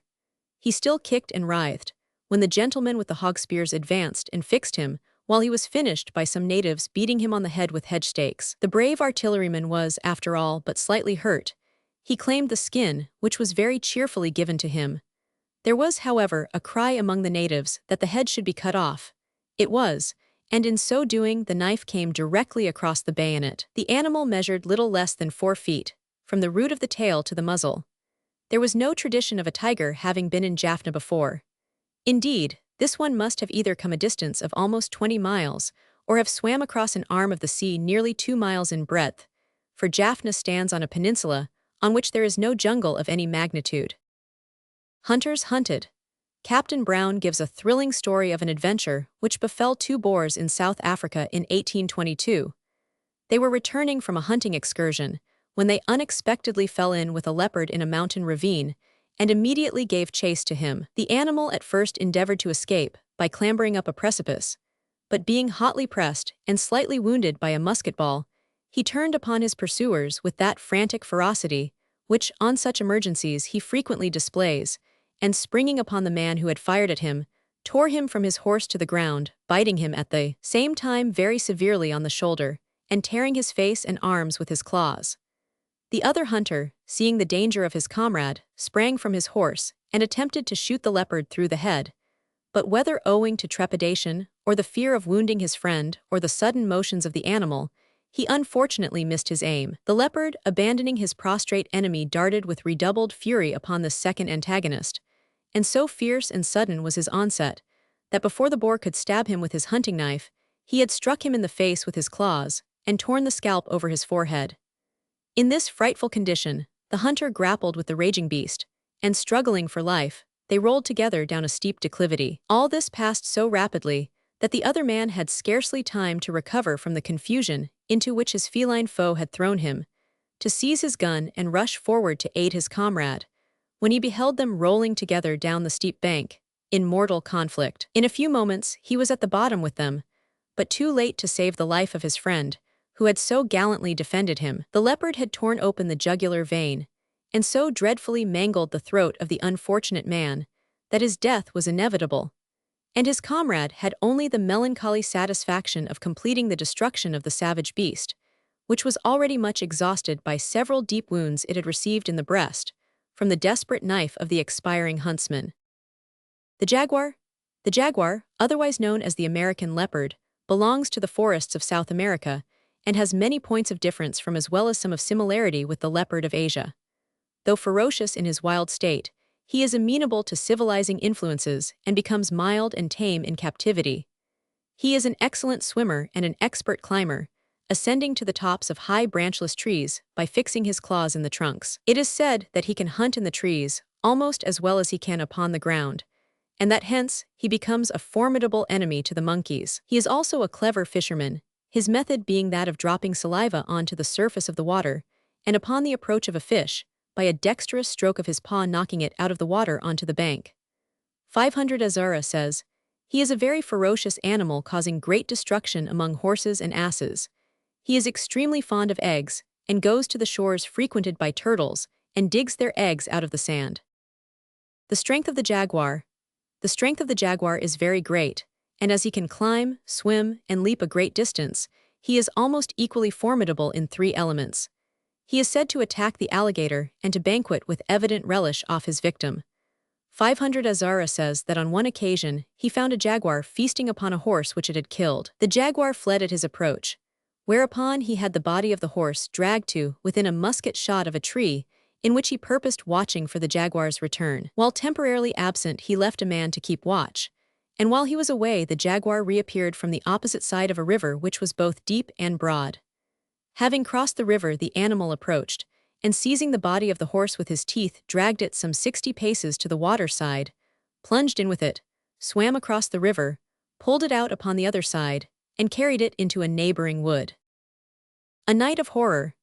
Mrs. Bowditch tells a story of 2 early settlers in the western states of America, a man and his wife, who closed their wooden hut, and went to pay a visit at a distance, leaving a freshly killed piece of venison hanging inside. The gable end of this house was not boarded up as high as the roof, but a large aperture was left for light and air. By taking an enormous leap, a hungry jaguar, attracted by the smell of the venison, had entered the hut and devoured part of it. He was disturbed by the return of the owners and took his departure. The venison was removed. The husband went away the night after to a distance and left his wife alone in the hut. She had not been long in bed before she heard the jaguar leap in at the open gable. There was no door between her room and that in which he had entered, and she knew not how to protect herself. She, however, screamed as loudly as she could and made all the violent noises she could think of, which served to frighten him away at that time. But she knew he would come again, and she must be prepared for him. She tried to make a large fire, but the wood was expended. She thought of rolling herself up in the bedclothes, but these would be torn off. The idea of getting under the low bedstead suggested itself, but she felt sure a paw would be stretched forth which would drag her out. Her husband had taken all their firearms. At last, as she heard the jaguar scrambling up the end of the house, in despair she got into a large store chest, the lid of which closed with a spring. Scarcely was she within it, and had dragged the lid down, inserting her fingers between it and the side of the chest, when the jaguar discovered where she was. He smelt round the chest, tried to get his head in through the crack, but fortunately he could not raise the lid. He found her fingers and began to lick them. She felt them bleed, but did not dare to move them for fear she should be suffocated. At length the jaguar leaped onto the lid, and his weight pressing down the lid fractured her fingers. Still she could not move. He smelt round again, he pulled, he leaped on and off, till at last, getting tired of his vain efforts, he went away. The poor woman lay there till daybreak, and then, only feeling safe from her enemy, she went as fast as her strength would let her to her nearest neighbors, a distance of 2 miles, where she procured help for her wounded fingers, which were long in getting well. On his return, her husband found a male and female jaguar with their cubs, in the forest close by, and all were destroyed. The puma or American lion is known by several names. It is sometimes called a panther or colloquially a painter, and sometimes a cougar. It resembles the lioness somewhat in appearance, especially about the head, though it is smaller and less powerful. Its length varies from 4 feet to 4.5 feet, and its color is that of the fox, graduating in parts to white. Like the lion, it inhabits plains rather than forests, in the marshy districts, and on the borders of rivers in the south, and in the swamps and prairies of the northern districts. It lives on such wild and domestic animals as come within its reach, lying at full length upon the lower branches of trees, and dropping upon its victims as they pass beneath. Deer and cattle of all kinds it attacks, and not content with killing enough for immediate purposes, destroys large numbers, sucking small quantities of blood from each. According to Sir William Jardine, it is exceedingly destructive among sheep, and has been known to kill 50 in one night. The puma is, however, easily tamed and becomes very docile under kindly treatment. Edward Keene kept a tame one, which followed him about like a dog, and was as playful as a kitten. The puma's ferocity. Molina and 500 Azara say, says Sir William Jardine, that the puma will flee from men, and that its timidity renders its pursuit generally free from danger. The following incident given by Sir William Jardine, and at greater length by Captain Brown, shows that this is not always the case. According to these accounts, 2 hunters visited the Catskills in pursuit of game, each armed with a gun and accompanied by a dog. They agreed to follow contrary directions round the base of a hill, and to join each other immediately upon hearing the report of a gun. Shortly after parting, one of the friends heard the gun of his comrade, and hastening to his assistance, came first upon the body of his friend's dog, torn and lacerated. Proceeding further, his attention was attracted by the growl of a wild animal, and looking up, he discovered a large puma crouching over the body of his friend, upon the branch of a tree. The animal glared at him, and he, knowing the rapidity of the puma's movements, immediately raised his gun and fired, whereupon the puma rolled over onto the ground with his prey. The dog flew at the infuriated beast, but one blow from the puma's paw silenced him forever. Seeing that his comrade was dead, the hunter left the scene in search of assistance, upon securing which, he returned to find the puma dead, beside the 2 dogs and the hunter whom he had killed. Animals and men. Captain Head, in his Journey Across the Pampas, says, "The fear which all wild animals in America have of man is very singularly seen in the Pampas. I often rode towards the ostriches and zamas, crouching under the opposite side of my horse's neck. But I always found that, although they would allow my loose horse to approach them, They, even when young, ran from me, though little of my figure was visible. And when I saw them all enjoying themselves in such full liberty, it was at first not pleasing to observe that one's appearance was everywhere a signal to them that they should fly from their enemy. Yet it is by this fear that man hath dominion over the beasts of the field, and there is no animal in South America that does not acknowledge this instinctive feeling. As a singular proof of the above, and of the difference between the wild beasts of America and of the Old World, I will venture to relate a circumstance which a man sincerely assured me had happened to him in South America. He was trying to shoot some wild ducks, and in order to approach them unperceived, he put the corner of his poncho, which is a sort of long narrow blanket, over his head, and crawling along the ground upon his hands and knees, the poncho not only covered his body, but trailed along the ground behind him. As he was thus creeping by a large bush of reeds, he heard a loud, sudden noise between a bark and a roar. He felt something heavy strike his feet, and instantly jumping up, he saw, to his astonishment, a large puma actually standing on his poncho. And perhaps the animal was equally astonished to find himself in the immediate presence of so athletic a man. The man told me he was unwilling to fire, as his gun was loaded with very small shot, and he therefore remained motionless, the puma standing on his poncho for many seconds. At last the creature turned his head, and walking very slowly away about 10 yards, he stopped and turned again. The man still maintained his ground, upon which the puma tacitly acknowledged his supremacy and walked off. The ocelot. The ocelot is a native of South America and one of the most beautiful of the cat family. It is smaller than the leopard, attaining to about 3 feet in length and 18 inches in height. Its color is gray, tinged with fawn, and the body and legs are covered with longitudinal chain-like stripes broken into patches of some inches. Its habits are like those of its near relations, the leopard and the jaguar, though its appetite for blood makes it perhaps even more destructive. It will suck blood with the greatest avidity, and frequently leave a carcass otherwise untouched in order to pursue other animals for the sake of more blood. When tame, the ocelot is remarkably playful, climbing up the legs and nestling in the arms of its benefactors. It is apt to be dangerous in a poultry yard, but will keep good friends with a house dog, and play, somewhat roughly, perhaps, but without malice, with children. The clouded tiger. This animal belongs to Sumatra, where it lives upon the forest birds. Like the ocelot, it is exceedingly playful when tame, seeking the notice and returning the caresses of all who encourage it. The serval. The serval, says Captain Brown, is somewhat larger than the ordinary wild cat. Its general color is a pale fulvous yellow. It resides on trees, where it makes a bed and breeds its young. It seldom appears on the ground, living principally on birds, squirrels, and small animals. It is extremely agile and leaps with great rapidity from one branch to another. The serval never assaults man, but rather endeavors to avoid him.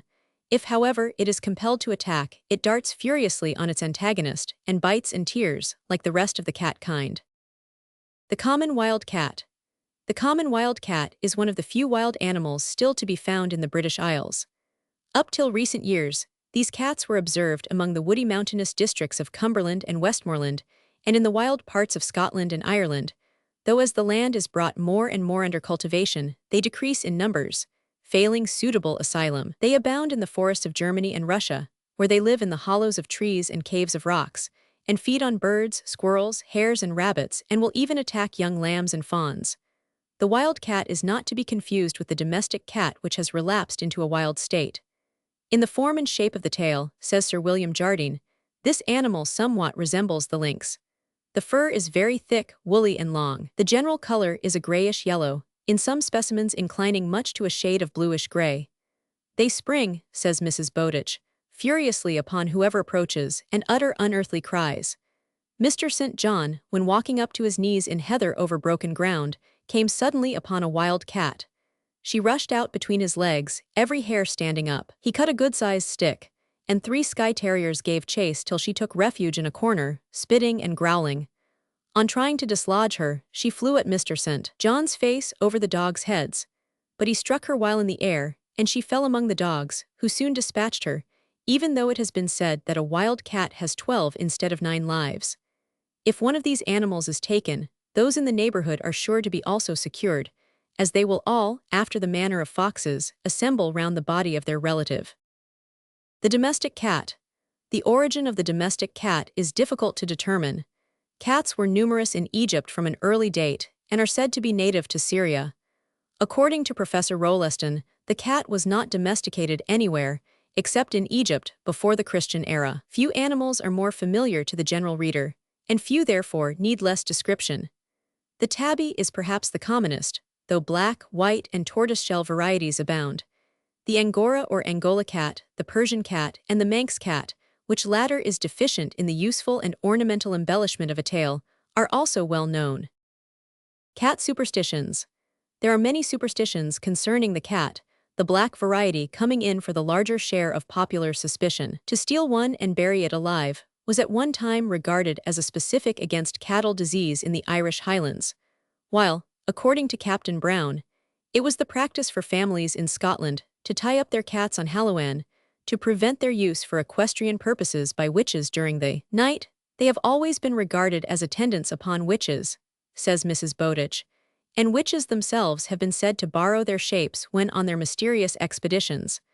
I was once told that Lord Cochrane was accompanied by a favorite black cat in a cruise through the northern seas. The weather had been most unpropitious.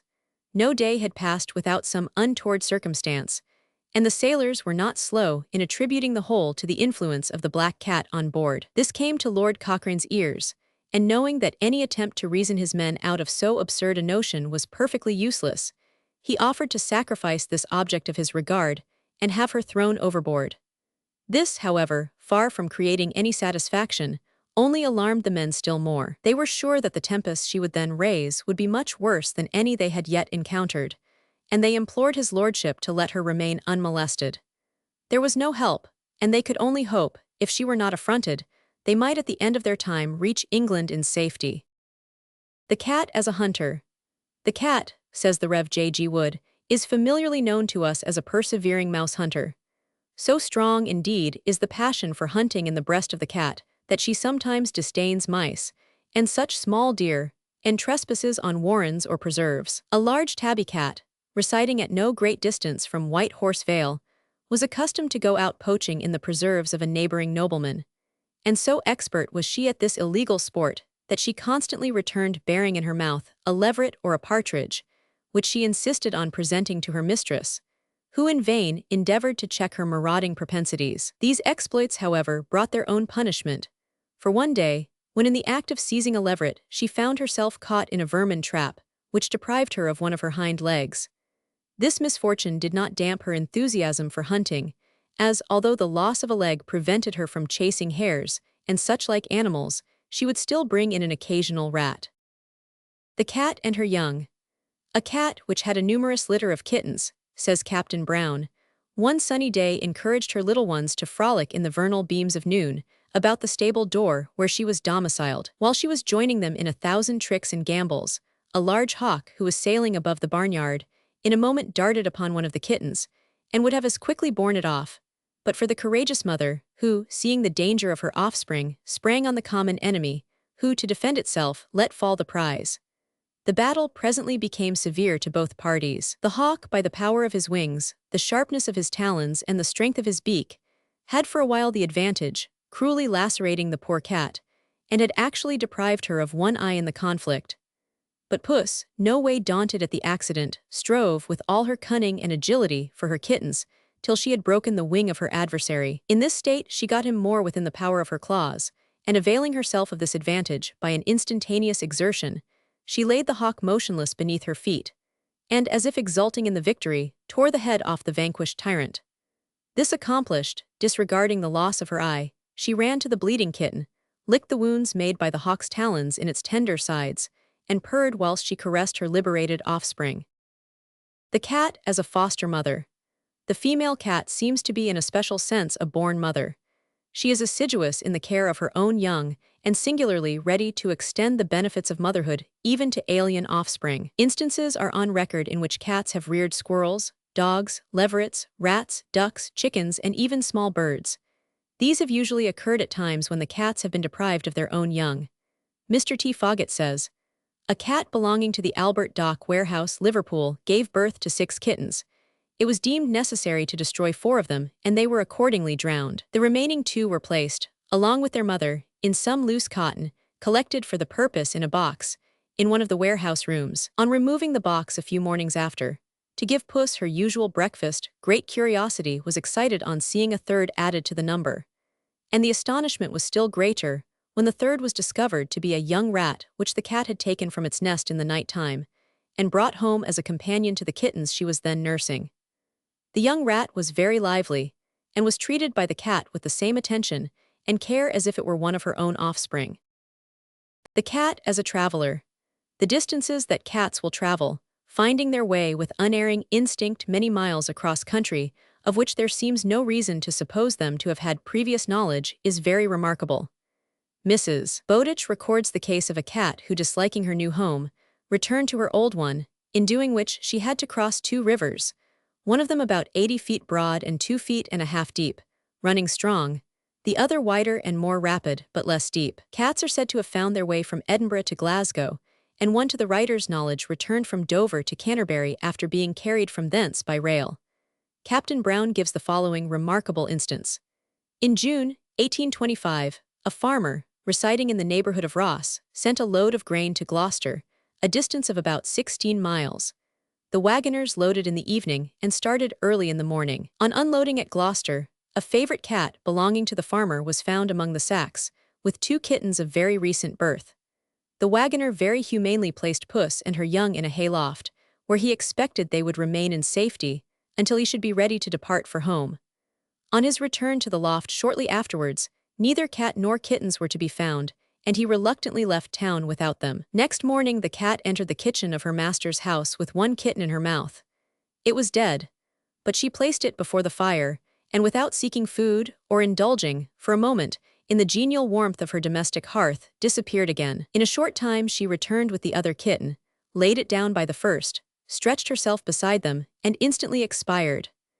The poor creature could have carried but one at a time, and consequently must have traveled 3 times over the whole line of her journey and performed 48 miles in less than 12 hours. The cat as sportsman. The favorite food of the cat is fish, which curiously enough inhabits an element to which the cat has a great aversion. There are, however, numerous instances on record of cats which have overcome their natural antipathy to water in order to gratify their natural taste for fish. An extraordinary case of this kind is recorded in the Plymouth Journal, June 1828. There is now at the battery on the Devil's Point a cat, which is an expert catcher of the finny tribe, being in the constant habit of diving into the sea and bringing up the fish alive in her mouth and depositing them in the guardroom for the use of the soldiers. She is now 7 years old and has long been a useful caterer. It is supposed that her pursuit of the water rats first taught her to venture into the water, to which it is well known Puss has a natural aversion. She is as fond of the water as a Newfoundland dog, and takes her regular peregrinations along the rocks at its edge, looking out for her prey, ready to dive for them at a moment's notice. Mr. Beverly R. Morris says, "When living in Worcester many years ago, I remember frequently seeing the cat of a near neighbor of ours bring fish, mostly eels, into the house, which it used to catch in a pond not far off.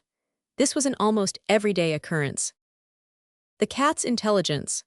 Many remarkable illustrations might be given of the sagacity and intelligence of the cat.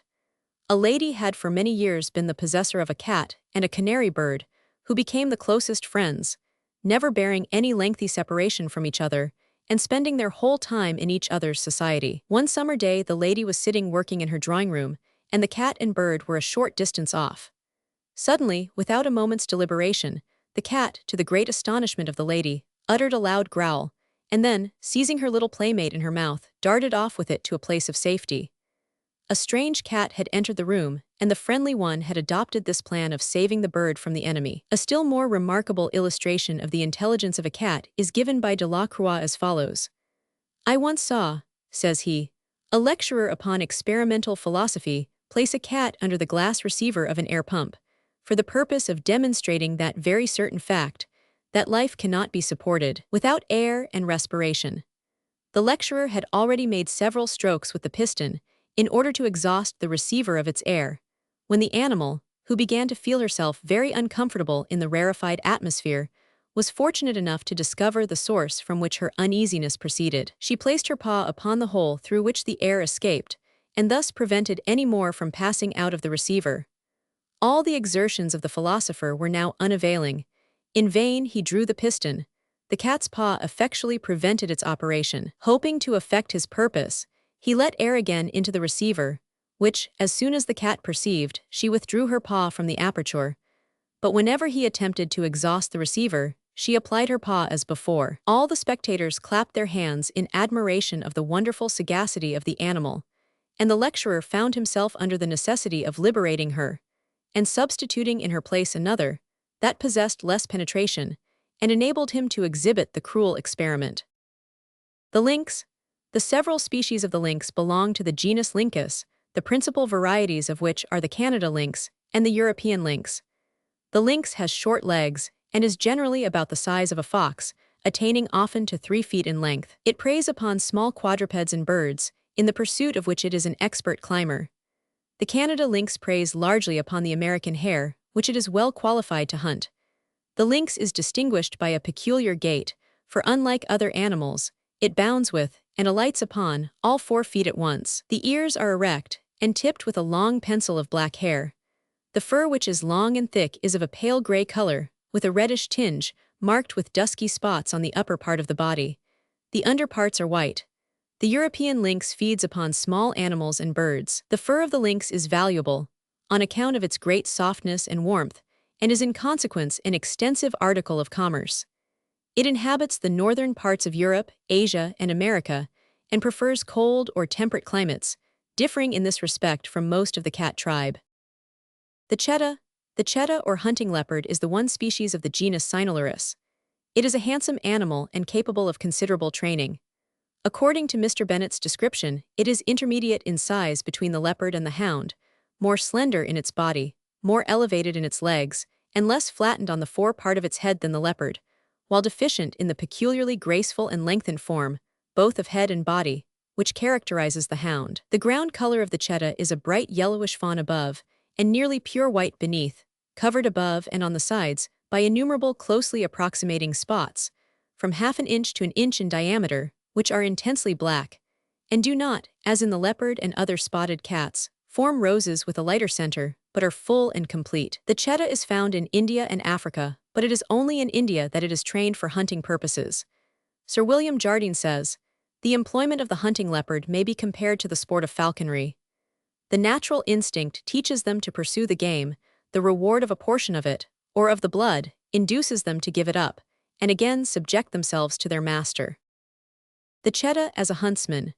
The practice of employing animals to hunt animals is of very early origin, and the docility of the cheetah early marked him out as a suitable ally in the chase. Cheetahs are so gentle that they can be led about in a leash like greyhounds. The following description of a hunt is from the Naturalist's Library. Just before we reached our ground, the shooter Sewar's camel courier, who always moved on our flanks in search of game, reported a herd of antelopes, about a mile out of the line of march, and the cheetahs being at hand, we went in pursuit of them. The leopards are each accommodated with a flat-topped cart, without sides, drawn by 2 bullocks, and each animal has 2 attendants. They are loosely bound by a collar and rope to the back of the vehicle, and are also held by the keeper by a strap round the loins. A leathern hood covers the eyes. On entering from a cotton field, we came in sight of 4 antelopes, and my driver managed to get within 100 yards of them before they took alarm. The cheetah was quickly unhooded and loosed from his bonds, and as soon as he viewed the deer, he dropped quietly off the cart on the opposite side to that on which they stood, and approached them at a slow crouching canter, masking himself by every bush and inequality which lay in his way. As soon, however, as the deer began to show alarm, he quickened his pace and was in the midst of them in a few bounds. He singled out a doe and ran it close for about 200 yards, when he reached it with a blow of his paw, rolled it over, and in an instant was sucking the life blood from its throat. As soon as the deer is pulled, says the same account, a keeper runs up, hoods the cheetah, cuts the victim's throat, and securing some of the blood in a wooden ladle, thrusts it under the leopard's nose. The antelope is then dragged away and placed in a receptacle under the hatchery, while the cheetah is rewarded with a leg for his pains. The civets. The family Viveridae includes a large number of species of small carnivorous animals, of which the civets and the ichneumons are the best known. They belong chiefly to Africa and South Asia, but some are found in the south of Europe. The African civet hails from Gabon and Abyssinia, and the Asiatic variety from Bengal, Nepal, China, and Formosa. It is from these animals that we get the fatty substance, used in perfumery and known as civet. Of this Mr. P says, "In its pure state, civet has to nearly all persons a most disgusting odor, but when diluted to an infinitesimal portion its perfume is agreeable." The genet and the paradoxure are other genera of this family. The ichneumon. The ichneumon numbers some 15 genera and 60 species. The best known of these is the gray ichneumon, which comes from India or adjacent countries. Naturally savage, it soon becomes tame under kindly treatment. It seems to have a natural enmity towards serpents, which it attacks and destroys. The Mahrattas say that it neutralizes the effects of snake bites by eating the root of the mongoose whale. Captain Brown records an experiment in which the ichneumon was placed in a room with a poisonous serpent, which it tried to avoid. On the two being removed to the open air, the ichneumon is said to have immediately darted at the serpent and destroyed it, afterwards retiring to the wood and eating a portion of the plant, said to be an antidote to the serpent's venom. The ichneumon is about the size of the domestic cat and of a dark silver-gray color. The Egyptian ichneumon much resembles the cat in its habits and manners, and is so deadly a foe to reptiles and vermin that it is domesticated with a view to their destruction. It is remarkably quick in its movements, darting with unerring aim at the head of the reptile it attacks. It displays also the cat's patience in watching for its prey. It has a great liking for crocodiles' eggs, and with remarkable instinct unearths them from the banks of rivers where they have been deposited. Dormant instinct. Though perfectly tame in captivity, the natural instincts of the ichneumon are only dormant, as the following illustration will show. M. Dobsonville says, in his essay on the nature of various animals, "I had an ichneumon very young, which I brought up. I fed it at first with milk, and afterwards with baked meat, mixed with rice. It soon became even tamer than a cat, for it came when called, and followed me, though at liberty, into the country.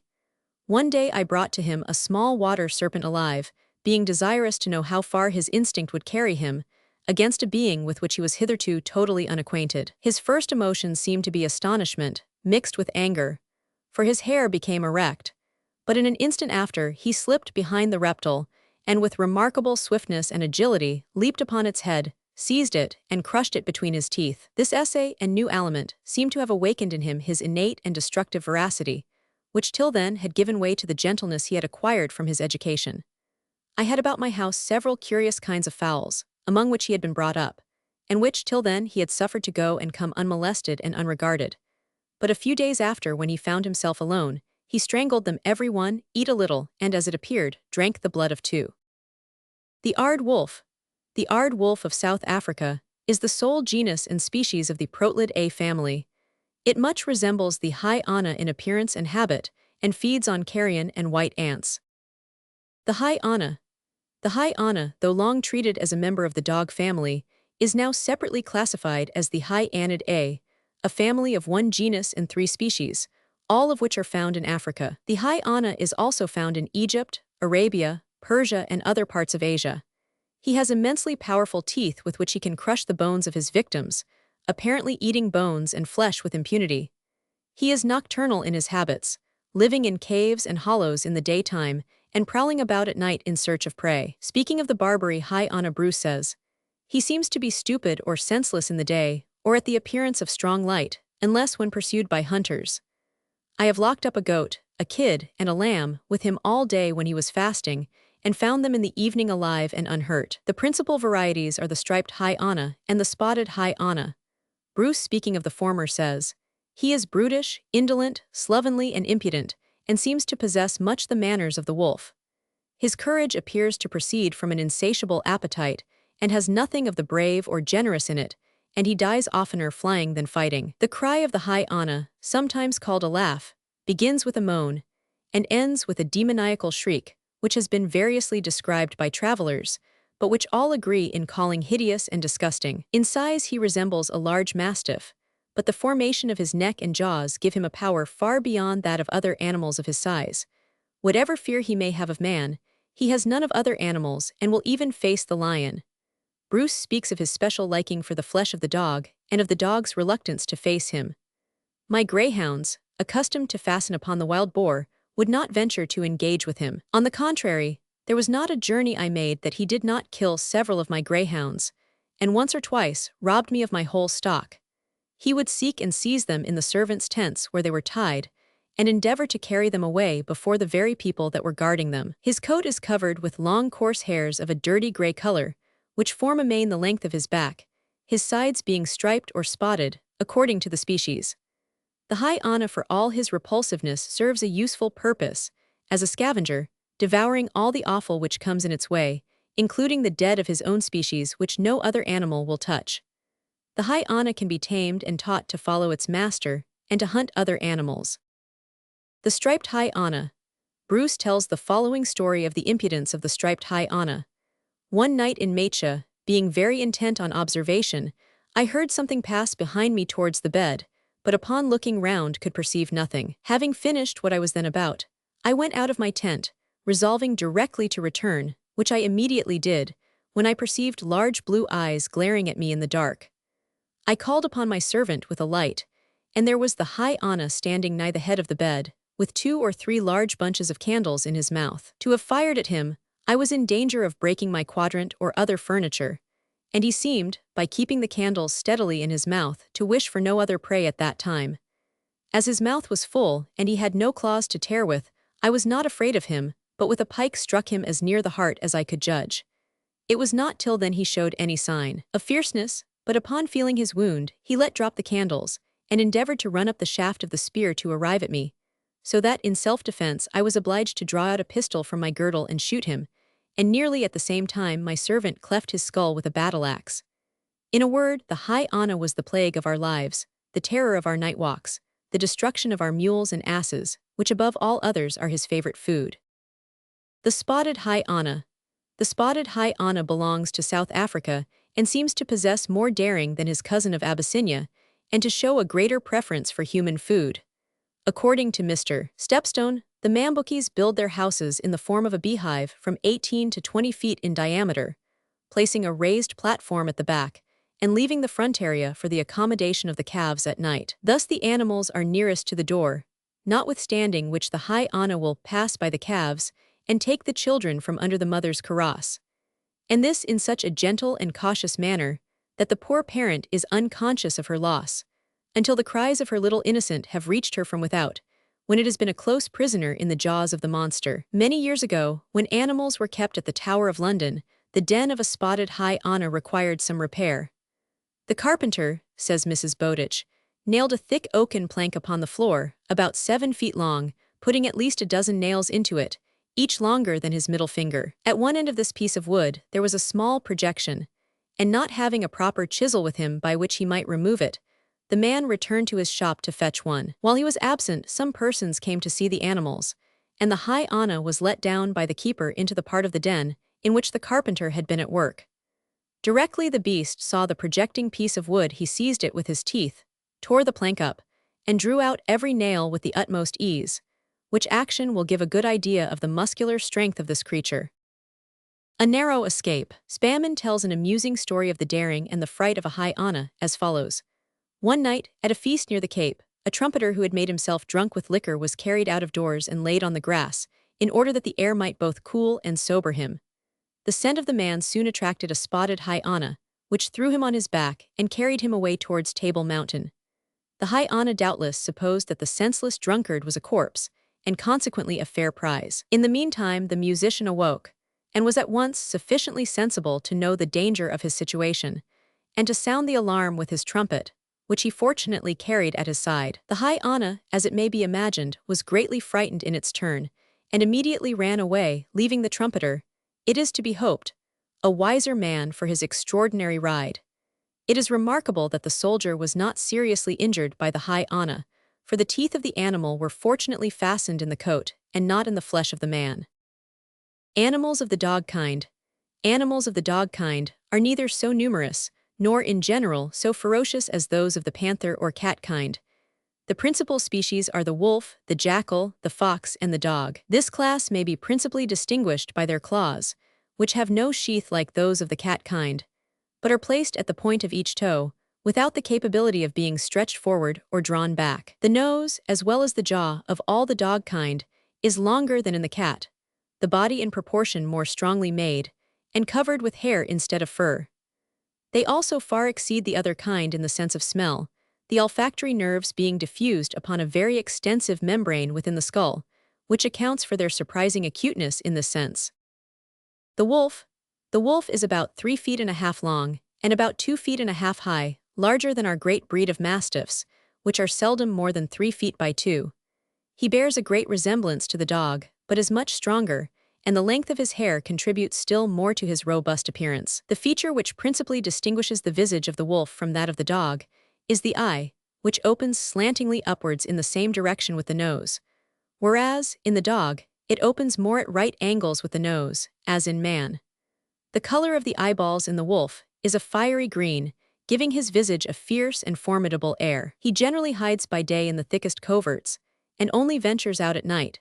When sallying forth over the country, he keeps peering round the villages and carries off such animals as are not under protection, attacks the sheepfold, scratches up and undermines the thresholds of doors where the sheep are housed, enters furiously, and destroys all before he begins to fix upon and carry off his prey.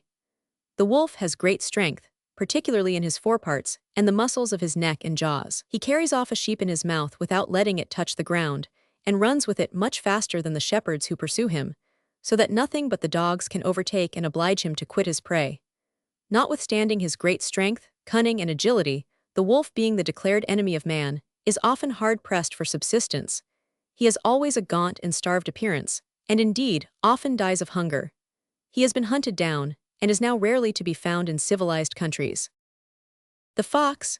The fox is of a much more slender make than the wolf, and not nearly so large, being little more than 2 feet long. The tail is longer and more bushy, the nose smaller, approaching nearer to that of the greyhound, and its hair softer. Its eyes, however, are obliquely set, like those of the wolf. The fox has long been famous for cunning. He is patient and prudent, and gains by address what is denied to his courage or strength. He is most destructive to poultry. When he gets into a farmyard, he begins by leveling all the poultry without remorse, and carrying off a part of the spoil, he hides it at some convenient distance. Returning, he carries off another fowl, which he hides in like manner but not in the same place, and this he repeats several times, until the approach of day or the noise of the domestics warns him to retire to his hole.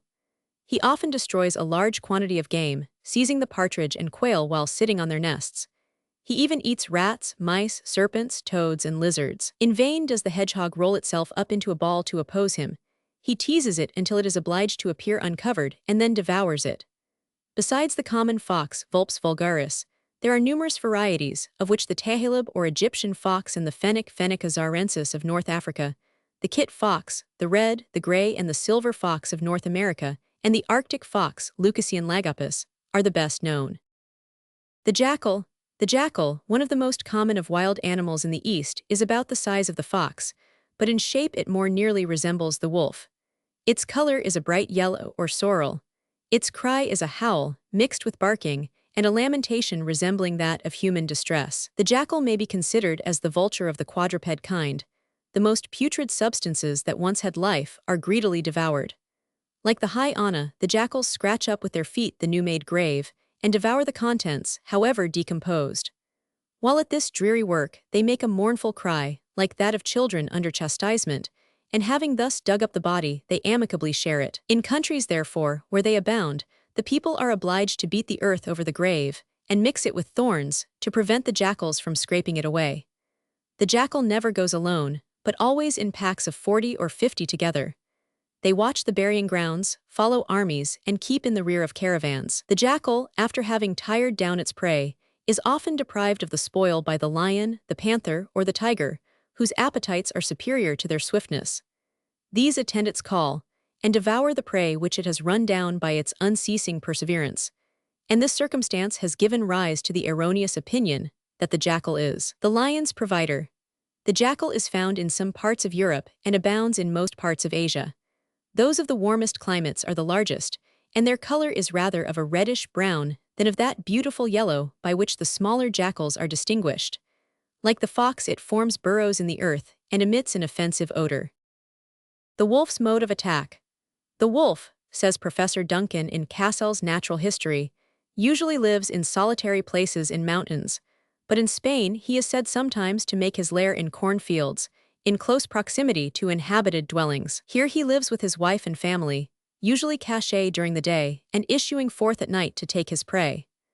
During the warmer periods of the year wolves, as a rule, hunt each one for himself, but in winter they often unite into great packs and pursue their prey over the snow at a rapid pace and with indomitable perseverance. Swift and untiring must be the animal which, on an open plain, can escape from them. Even the horse, perfectly constructed as he is for rapid running, is almost certain to succumb, unless he can reach a village before his pace begins to flag. They never spring upon an animal from an ambush, the nearest approach ever made to such a mode of attack being their practice of attacking sheepfolds by leaping into the midst of the flock and killing right and left. When they reach their prey too, the first onslaught is made with their teeth, and never by a blow of the paw. Thus, a wolf's attack, like that of all members of the genus Canis, is entirely different from a cat's. The cat lies in ambush all alone, springs upon the passing prey, which if he misses he scarcely ever pursues and kills by a blow of the paw. The dog and wolf attack openly, sometimes alone, but oftener in company, pursue their prey with unflagging energy until it falls a victim, and give the death wound at once with their teeth. The wolf's cunning. That the wolf sometimes employs cunning as well as savagery in seeking his prey is shown by the following story from Broke's travels in the north of Sweden.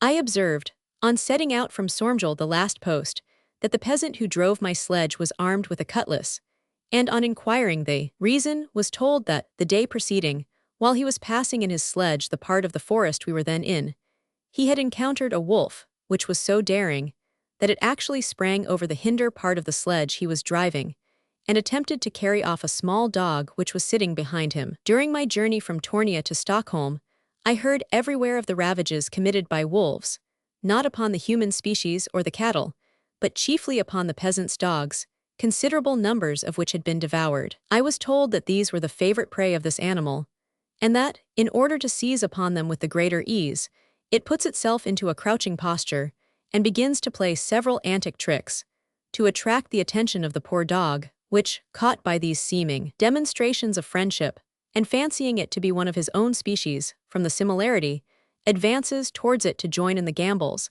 and is carried off by its treacherous enemy. Several peasants that I conversed with mentioned their having been eyewitnesses of this circumstance. The wolf's cowardice. Mr. Lloyd, in his Field Sports in the North of Europe, gives a remarkable illustration of the cowardice of the wolf when caught in a trap. A peasant near St. Petersburg, says Mr. Lloyd, when one day in his sledge, was pursued by 11 of these ferocious animals. At this time he was only about 2 miles from home, towards which he urged his horse at the very top of his speed. At the entrance to his residence was a gate, which happened to be closed at the time, but the horse dashed this open, and thus himself and his master found refuge within the courtyard. They were followed, however, by 9 out of the 11 wolves, but very fortunately, at the instant these had entered the enclosure, the gate swung back on its hinges, and thus they were caught as in a trap. From being the most voracious of animals, the nature of these beasts, now that they found escape impossible, became completely changed. So far indeed from offering molestation to anyone, they slunk into holes and corners, and allowed themselves to be slaughtered almost without making resistance. Hunted by wolves. Hunted by wolves. Many terrible stories are told of the depredations caused by packs of wolves, especially in Russia, and of the desperate adventures travelers have met with when attacked by them. The story of the Russian peasant, who, to save his master's family, leaped out of the sledge and faced the pack alone, thus delaying the wolves by his own self-sacrifice, while the sledge proceeded on its journey, is one of these. In contrast to this is the story of the Russian woman, given by Mr. Lloyd in the work already quoted. A terrible alternative. A woman, accompanied by 3 of her children, was one day in a sledge when they were pursued by a number of wolves. She put the horse into a gallop and drove towards her home with the utmost speed. She was not far from it, but the ferocious animals gained upon her and were on the point of rushing on to the sledge. For the preservation of her own life and that of the remaining children, the poor, frantic creature cast one of them to her bloodthirsty pursuers. This stopped their career for a moment, but after devouring the poor child, they renewed the pursuit, and a second time came up with the vehicle. The mother, driven to desperation, resorted to the same horrible expedient, and threw another of her offspring to her ferocious assailants. The third child was also sacrificed in the same way, and soon after the wretched being reached her home in safety. Here she related what had happened, and endeavored to palliate her own conduct by describing the dreadful alternative to which she had been reduced. A peasant, however, who was among the bystanders and heard the recital, took up an axe, and with one blow cleft her skull in two, saying at the same time that a mother who could thus sacrifice her children for the preservation of her own life was no longer fit to live. The man was committed to prison, but the emperor subsequently granted him a pardon. A marvelous escape. Equally terrible and more marvelous is the story of the adventure of a Russian family, which took place as recently as the winter of 1894-5. A peasant was riding in a sleigh in company with his wife and child when he became aware that they were being pursued by wolves. He urged the horses to their utmost speed, but it soon became evident that the wolves would overtake them before they could reach a place of safety. Urged to desperation, the peasant ordered his wife to throw the child to the wolves, hoping thereby to gain time and thus escape. The wife refused to part with her little one, whereupon an altercation ensued, during which the peasant tried to drag the child from her arms with a view to throwing it to the wolves himself. In the struggle, both mother and child fell from the vehicle, and with a lightened load the horses dashed forward at an even greater speed. For some apparently unaccountable reason, however, the wolves took no notice of the mother and child, and continued to pursue the sleigh, possibly anticipating the larger meal that the horses would supply. In this they were not disappointed, for they succeeded in overtaking the sleigh, and the peasant and the horses fell victims to their ravage. In the meantime, the mother and child found their way to a farmhouse where they were sheltered until danger was past. Tame wolves. Notwithstanding his natural fierceness, the wolf becomes tame under kindly treatment and shows much affection for those who cherish him. Instances are common in which wolves have remembered their benefactors, after years of absence, and have shown every demonstration of joy on recognition. They have even been harnessed and taught to draw carriages and to fulfill other useful offices. With wolves, as with many other animals, hunger and thirst are apparently the principal causes of savagery, and the struggle for existence the main cause of rapacity and cruelty. The cunning of the fox. The cunning of the fox is proverbial, and if only one half of the stories told about him are true, they are quite sufficient to invest him with a degree of artfulness which is apparently unique. The extraordinary way in which he will feign himself dead, whether when hunting or being hunted, is a proof of this, as are also the various tricks he will resort to throw his pursuers off the scent. Captain Brown tells a story of a fox who leapt a high wall and crouched under it on the further side until the hounds had passed over, and then quietly returned, giving them the slip. Another fox who suddenly baffled two bloodhounds who were in hot pursuit was discovered lying full length upon a log of wood, from which at first it was difficult to distinguish him. When feigning death, he is said sometimes to hold his breath and hang out his tongue. He will sometimes baffle his pursuers by hanging on to a branch of a tree. The fox as a hunter. Mr. St. John tells the following story of the fox as a hunter. Just after it was daylight, I saw a large fox come very quietly along the edge of the plantation. He looked with great care over the turf wall into the field, and seemed to long very much to get hold of some of the hares that were feeding in it, but apparently knew that he had no chance of catching one by dint of running. After considering a short time, he seemed to have formed his plans, examined the different gaps in the wall, fixed upon one which appeared to be most frequented, and laid himself down close to it in an attitude like that of a cat at a mouse hole. In the meantime I watched all his plans. He then with great care and silence scraped a small hollow in the ground, throwing up the sand as a kind of screen. Every now and then, however, he stopped to listen, and sometimes to take a most cautious peep into the field. When he had done this, he laid himself down in a convenient posture for springing on his prey, and remained perfectly motionless, with the exception of an occasional reconnoiter of the feeding hares. When the sun began to rise, they came, one by one, from the field to the plantation. 3 had already come without passing by his ambush, 1 within 20 yards of him, but he made no movement beyond crouching still more flatly to the ground. Presently 2 came directly towards him, and though he did not venture to look up, I saw, by an involuntary motion of his ear, that those quick organs had already warned him of their approach. The 2 hares came through the gap together, and the fox, springing with the quickness of lightning, caught one and killed her immediately. He then lifted up his booty and was carrying it off when my rifle ball stopped his course. A fox hunt. Captain Brown tells an amusing story of the resource shown by a fox who was hard-pressed near Tamaree, Ireland, which is as follows. After a short chase, Reynard disappeared, having cunningly mounted a turf stack, on the top of which he lay down flat. Finding himself at last perceived by one of the hounds, he left his retreat, closely pursued by the pack, ran up a stone wall, from which he sprang on the roof of an adjoining cabin, and mounted to the chimney top. From that elevated situation he looked all around him, as if carefully reconnoitering the coming enemy. A cunning old hound approached, and having gained the summit of the roof, had already seized the fox in imagination, when lo, Reynard dropped down the chimney like a fallen star into a draw-well. The dog looked wistfully down the dark opening, but dared not pursue the fugitive. Meantime, whilst the hound was eagerly inspecting the smoky orifice of the chimney, Reynard, half enrobed in soot, had fallen into the lap of an old woman, who, surrounded by a number of children, was gravely smoking her pipe, not at all expecting the entrance of this abrupt visitor. "Emelad Diul," said the affrighted female as she threw from her the black and red quadruped. Reynard grinned, growled, and showed his fangs, and when the sportsmen who had secured the door entered, they found him in possession of the kitchen, the old woman and the children having retired in terror of the invader to a corner of the room. The fox was taken alive. The Arctic fox. The Arctic fox, which is of a beautiful white color, is found, according to Captain James Ross, in the highest northern latitudes, even in the winter. In the late autumn, the younger generation make their way south and congregate in the neighborhood of Hudson's Bay, returning north in the early spring of the following year. They are gregarious, living in companies in burrows in sandy places. Wild dogs. Wild dogs abound in various parts of the world, of which the dingoes of Australia, the dholes of India, and the agaras of South America are examples.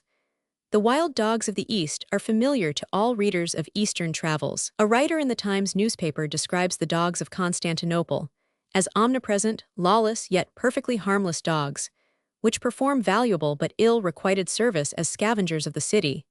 He says, "In shape, in countenance, in language, in their bandy legs, pointed noses, pricked-up ears, dirty yellow coats, and bushy tails, they could be hunted as foxes in Gloucestershire. They are," he continues, "up and doing from sunset to sunrise, and enjoy the refreshment of well-earned, profound sleep almost throughout the day. They are not only homeless and masterless, but have also a sovereign contempt for bed or shelter. There is a time, it would seem, when sleep comes upon them, all of them, like sudden death, when all squat down, coil themselves up, nose to tail, wherever they chance to be, on the footpath, in the carriageway, in the gutter, and there lie in the sunshine, in the pelting rain, yellow bundles, hardly distinguishable from the mud.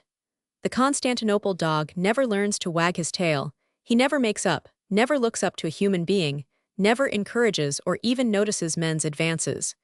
He is not exactly sullen, or cowed, or mistrustful, he is simply cold and distant, as an Englishman is said to be when not introduced.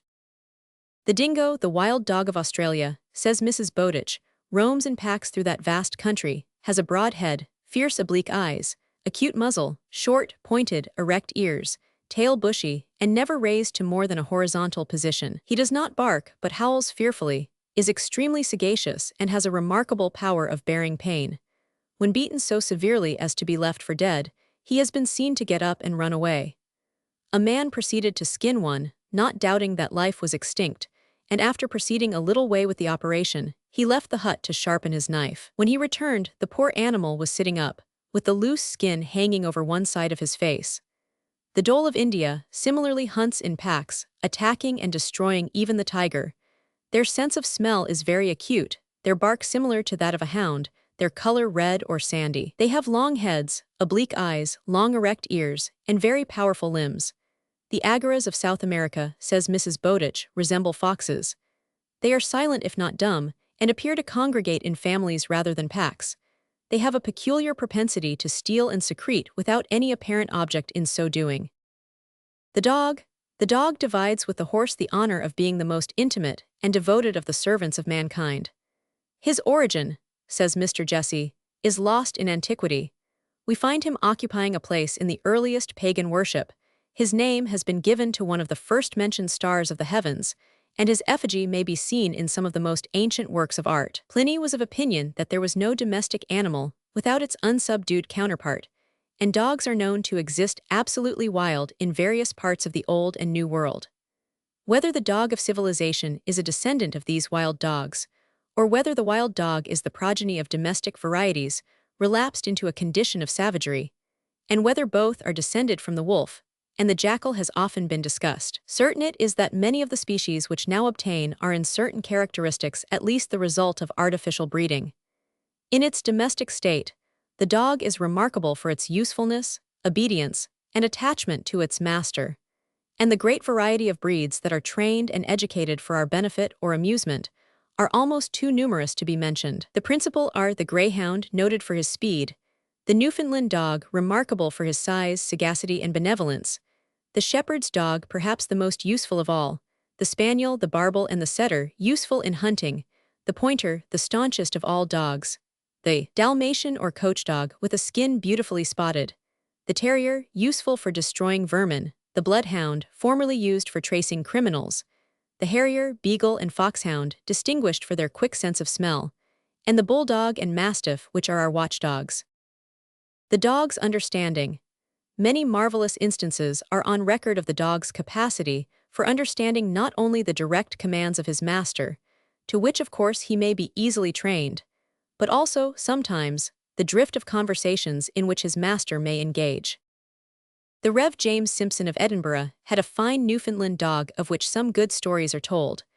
On one occasion, however, Mr. Simpson happening to remark to a friend in the dog's hearing that, as he was about to change his residence, he would have to part with his dog, the dog took the hint, left the house, and was never heard of again.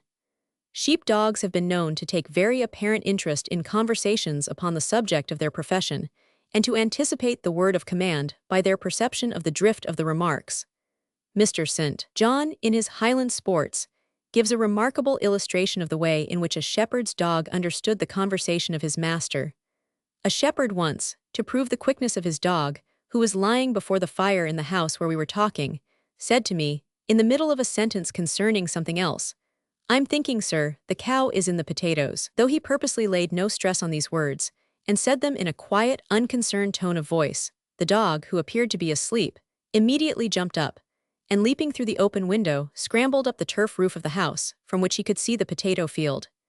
He then, not seeing the cow there, ran and looked into the byre where she was, and finding that all was right, came back to the house. After a short time the shepherd said the same words again, and the dog repeated his lookout. But on the false alarm being a third time given, the dog got up, and wagging his tail, looked his master in the face with so comical an expression of interrogation, that we could not help laughing aloud at him, on which, with a slight growl, he laid himself down in his warm corner, with an offended air, as if determined not to be made a fool of again. The well-known story of Sir Walter Scott's dog, supplied by him to Captain Brown, is another illustration. "The wisest dog I ever had," said Sir Walter, "was what is called the bulldog terrier. I taught him to understand a great many words, insomuch that I am positive that the communication betwixt the canine species and ourselves might be greatly enlarged. Camp once bit the baker, who was bringing bread to the family. I beat him and explained the enormity of his offense. After which, to the last moment of his life, he never heard the least allusion to the story, in whatever voice or tone it was mentioned, without getting up and retiring into the darkest corner of the room with great appearance of distress. Then if you said, 'The baker was well paid,' or 'The baker was not hurt after all,' Camp came forth from his hiding-place, capered and barked and rejoiced. When he was unable, towards the end of his life, to attend me when on horseback, he used to watch for my return, and the servant would tell him his master was coming down the hill or through the moor. And although he did not use any gesture to explain his meaning, Camp was never known to mistake him, but either went out at the front to go up the hill, or at the back to get down to the moor side. He certainly had a singular knowledge of spoken language. One of the most remarkable illustrations of the dog's capacity for understanding is probably that given by Mrs. Bowditch, as follows. Professor Owen was walking with a friend by the side of a river near its mouth on the coast of Cornwall and picked up a small piece of seaweed. It was covered with minute animals, and Mr. Owen observed to his companion, throwing the weed into the water, "If this small piece affords so many treasures, how microscopically rich the whole plant must be. I should much like to have one." The gentleman walked on, but hearing a splashing in the water, turned round and saw it violently agitated. "It is lion," both exclaimed. What can he be about? He was walking quietly enough by our side a minute ago. At one moment they saw his tail above the water, then his head raised for a breath of air, then the surrounding element shook again. And at last he came ashore, panting from his exertions, and laid a whole plant of the identical weed at Mr. Owen's feet. After this proof of intelligence, it will not be wondered at that when Lion was joyfully expecting to accompany his master and his guest on an excursion, and was told to go and take care of and comfort Mrs. Owen, who was ill, he should immediately return to the drawing-room and lay himself by her side, which he never left during the absence of his owner, his countenance alone betraying his disappointment, and that only for a few minutes. The dog's sense of locality. Dogs have a remarkable sense of locality and will find their way to a spot they have once visited with an unerring instinct under circumstances which make it impossible for them to rely entirely upon their sense of scent. Some of the stories told of the extraordinary journeys made by dogs, apparently without anything to guide them but their natural instinct, seem almost incredible. Captain Brown tells a story of a gentleman of Glasgow who was unfortunately drowned in the River Oder while bathing during a continental tour. A Newfoundland dog, who was his traveling companion, made every effort to save him, but failing to do so, found his way either to Frankfurt or Hamburg, where he went on board a vessel bound for England, from which he landed somewhere on the coast, finding his way ultimately to the person from whom he had been originally purchased, and who lived near Holyrood Palace. Another dog who, on arriving in England from Newfoundland, was given to a gentleman in London, was sent by him to a friend in Scotland by water. The dog, however, made his escape and found his way back to his old master at Fish Street Hill, London, though as Mr. Jesse puts it, in so exhausted a state that he could only express his joy at seeing his master and then die. This instinct seems to be common to many varieties of dogs. Captain Brown tells of a Dalmatian or coach dog which Lord Maynard lost in France, and which he found at his house on his return to England, though how it had got there he never could trace. It is not necessary, says Captain Brown, that the dog shall have previously travelled the ground by which it returns. A person who went by sea from Aberdeen to Leith lost his dog at the latter place, and found it on his return at Aberdeen. It must have travelled over a country unknown to it, and have crossed the firths of Forth and Tay. Illustrations might easily be multiplied. Mr. Jesse tells of a dog which was presented to the captain of a collier by a gentleman residing at Wivenhoe in Essex, and which on being landed at Sunderland found its way back to its old master, and also of a spaniel belonging to Colonel Hardy, which after accompanying him from Essex to Bath in a post-chaise, found its way back through London, a distance of 140 miles in 3 days. Perhaps a more remarkable instance is that recorded of his dog by M. d'Upsonville. This animal accompanied his master and a friend from Pondicherry to Bangalore, a distance of more than 900 miles. M. 500 Upsonville says, "Our journey occupied nearly 3 weeks, and we had to traverse plains and mountains, and to ford rivers and go along bypaths. The animal, which had certainly never been in that country before, lost us at Bangalore and immediately returned to Pondicherry. He went directly to the house of my friend, M. Beglier, then commandant of artillery, and with whom I had generally lived. Now, the difficulty is not so much to know how the dog subsisted on the road, for he was very strong, and able to procure himself food, but how he should so well have found his way after an interval of more than a month. This was an effort of memory greatly superior to that which the human race is capable of exerting." Dog friendships and enmities. That dogs make very strong friendships among themselves is attested by many an affecting story. A Radnorshire lady, who married and went to reside in Yorkshire, afterwards paid a visit to her old home where her father, before her marriage, had kept 2 or 3 sheepdogs of whom she was very fond. Having retired from business, her father had disposed of all but one dog, and upon her arrival this one met the lady with every demonstration of delight, and that same night, went a distance of 7 miles to a farmhouse where one of the other dogs who had become blind then lived. In the morning when the lady went to the door, she saw not only the dog which had given her such a glad reception on the previous day, but also the old blind one, which had evidently been brought by the other dog to welcome her. When the second night came, the old blind dog was taken back to its home by the same dog, which afterwards returned, having traveled a distance of 28 miles to give pleasure to his old blind friend. Instances might easily be multiplied, but we must content ourselves with one of a very different character from Colonel Hamilton Smith's Cyclopedia of Natural History. In the neighborhood of Cupar, in the county of Fife, there lived two dogs, mortal enemies to each other, and who always fought desperately whenever they met. Capt. R was the master of one of them, and the other belonged to a neighboring farmer. Capt. R's dog was in the practice of going messages, and even of bringing butcher's meat and other articles from Cupar. One day, while returning, charged with a basket containing some pieces of mutton, he was attacked by some of the curs of the town, who, no doubt, thought the prize worth contending for. The assault was fierce and of some duration, but the messenger, after doing his utmost, was at last overpowered and compelled to yield up the basket, though not before he had secured a part of its contents. The piece saved from the wreck he ran off with at full speed to the quarters of his old enemy, at whose feet he laid it down, stretching himself beside it till he had eaten it up. A few snuffs, a few whispers in the ear, and other dog-like courtesies were then exchanged, after which they both set off together for Cupar, where they worried almost every dog in the town, and what is more remarkable, they never afterwards quarreled, but were always on friendly terms. This story also illustrates another characteristic of the dog family. Dogs combine for purposes of offense and defense.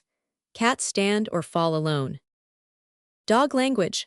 The foregoing is also a proof of the faculty by which animals can communicate their ideas to each other, which in dogs is particularly remarkable. There are many curious anecdotes recorded, illustrative of this faculty. At Horton, England, about the year 1818, a gentleman from London took possession of a house, the former tenant of which had moved to a farm about half a mile off. The new inmate brought with him a large French poodle dog to take the duty of watchman, in the place of a fine Newfoundland dog, which went away with his master. But a puppy of the same breed was left behind, and he was instantly persecuted by the poodle. As the puppy grew up, the persecution still continued. At length, he was one day missing for some hours, but he did not come back alone. He returned with his old friend, the large house dog, to whom he had made a communication, and in an instant the two fell upon the unhappy poodle, and killed him before he could be rescued from their fury. In this case, the injuries of the young dog must have been made known to his friend, a plan of revenge concerted, and the determination to carry that plan into effect formed and executed with equal promptitude. The following story, which illustrates, even in a more singular manner, the communication of ideas between dogs, was told by a clergyman as an authentic anecdote. A surgeon of Leeds found a little spaniel who had been lamed. He carried the poor animal home, bandaged up his leg, and after 2 or 3 days turned him out. The dog returned to the surgeon's house every morning till his leg was perfectly well. At the end of several months, the spaniel again presented himself, in company with another dog who had also been lamed, and he intimated, as well as piteous and intelligent looks could intimate, that he desired the same kind assistance to be rendered to his friend as had been bestowed upon himself. A similar circumstance is stated to have occurred to Moraut, a celebrated French surgeon. The dog's intelligence. Many instances have been chronicled of the actions of dogs, which seem clearly the result of a process of reasoning. Mr. Jesse tells of a dog who was sent to fetch 2 hats which had been left lying upon the grass. After several unsuccessful attempts to carry the 2 together in his mouth, he laid them on the ground, placed the smaller within the larger, pressed it down with his foot, and then easily carried them to his master. Instances are recorded of dogs who, while always ready to perform a useful service, absolutely refused to act for the amusement of onlookers or to discharge unnecessary duties. Thus, a dog who would go into the water to retrieve a wild duck would refuse to fetch anything that had been thrown in for the purpose of displaying his agility, and another who was accustomed to ring the servant's bell at the bidding of his mistress refused to do so when told while the servant was in the room, and if repeatedly commanded to do so, would lay hold of the servant's coat and attempt to drag him to his mistress. These illustrations seem to show a power of discrimination not usually credited to animals. Of the intelligence shown by dogs which have been trained, the following story from the Percy Anecdotes is at once a remarkable and an amusing illustration. One day, when Dumont, a tradesman of the Rue Saint-Denis, was walking in the Boulevard Saint-Antoine with a friend, he offered to lay a wager with the latter that if he were to hide a 6-liver piece in the dust, his dog would discover and bring it to him. The wager was accepted, and the piece of money secreted after being carefully marked. When the two had proceeded some distance from the spot, M. Dumont called to his dog that he had lost something and ordered him to seek it. Caniche immediately turned back, and his master and his companion pursued their walk to the Rue Saint-Denis. Meanwhile, a traveler who happened to be just then returning in a small chaise from Vincennes perceived the piece of money, which his horse had kicked from its hiding place. He alighted, took it up, and drove to his inn in the Rue Pontoxju. Caniche had just reached the spot in search of the lost piece when the stranger picked it up. He followed the chaise, went into the inn, and stuck close to the traveler. Having scented out the coin which he had been ordered to bring back in the pocket of the latter, he leaped up incessantly at and about him. The traveler, supposing him to be some dog that had been lost or left behind by his master, regarded his different movements as marks of fondness, and as the animal was handsome, he determined to keep him. He gave him a good supper, and on retiring to bed took him with him to his chamber. No sooner had he pulled off his breeches than they were seized by the dog.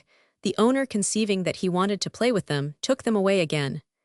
The animal began to bark at the door, which the traveler opened, under the idea that the dog wanted to go out. Caniche snatched up the breeches, and away he flew. The traveler posted after him with his nightcap on, and literally sans culottes. Anxiety for the fate of a purse full of gold Napoleons, of 40 francs each, which was in one of the pockets, gave redoubled velocity to his steps. Caniche ran full speed to his master's house, where the stranger arrived a moment afterwards, breathless and enraged. He accused the dog of robbing him. "Sir," said the master, "my dog is a very faithful creature, and if he has run away with your breeches, it is because you have in them money which does not belong to you." The traveler became still more exasperated. "Compose yourself, sir," rejoined the other, smiling. "Without doubt there is in your purse a 6-livre piece, with such and such marks, which you have picked up in the Boulevard Saint-Antoine, and which I threw down there with the firm conviction that my dog would bring it back again. This is the cause of the robbery which he has committed upon you." The stranger's rage now yielded to astonishment. He delivered the 6-livre piece to the owner, and could not forbear caressing the dog which had given him so much uneasiness, and such an unpleasant chase. Dogs' mistakes. That dogs sometimes make mistakes in the exercise of their intelligence, with somewhat ludicrous results, is of course true. A dog once accompanied a gentleman's servant to a tailor's with a coat of his master's which needed repair. Having his suspicions with regard to the transaction, the dog watched his opportunity, seized the coat from the counter, and carried it back with evident satisfaction to his master. Another dog caused great amusement at a swimming match by insisting upon the rescue of one of the competitors. Dogs have also been known to cause both amusement and consternation by leaping upon the stage to rescue the defenseless characters of the melodrama from the hands of the heavy villain of the play. The story of the dog who failed to recognize his master who had been bathing, and who therefore refused to allow him to have his clothes, is probably apocryphal, but if true, is another illustration of the awkwardness of dogs' mistakes. The Eskimo dog. Colonel Hamilton Smith, in his classification of dogs, begins with those which belong nearest to the Arctic Circle, and it will be convenient to follow his order in so far as space will allow. Speaking of the Eskimo dog, Captain Lyon says, "Having myself possessed during our hard winter a team of 11 fine dogs, I was enabled to become better acquainted with their good qualities than could possibly have been the case by the casual visits of the Esquimaux to the ships. The form of the Esquimaux dog is very similar to that of our shepherd's dog in England, but it is more muscular and broad-chested, owing to the constant and severe work to which he is brought up. His ears are pointed, and the aspect of the head is somewhat savage. In size a fine dog about the height of the Newfoundland breed, but broad like a mastiff in every part except the nose. The hair of the coat is in summer, as well as in winter, very long, but during the cold season a soft, downy undercovering is found, which does not appear in warm weather. Young dogs are put into harness as soon as they can walk, and being tied up, soon acquire a habit of pulling, in their attempts to recover their liberty or to roam in quest of their mother. When about 2 months old, they are put into the sledge with the grown dogs, and sometimes 8 or 10 little ones are under the charge of some steady old animal, where, with frequent and sometimes severe beatings, they soon receive a competent education. Every dog is distinguished by a particular name, and the angry repetition of it has an effect as instantaneous as an application of the whip, which instrument is of an immense length, having a lash from 18 to 24 feet, while the handle is 1 foot only. With this, by throwing it on one side or the other of the leader, and repeating certain words, the animals are guided or stopped. When the sledge is stopped, they are all taught to lie down, by throwing the whip gently over their backs, and they will remain in this position even for hours, until their master returns to them. A walrus is frequently drawn along by 3 or 4 of these dogs, and seals are sometimes carried home in the same manner, though I have in some instances seen a dog bring home the greater part of a seal in panniers placed across his back. Cold has very little effect on them, for although the dogs at the huts slept within the snow passages, mine at the ships had no shelter, but lay alongside, with the thermometer at 42 degrees and degrees, and with as little concern as if the weather had been mild. I found by several experiments that 3 of my dogs could draw me on a sledge, weighing 100 pounds, at the rate of 1 mile in 6 minutes. And as a proof of the strength of a well-grown dog, my leader drew 196 pounds singly, and to the same distance in 8 minutes. At another time, 7 of my dogs ran a mile in 4 minutes, drawing a heavy sledge full of men. Afterwards, in carrying stores to the Fury, 1 mile distant, 9 dogs drew 1,611 pounds in the space of 9 minutes. When the dogs slackened their pace, the sight of a seal or bird was sufficient to put them instantly to their full speed, and even though none of these might be seen on the ice, the cry of a seal, a bear, or a bird, and see, was enough to give play to the legs and voices of the whole pack. The voice and long whip answer all the purposes of reins, and the dogs can be made to turn a corner as dexterously as horses, though not in such an orderly manner, since they are constantly fighting, and I do not recollect to have seen one receive a flogging without instantly wreaking his passion on the ears of his neighbors. The cries of the men are not more melodious than those of the animals, and their wild looks and gestures when animated give them an appearance of devils driving wolves before them. Our dogs had eaten nothing for 48 hours, and could not have gone over less than 70 miles of ground, yet they returned, to all appearance, as fresh and active as when they first set out. A hard lot. The unhappy condition of the Eskimo dogs under native treatment is pathetically referred to in Cassell's Natural History, edited by Professor Duncan. The writer says, the horrible savagery of those poor wretches can hardly be wondered at. They live in a country where there is hardly a chance for them in any independent foraging expedition.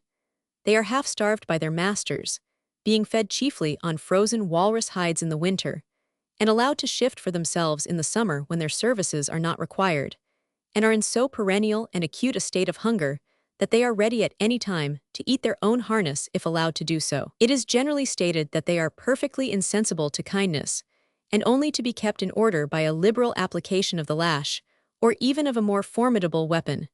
For the Eskimo, if their dogs are refractory, do not scruple to beat them about the head with a hammer, or anything else of sufficient hardness, which happens to be at hand. They will even beat the poor brutes in this horrible manner until they are actually stunned. Notwithstanding the absolute dependence of the Eskimo on their dogs, little or no care is taken of them. They receive nothing in any degree approaching petting, and spend all their time in the open air. The chief use of the Eskimo dog is to draw the sledges, which are the only possible conveyances in that frozen land. In all the Arctic expeditions which have been sent out at various times, a good supply of sledge dogs has been one of the greatest desiderata, as without them, it would be absolutely impossible to proceed far. No other animal would answer the purpose, both horses and cattle being quite useless in journeys over ice and snow, amongst which the pack of light, active dogs make their way with wonderful ease and safety. The Siberian dogs render equally valuable services to their masters with about an equal measure of appreciation. The Newfoundland dog. The dog known as the Newfoundland dog is one of the handsomest and best beloved of the dog family. He is distinct from the Labrador dog, which is more slender in make, has a sharper muzzle, and is generally black in color with a tawny nose and a rusty spot over each eye. The Labrador dog and the Eskimo have been credited with the parentage of the Newfoundland species. At home, the Newfoundland is made useful for the purpose of drawing loads, being harnessed to small carts and sleighs for carrying wood and other commodities. Abroad like the prophet who is not without honor save in his own country, he has been found capable and worthy of much more honorable service, and his fidelity and sagacity have won for him universal esteem. He is an expert swimmer, his feet being webbed and so peculiarly adapted for the exercise. He takes to the water as though it were his natural element, and has so often carried the line to sinking ships and rescued persons about to drown that such incidents have become quite common. The tribute paid to him by Sir Edwin Landseer, when he named his famous picture of him, a distinguished member of the Humane Society, was no more poetical than just. Volumes might be filled with stories of his intelligence and prowess, and it is difficult within present limits to select a due variety of characteristic anecdotes. The Newfoundland's generosity. One of the most marked characteristics of the Newfoundland dog is his generosity to a fallen foe.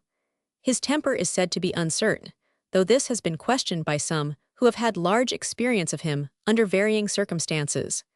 Be this as it may, there are many stories told to his honor of his generosity to his enemies in the moment of victory. A Newfoundland dog, who had for some time treated with becoming dignity the impudence of some mongrels who were amusing themselves by snapping and snarling at his heels, suddenly turned and sent the crowd of persecutors flying in all directions, except the ringleader, who fell sprawling in the middle of the street, where he was about to receive the punishment he deserved when a cable car came dashing down the hill, right upon the dogs. The big dog saw the danger at once and sprang aside, but his enemy remained upon his back, too terrified to notice anything. The Newfoundland took in the situation, in a moment sprang back in front of the car, seized the cur in his teeth, and snatched him, still whining and begging for mercy, out of the very jaws of death. Laying him in the gutter, he gave a good-natured wag or two of his tail and went his way.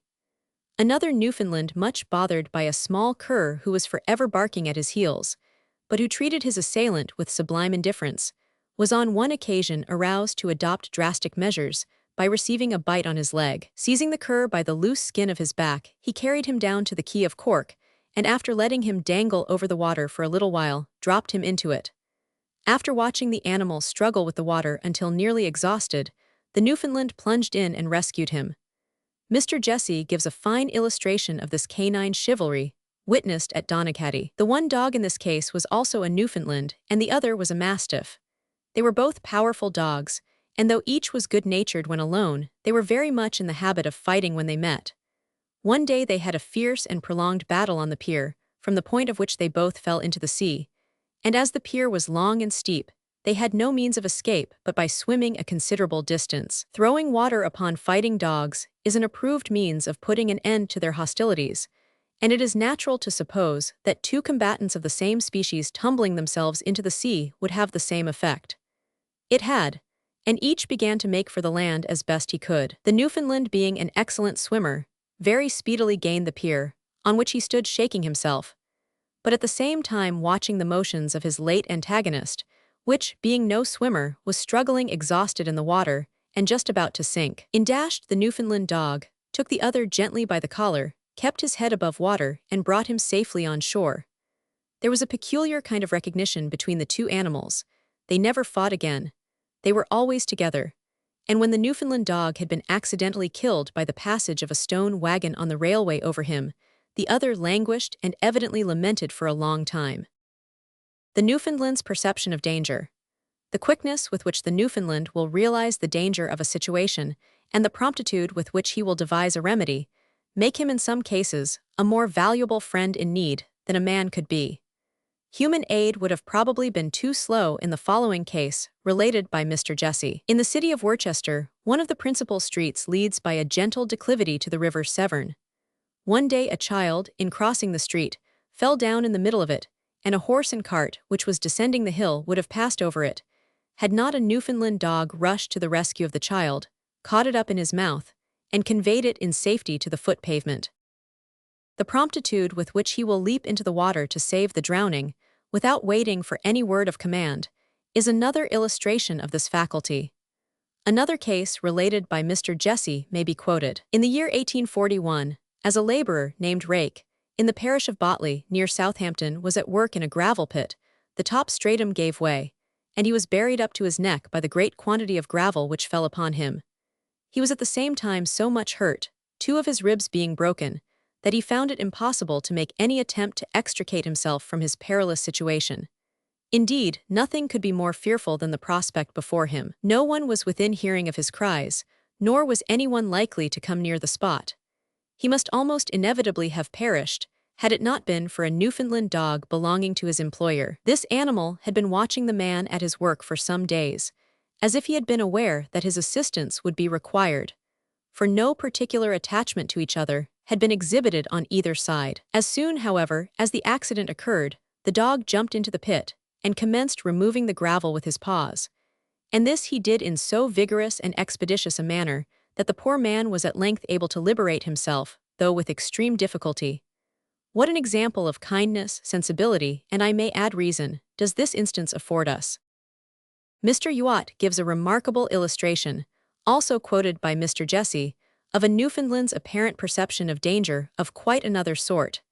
Finding it inconvenient to keep this animal, Mr. Youatt had given it to a friend, and 4 years passed before the dog saw his late owner again, when they met quite by chance, the two masters and the dog, on a lonely road between Wandsworth and Kingston. The dog showed every sign of pleasure at meeting his old master, but when they parted faithfully followed the new. Mr. Youatt had not proceeded far, however, when he discovered that the dog had rejoined him and was walking at his side, growling and showing every sign of anger. Looking ahead, he discovered two men approaching him stealthily from behind the bushes that skirted the road. "I can scarcely say," says Mr. Youatt, "what I felt, for presently one of the scoundrels emerged from the bushes, not 20 yards from me, but he no sooner saw my companion and heard his growling, the loudness and depth of which were fearfully increasing, than he retreated, and I saw no more of him or of his associate. My gallant defender accompanied me to the direction post at the bottom of the hill, and there, with many a mutual and honest greeting, we parted, and he bounded away to overtake his rightful owner. We never met again, but I need not say that I often thought of him with admiration and gratitude." The Newfoundland sense of right and wrong. A number of well-authenticated stories seem to indicate a certain sense of right and wrong as characteristic of the more intelligent dogs. Of course, the idea of right and wrong being in the case of animals, as in the case of men, largely a matter of education. The Newfoundland dog belonging to the Rev. J. Simpson of Potterrow Church, Edinburgh, already referred to, on one occasion detained a party of friends, which had been entertained by the servants during their master's absence at church, by stationing himself in front of the hall door and preventing their egress until the Rev. Gentleman's return. Another Newfoundland dog who belonged to a grocer, and who had seen a porter hide money behind a heap of rubbish in a stable, money which he had surreptitiously abstracted from the till, followed an apprentice into the stable on the first opportunity, and scratching away the rubbish exposed the money to view, thus leading to the detection of the thief. It is of course easy to claim too much for actions apparently so intelligent, and in estimating them coincidence has to be allowed for, but they are far too numerous to be ignored in estimating canine character. An instance is recorded of a quiet, docile dog who refused to allow a visitor to leave a stable, when it was discovered that the man had secreted a bridle in his pocket. The Newfoundland's fidelity. Many illustrations might be given of the fidelity which the Newfoundland shows in common with other dogs, but one or two must suffice. A story is told of a dog who picked up a coin which his master had dropped from his purse, and which he kept in his mouth all day, refusing food until his master's return in the evening, when he laid it at his feet, and then attacked his dinner voraciously.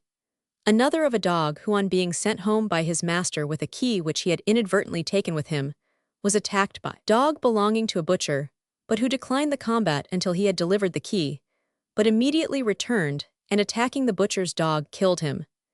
In the first case, the dog suffered the natural pangs of hunger rather than hazard his master's property, and in the second, he postponed the gratification of his natural feeling of revenge until after the execution of his duty.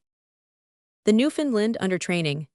The tricks to which dogs can be trained, though often amusing enough, have not the interest which attaches to the natural display of their faculties, and yet of course there is plenty of scope for the trained dog to supplement his culture by the exercise of his natural gifts, and this he often does. Perhaps one of the most remarkable of trained Newfoundland dogs was the one possessed by Mr. McIntyre of Regent Bridge, Edinburgh. This dog was trained to perform all kinds of tricks. He would pick his master's hat out from a number of others of the same kind, or indeed almost any article of his master's from a group of similar articles.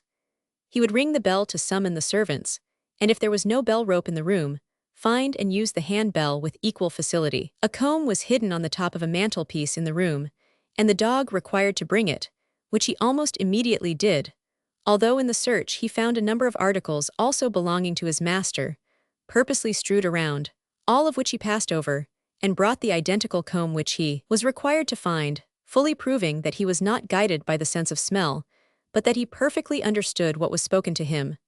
One evening, some gentlemen being in company, one of them accidentally dropped a shilling on the floor, which, after the most careful search, could not be found.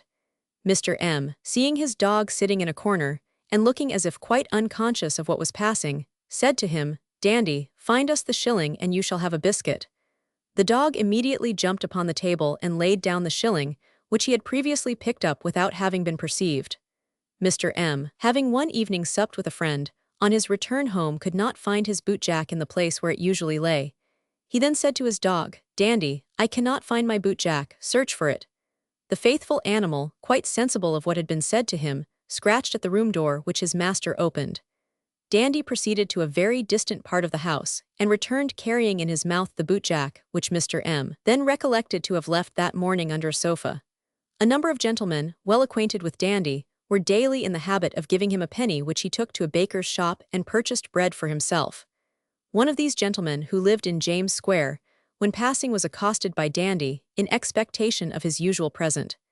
Mr. T said to him, "I have not a penny with me today, but I have one at home." Having returned to his house some time after, he heard a noise at the door, which was opened by the servant, when in sprang Dandy to receive his penny. In a frolic Mr. T gave him a bad one, which he, as usual, carried to the baker, who refused to take the bad coin. He immediately returned to Mr. T's, scratched at the door, and when the servant opened it, laid the penny down at her feet, and walked off, seemingly with the greatest contempt. Although Dandy, in general, made an immediate purchase of bread with the money which he received, the following circumstance clearly demonstrates that he possessed more prudent foresight than many who are reckoned rational beings. One Sunday, when it was very unlikely that he could have received a present of money, Dandy was observed to bring home a loaf. Mr. M, being somewhat surprised at this, desired the servant to search the room to see if any money could be found.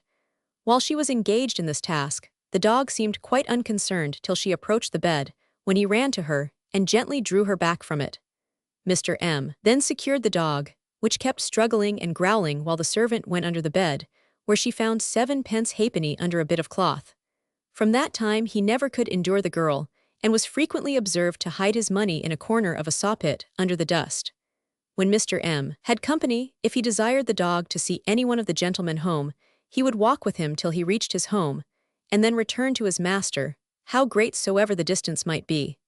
Many other stories are told about Dandy, but these must suffice. Of their authenticity there seems little doubt. They were recorded by Captain Brown during the lifetime of Dandy and his master. The sheep dog.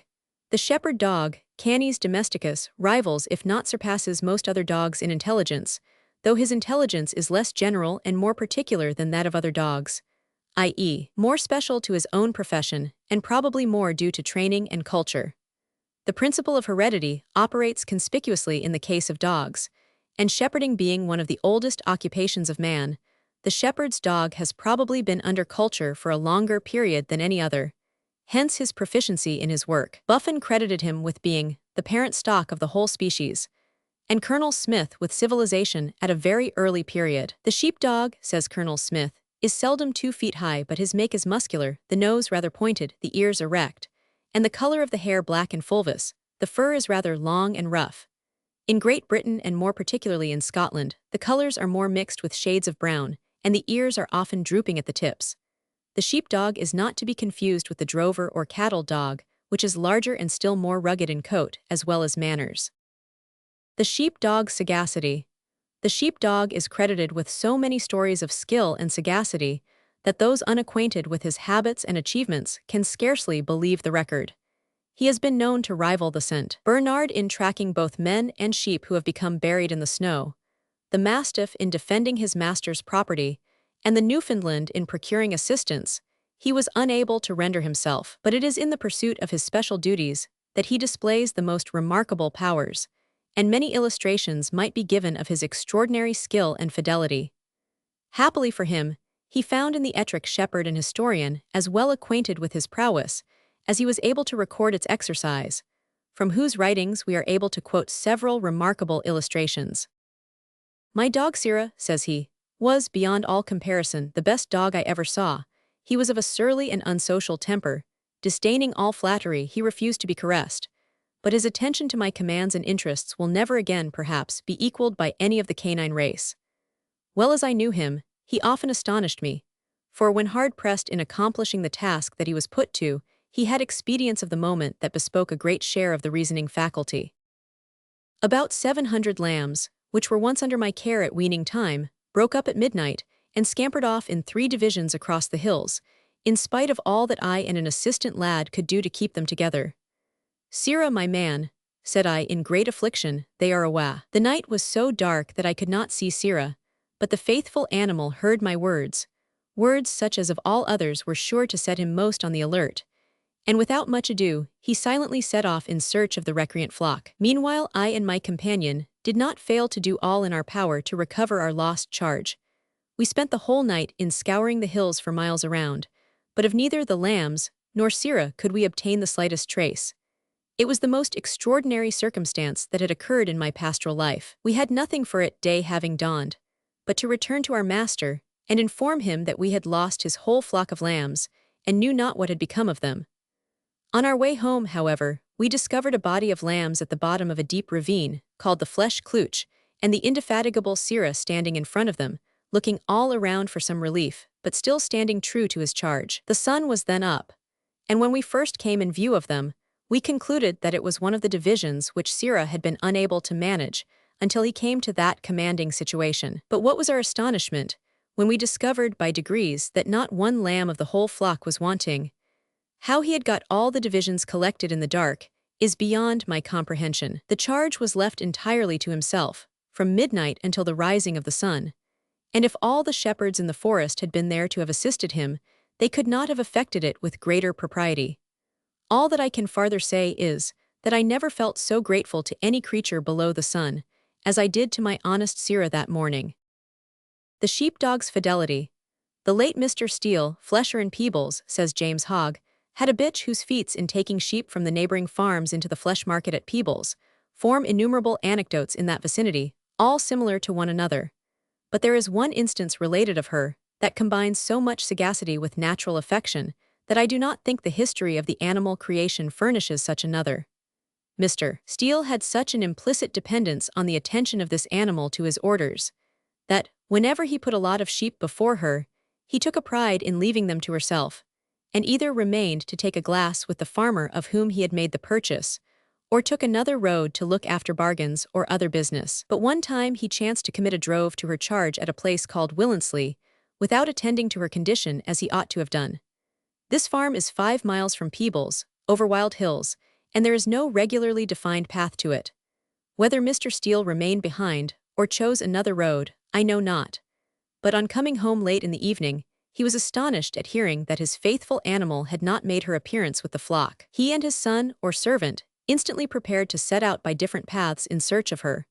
But on their going out to the street, there was she coming with the drove, not one missing, and marvelous to relate, she was carrying a young pup in her mouth. She had been taken in travail on those hills, and how the poor beast had contrived to manage the drove in her state of suffering is beyond human calculation, for her road lay through sheep the whole way. Her master's heart smote him when he saw what she had suffered and effected, but she was nothing daunted, and having deposited her young one in a place of safety, she again set out full speed to the hills, and brought another and another, till she removed her whole litter one by one, but the last one was dead. The stories related of the dogs of sheep stealers, he continues, are fairly beyond all credibility. I cannot attach credit to some of them without believing the animals to have been devils incarnate, come to the earth for the destruction both of the souls and bodies of men. I cannot mention names for the sake of families that still remain in the country, but there have been sundry men executed who belong to this district of the kingdom for that heinous crime in my own days, and others have absconded just in time to save their necks. There was not one of these to whom I allude who did not acknowledge his dog to be the greatest aggressor. One young man in particular, who was, I believe, overtaken by justice for his first offense, stated that after he had folded the sheep by moonlight and selected his number from the flock of a former master, he took them out and set away with them towards Edinburgh, but before he had got them quite off the farm, his conscience smote him, as he said, but more likely a dread of that which soon followed, and he quitted the sheep, letting them go again to the hill. He called his dog off them, and mounting his pony, he rode away. At that time he said his dog was capering and playing around him, as if glad of having got free of a troublesome business. And he regarded him no more, till, after having rode about 3 miles, He thought again and again that he heard something coming up behind him. Halting at length to ascertain what it was, in a few minutes up came his dog with the stolen animals, driving them at a furious rate to keep up with his master. The sheep were all smoking, and hanging out their tongues, and their guide was fully as warm as they. The young man was now exceedingly troubled, for the sheep having been brought so far from home, he dreaded there would be a pursuit, and he could not get them home again before day. Resolving, at all events, to keep his hands clear of them, he corrected his dog in great wrath, left the sheep once more, and taking Collie with him, rode off a second time. He had not ridden above a mile, till he perceived that his assistant had again given him the slip, and suspecting for what purpose, he was terribly alarmed as well as chagrined, for daylight now approached, and he durst not make a noise calling on his dog, for fear of alarming the neighborhood in a place where they were both well known. He resolved therefore to abandon the animal to himself, and take a road across the country which he was sure the other did not know, and could not follow. He took that road, but being on horseback, he could not get across the enclosed fields. He at length came to a gate, which he shut behind him, and went about half a mile farther by a zigzag course to a farmhouse where both his sister and sweetheart lived. And at that place he remained until after breakfast time. The people of this house were all examined on the trial, and no one had either seen the sheep or heard them mentioned, save one man, who came up to the aggressor as he was standing at the stable door, and told him that his dog had the sheep safe enough down at the crooked. Yet, and he needed not hurry himself. He answered that the sheep were not his, they were young Mr. Thompson's, who had left them to his charge, and he was in search of a man to drive them, which made him come off his road. The fidelity of this animal cost his master his life. The St. Bernard dog. The St. Bernard dog, always honored for his work's sake, resembles the Newfoundland in form, hair, color, and size. There is another race, says Colonel Smith, trained to the same service with close short hair, and more or less marked with gray, liver color and black clouds. Bass, a famous St. Bernard, the property of Sir Thomas Dick Lauder, is thus described by him in a letter to Mr. W. H. Lizars printed in Vol. 19 of the Naturalist's Library. My St. Bernard was brought home direct from the great St. Bernard when he was a puppy of about 4 or 5 months. His bark is tremendous, so loud indeed that I have often distinguished it nearly a mile off.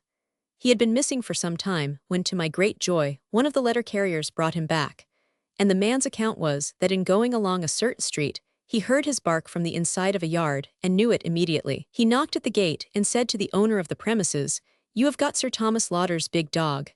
The man denied it. "But I know you have," continued the letter carrier. "I can swear that I heard the bark of Sir Thomas's big dog, for there is no dog in or about all Edinburgh that has such a bark." At last, with great reluctance, the man gave up the dog to the letter carrier, who brought him home here. But though Bass's bark is so terrific, he is the best-natured and most playful dog I ever saw. So much so, indeed, that the small King Charles's spaniel, Wraith, used to tyrannize over him for many months after he came here from abroad. I have seen the little creature run furiously at the great animal when gnawing a bone, who instantly turned himself submissively over on his back, with all his legs in the air, whilst Wraith, seizing the bone, would make the most absurd and unavailing attempts to bestride the enormous head of his subdued companion, with the most ludicrous affectation of the terrible growling, that might bespeak the loftiest description of dog indignation. When a dog attacks Bass in the street or road, he runs away rather than quarrel. But when compelled to fight by any perseverance in the attacking party, he throws his enemy down in a moment, and then, without biting him, he lays his whole immense bulk down upon him, till he nearly smothers him. He took a particular fancy for one of the postmen who deliver letters here, whose duty it was, besides delivering letters, to carry a letter bag from one receiving house to another, and this bag he used to give Bass to carry. Bass always followed that man through all the villas in this neighborhood where he had deliveries to make, and he invariably parted with him opposite to the gate of the convent of St. Margaret's, and returned home. When our gate was shut here to prevent his following the postman, the dog always leaped a high wall to get after him. One day when the postman was ill, or detained by some accidental circumstance, he sent a man in his place. Bass went up to the man, curiously scanning his face, whilst the man rather retired from the dog, by no means liking his appearance. But as the man left the place, Bass followed him, showing strong symptoms that he was determined to have the post-bag. The man did all he could to keep possession of it, but at length Bass, seeing that he had no chance of getting possession of the bag by civil entreaty, raised himself up on his hind legs, and putting a great forepaw on each of the man's shoulders, he laid him flat on his back in the road, and quietly picking up the bag, he proceeded peaceably on his wonted way. The man, much dismayed, arose and followed the dog, making every now and then an ineffectual attempt to coax him to give up the bag. At the first house he came to, he told his fears and the dilemma he was in, but the people comforted him by telling him that the dog always carried the bag. Bass walked with the man to all the houses at which he delivered letters, and along the road till he came to the gate of St. Margaret's, where he dropped the bag and returned home. The St. Bernard at work. The convent of the Great St. Bernard is situated near the top of the mountain known by that name, near one of the most dangerous passages of the Alps, between Switzerland and Savoy.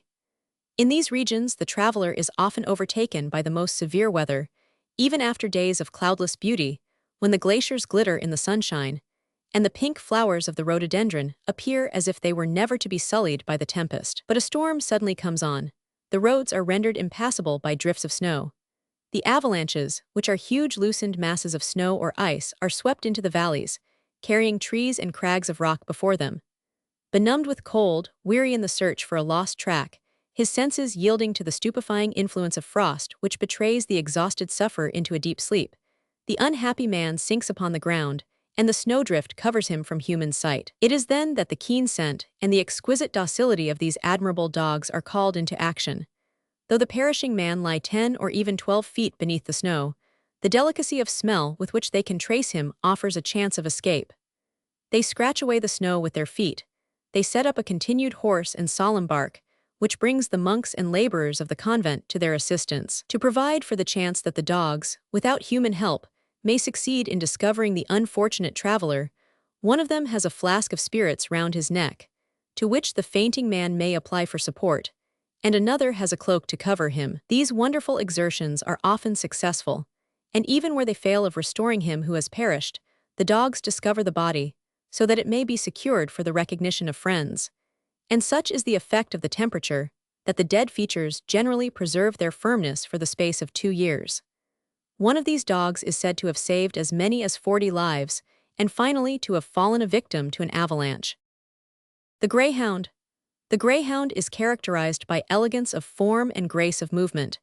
He has also great powers of speed and endurance, is mild and affectionate in disposition, and sagacious in matters other than those connected with the chase. The narrow, sharp head, the light half-hanging ears, the long neck, the arched back, the slender yet sinewy limbs, the deep chest, showing the high development of the breathing organs, and the elevated hind quarters, says Mrs. Bowditch, all shadow forth the peculiar qualities of these dogs. Their coat has been adapted to the climate in which they originally lived. Here it is smooth, but becomes more shaggy as they are from colder regions. The Scotch greyhound, Canis scoticus, she continues, generally white with black clouds, is said to be the most intellectual of all, and formerly to have had so good a scent as to be employed as a bloodhound. Maida, whose name is immortalized as the favorite of Sir Walter Scott, was a Scottish greyhound. The Irish is the largest of all the Western breeds, and is supposed to owe this distinction to mingling with the great Danish dog. To it Ireland owes the extirpation of wolves, though it now scarcely exists itself but in name. The greyhound is now principally bred for sporting purposes, coursing being the favorite amusement. The great speed and endurance of the dog is shown in this pastime. Mr. Jesse records several instances of dogs who have died from exhaustion rather than give up the chase, in one of which it is stated that 2 dogs and a hare were found dead within a few yards of each other after a run of several miles. Mr. Daniel, in his Rural Sports, gives an instance in which a brace of greyhounds chased a hare a distance of 4 miles in 12 minutes. The greyhound's affection. Washington Irving tells the following story of a greyhound's affection for his master. An officer named St. Leger, who was imprisoned in Vincennes, near Paris, during the Wars of St. Bartholomew, wished to keep with him a greyhound that he had brought up, and which was much attached to him, but they harshly refused him this innocent pleasure, and sent away the greyhound to his house in the Rue des Lions St. Paul. The next day the greyhound returned alone to Vincennes, and began to bark under the windows of the tower, where the officer was confined. St. Leger approached, looked through the bars, and was delighted again to see his faithful hound, who began to jump and play 1,000 gambols to show her joy. He threw a piece of bread to the animal, who ate it with great good will, and in spite of the immense wall which separated them, they breakfasted together like two friends. This friendly visit was not the last. Abandoned by his relations, who believed him dead, the unfortunate prisoner received the visits of his greyhound only during 4 years' confinement. Whatever weather it might be, in spite of rain or snow, the faithful animal did not fail a single day to pay her accustomed visit. 6 months after his release from prison St. Leger died. The faithful greyhound would no longer remain in the house, but on the day after the funeral returned to the castle of Vincennes, and it is supposed she was actuated by a motive of gratitude. A jailer of the outer court had always shown great kindness to this dog, which was as handsome as affectionate. Contrary to the custom of people of that class, this man had been touched by her attachment and beauty, so that he facilitated her approach to see her master and also ensured her a safe retreat. Penetrated with gratitude for this service, the greyhound remained the rest of her life near the benevolent jailer. It was remarked that even while testifying her zeal and gratitude for her second master, one could easily see that her heart was with the first. Like those who, having lost a parent, a brother, or a friend, come from afar to seek consolation by viewing the place which they inhabited, this affectionate animal repaired frequently to the tower where St. Leger had been imprisoned, and would contemplate for hours together the gloomy window from which her dear master had so often smiled to her, and where they had so frequently breakfasted together. The lurcher, the rough, large-boned, ill-looking lurcher, says Mrs. Bowditch, is said to have descended from the rough greyhound and the shepherd's dog. It is now rare, but there are some of its sinister-looking mongrel progeny still to be seen. They always bear the reputation of being poachers' dogs and are deeply attached to their owners. They have a fine scent, and a man confessed to Mr. Bewick that he could, with a pair of lurchers, procure as many rabbits as he pleased. They never give tongue, but set about their work silently and cautiously, and hunt hares and partridges, driving the latter into the nets of the unlawful sportsman. He is a dog to whom a bad name has been given, and who has found a bad name but one step from hanging. The bloodhound. The bloodhound, Canis sanguinarius, whether because less needed now than formerly or not, is less cultivated and is therefore more rare. Mr. Bell's description of the breed is as follows.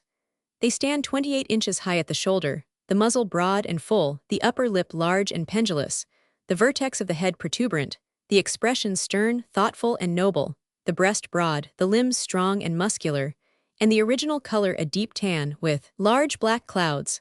They are silent when following their scent, and in this respect differ from other hounds, who are generally gifted with fine deep voices. Numbers, under the name of sleuthhounds, used to be kept on the borders, and kings and troopers, perhaps equally marauders, have in olden times found it difficult to evade them. The noble Bruce had several narrow escapes from them, and the only sure way to destroy their scent was to spill blood upon the track. In all the common routine of life, they are good-natured and intelligent, and make excellent watchdogs. A story is related of a nobleman who, to make a trial whether a young hound was well instructed, desired one of his servants to walk to a town 4 miles off, and then to a market town 3 miles from thence. The dog, without seeing the man he was to pursue, followed him by the scent to the above-mentioned places, notwithstanding the multitude of market people that went along the same road, and of travelers that had occasion to come. And when the bloodhound came to the market town, he passed through the streets without taking notice of any of the people there, and ceased not till he had gone to the house where the man he sought rested himself, and where he found him in an upper room, to the wonder of those who had accompanied him in this pursuit. The scent of the bloodhound. A strong characteristic of the bloodhound is of course his remarkable scent for blood. Bloodhounds, says Bingley, were formerly used in certain districts lying between England and Scotland that were much infested by robbers and murderers, and a tax was laid on the inhabitants for keeping and maintaining a certain number of these animals. Some few are yet kept in the northern parts of the kingdom, and in the lodges of the royal forests, where they are used in pursuit of deer that have been previously wounded. They are also sometimes employed in discovering deer stealers, whom they infallibly trace by the blood that issues from the wounds of their victims. A very extraordinary instance of this occurred in the New Forest, in the year 1810, and was related to me by the right Hun. G. H. Rose. A person, in getting over a stile into a field near the forest, remarked that there was blood upon it. Immediately afterwards he recollected that some deer had been killed, and several sheep stolen in the neighborhood, and that this might possibly be the blood of one that had been killed in the preceding night. The man went to the nearest lodge to give information, but the keeper being from home, He was under the necessity of going to Rhinefield Lodge, which was at a considerable distance. Toomer, the underkeeper, went with him to the place, accompanied by a bloodhound. The dog, when brought to the spot, was laid on the scent, and after following for about a mile the track which the depredator had taken, he came at last to a heap of furze faggots belonging to the family of a cottager. The woman of the house attempted to drive the dog away, but was prevented, and on the faggots being removed, a hole was discovered in the ground, which contained the body of a sheep that had recently been killed, and also a considerable quantity of salted meat.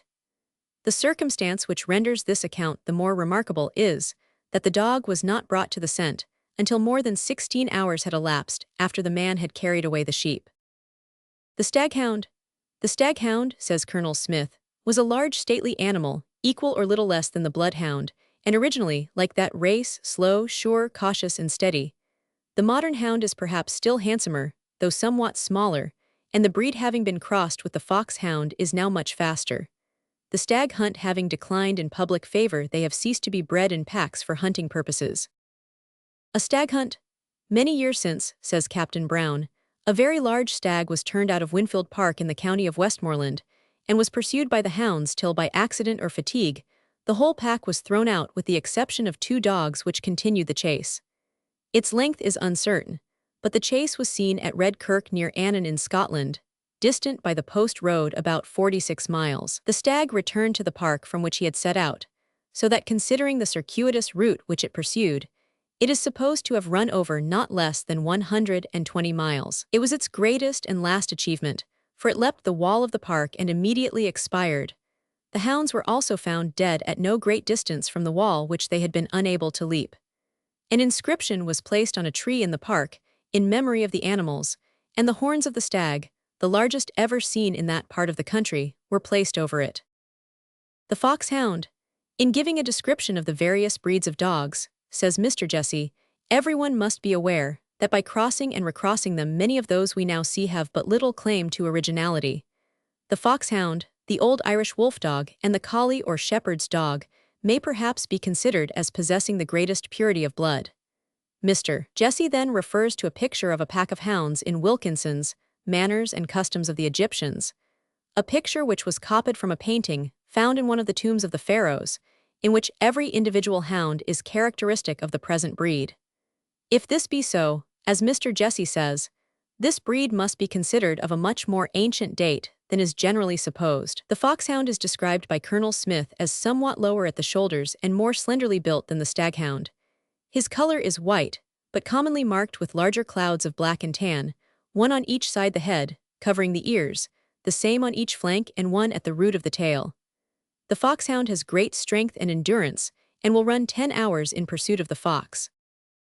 The foxhound's tenacity. Many extraordinary stories are told of the foxhound's ardor for sport. According to Mr. Jesse, a bitch was on one occasion taken in labor while in the hunting field, and after giving birth to a pup, took it in its mouth and pursued the chase. Another bitch, whose eye had been struck from the socket accidentally by the lash of the whipper-in, who did not believe her challenge, pursued the fox alone for a great distance with her eye pendant, until the rest of the pack came up, and the fox was killed. Perhaps one of the most remarkable instances of tenacity of purpose in an animal is that quoted by Mr. Jesse, from the supplement to Mr. Daniel's Rural Sports. The circumstance took place in the year 1808, in the counties of Inverness and Perth, and perhaps surpasses any length of pursuit known in the annals of hunting. On the 8th of June in that year, a fox and hound were seen near Dunkeld in Perthshire, on the high road, proceeding at a slow trotting pace. The dog was about 50 yards behind the fox, and each was so fatigued as not to gain on the other. A countryman very easily caught the fox, and both it and the dog were taken to a gentleman's house in the neighborhood, where the fox died. It was afterwards ascertained that the hound belonged to the Duke of Gordon, and that the fox was started on the morning of the 4th of June, on the top of those hills called Monaliad, which separate Badenoch from Fort Augustus. From this it appeared that the chase lasted 4 days, and that the distance traversed from the place where the fox was unkennelled to the spot where it was caught, without making any allowances for doubles, crosses, etc., and as the crow flies, exceeded 70 miles. The harrier. The harrier, says Colonel Smith, so called from being usually applied to hare hunting, is smaller than the foxhound, not exceeding 18 inches at the shoulder. It is entirely an artificial breed and is often confounded with the beagle. The beagle? The beagle is called by Mr. Jesse a foxhound in miniature, and he adds nothing can well be more perfect than the shape of these small dogs. In Queen Elizabeth's reign, says Colonel Smith, the fanciers bred a race so small that a complete cry of them could be carried out to the field in a pair of panniers. That princess had little singing beagles which could be placed in a man's glove.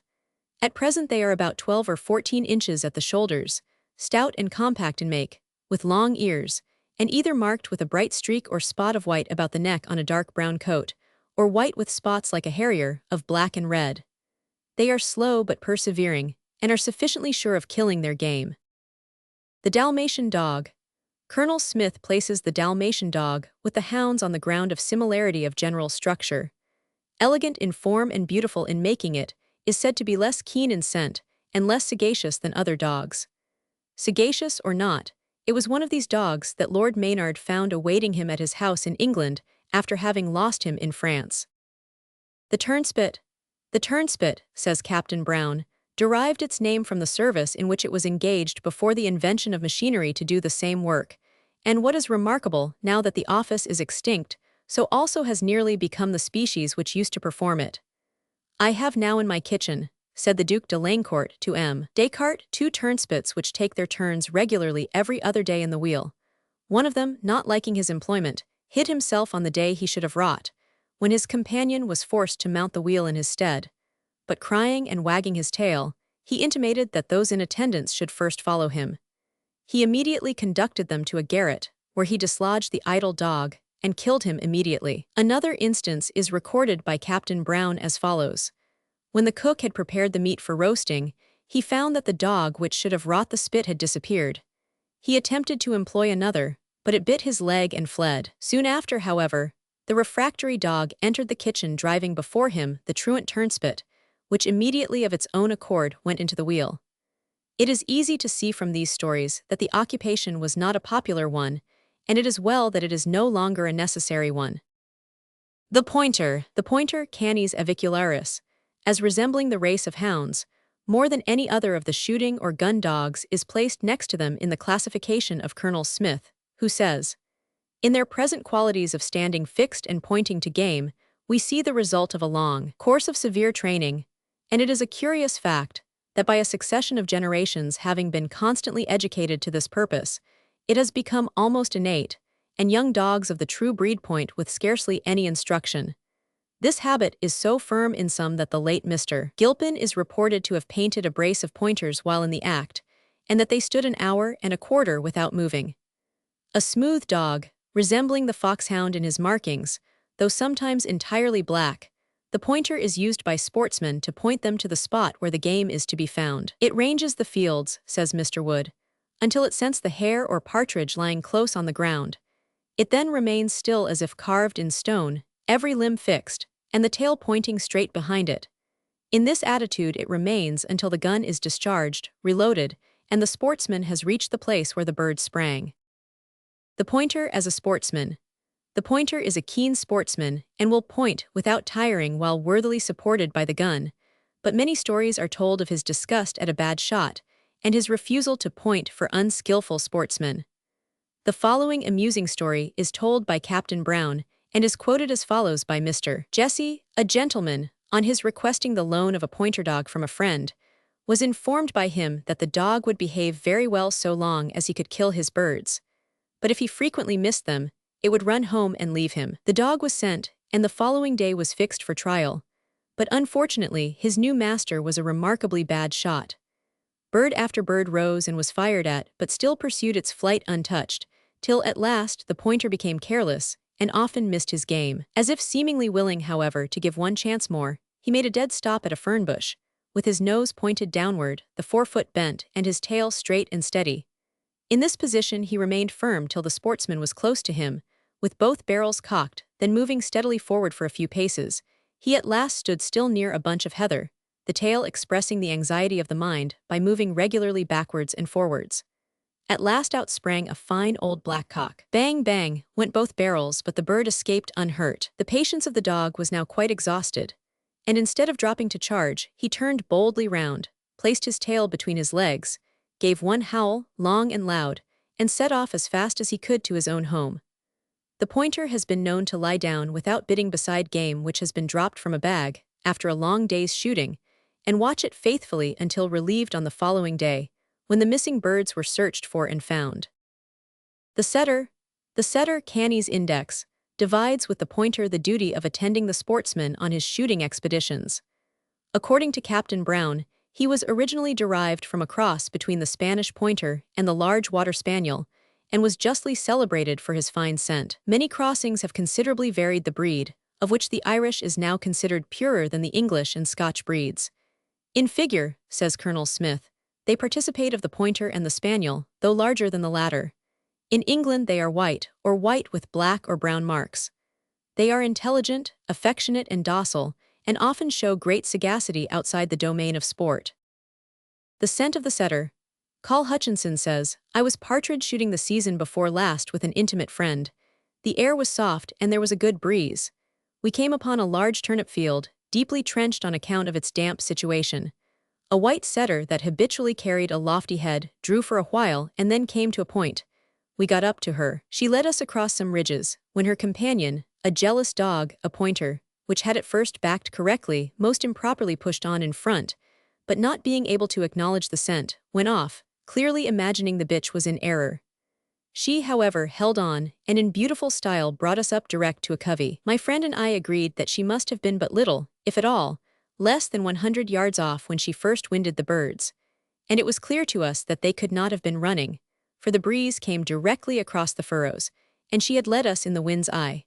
We thought the point the more remarkable, as it is generally supposed that the strong smell of turnips diminishes a dog's power of scenting birds. The setter's sagacity. Mr. Hewitt tells the following story of the sagacity of the setter. The gamekeeper had, on one of the short days of December, shot at and wounded a deer.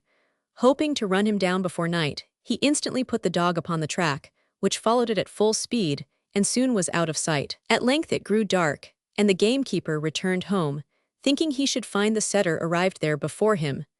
But he was disappointed, and became apprehensive that his dog might have lost himself, or fallen a prey to some ravenous animal. The next morning, however, we were all greatly rejoiced to see him come running into the yard, whence he directly hastened to the door of my apartment, and on being admitted, ran, with gestures expressive of solicitude and eagerness, to a corner of the room where guns were placed.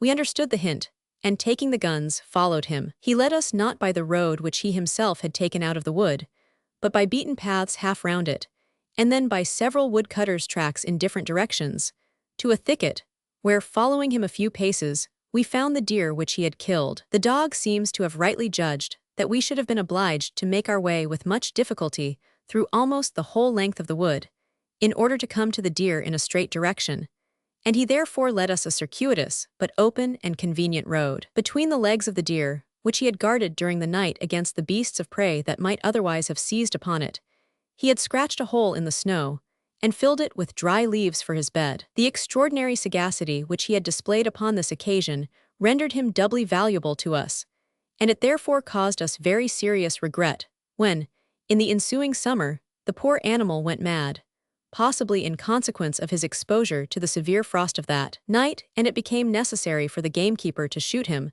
which he could not do without shedding tears. He said he would willingly have given his best cow to save him, and I confess myself that I would not have hesitated to part with my best horse upon the same terms. The spaniel. There are many varieties of the spaniel, of which the water spaniel, the King Charles spaniel, the Blenheim and the Maltese spaniels are the best known.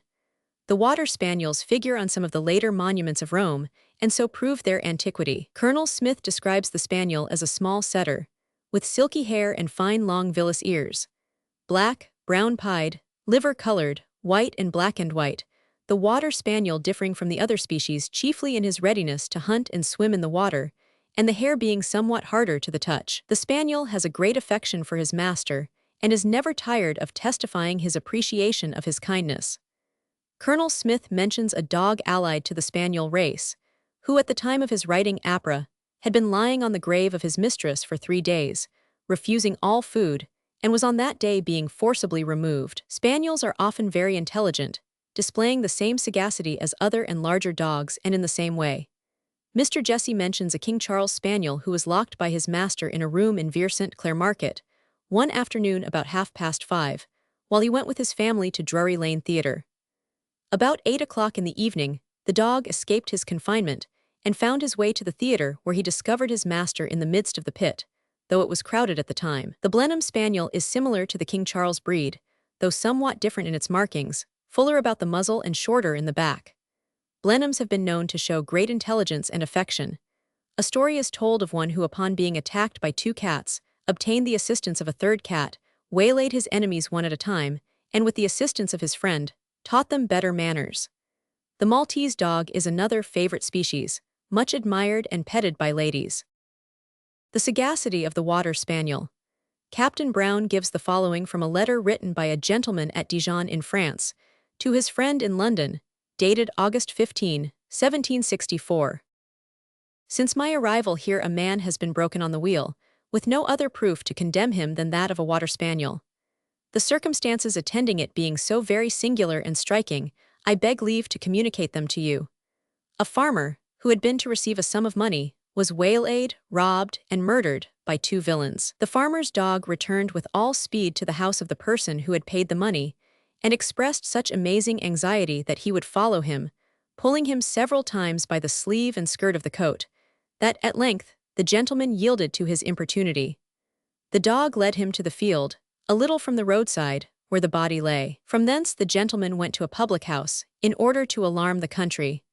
The moment he entered, as the two villains were there drinking, the dog seized the murderer by the throat, and the other made his escape. This man lay in prison 3 months, during which time they visited him once a week with the spaniel, and though they made him change his clothes with other prisoners, and always stand in the midst of a crowd, yet did the animal always find him out, and fly at him. On the day of trial, when the prisoner was at the bar, the dog was let loose in the courthouse, and in the midst of some hundreds he found him out, though dressed entirely in new clothes, and would have torn him to pieces had he been allowed, in consequence of which he was condemned, and at the place of execution he confessed the fact.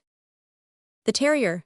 There are many varieties of terrier, including numerous celebrated breeds, the English, Scotch, Skye, Bull and Fox terriers being the best known. Innumerable stories of the intelligence and sagacity of the various breeds might be told if space permitted, but it must suffice to say that for sportsmanlike qualities, for general intelligence and sagacity, and for affection for his master, the terrier of whatever breed will hold his own against any other dog. Dogs are said to have natural antipathies, and that of the bulldog for the bull is an obvious illustration. An equal antipathy is shown by the English terrier for the rat, and by the fox terrier for the cat, though the latter is perhaps as much a matter of education as of nature. Terriers are, however, among the best known of dogs, and therefore need the less description. The Mastiff. The Mastiff is said to be of an original breed indigenous to England, whence some were exported to Italy in the days of the Roman emperors. The breed has since been crossed by stag and bloodhounds, and the present is a magnificent animal of great power and noble character. The ancient breed was brindled yellow and black. The present is usually deeper or lighter buff with dark muzzle and ears. The Mastiff is sometimes 29 or 30 inches in height at the shoulder. The Mastiff's fidelity. The Mastiff is the best of watch dogs, for he brings an intelligence to bear upon his duty which is in the highest degree surprising. He has been known to walk by the side of an intending thief, forbidding his laying hands upon any article, yet abstaining from doing him any bodily harm and suffering his escape over the walls, but leaving his master's property intact. A Mastiff who had been left by his master, who was a sweep, in charge of his bag of soot in a narrow street in Southampton, refused to leave it either for coaxings or threats, and rather than desert his duty, allowed himself to be run over and killed. The Mastiff's discrimination. The Mastiff has a powerful scent and remarkable skill in discovering the lost property of his master. Captain Brown gives the following extract from a letter from St. Germain's. An English gentleman some time ago came to our Vauxhall with a large Mastiff, which was refused admittance, and the gentleman left him in the care of the bodyguards, who are placed there. The Englishman, some time after he had entered, returned to the gate and informed the guards that he had lost his watch, telling the sergeant that if he would permit him to take in the dog, he would soon discover the thief. His request being granted, the gentleman made motions to the dog of what he had lost, which immediately ran about amongst the company and traversed the gardens, till at last he laid hold of a man. The gentleman insisted that this person had got his watch, and on being searched, not only his watch but 6 others were discovered in his pockets. What is more remarkable, the dog possessed such a perfection of instinct as to take his master's watch from the other 6 and carry it to him. The Mastiff as protector.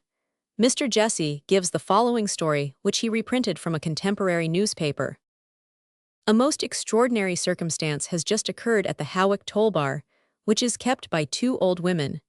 It appears that they had a sum of money in the house, and were extremely alarmed lest they should be robbed of it. Their fears prevailed to such an extent that, when a carrier whom they knew was passing by, they urgently requested him to remain with them all night, which, however, his duties would not permit him to do.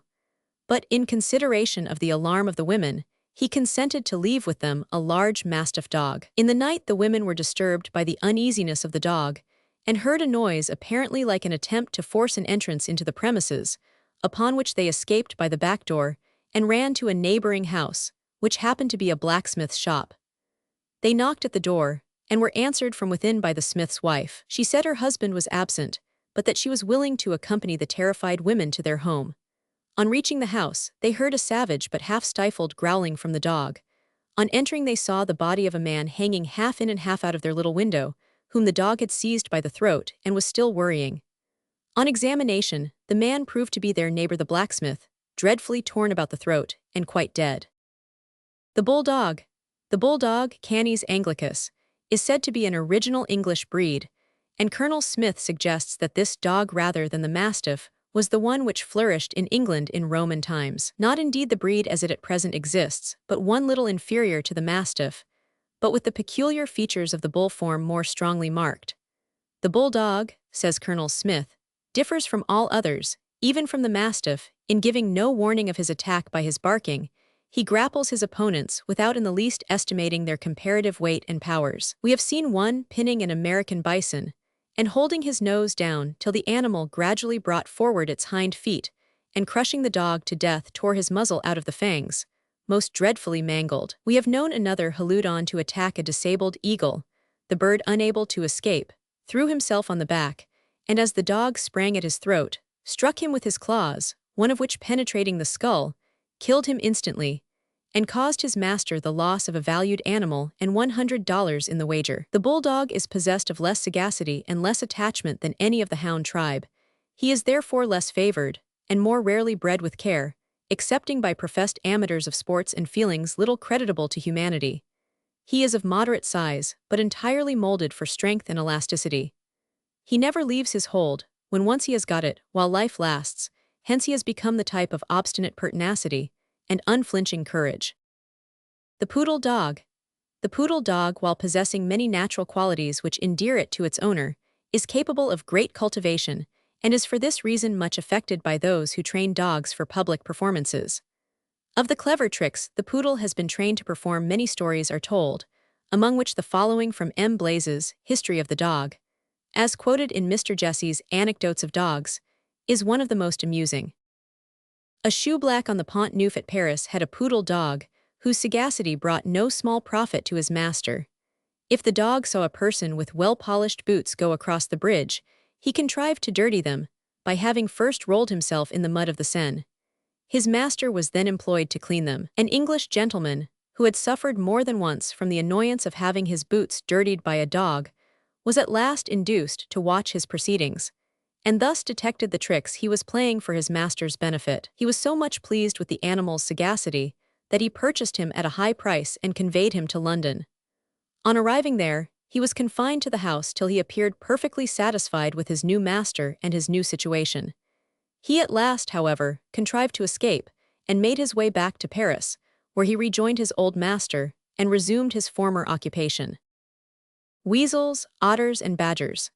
We come next to the family of the Mustelidae, which includes weasels, otters, and badgers, which we take as the heads of the 3 subfamilies into which it is divided. The first of these includes the pine mart, occasionally found in Ireland and Scotland but more commonly in different parts of Europe. The sable, which belongs to northern Europe and Asia. The American sable, which supplies the English market with hundreds of thousands of skins annually. The ermine or stoat, still to be found in Great Britain and familiar in the northern parts of Europe, Africa, and America. the weasel, which has much the same locale as the ermine, the ferret, which hails from Africa and which is cultivated in England for its use in the destruction of vermin, and the glutton, Gulloluscus, which is found principally in North America. The polecat is also a member of this family. It is about 17 inches long and in form resembles the weasel. Its color is deep chocolate. It generally lives in the neighborhood of houses on hares, rabbits, and birds. When pinched for food, it will also catch and eat fish. It is remarkable for an insufferably fetid odor. The weasel. The weasel, though thought by some to be incapable of domestication, has, like most other animals who have had the chance, shown itself amenable to kindly treatment. M. Deal. De Leyster possessed one which she kept in her chamber, dispelling its strong odors by perfumes. This weasel displayed towards her extravagant evidence of affection. If the servant sets it at liberty before I am up in the morning, she writes, after 1,000 gambols, it comes into my bed, and reposes in my hand or on my bosom. If I am up before it is let out, it will fly to me in rapture, and spend half an hour in caressing me. The curiosity of this little pet is unbounded, for it is impossible to open a drawer or box without its roving through every part of it. If even a piece of paper or a book is looked at, it will also examine it with attention. This weasel lived on friendly terms with both a cat and a dog who shared his mistress' favors. That the weasel can defend himself when attacked is shown by the following incident told by Mr. Bell. As a gentleman was riding over his grounds, he saw, at a short distance from him, a kite pounce on some object on the ground and rise with it in his talons. In a few moments, however, the kite began to show signs of great uneasiness, rising rapidly in the air, or as quickly falling, and wheeling irregularly round, whilst evidently endeavoring to free himself from some obnoxious thing with his feet. After a short but sharp contest, the kite fell suddenly to the earth. The gentleman instantly rode up to the spot, when a weasel ran away from the kite, apparently unhurt, leaving the bird dead, with a hole eaten through the skin under the wing, and the large blood vessels of the part torn through. The length of the common weasel is about 8 inches. The common otter. There are several genera of otters. The common otter, Lutra vulgaris, is known throughout Europe and is not uncommon in Great Britain. The otter lives on fish, for the hunting of which he is admirably fitted. He is web-footed and has a body of great flexibility and short but remarkably muscular legs. The otter was looked upon as a friend by the peasants living near salmon preserves years ago, for after landing his prey he was content with but a small portion for himself, and left the rest, which the peasants readily appropriated. Otters, says Mr. St. John, are very affectionate animals. The young anxiously seek their mother if she should be killed, and if the young are injured, the parent hovers near them till she is herself destroyed. If one of a pair be killed, the one that is left will hunt for its mate with untiring perseverance, and if one be caught in a trap, its companion will run round and round, endeavoring to set it free, on which occasions, though so quiet at other times, they make a snorting and blowing like a horse. A laborer going to his work, soon after 5 o'clock in the morning, saw a number of animals coming towards him, and stood quietly by the hedge till they came alongside of him. He then perceived 4 old otters, probably dams, and about 20 young ones. He took a stick out of the hedge and killed one. Directly it began to squeak. All the 4 old ones turned back, and stood till the other young ones had escaped through the hedge, and then went quietly themselves. Several families were thus journeying together, and probably they had left their former abode from not finding a sufficiency of food. Otters have often been tamed and taught to catch fish for their masters. Captain Brown tells of an otter which was caught when young and trained by James Campbell near Inverness. It was frequently employed in catching fish, and would sometimes take 8 or 10 salmon in a day. If not prevented, it always made an attempt to break the fish behind the anal fin, which is next the tail, and as soon as one was taken away, it always dived in pursuit of more. It was equally dexterous at sea fishing, and took great numbers of young cod and other fish there. When tired, it would refuse to fish any longer, and was then rewarded with as much as it could devour. Having satisfied its appetite, it always coiled itself round, and fell asleep, in which state it was generally carried home. Professor Steller says that on killing and skinning a female otter, which he found at a place at which he had deprived her of her young 8 days previously, he found her quite wasted away from grief at the loss of her progeny. The badger. There are several varieties of badger, the Indian and the American being the most important, respectively of the eastern and western worlds. The common badger, Meles taxus, which is found in different parts of England, feeds upon roots, bulbs, fruits, and all kinds of vegetables, as well as small animals, snails, and worms.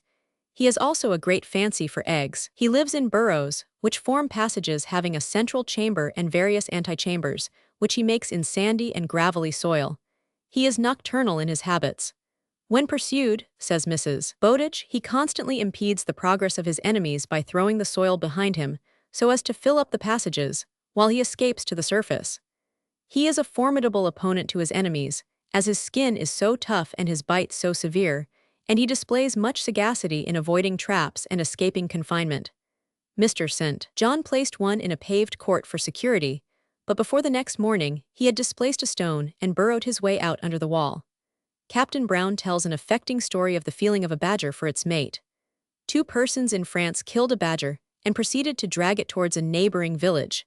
They had not proceeded far when they heard the cry of an animal in seeming distress, and stopped to listen, when another badger approached them slowly. They at first threw stones at it, notwithstanding which it drew near, came up to the dead animal, began to lick it, and continued its mournful cry. The men, surprised at this, desisted from offering any further injury to it, and again drew the dead one along as before, when the living badger, determined not to quit its companion, lay down on it, taking it gently by one ear, and in that manner was drawn into the midst of the village. Nor could dogs, boys, or men induce it to quit its situation, and to their shame be it said, they had the inhumanity to kill the poor animal, and afterwards to burn it, declaring it could be no other than a witch. The ratel and the skunk. The ratel Mellivora capensis, of South and East Africa, and the skunk of Canada belong to this family. The ratel is a small animal standing from 10 to 12 inches high, with a very tough skin, which is so loose that, to quote Spamman, if anybody catches hold of the ratel by the hind part of his neck, he is able to turn round, as it were, in his skin, and bite the arm of the person that seizes him. Dog-like in shape, the back and head are covered with a coat of lighter color than that of the sides and under part of the body, giving it the appearance of a garment. The ratel is the natural enemy of the bees, his thick skin rendering him impervious to their attack, and he is said to show great sagacity in tracing their nests, watching at sundown, with his eyes shaded by his paws, the homeward flight of the honey-makers, and then following them to plunder and destroy. The skunk is famous for its offensive smell, which according to Sir John Richardson is emitted by a deep yellow fluid which it discharges, and which is so strong that it retains its disgusting odor for many days. It is about 18 inches in length, has short legs and a body that is broad and flat. It lives upon poultry and eggs, small quadrupeds, young birds, and wild fruits. Godman says, pedestrians, called by business or pleasure to ramble through the country during the morning or evening twilight, occasionally see a small and pretty animal a short distance before them in the path, scampering forward without appearing much alarmed, and advancing in a zigzag or somewhat serpentine direction. Experienced persons generally delay long enough to allow this unwelcome traveler to withdraw from the path, but it often happens that a view of the animal arouses the ardor of the observer, who, in his fondness for sport, thinks not of any result but that of securing a prize. It would be more prudent to rest content with pelting this quadruped from a safe distance, or to drive it away by shouting loudly. But almost all inexperienced persons, the first time such an opportunity occurs, rush forward with intent to run the animal down. This appears to be an easy task. In a few moments it is almost overtaken, a few more strides and the victim may be grasped by its long and waving tail. But the tail is now suddenly curled over the back, its pace is slackened, and in one instant the condition of things is entirely reversed. The lately triumphant pursuer is eagerly flying from his intended prize, involved in an atmosphere of stench, gasping for breath, or blinded and smarting with pain, if his approach were sufficiently close to allow of his being struck in the eyes by the pestilent fluid of the skunk. The raccoon and the coati. Our next concern is with the family of the Procyonidae, which includes several bear-like animals, the raccoon and the coati being the best known. The raccoon belongs to North America, the coati to Central and Southern America. The raccoon is an expert swimmer, about the size of a fox, and of nocturnal habits. His food, says the Rev. J. G. Wood, is principally small animals and insects. Oysters are also a very favorite article of its diet. It bites off the hinge of the oyster and scrapes out the animal with its paws. Like a squirrel, when eating a nut, the raccoon usually holds its food between its forepaws pressed together and sits upon its hind quarters while it eats. It is said to be as destructive in a farmyard as any fox, for it only devours the heads of the murdered fowl. When taken young, it is easily tamed but very frequently becomes blind soon after its capture. The coati Nasua nasica is distinguished from the raccoon by a pointed nose. In size it resembles the cat, its tail being as long as its body. Like the cat, it is a good climber and preys upon birds. When domesticated, as it is in Paraguay, the coati is kept in tether, as its climbing habits render it dangerous to ornaments and furniture. The kinkajou Cercoleps caudivolvulus of Demerara belongs to this family. The panda, Alurus fulgens, constitutes another family. It is cat-like in the face, but otherwise resembles the bear. It lives in the dense forests which clothe the declivities of the Himalayas. The bear. After the lion and the tiger, the bear is probably the most popular animal in legend and story. Dr. Gray divides the bears into 3 classes: the sea bear, the land bear, and the honey bear. The polar bear is the sea bear, the brown bear, the black bear, and the grizzly are land bears, and the Malayan bear is the honey bear. Mr. Wood says, bears and their allies are mostly heavy, and walk with the whole foot placed flat on the ground. Unlike cats and dogs who walk with merely their paws or toes. They are omnivorous, that is, they can eat either animal or vegetable food, so that a leg of mutton, a pot of honey, a potato, or an apple are equally acceptable. The bears of Kamchatka live principally on fish, which they are adepts in catching. The bear is found in the polar regions, in Siberia, the Caucasus, the Pyrenees, the Himalayas, in various parts of Western Asia, in Canada, and the United States. Hunting the polar bear. The polar bear.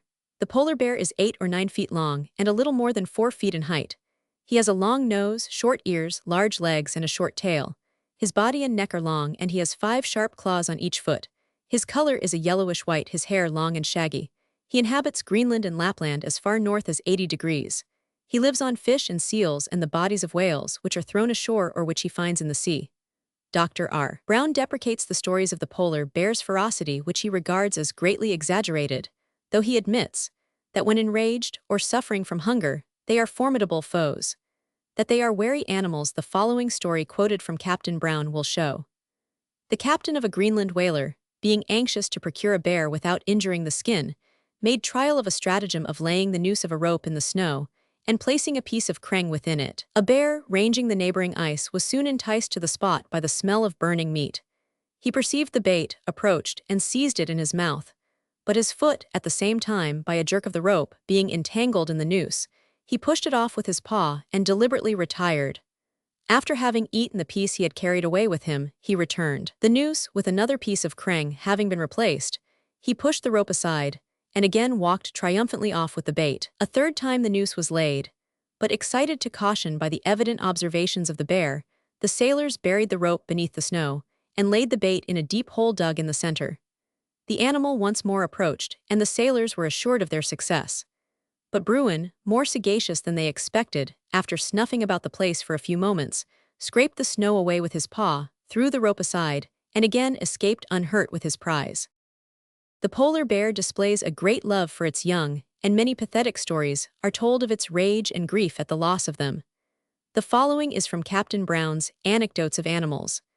A Greenland bear, with 2 cubs under her protection, was pursued across a field of ice by a party of armed sailors. At first, she seemed to urge the young ones to increase their speed by running before them, turning round and manifesting, by a peculiar action and voice, her anxiety for their progress. But finding her pursuers gaining upon them, she carried, or pushed, or pitched them alternately forward until she effected their escape. In throwing them before her, the little creatures are said to have placed themselves across her path to receive the impulse, and when projected some yards in advance, they ran onwards, until she overtook them, when they alternately adjusted themselves for another throw. The black bear. The black bear Ursus americanus is about 4.5 feet long and 3 feet high. He has long feet terminating in 5 claws each. His body is short with longish legs, and he has a large head with small eyes and a sharp nose. He has long, soft, and woolly hair. His food is chiefly fruit, such as acorns, chestnuts, grapes, and corn, but when hungry he will feed on flesh and attack other animals with courage and fierceness. He climbs trees and uses his paws like hands. In winter he retires to his den, which is usually a hollow in some decayed tree, where he hibernates until spring. Though of a wild disposition, he can be tamed and taught various tricks, in which he displays a good deal of sagacity and docility. The following story is quoted by Captain Brown from Captains Lewis and Clark's Travels to the Source of the Missouri as a striking instance of the astonishing physical powers of the bear. One evening, the men in the hindmost of the canoes discovered a large bear lying in the open grounds, about 300 paces from the river. 6 of them, all good hunters, set out to attack him, and concealing themselves by a small eminence, came unperceived within 40 paces of him. 4 of them now fired, and each lodged a ball in his body, 2 of them directly through the lungs.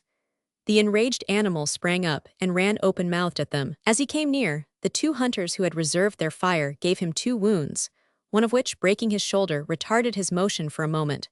But before they could reload, he was so near that they were obliged to run to the river, and when they reached it, he had almost overtaken them.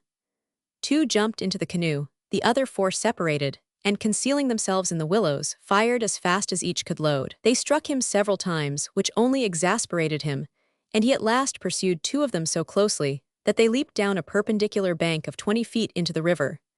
The bear sprang after them, and was within a few feet of the hindmost, when one of the hunters from the shore shot him in the head and killed him. They dragged him to the banks of the river, and found that 8 balls had passed through his body.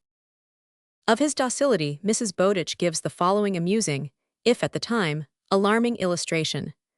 A young English officer, who was stationed at a lone fortress in Canada, amused himself by taming a bear of this species. He taught him to fetch and carry, to follow him like a dog, and to wait patiently at meal times for his share. The bear accompanied him when he returned to England, and became a great favorite with the passengers and the ship's company.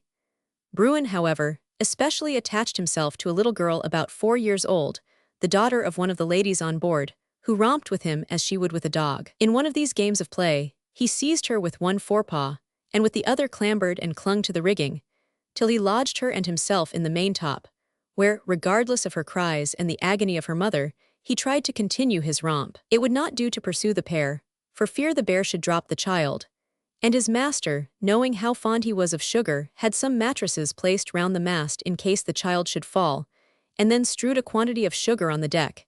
He called Bruin and pointed to it, who, after a moment's hesitation, came down as he went up, bringing the child in safety. He was, of course, deprived of his liberty during the rest of his voyage. The black bear is hunted for the sake of his skin, many thousands of skins being sent to Europe every year. The grizzly bear. The grizzly bear is an enormous animal, according to the measurement of Captains Lewis and Clark of one they killed, 9 feet from nose to tail, though they claim to have seen one of even larger size. It is said to attain to a weight of 800 pounds. The forefoot of the animal already referred to exceeded 9 inches in length, the hind foot being 11 inches and 3/4, exclusive of the talons, the breadth of the hind foot being 7 inches. The grizzly does not climb trees, like the brown and the black bear. He is ferocious when hungry, and when attacked, and the female will die hard in the defense of her young. Such is his strength that he can master a bison and drag him to his retreat. He is by far the most dangerous brute of North America. He unhesitatingly pursues both men and animals. But though he feeds on flesh, he is capable of subsisting upon roots and fruits. He is very tenacious of life, and will pursue his enemy after having received repeated mortal wounds. He is found in the eastern vicinity of the Rocky Mountains. Though the grizzly will sometimes move off on the approach of the traveler, without showing fight, he will at other times attack him with great ferocity. A man named Nathan Rogers, who lived on a ranch in the mountains about a mile above West Point, near the North Fork of the Moclumney, once had a terrific encounter with a grizzly bear. He was out shooting small game when he was suddenly confronted by an enormous animal.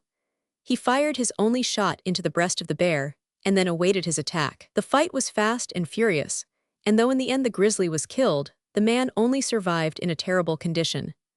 Conscious that he must soon have help or perish, he summoned all his resolution and staggered along, and managed to reach a spring in sight of a house, when his endurance gave way, and he fell in a dead faint by the water's edge. Fortunately, he was soon discovered by his son, a lad of some 12 years, who immediately gave the alarm. In addition to his horrible wounds, the shock to his system was a terrible one. His left arm, literally mangled and torn to shreds, had to be amputated at the shoulder. His left clavicle and scapula were fractured, and the 3 lower ribs on the right side broken. The flesh and muscles on his back were so broken, and abraded that the vertebrae were actually visible in places, while his lower limbs were literally seamed and furrowed by the crooked claws of the bear's hind feet. The left side of the bear was literally torn to pieces, there being no less than 22 knife wounds, nearly every one of which reached to a vital point. Some idea of his size can be obtained when we state that one of his forepaws just covered an ordinary dinner plate. The brown bear. The brown bear Ursus arctos was the bear of the British Isles, so long as the British Isles boasted of a bear. This was the baited bear of the royal sports, and of the common bear garden. His last appearance in Great Britain in a wild state, however, dates back more than 800 years. In size, shape, and habits, he much resembles the black bear of America. Like the Malayan bear, he is very fond of honey, as the following amusing story as told by Mrs. Bowditch will show. A countryman in Russia, when seeking honey, climbed a very high tree, the trunk of which was hollow, and finding there was a large quantity of comb in it, he descended, and stuck fast in the tenacious substance there deposited. He was so far distant from home that his voice could not be heard, and he remained 2 days in this situation, relieving his hunger with the honey. He began to despair of ever being extricated, when a bear who, like himself, came for the sake of the honey, slid down the hollow hind part foremost. The man, in spite of his alarm, seized hold of him, and the bear, also in a great fright, clambered out as fast as he could, dragging the man up with him, and when clear of his tail-bearer, made off as fast as possible. The Malayan bear. The Malayan bear is about 4 feet long and 2 feet high. It has a long tongue which serves it well in extracting honey from the honeycombs in the hollow trunks of trees. Other bears are the Syrian bear of Western Asia, the spectacled bear of South America and Peru, and the sloth bear of India and the Maratha country. Suborder II. The Pinnipedia. We come now to the second suborder of the carnivora or flesh-eating animals, the suborder which includes the seal and the walrus. These in the form of their skulls and in other ways show evident relationship to the bear, and so appropriately follow him in classification. The family of the Audaridae includes the eared seals, the northern sea lion, and the northern sea bear. The eared seal is distinguished from the true seal, as his name implies by the possession of external ears. Sea lions. Mr. Theodore Lyman, who had excellent opportunities of observing the habits of the sea lions on the Seal Rocks of San Francisco, furnished Mr. Allen with a graphic account of their movements, from which we quote the following. As they approach to effect a landing, the head only appears decidedly above water. This is their familiar element, and they swim with great speed and ease, quite unmindful of the heavy surf and of the breakers on the ledges. In landing, they are apt to take advantage of a heavy wave, which helps them to get the forward flippers on terra firma. As the wave retreats, they begin to struggle up the steep rocks, twisting the body from side to side, with a clumsy worm-like motion, and thus alternately work their flippers into positions where they may force the body a little onward. At such times, they have a general appearance of sprawling over the ground. It is quite astonishing to see how they will go up surfaces having even a greater inclination than 45 degrees, and where a man would have to creep with much exertion. In their onward path, they are accompanied by the loud barking of all the seals they pass, and these cries may be heard a great distance. They play among themselves continually by rolling on each other and feigning to bite. Often, too, they will amuse themselves by pushing off those that are trying to land. All this is done in a very cumbrous manner, and is accompanied by incessant barking. As they issue from the water, their fur is dark and shining, but as it dries, it becomes of a yellowish brown. Then they appear to feel either too dry or too hot, for they move to the nearest point from which they may tumble into the sea. I saw many roll off a ledge at least 20 feet high, and fall like so many huge brown sacks into the water, dashing up showers of spray. Sea bears. The northern sea bear is otherwise known as the northern fur seal. Captain Charles Bryant gives a very interesting account of these singular animals, in which he describes them as approaching and taking possession of the shores of St. Paul's Island near the coast of Alaska, about the middle, or towards the end of April, when the snow has melted and the drift ice from the north has all passed. A few old male seals first make their appearance and reconnoiter for 2 or 3 days, afterwards climbing the slopes and taking possession of the rookeries, each male reserving about a square rod for himself and his wives. The scouts then return, and younger male seals soon begin to arrive in small detachments, but are prevented from landing by their elders, and are so forced to remain in the water or go to the upland above. By the middle of June, all the males have arrived, and having adjusted their differences and divided the rookeries between them, await the arrival of the females. These appear in small numbers at first but increase as the season advances, till the middle of July. When the rookeries are all full, the females often overlapping each other. The bachelor seals swim all day along the shore, escorting and driving the females onto the rocks as fast as they arrive. As soon as a female reaches the shore, the nearest male goes down to meet her, making meanwhile a noise like the clucking of a hen to her chickens. He bows to her and coaxes her until he gets between her and the water so that she cannot escape him. Then his manner changes, and with a harsh growl he drives her to a place in his harem. This continues until the lower row of harems is nearly full. Then the males higher up select the time when their more fortunate neighbors are off their guard to steal their wives. This they do by taking them in their mouths and lifting them over the heads of the other females, and carefully placing them in their own harem, carrying them as carefully as cats do their kittens. Those still higher up pursue the same method until the whole space is occupied. Frequently, a struggle ensues between two males for the possession of the same female, and both seizing her at once, pull her in two, or terribly lacerate her with their teeth. When the space is all filled, the old male walks around complacently reviewing his family, scolding those who crowd or disturb the others, and fiercely driving off all intruders. This surveillance always keeps him actively occupied. After the birth of their young, which takes place towards the end of July, the old males who have been 4 months without food go to some distance from the shore to feed, teaching the young to swim on their return.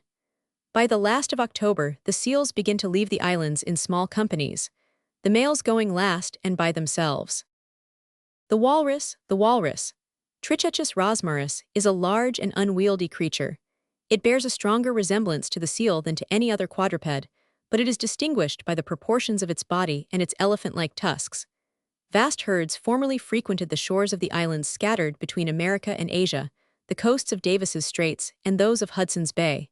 They have been found as far south as the Magdalen Islands in the Gulf of St. Lawrence. Now they are not met with in great numbers, except on the shores of Spitzbergen and the remotest northern borders of America. They attain to a very large size. The head is oval, short, small, and flat in front, having the eyes set in deep sockets so as to be moved forwards or retracted at pleasure. On land, the walrus is a slow and clumsy animal, but in the water its motions are sufficiently quick and easy. When attacked, the walrus is both fierce and formidable, and if in company with its young, becomes very furious, attempting to destroy its enemies by rising and hooking its tusks over the sides of the boat, in order to sink it. Captain Cook thus describes a herd of walruses he met with off the north coast of America. He says, "They lie in herds of many hundreds upon the ice, huddling over one another like swine, and roar or bray so very loud, that in the night, or in foggy weather, they gave us notice of the ice before we could see it. We never found the whole herd asleep, some being always upon the watch. These, on the approach of the boat, would awake those next to them, and the alarm being thus gradually communicated, the whole herd would be awake presently. But they were seldom in a hurry to get away, till after they had been once fired at. They then would tumble over one another into the sea in the utmost confusion, and if we did not, at the first discharge, kill those we fired at, we generally lost them, though mortally wounded. They did not appear to us to be that dangerous animal which some authors have described, not even when attacked. They are more so in appearance than reality. Vast numbers of them would follow and come close up to the oars, but the flash of the musket in the pan, or even the bare pointing of one at them, would send them down in an instant. The female will defend her young to the very last, at the expense of her own life, whether in the water or upon the ice. Nor will the young one quit the dam, though she be dead, so that if one is killed, the other is certain prey. The dam, when in the water, holds the young one between her 4 arms. The common seal. The true seals are divided by Dr. Gray into 13 genera with 18 species, of which the common seal, the ringed seal, the harp seal, the gray seal, the sea leopard, the sea elephant, and the bladdernose hooded seal are the best known. The common seal has a round head which in front bears some resemblance to that of the otter. Its average length is about 5 feet, and its general color of a yellowish-gray, varied or spotted with brown or blackish in different degrees, according to the age of the animal. The common seal frequents the seacoasts perhaps throughout the world, but is most numerous in high northern latitudes, and furnishes the inhabitants of those frigid regions with nearly all their necessaries and luxuries. Enormous numbers are caught annually for the sake of their skins and oil. The harp seal frequents the coast of Newfoundland and is so named from the harp-shaped band which marks the backs of the males. The sea elephant is the largest of the seals. It is said to attain to the length of 25 to 30 feet and a circumference of 15 to 18 feet. It belongs to the Antarctic Sea. Seals, when taken young, says Captain Brown, are capable of being completely domesticated, will answer to their name, and follow their master from place to place. In January 1819, a gentleman in the neighborhood of Burntisland, County of Fife in Scotland, completely succeeded in taming a seal.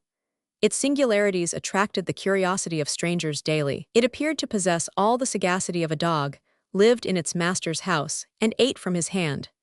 In his fishing excursions, this gentleman generally took it with him, when it afforded no small entertainment. If thrown into the water, it would follow for miles the track of the boat, and although thrust back by the oars, it never relinquished its purpose. Indeed, it struggled so hard to regain its seat that one would imagine its fondness for its master had entirely overcome the natural predilection for its native element. The seal's docility. Notwithstanding the absence of external ears, the common seal has a remarkable sense of hearing and a keen taste for sweet sounds. Seals have been known to follow a vessel, for miles, upon the deck of which a violin or a flute has been played. To quote Sir Walter Scott, "Rude Highscar seals, through surges dark, will long pursue the minstrel's bark." They are also easily tamed, when they are found to be exceedingly affectionate to those who treat them kindly. Some years ago, a farmer, residing on the east coast of Scotland, close to the seashore, obtained a young seal for the amusement of his children, who soon became exceedingly fond of it. Some time after, the farmer, having had a bad year for his crops, was told by an old woman in the village that he would never prosper as long as he kept that seal on his ground. The foolish man, giving heed to the superstition, sent away the seal in a boat some distance from land. Towards evening, as the children were sitting on the seashore, what was their joy on beholding their seal rising out of the water, and making its way straight back to them again. For some months they were allowed to retain their pet, but as the farmer's prospects did not brighten, he again determined to get rid of it, and for that purpose, hearing of a ship that was soon to sail for the Baltic, took the little seal, and gave it in charge to some sailors, begging them to keep it in the hold of the ship till they arrived at their destination, and then to throw it into the sea. This was accordingly done, but the faithful seal was not to be daunted. Ere long, it reappeared, to the great delight of the children, who begged their father never to send it away again. The farmer gave a doubtful assent, for a suspicion still lurked in his mind, owing to the superstitious words of the old woman, that the presence of the seal had an evil effect upon his crops. And with these ideas preying upon his mind, the farmer conceived the cruel thought of putting out the seal's eyes with a view of preventing it from finding its way back and again sending it away to sea. Unknown to his children, he carried this barbarous plan into execution, and they only discovered the loss of their favorite too late to aid in its recall, as the ship in which it had been placed had already sailed for Norway. Some days after the departure of the vessel, a fearful storm arose. The farmer and his family were glad enough to close up their shutters and shut out as much as possible the wailings of the wind, as it swept in furious gusts round the house. They had scarcely retired to rest, when a faint and plaintive cry struck upon their ears, and repeated again, it seemed to be, during the momentary lulls of the storm. The farmer continued to listen, but hearing nothing more, he descended to the front door and opened it. A dark object lay before him, on the very threshold, and stooping down to touch it, what was his astonishment to behold the poor blind, devoted little seal, apparently dead. The farmer was greatly touched. He took up the little body gently and carried it into the kitchen, and used every effort to restore it to life, but in vain. Order Vs. Whales and dolphins.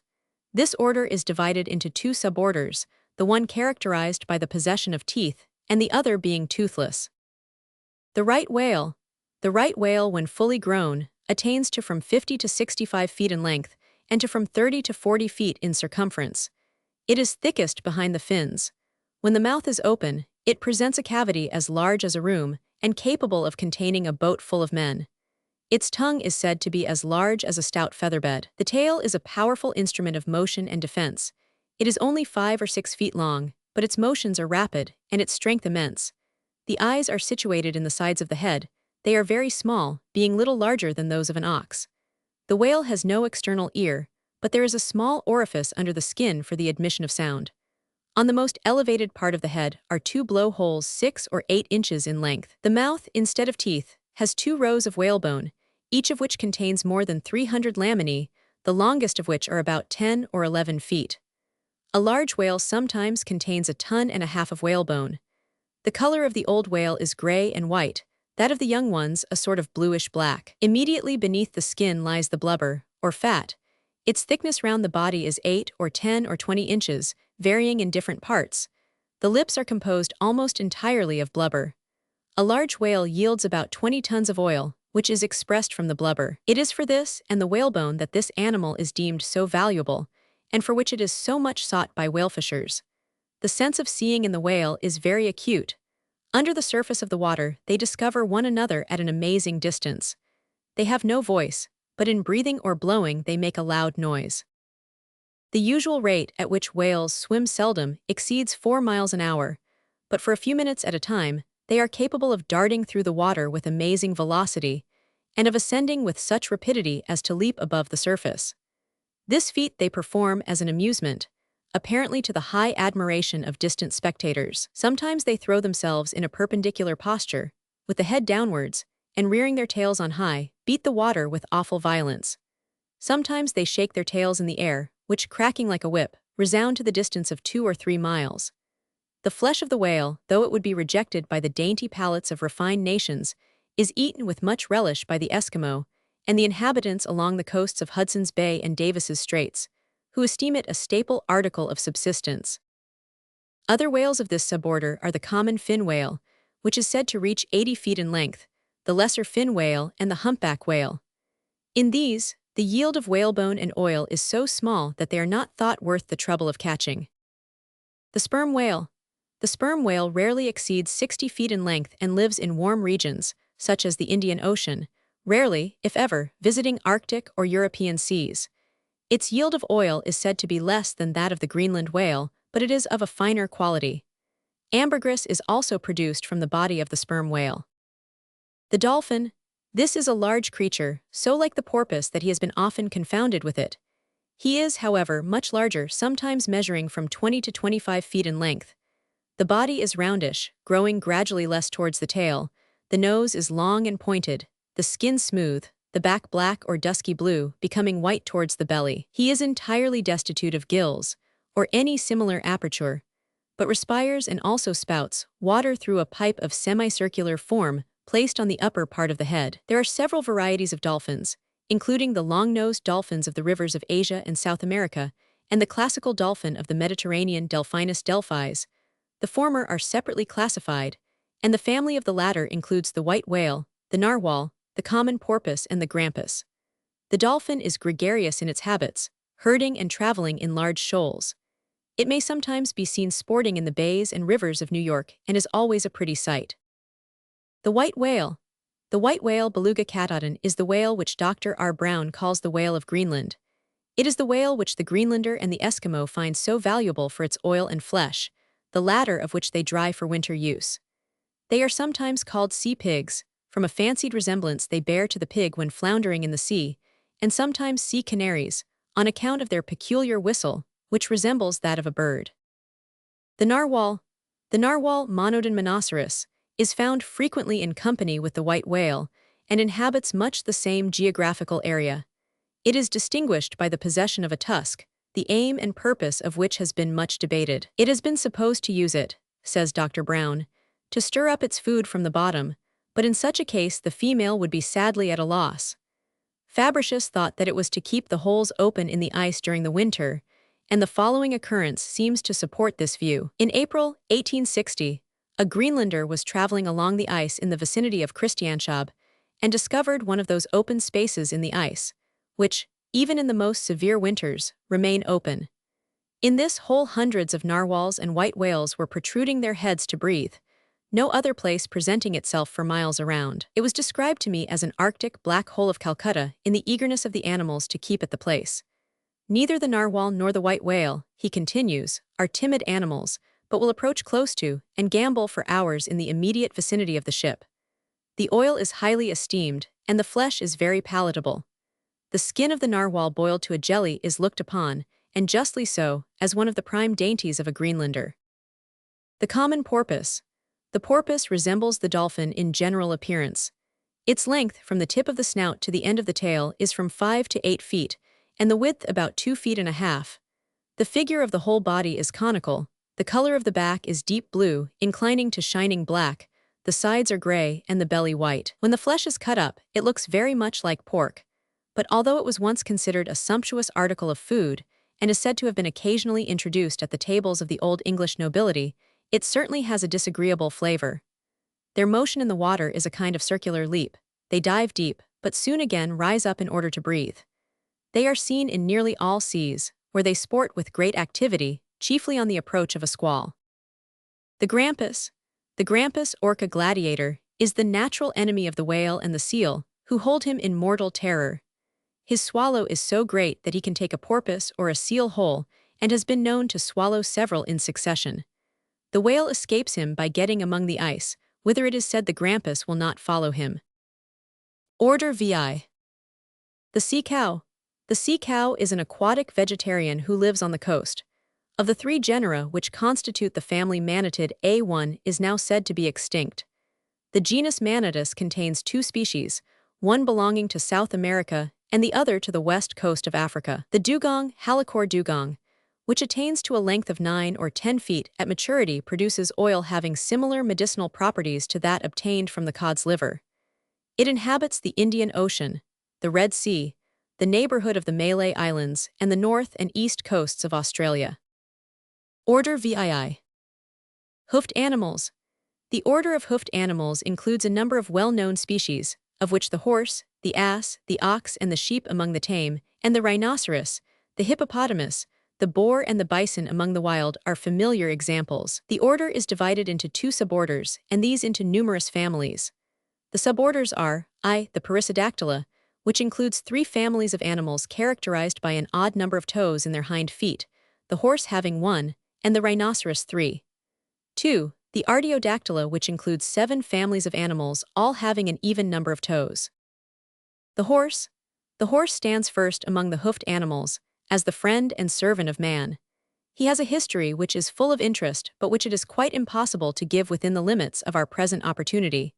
He is mentioned in both classical and biblical history at an early period, but there is reason to believe that he flourished in prehistoric times. He was used by the Greeks in their public games, the chariot race being one of their most popular forms of entertainment.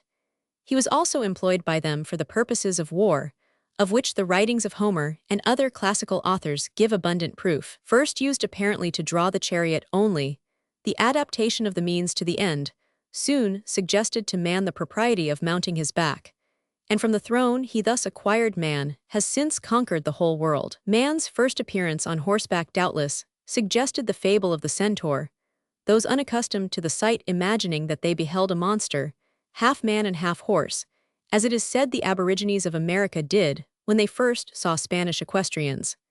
The Egyptians are said to have been the first to cultivate the horse, and the Persians the first to use him in battle.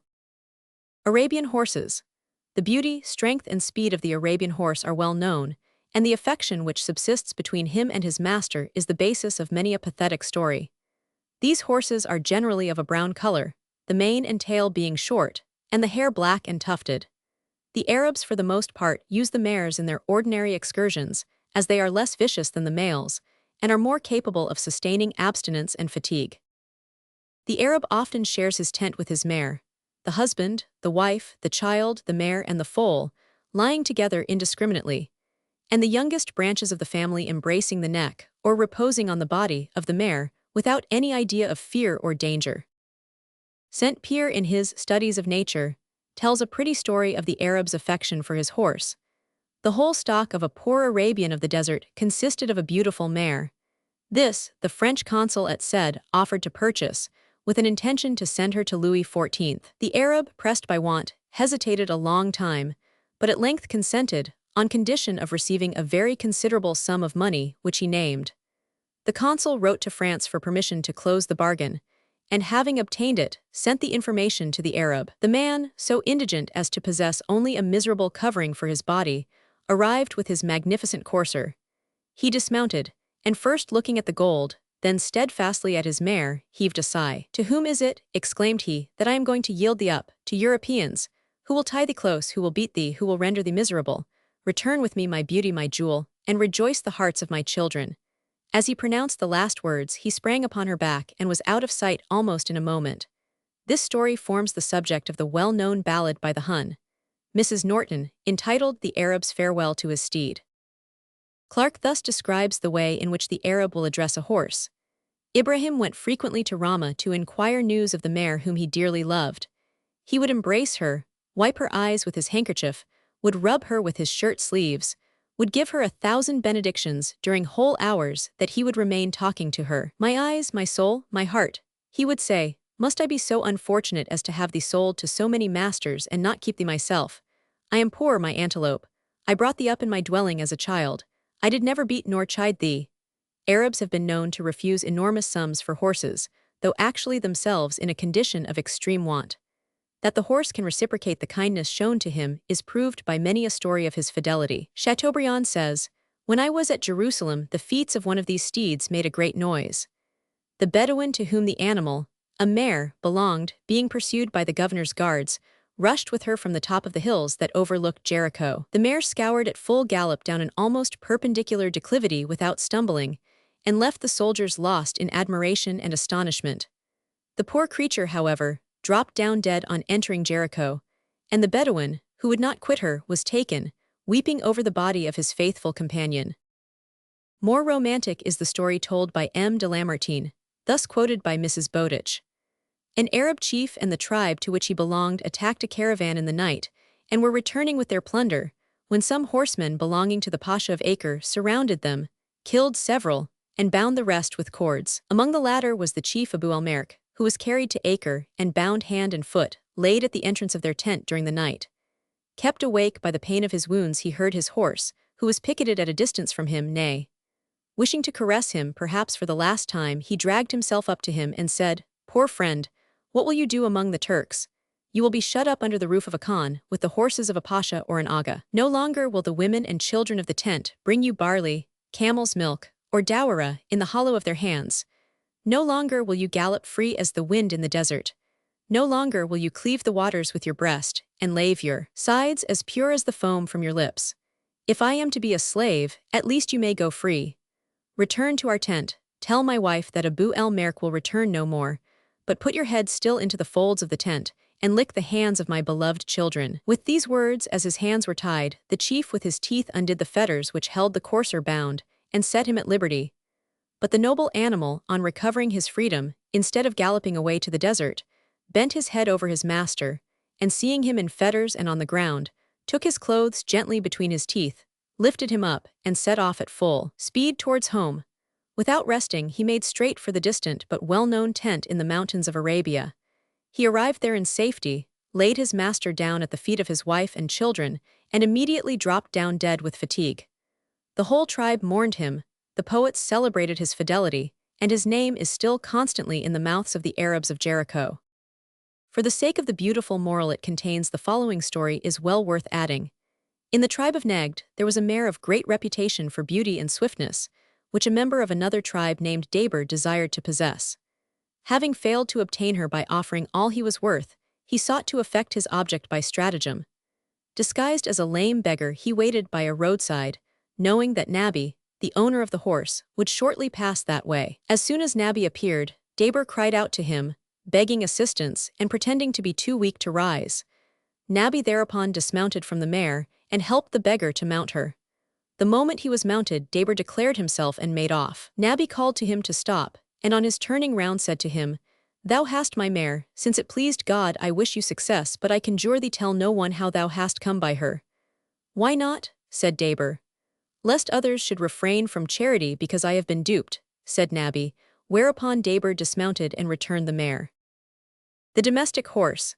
The horse has only to be known to be loved, and has only to be loved to become the most tractable, patient, and useful of animals. In the domestic horse, says Colonel Smith, we behold an animal equally strong and beautiful, endowed with great docility and no less fire, with size and endurance joined to sobriety, speed, and patience, clean, companionable, emulous, even generous, forbearing yet impetuous, with faculties susceptible of very considerable education, and perceptions which catch the spirit of man's intentions, lending his powers with the utmost readiness, and restraining them with as ready a compliance.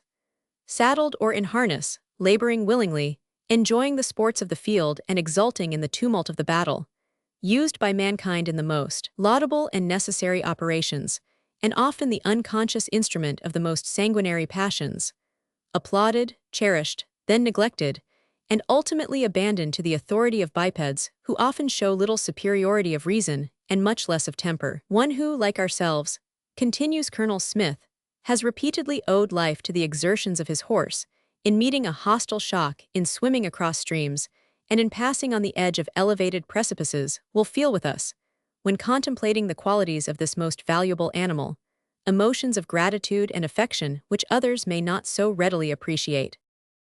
The structure of a horse. The beauty of the form of the horse has often been commented upon. His structure is thus admirably described by a writer in Cassell's Magazine of Art. His nature is eminently courageous, without ferocity, generous, docile, intelligent, and if allowed to be so, almost as affectionate as the dog. In his structure, the ruling characteristic may be said in one word to consist in obliquity. All the leading bones in his frame are set obliquely, or nearly so, and not at right angles. His head is set on with a subtle curve of the last few vertebrae of the neck, which at the shoulders take another subtle curve before they become the dorsal vertebrae, or backbone, which end, in their turn, with another curve, forming the tail. His shoulders slope back more than those of other quadrupeds, the scapula, or shoulder blade, being oblique to the humerus, which, in its turn, is oblique to the radius, or upper part of the foreleg. So again, in the hindquarters, the haunch is set obliquely to the true thigh, the thigh at the stifle joint, to the upper bone of the hind leg, which at the hock makes another angle.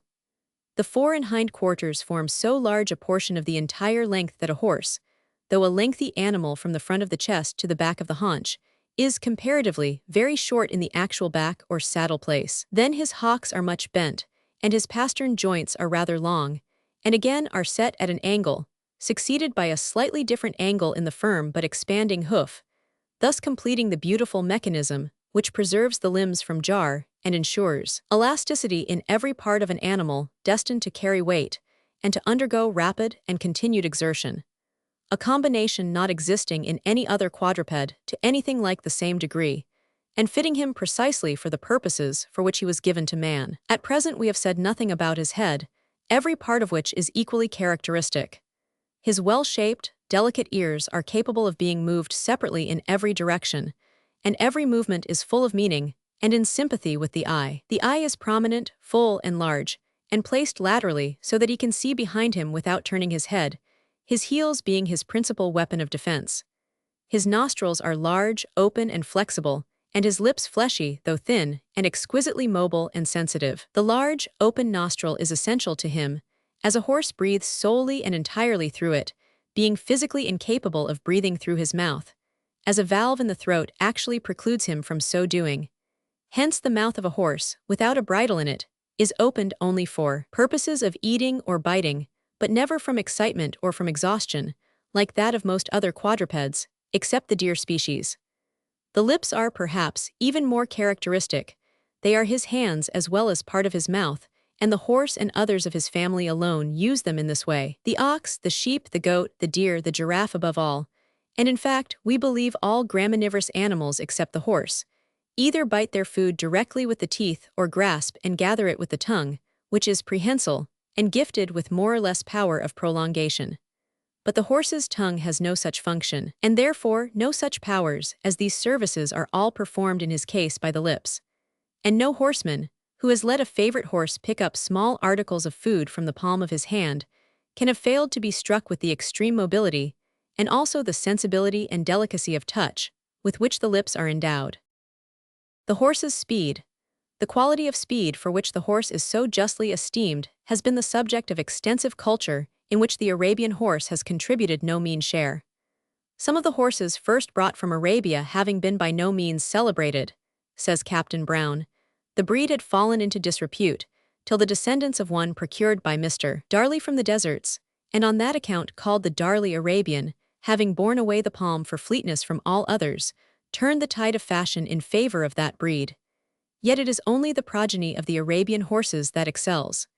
The English race horses are equal, if not superior, to all other coursers. As the extraordinary swiftness of the horse has been most signally displayed in the English race course, and can also be there most precisely measured, we cannot omit the notice of some of the most remarkable of our racers. The most celebrated of these, and indeed the fleetest horse that ever was bred in the world, was Flying Childers, got by the Darley Arabian. What Achilles was among warriors, and Caesar among conquerors, such was Childers among horses, without an equal and without a rival. He ran against the most famous horses of his age, and was always victorious. He has been known to move at the rate of nearly a mile in the minute. Next to Childers, in fame and fleetness, is Eclipse, so called from having been foaled during the great eclipse of 1764.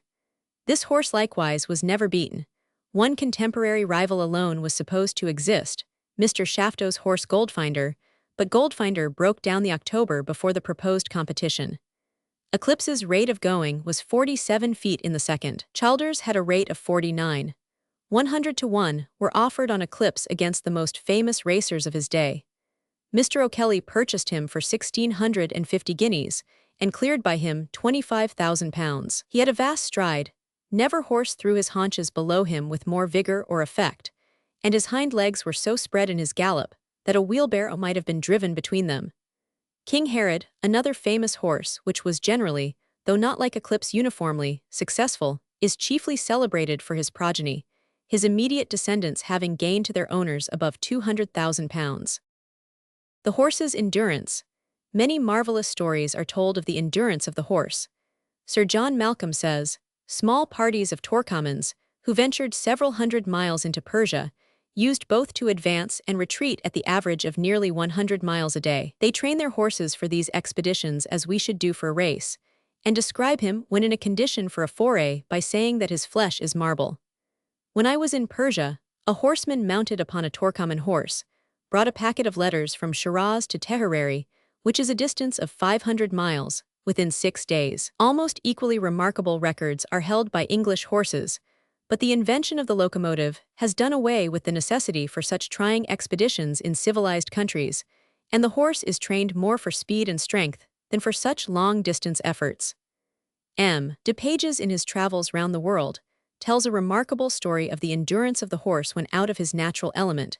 He says, I should have found it difficult to give it credit had it not happened at this place, the Cape of Good Hope, the evening before my arrival, and if, besides the public notoriety of the fact, I had not been an eyewitness of those vehement emotions of sympathy, blended with admiration, which it had justly excited in the mind of every individual at the Cape. A violent gale of wind setting in from north and northwest, a vessel in the road dragged her anchors, was forced on the rocks and bulged, and while the greater part of the crew fell an immediate sacrifice to the waves, the remainder were seen from the shore struggling for their lives, by clinging to the different pieces of the wreck.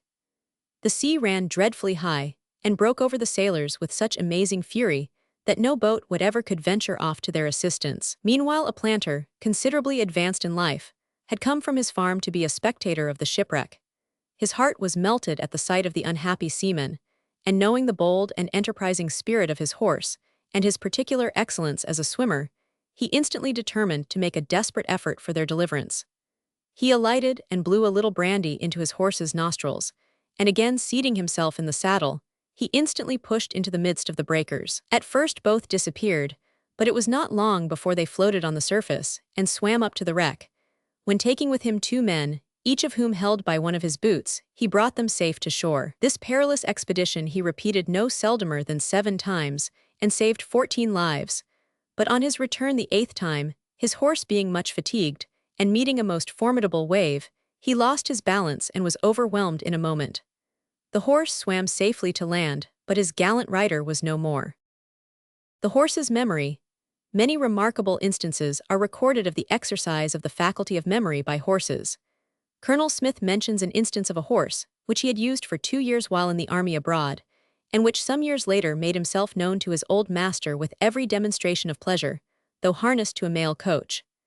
That the horse remembers the scenes and transactions of past times, says Captain Brown, is proved from every day's experience. It enters familiarly into its usual abode, inclines to stop at its ordinary halting place, prefers a journey which it has formerly taken, and falls readily into an occupation to which it has been accustomed.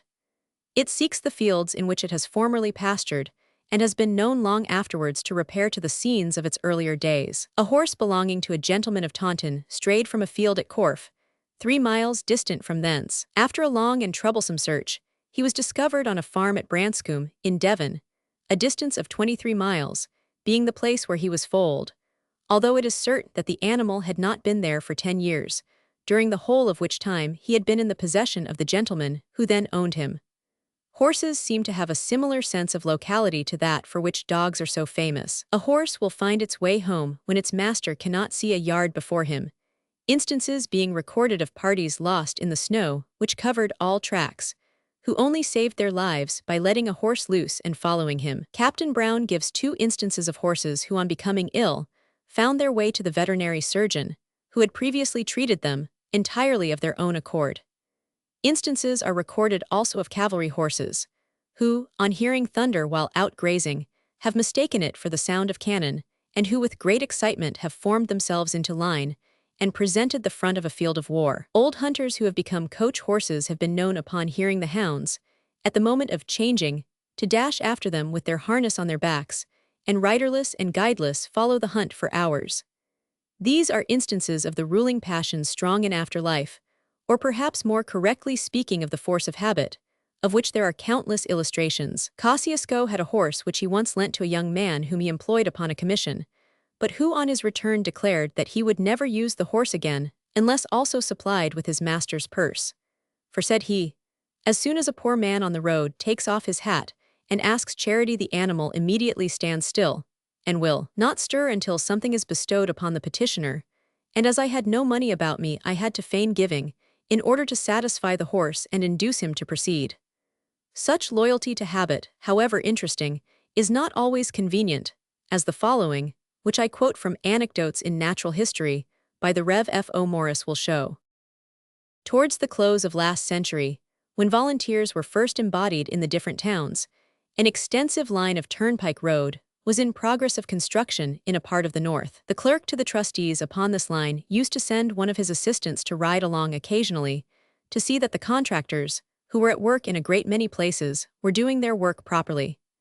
The assistant, on these journeys, rode a horse which had for a long time carried a field officer, and though aged, still possessed a great deal of spirit. One day, as he was passing near a town of considerable size which lay on the line of road, the volunteers were at drill on the common, and the instant the horse heard the drum he leaped the fence, and was speedily at that post in front of the volunteers, which would have been occupied by the commanding officer of a regiment on parade or at drill.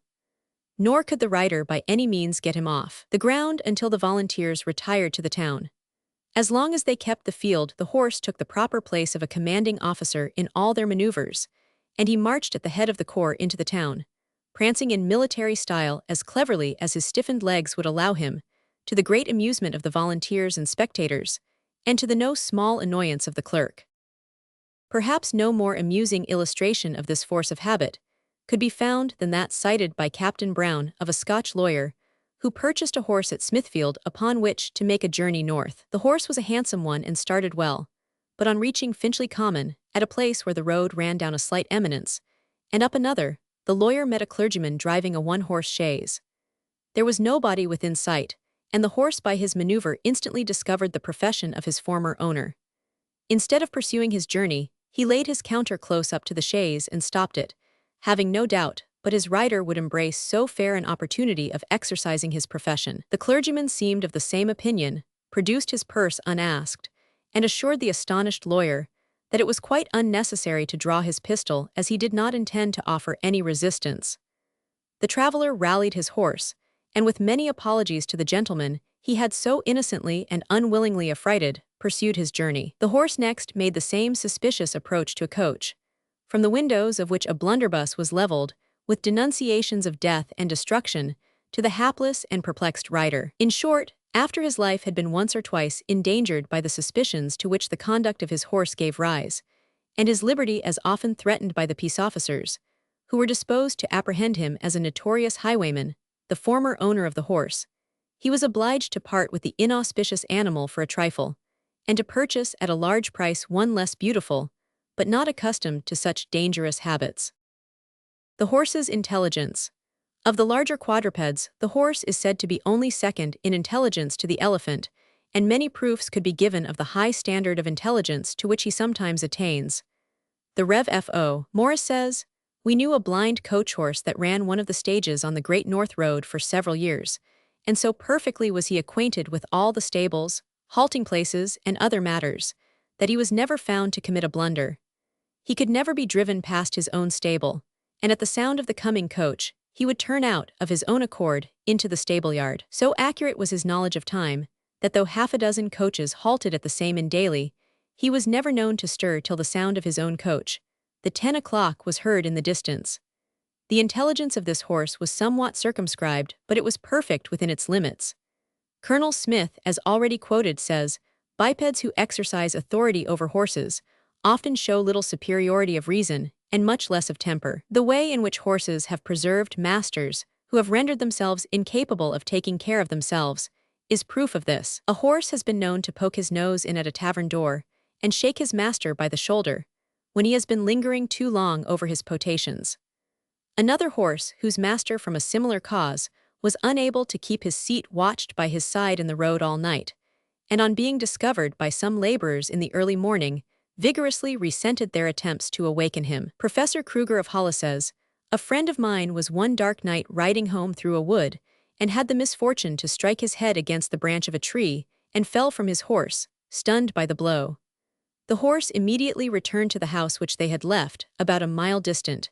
He found the door closed, and the family gone to bed. He pawed at the door till one of them, hearing the noise, arose and opened it, and to his surprise saw the horse of his friend. No sooner was the door opened than the horse turned round, and the man, suspecting there was something wrong, followed the animal, which led him directly to the spot where his master lay on the ground in a faint.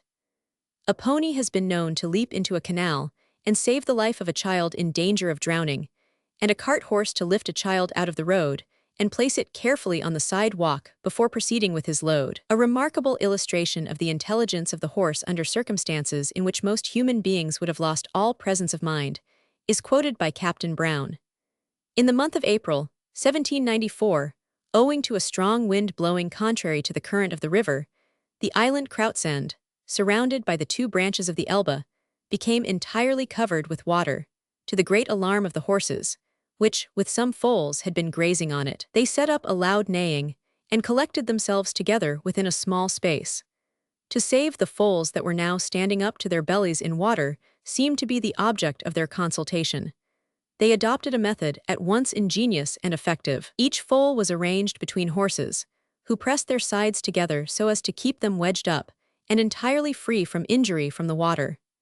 They retained this position for 6 hours, nor did they relinquish their burden till the tide having ebbed and the water subsided, the foals were placed out of danger. Horseplay. Horseplay is a term which conveys the idea of rough if not brutal romping, and yet the horse can be gentle in its friendships and considerate in its dealings with weaker animals, and with children to a remarkable degree. White, in his Natural History of Selborne, tells of a curious friendship between a horse and a hen. These two incongruous animals spent much of their time together in a lonely orchard, where they saw no creature but each other. By degrees, an apparent regard began to take place between the two sequestered individuals. The fowl would approach the horse with notes of complacency, rubbing herself quietly against his legs, while the horse would look down with satisfaction, and move with the greatest caution and circumspection, lest he should trample on his diminutive companion. A similar friendship is recorded as between a horse and a sheep, whom circumstances threw much in company. Both gregarious animals, and both failing of companionships of their own kind, they found solace in their loneliness in a beautiful, if curious, friendship. The gentleness of horses in dealing with children has often been remarked. Even when within the confined limits of a stable, they will use the utmost circumspection as to movements lest they should inadvertently tread upon their playfellows. Mr. Morris tells of a plough horse, who was too tall for his little master to mount, and who used to put his head down to the ground and allow the boy to bestride his neck, and then by gently elevating his head, help him to slide on to his back. Horses have been known to allow liberties to children that they would not allow to their elders, a remarkable illustration of which is given by Captain Brown. A hunter who always violently resented any attempt on the part of his grooms to trim his fetlocks was once the subject of conversation in his master's house, when the master defied any man to perform the operations singly. On the following day, when passing through the stableyard, he was astonished and alarmed at seeing his youngest child, who had been an unnoticed listener to the conversation the night before, with a pair of scissors, clipping the fetlocks of the horse's hind legs, the horse watching the operation with evident satisfaction. It is, however, as between horses and dogs, that the truest affinity appears to exist of animals of different families, and numerous anecdotes are told in illustration of these friendships. Captain Brown gives the following. Dr. Smith, a practicing physician in Dublin, had no other servant to take charge of his horse while at a patient's door than a large Newfoundland dog, and between the two animals, a very good understanding subsisted. When he wished to pass to another patient without remounting, he needed but to give a signal to the pair, who followed him in the most perfect good order. The dog also led the horse to the water, and would give him a signal to leap over a stream. While performing this on one occasion, the dog lost hold of the reins, when the horse, having cleared the leap, trotted back to the dog, who resumed the reins. A gentleman in Bristol had a greyhound which slept in the same stable, and contracted a very great intimacy with a fine hunter. When the dog was taken out, the horse neighed wistfully after him. He welcomed him home with a neigh. The greyhound ran up to the horse and licked him. The horse, in return, scratched the greyhound's back with his teeth. On one occasion, when the groom had the pair out for exercise, a large dog attacked the greyhound, bore him to the ground, and seemed likely to worry him, when the horse threw back his ears, rushed forward, seized the strange dog by the back and flung him to a distance which the animal did not deem it prudent to make less. The horse's sympathy with his own kind must, however, not pass without mention. Horses have been known to masticate food for their toothless companions, an instance being recorded by M. de Beausesnel, a cavalry officer, of a horse belonging to his company, who was fed for 2 months in this way by the horses stationed on either side of him. Whether the horses in the following case were actuated by sympathy or fear, the story deserves to be retold for its extreme pathos. When Sir John Moore's soldiers embarked after the Battle of Corunna, orders were given that the troop horses should be shot, rather than that they should fall into the hands of the enemy. These horses, says Colonel Smith, witnessing their companions fall one after another, stood trembling with fear, and by their piteous looks seemed to implore mercy from the men who had been their riders, until the duty imposed upon the dragoons who had been entrusted with the execution of the order became unbearable, and the men turned away from the task with scalding tears. Hence the French obtained a considerable number unhurt, and among them several belonging to officers who, rather than destroy them, had left their faithful chargers with billets attached recommending them to the kindness of the enemy. The ass. The ass is an animal which seems to be more than ordinarily affected by its surrounding and treatment. In Eastern countries where it is well cared for, and employed in the service of the rich, it rises to the occasion and becomes both graceful and spirited in action and elegant and refined in appearance. In the West, where it is discarded for the sake of the horse, and used almost solely as a beast of heavy burden, often suffering great cruelty and hardship, it seems to lose spirit and become dull and obstinate, as people do who, crushed by hard circumstances, lose hope. The ass has an ancient and honorable history, which dates back apparently as far as that of the horse. He is mentioned alike by sacred and profane writers, Job and Homer making flattering reference to him. In Syria and Persia, where he is cultivated, he attains to a much larger size than in the West, where he may be described as about 2/3 the size of the horse. In ancient times, these animals fetched very large sums which in our day would be considered very large for a horse, a stallion mentioned by Pliny realizing a sum exceeding 3,000 pounds. No domestic animal, says Colonel Smith, in proportion to its bulk, can carry a greater weight, or continue to labor longer without sustenance. The ass is emphatically the poor man's horse in every country, and if care were taken of the breed, and well-selected animals imported from Arabia, a very useful and handsome race might be reared. Though the ordinary ass is slow and obstinate, his eastern cousin is both fleet and obedient, and remarkable feats have been performed by half-breeds. A half-bred, Spanish and English, of 12½ hands high, belonging to Mr. Wilson of Ipswich, drew a light gig from Ipswich to London and back again, a distance of 140 miles, in 2 days. He is said to have maintained a pace little short of that of a good gig horse, and to have performed the whole journey with ease, finishing it without whip, at the rate of 7 miles an hour. Though patient above most animals, the ass will sometimes turn like the proverbial worm, and instances are known in which he has adopted the offensive with effect. Some years ago, a bulldog which had been set on to an ass was caught by the latter in his teeth, carried to the river Derwent, and held under water until he was drowned. Donkeys have often been known, after enduring great provocation from boys, to turn on their assailants and put them to speedy and anxious flight. The sagacity of the ass. Dull though he appears to be, the ass shows himself on occasion to be possessed of no little invention in matters that concern his liberty and comfort. His aptitude for lifting latches and drawing bolts has often been observed. Mr. Fuller describes the actions of an ass he saw, who put his head sideways between the bars of a gate, and turning it into its normal position, lifted the gate over the latch and pushed it forward, withdrawing his head after he had opened the gate, and proceeding to enjoy the dainties of the field into which he had thus effected an entrance.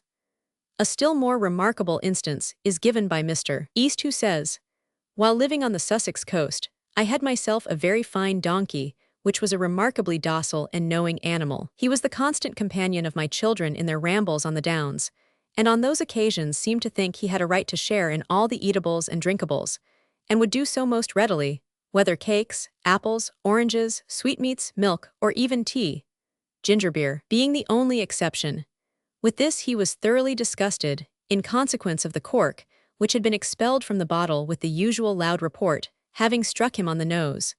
This he never forgot, but would quickly march off whenever a ginger beer bottle was produced. But his cleverness and cunning were more especially shown in the following incident. His lodging place at night was a small, open shed, whence he had free access to a yard, but not, of course, to the kitchen garden which adjoined it. The latter was separated from the yard by a wall and door, fastened securely, as we imagined, by 2 bolts and an ordinary latch. We were, however, surprised to find that the door had been unfastened during the night, while the footprints of the donkey on the garden walks and beds too plainly told who had been the trespasser. Still, we could hardly suppose he could have drawn the bolts and let himself in, especially as the upper bolt was fixed at a considerable height. This, however, proved to have been the case. From my bedroom overlooking the yard and garden, I one night watched at the window, and distinctly saw Master Donkey, reared on his hind legs, unfastening the upper bolt with his nose or mouth.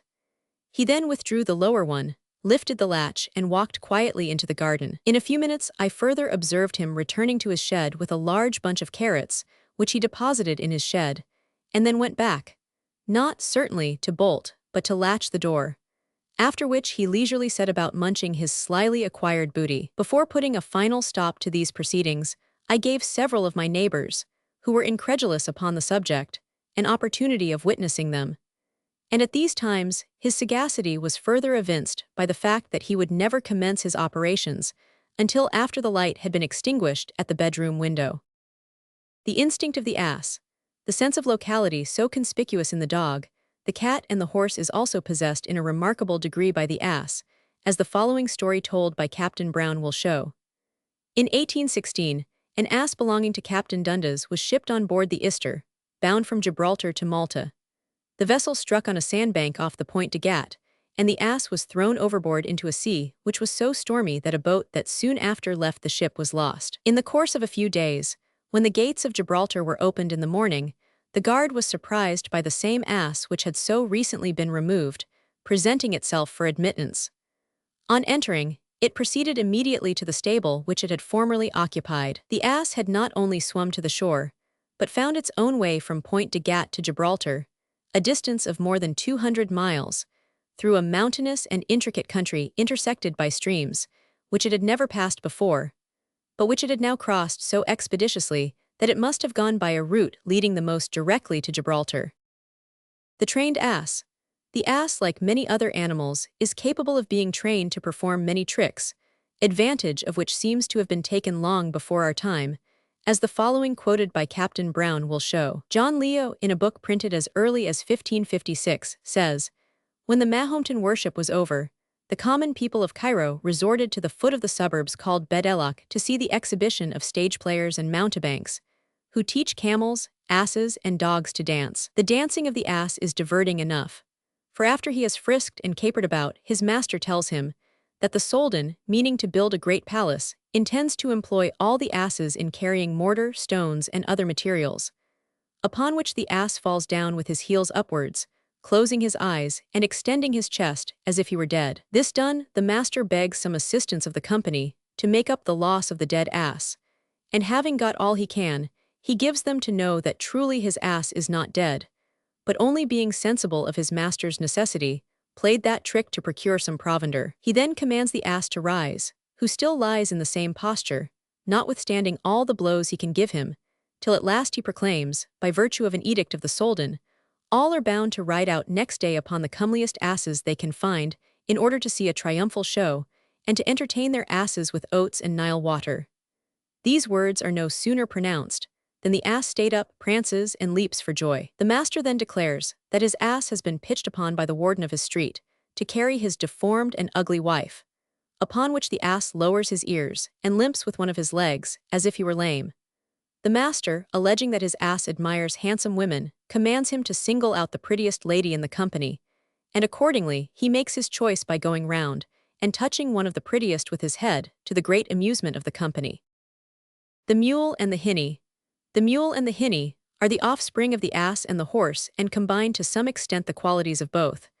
The mule has the sure-footedness of the ass and the size and appearance of the horse. His history dates back to classical and biblical times, and mention is made of him both in the Iliad and in the Bible.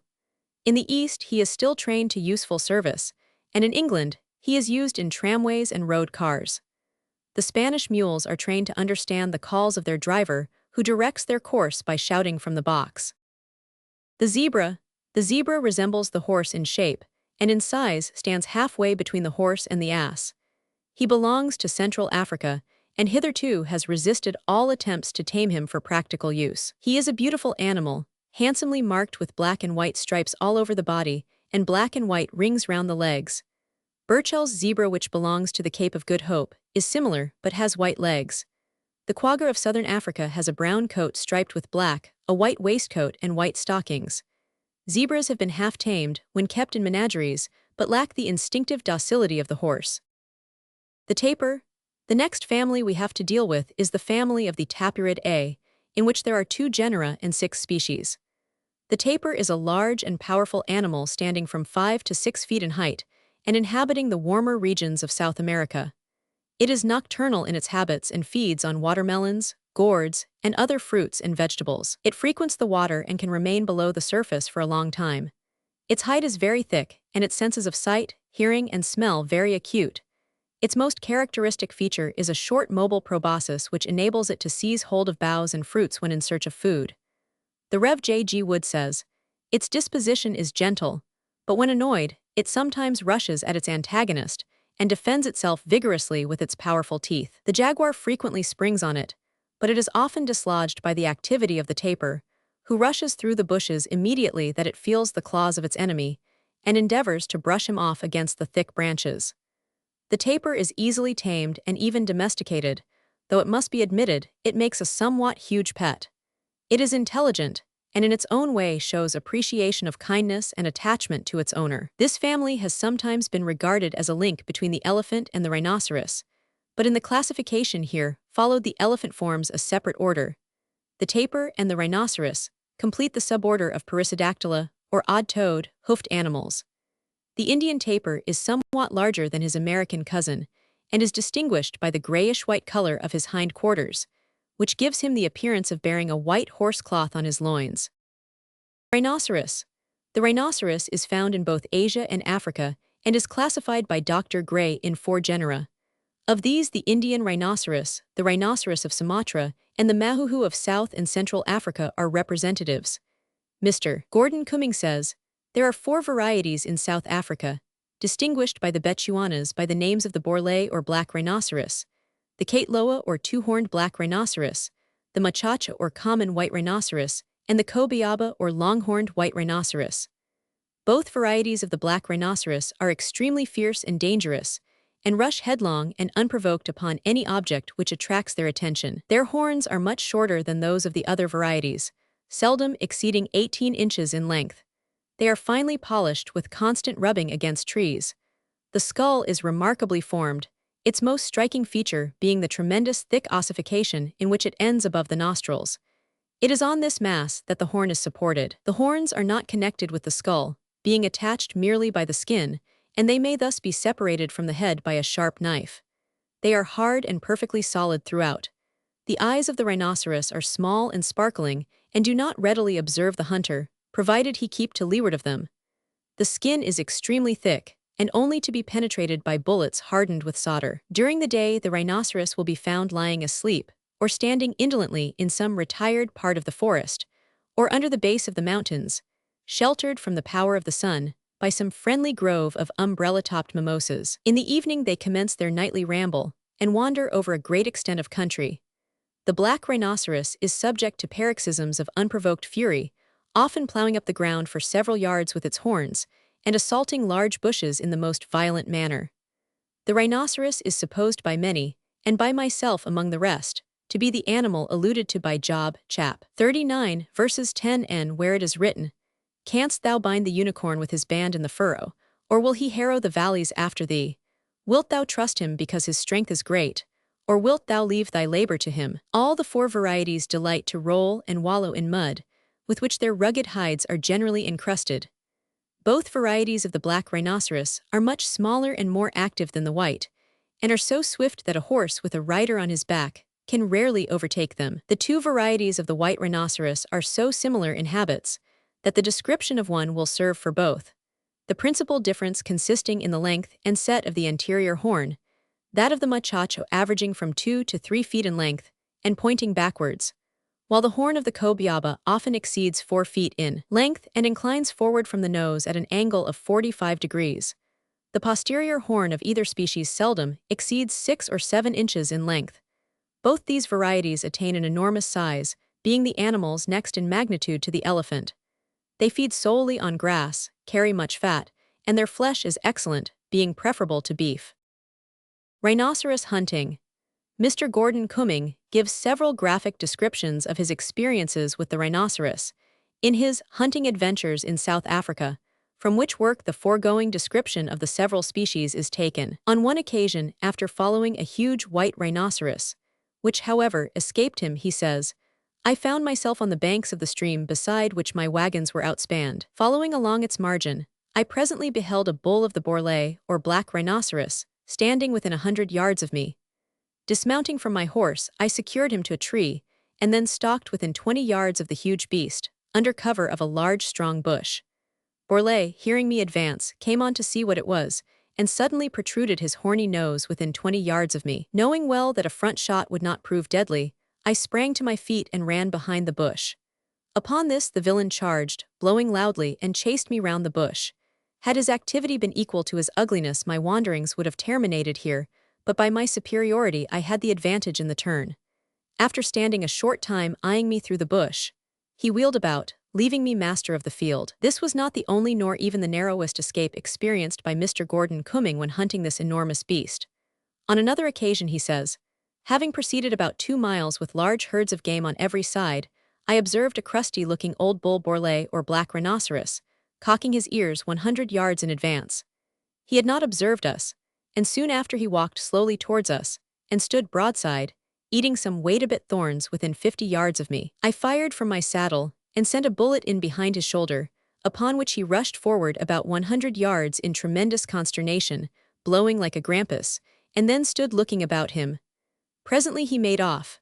I followed, but found it hard to come up with him. The chase led through a large herd of wildebeests, zebras, and springboks, which gazed at us in utter amazement. At length I fired my second barrel, but my horse was fidgety and I missed. I continued riding alongside of him, expecting in my ignorance that at length he would come to bay, which rhinoceroses never do, when suddenly he fell flat on his broadside on the ground, but recovering his feet resumed his course as if nothing had happened. Becoming at last annoyed at the length of the chase, as I wished to keep my horse fresh for the elephants, and being indifferent whether I got the rhinoceros or not, I determined to bring matters to a crisis, so spurring my horse, I dashed ahead, and rode right in his path. Upon this the hideous monster instantly charged me in the most resolute manner, blowing loudly through his nostrils, and although I quickly wheeled about to my left, he followed me at such a furious pace for several hundred yards, with his horrid horny snout within a few yards of my horse's tail, that my little bushman, who was looking on in great alarm, thought his masters. Destruction inevitable. It was certainly a very near thing. My horse was extremely afraid and exerted his utmost energies on the occasion.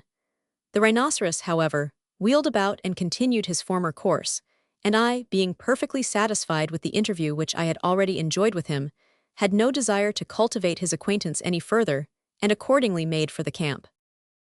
The tame rhinoceros.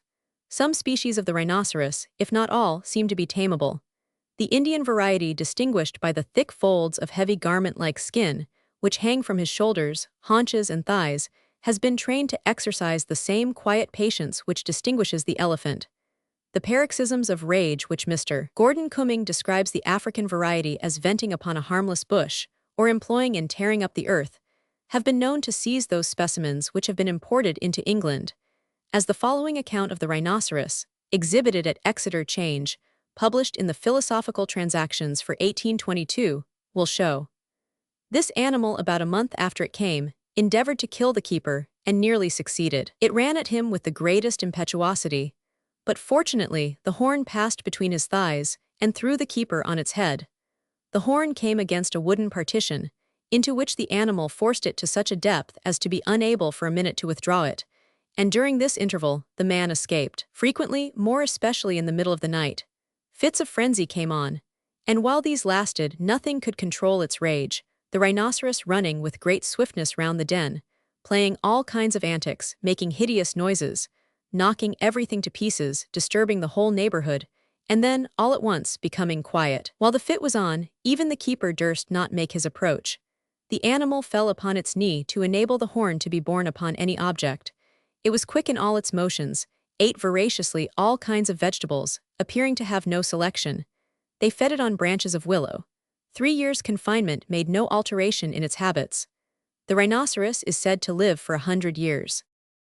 The hippopotamus. The hippopotamus introduces the second suborder of the hoofed animals, the artiodactyla, animals having an even number of toes. There is but one genus of the hippopotamus and 2 species, the hippopotamus of the great rivers of southern Africa and the Liberian hippopotamus of the west. The hippopotamus is gregarious, congregating in the deep shady pools and on the sandy banks of the shallow rivers of its native land.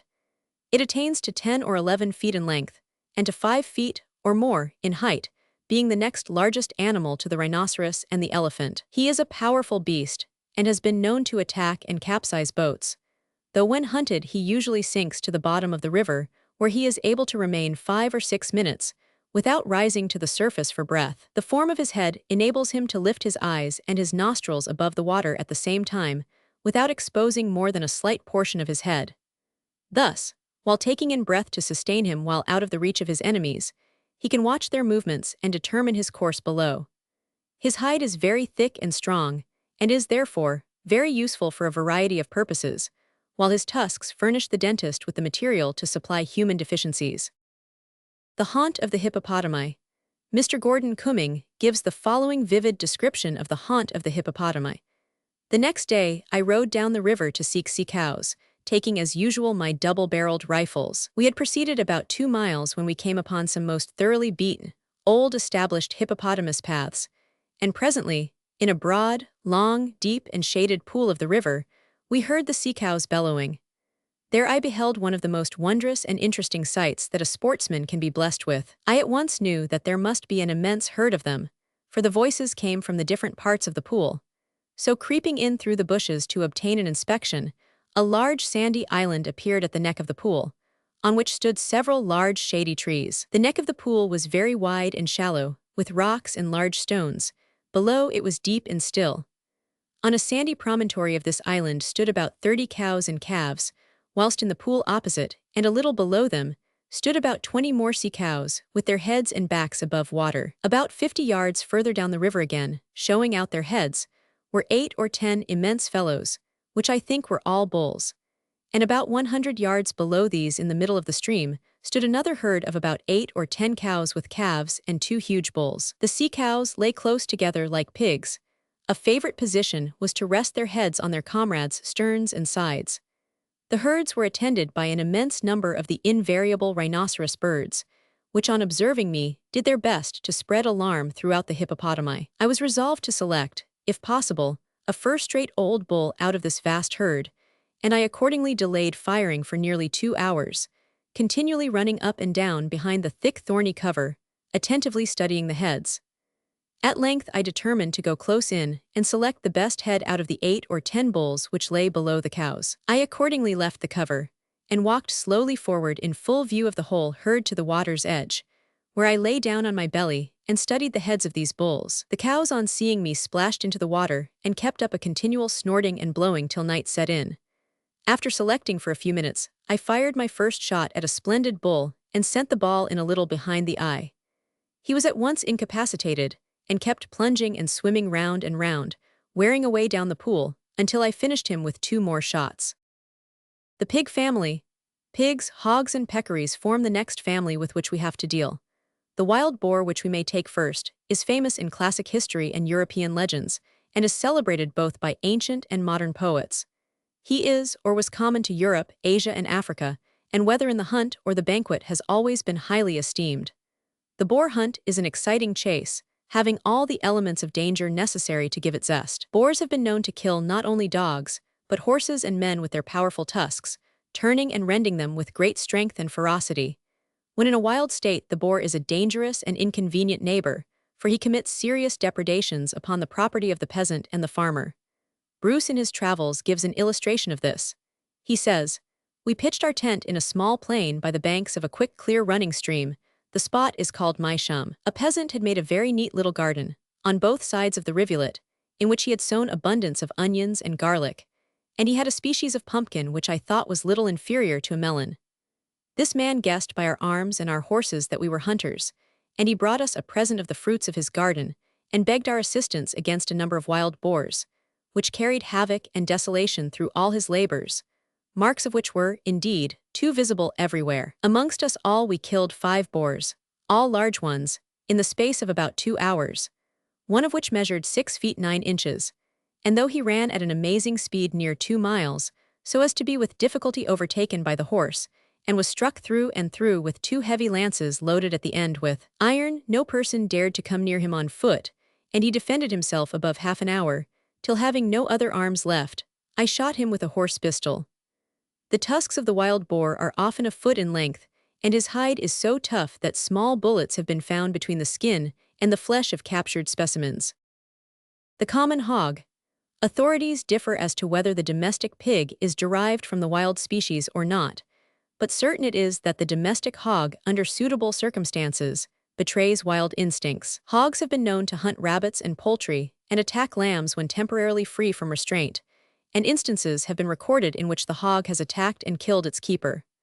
The hog grows to a great size, the measurements of one belonging to Mr. Lunton of Bodmane some years ago being 9 feet in length and 7 feet 5 inches in girth. Its weight was 815 pounds. These limits have, however, often been exceeded, a hog bred in Cheshire measuring 9 feet 8 inches including tail, and standing 4 feet 6 inches in height.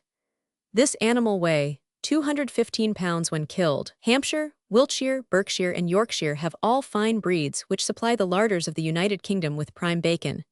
The sucking pig has been deemed a dainty dish even from Roman times. The Babirousa belongs to Buru and Celebes and is gregarious. Its habits are similar to those of the wild hog, which the male rivals and even surpasses in size. It has tusks attached to both the upper and the lower jaw, which bend backwards with a graceful curve. The peccary. The peccary belongs to South America where it is indigenous. There are 2 species, the collared peccary and the white-lipped peccary. The collared peccary is a timid, inoffensive animal about 3 feet long, and distinguished by white bands which traverse the shoulders and meet at the neck. They associate in pairs or small families and live in holes and hollows. The white-lipped peccary herds in large numbers, migrating apparently in regular order in companies, sometimes 1,000 strong. These animals are very fierce when attacked, and the hunter has little chance of escaping them unless he can find shelter in a friendly tree. Many stories are told of hunters who have sought such asylum, and who have been kept treed many hours by peccaries who, regardless of the mortality of their comrades, have lingered round the trunk. The camel and the dromedary. The history of the camel carries us back to the age of the great patriarchs and gives him some claim to be regarded as a patriarch himself. He belongs to Egypt and Arabia, where he is indispensable to the desert ranger, and where no longer found in a wild state, he takes rank as a domestic animal. His uses are several. As a beast of burden he is invaluable. While the milk of the female serves as an article of food, the surplus wool of his body as a material for rough woven cloth, and his dung as excellent fuel. He is said by some to be docile and affectionate, and by others to be dull and stupid, though harboring the spirit of revenge. Probably like many other animals, he will be found to reciprocate the treatment he receives in kindness as well as in cruelty. Some confusion exists in the popular mind as to distinctions between the camel and the dromedary, the number of the humps being said to differentiate the two. With regard to this, Mr. Palgrave in his Travels in Central and Eastern Arabia says, "The camel and the dromedary in Arabia are the same identical genus and creature, excepting that the dromedary is a high-bred camel, and the camel a low-bred dromedary. Exactly the distinction which exists between a race horse and a hack. Both are horses, but the one of blood and the other not. The dromedary is the race horse of this species, thin, elegant, or comparatively so fine-haired, light of step, easy of pace, and much more enduring of thirst than the woolly, thick-built, heavy-footed, ungainly and jolting camel. But both and each of them have only one hump, placed immediately behind their shoulders, where it serves as a fixing point for the saddle or burden. For the two-humped beast, it exists indeed, but it is neither an Arab dromedary nor camel. It belongs to the Persian breed called by the Arabs Bakhti or Bactrian. The strength and endurance of the camel. Like all animals in their native lands, the camel shows remarkable adaptation to his environment. Water is scarce in the desert, so the ship of the desert, as he has been poetically called, is provided with a capacity for the storage of the precious fluid, and is able to take in a several days' supply at one time. The camel is said to drink 50, 60, or even 100 pounds weight of water at one time, and then to go for 3 or 4 days without a fresh supply. Again, food is scarce in the desert, and the herbage of a very coarse kind, but the camel is able to do with remarkably little food, if his size and the weight of his burden are taken into consideration, and he will browse contentedly upon such food as he finds by the wayside, supplemented by a cake of barley, a few dates, or beans from the hands of his master. They are particularly fond, says a writer in Tales of Animals, of those vegetable productions, which other animals would never touch, such as plants which are like spears and daggers, in comparison with the needles of the thistle, and which often pierce the incautious traveler's boot. A camel can be purchased in Egypt for from $30 to $50, though the high-bred dromedary will fetch a very much larger sum. The camel will carry from 500 to 800 pounds weight, but will not stir if loaded beyond his strength. He travels at a uniform rate of 3 miles an hour, but will keep on at that rate for 10 or 12 hours.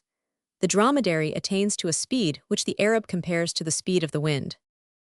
The camel and his master. Mr. Macfarlane says, "I have been told that the Arabs will kiss their camels in gratitude and affection after a journey across the desert. I never saw the Turks either of Asia Minor or Roumelia carry their kindness so far as this, but I have frequently seen them pat their camels when the day's work was done, and talk to them on their journey as if to cheer them. The camels appeared to me quite as sensible to favor and gentle treatment as a good bred horse is. I have seen them curve and twist their long lithe necks as their driver approached, and often put down their tranquil heads towards his shoulder.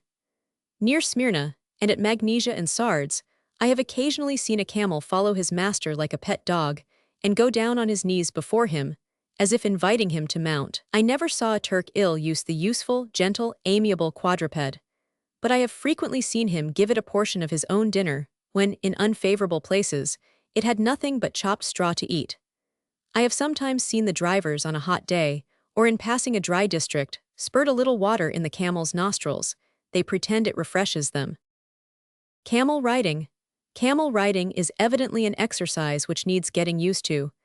Mrs. Bowditch says, "High saddles are placed on their backs, and it requires either to be used to them, or to be particularly careful not to be half killed at starting. The rider places himself in the saddle while the animals are kneeling, and when they raise their hind legs, which they do first of all, they send the unprepared traveler forwards, and his breath is almost taken out of him by the blow which he receives upon his chest.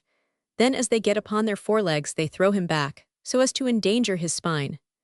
Their pace is at first very disagreeable, being so long and slouching." Captain Riley describes his experiences as follows. "They placed me on the largest camel I had yet seen, which was 9 or 10 feet in height. The camels were now all kneeling or lying down, and mine among the rest. I thought I had taken a good hold to steady myself while he was rising, yet his motion was so heavy, and my strength so far exhausted that I could not possibly hold on and tumbled off over his tail. Turning entirely over, I came down upon my feet, which prevented my receiving any material injury, though the shock to my frame was very severe. A Camel's Revenge. Mr. Palgrave, who combats the idea of the camel's docility, unless stupidity may be taken as its synonym, gives a painful illustration of the savagery to which the camel may be provoked by cruel treatment, though we doubt if the elephant, who is proverbial for his docility, would stand the brutality to which the camel is sometimes treated. A lad of about 14 had conducted a large camel laden with wood from one village to another, half an hour's distance or so. As the animal loitered or turned out of the way, its conductor struck it repeatedly, and harder than it seems to have thought he had any right to do, but not finding the occasion favorable for taking immediate quits, it bode its time, nor was that time long in coming. A few days later, the same lad had to reconduct the beast, but unladen, to his own village. When they were about halfway on the road, and at some distance from any habitation, the camel suddenly stopped, looked deliberately round in every direction, to assure itself that no one was in sight, made a step forward, seized the unlucky boy's head in his monstrous mouth, and lifting him up in the air, flung him down again upon the earth with the upper part of his skull completely torn off, and his brains scattered on the ground. Having thus satisfied his revenge, the brute quietly resumed his pace towards the village as though nothing were the matter, till some men, who had observed the whole, though unfortunately at too great a distance to be able to afford timely help, came up and killed it. The terrors of the desert. Terrible stories are told of the sufferings sometimes experienced by camels and Arabs alike on desert journeys. Burckhardt gives the following narrative, which is quoted by Captain Brown. In the month of August, a small caravan prepared to set out from Berber to Dariau. They consisted of 5 merchants and about 30 slaves, with a proportionate number of camels. Afraid of the robber Naim, who at that time was in the habit of waylaying travelers about the wells of Nejim, and who had constant intelligence of the departure of every caravan from Berber, they determined to take a more easterly road, by the well of Oerik. They had hired an Ababbed guide, who conducted them in safety to that place, but who lost his way from thence northward, the route being little frequented. After 5 days' march in the mountains, their stock of water was exhausted, nor did they know where they were. They resolved, therefore, to direct their course towards the setting sun, hoping thus to reach the Nile. After experiencing 2 days' thirst, 15 slaves and one of the merchants died. Another of them, an Ababbed who had 10 camels with him, thinking that the animals might know better than their masters where water was to be found, desired his comrades to tie him fast upon the saddle of his strongest camel, that he might not fall down from weakness, and thus he parted from them, permitting his camels to take their own way. But neither the man nor his camels were ever heard of afterwards. On the 8th day after leaving Oerik, the survivors came in sight of the mountains of Shigar, which they immediately recognized. But their strength was quite exhausted, and neither men nor beasts were able to move any farther. Lying down under a rock, they sent 2 of their servants, with the 2 strongest remaining camels, in search of water. Before these 2 men could reach the mountain, one of them dropped off his camel, deprived of speech, and able only to move his hands to his comrade as a sign that he desired to be left to his fate. The survivor then continued his route, but such was the effect of thirst upon him, that his eyes grew dim and he lost the road, though he had often traveled over it before and had been perfectly acquainted with it. Having wandered about for a long time, he alighted under the shade of a tree and tied the camel to one of its branches. The beast, however, smelt the water, as the Arabs express it, and, wearied as it was, broke its halter, and set off galloping in the direction of the spring, which, as afterwards appeared, was at half an hour's distance. The man, well understanding the camel's action, endeavored to follow its footsteps, but could only move a few yards. He fell exhausted on the ground, and was about to breathe his last, when Providence led that way from a neighboring encampment, a Bishari Bedouin, who, by throwing water upon the man's face, restored him to his senses. They then went hastily together to the water, filled the skins, and returning to the caravan, had the good fortune to find the sufferers still alive. The Bishari received a slave for his trouble. The llama. The llamas are classified as members of the camel family, of which they are the 2nd genus. The vicuna llama vicugna of the Peruvian Andes is one of these. It is a very beautiful animal, combining, as Professor Cunningham points out, to some extent the characteristics of the camel, the deer, and the goat. Its neck is long and slender and carried with a graceful curve, and its legs are slight and elegant, its wool fine and silky. It is a timid animal and very wary of the approach of danger, seeking safety in flight, though often falling a victim to the rapacity of the puma or the necessities of the Patagonian Indians, who eat its flesh and clothe themselves in its skin. The llama, Llama peruana, and the alpaca, Llama pacos, are other species of this family. The former is used by the Peruvians as a beast of burden, as it will carry from 100 weight to 100 weight and a half for 15 or 20 miles a day. According to Mrs. Bowditch, at one time 300,000 of these animals were employed in carrying metal over the rugged mountain passes for the Potosi mines alone. Like the camel, it refuses to stir when overloaded and continues to move at a slow, uniform pace throughout the day. Like camels also, they are apt to fight among themselves when the wool flies in an absurd way, and if not separated, they do each other serious injury. When offended with their driver, they spit in his face, their saliva being particularly unpleasant. The alpaca, which is also domesticated, is useful for its fleece. The deer. There are two families of deer, that of the mouse deer with its mouse-shaped head and without horns, and that of the deer proper, of which there are more than 50 species. There are 5 species of the mouse deer, genus Tragulus, all of which belong to Asia. They are found in Java, Penang, Sumatra, Borneo, Cambodia, and Siam. The Indian chevrotain Tragulus memina is spotted. It belongs to Ceylon, though it is said to be common to the forests of all parts of southern India. Mrs. Bowditch says, "The smallest of the deer species lives in Ceylon, a lovely delicate creature, with lustrous eyes and of exquisite form. When full grown it is only 10 inches high, 14 long, and weighs about 5 pounds. Its throat, head and neck are all white. Its body is gray, striped with black, and spotted at equal distances with yellow.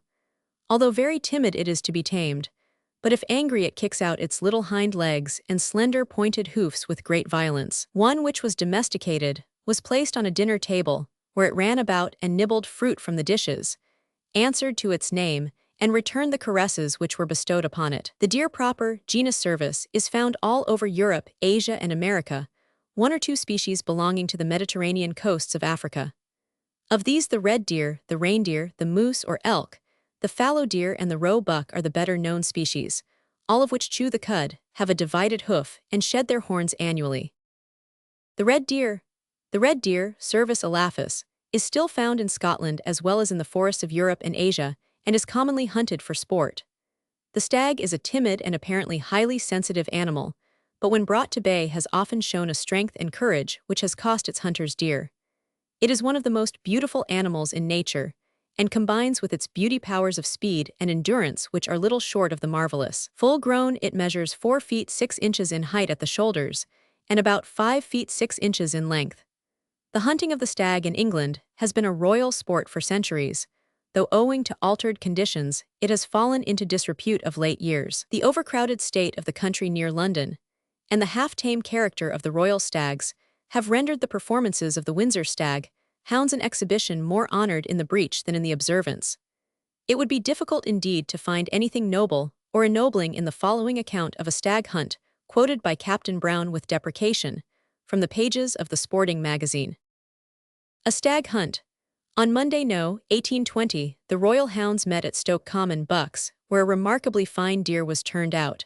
The field was extremely numerous. The deer, at starting, showed great sport, taking, at full speed, through the enclosures, making towards Slough and afterwards for Datchet, where he crossed the Thames, and then took to the right, and again crossed the river.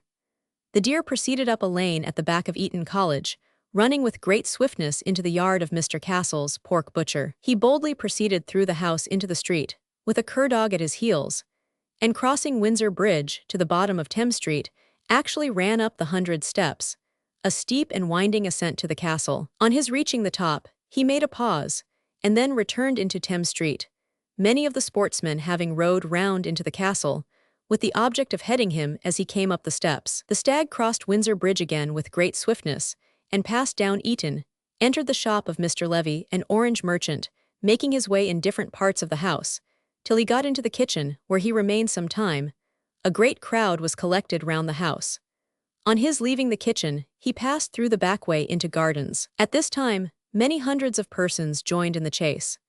This excellent deer, after having performed these extraordinary feats and afforded a charming day's sport, was at last taken in attempting to leap over the high wall between Eton College and the 15-Arch Bridge. In the open country and in the olden time, a stag hunt was, of course, a very different thing, though the hunting of so sensitive and so timid an animal as the stag could never be other than a cruel pastime. Of the speed and endurance of the stag, a remarkable illustration will be found on. Many years ago, the Duke of Cumberland thought to make trial of a stag's courage by placing him in an enclosure with an ounce, or hunting tiger, on Newmarket Heath. The enclosure was made by a network of about 15 feet high, and the contest took place in the presence of some thousands of spectators. On seeing the stag, the ounce crouched down and prepared to spring, but the stag kept such a steady front that the ounce, turn as he would, was outmaneuvered by the stag and could not get a chance of turning his flank. After a long time, the ounce was goaded to the attack by the order of the Duke, whereupon it leapt, not upon the stag, but over the enclosure and among the people, immediately crossing the road and entering the wood opposite, where it fastened upon the haunches of a fallow deer. The tame stag. Stags have been tamed and brought largely under control, but they are said to be uncertain in their temper, probably from their timidity. Many years ago, Lord Oxford trained 4 red deer stags to draw a phaeton, and Captain Brown tells an amusing story of an adventure which befell him while driving his unique team in the neighborhood of Newmarket. It happened that, as they were proceeding on the road to Newmarket, they heard the cry of a pack of hounds, and immediately the 4 stags made off at the top of their speed, followed by the hounds who had sighted them or scented them from a distance. The animals were quite beyond control, but on reaching Newmarket, they ran into the yard of the Ram Inn where Lord Oxford had been accustomed to take them, and they were safely housed in a barn when the pack of hounds came up. Stags have also been trained to play tricks of various kinds. A tame stag at one time marched with a Newfoundland dog with the band of the 42nd Highlanders.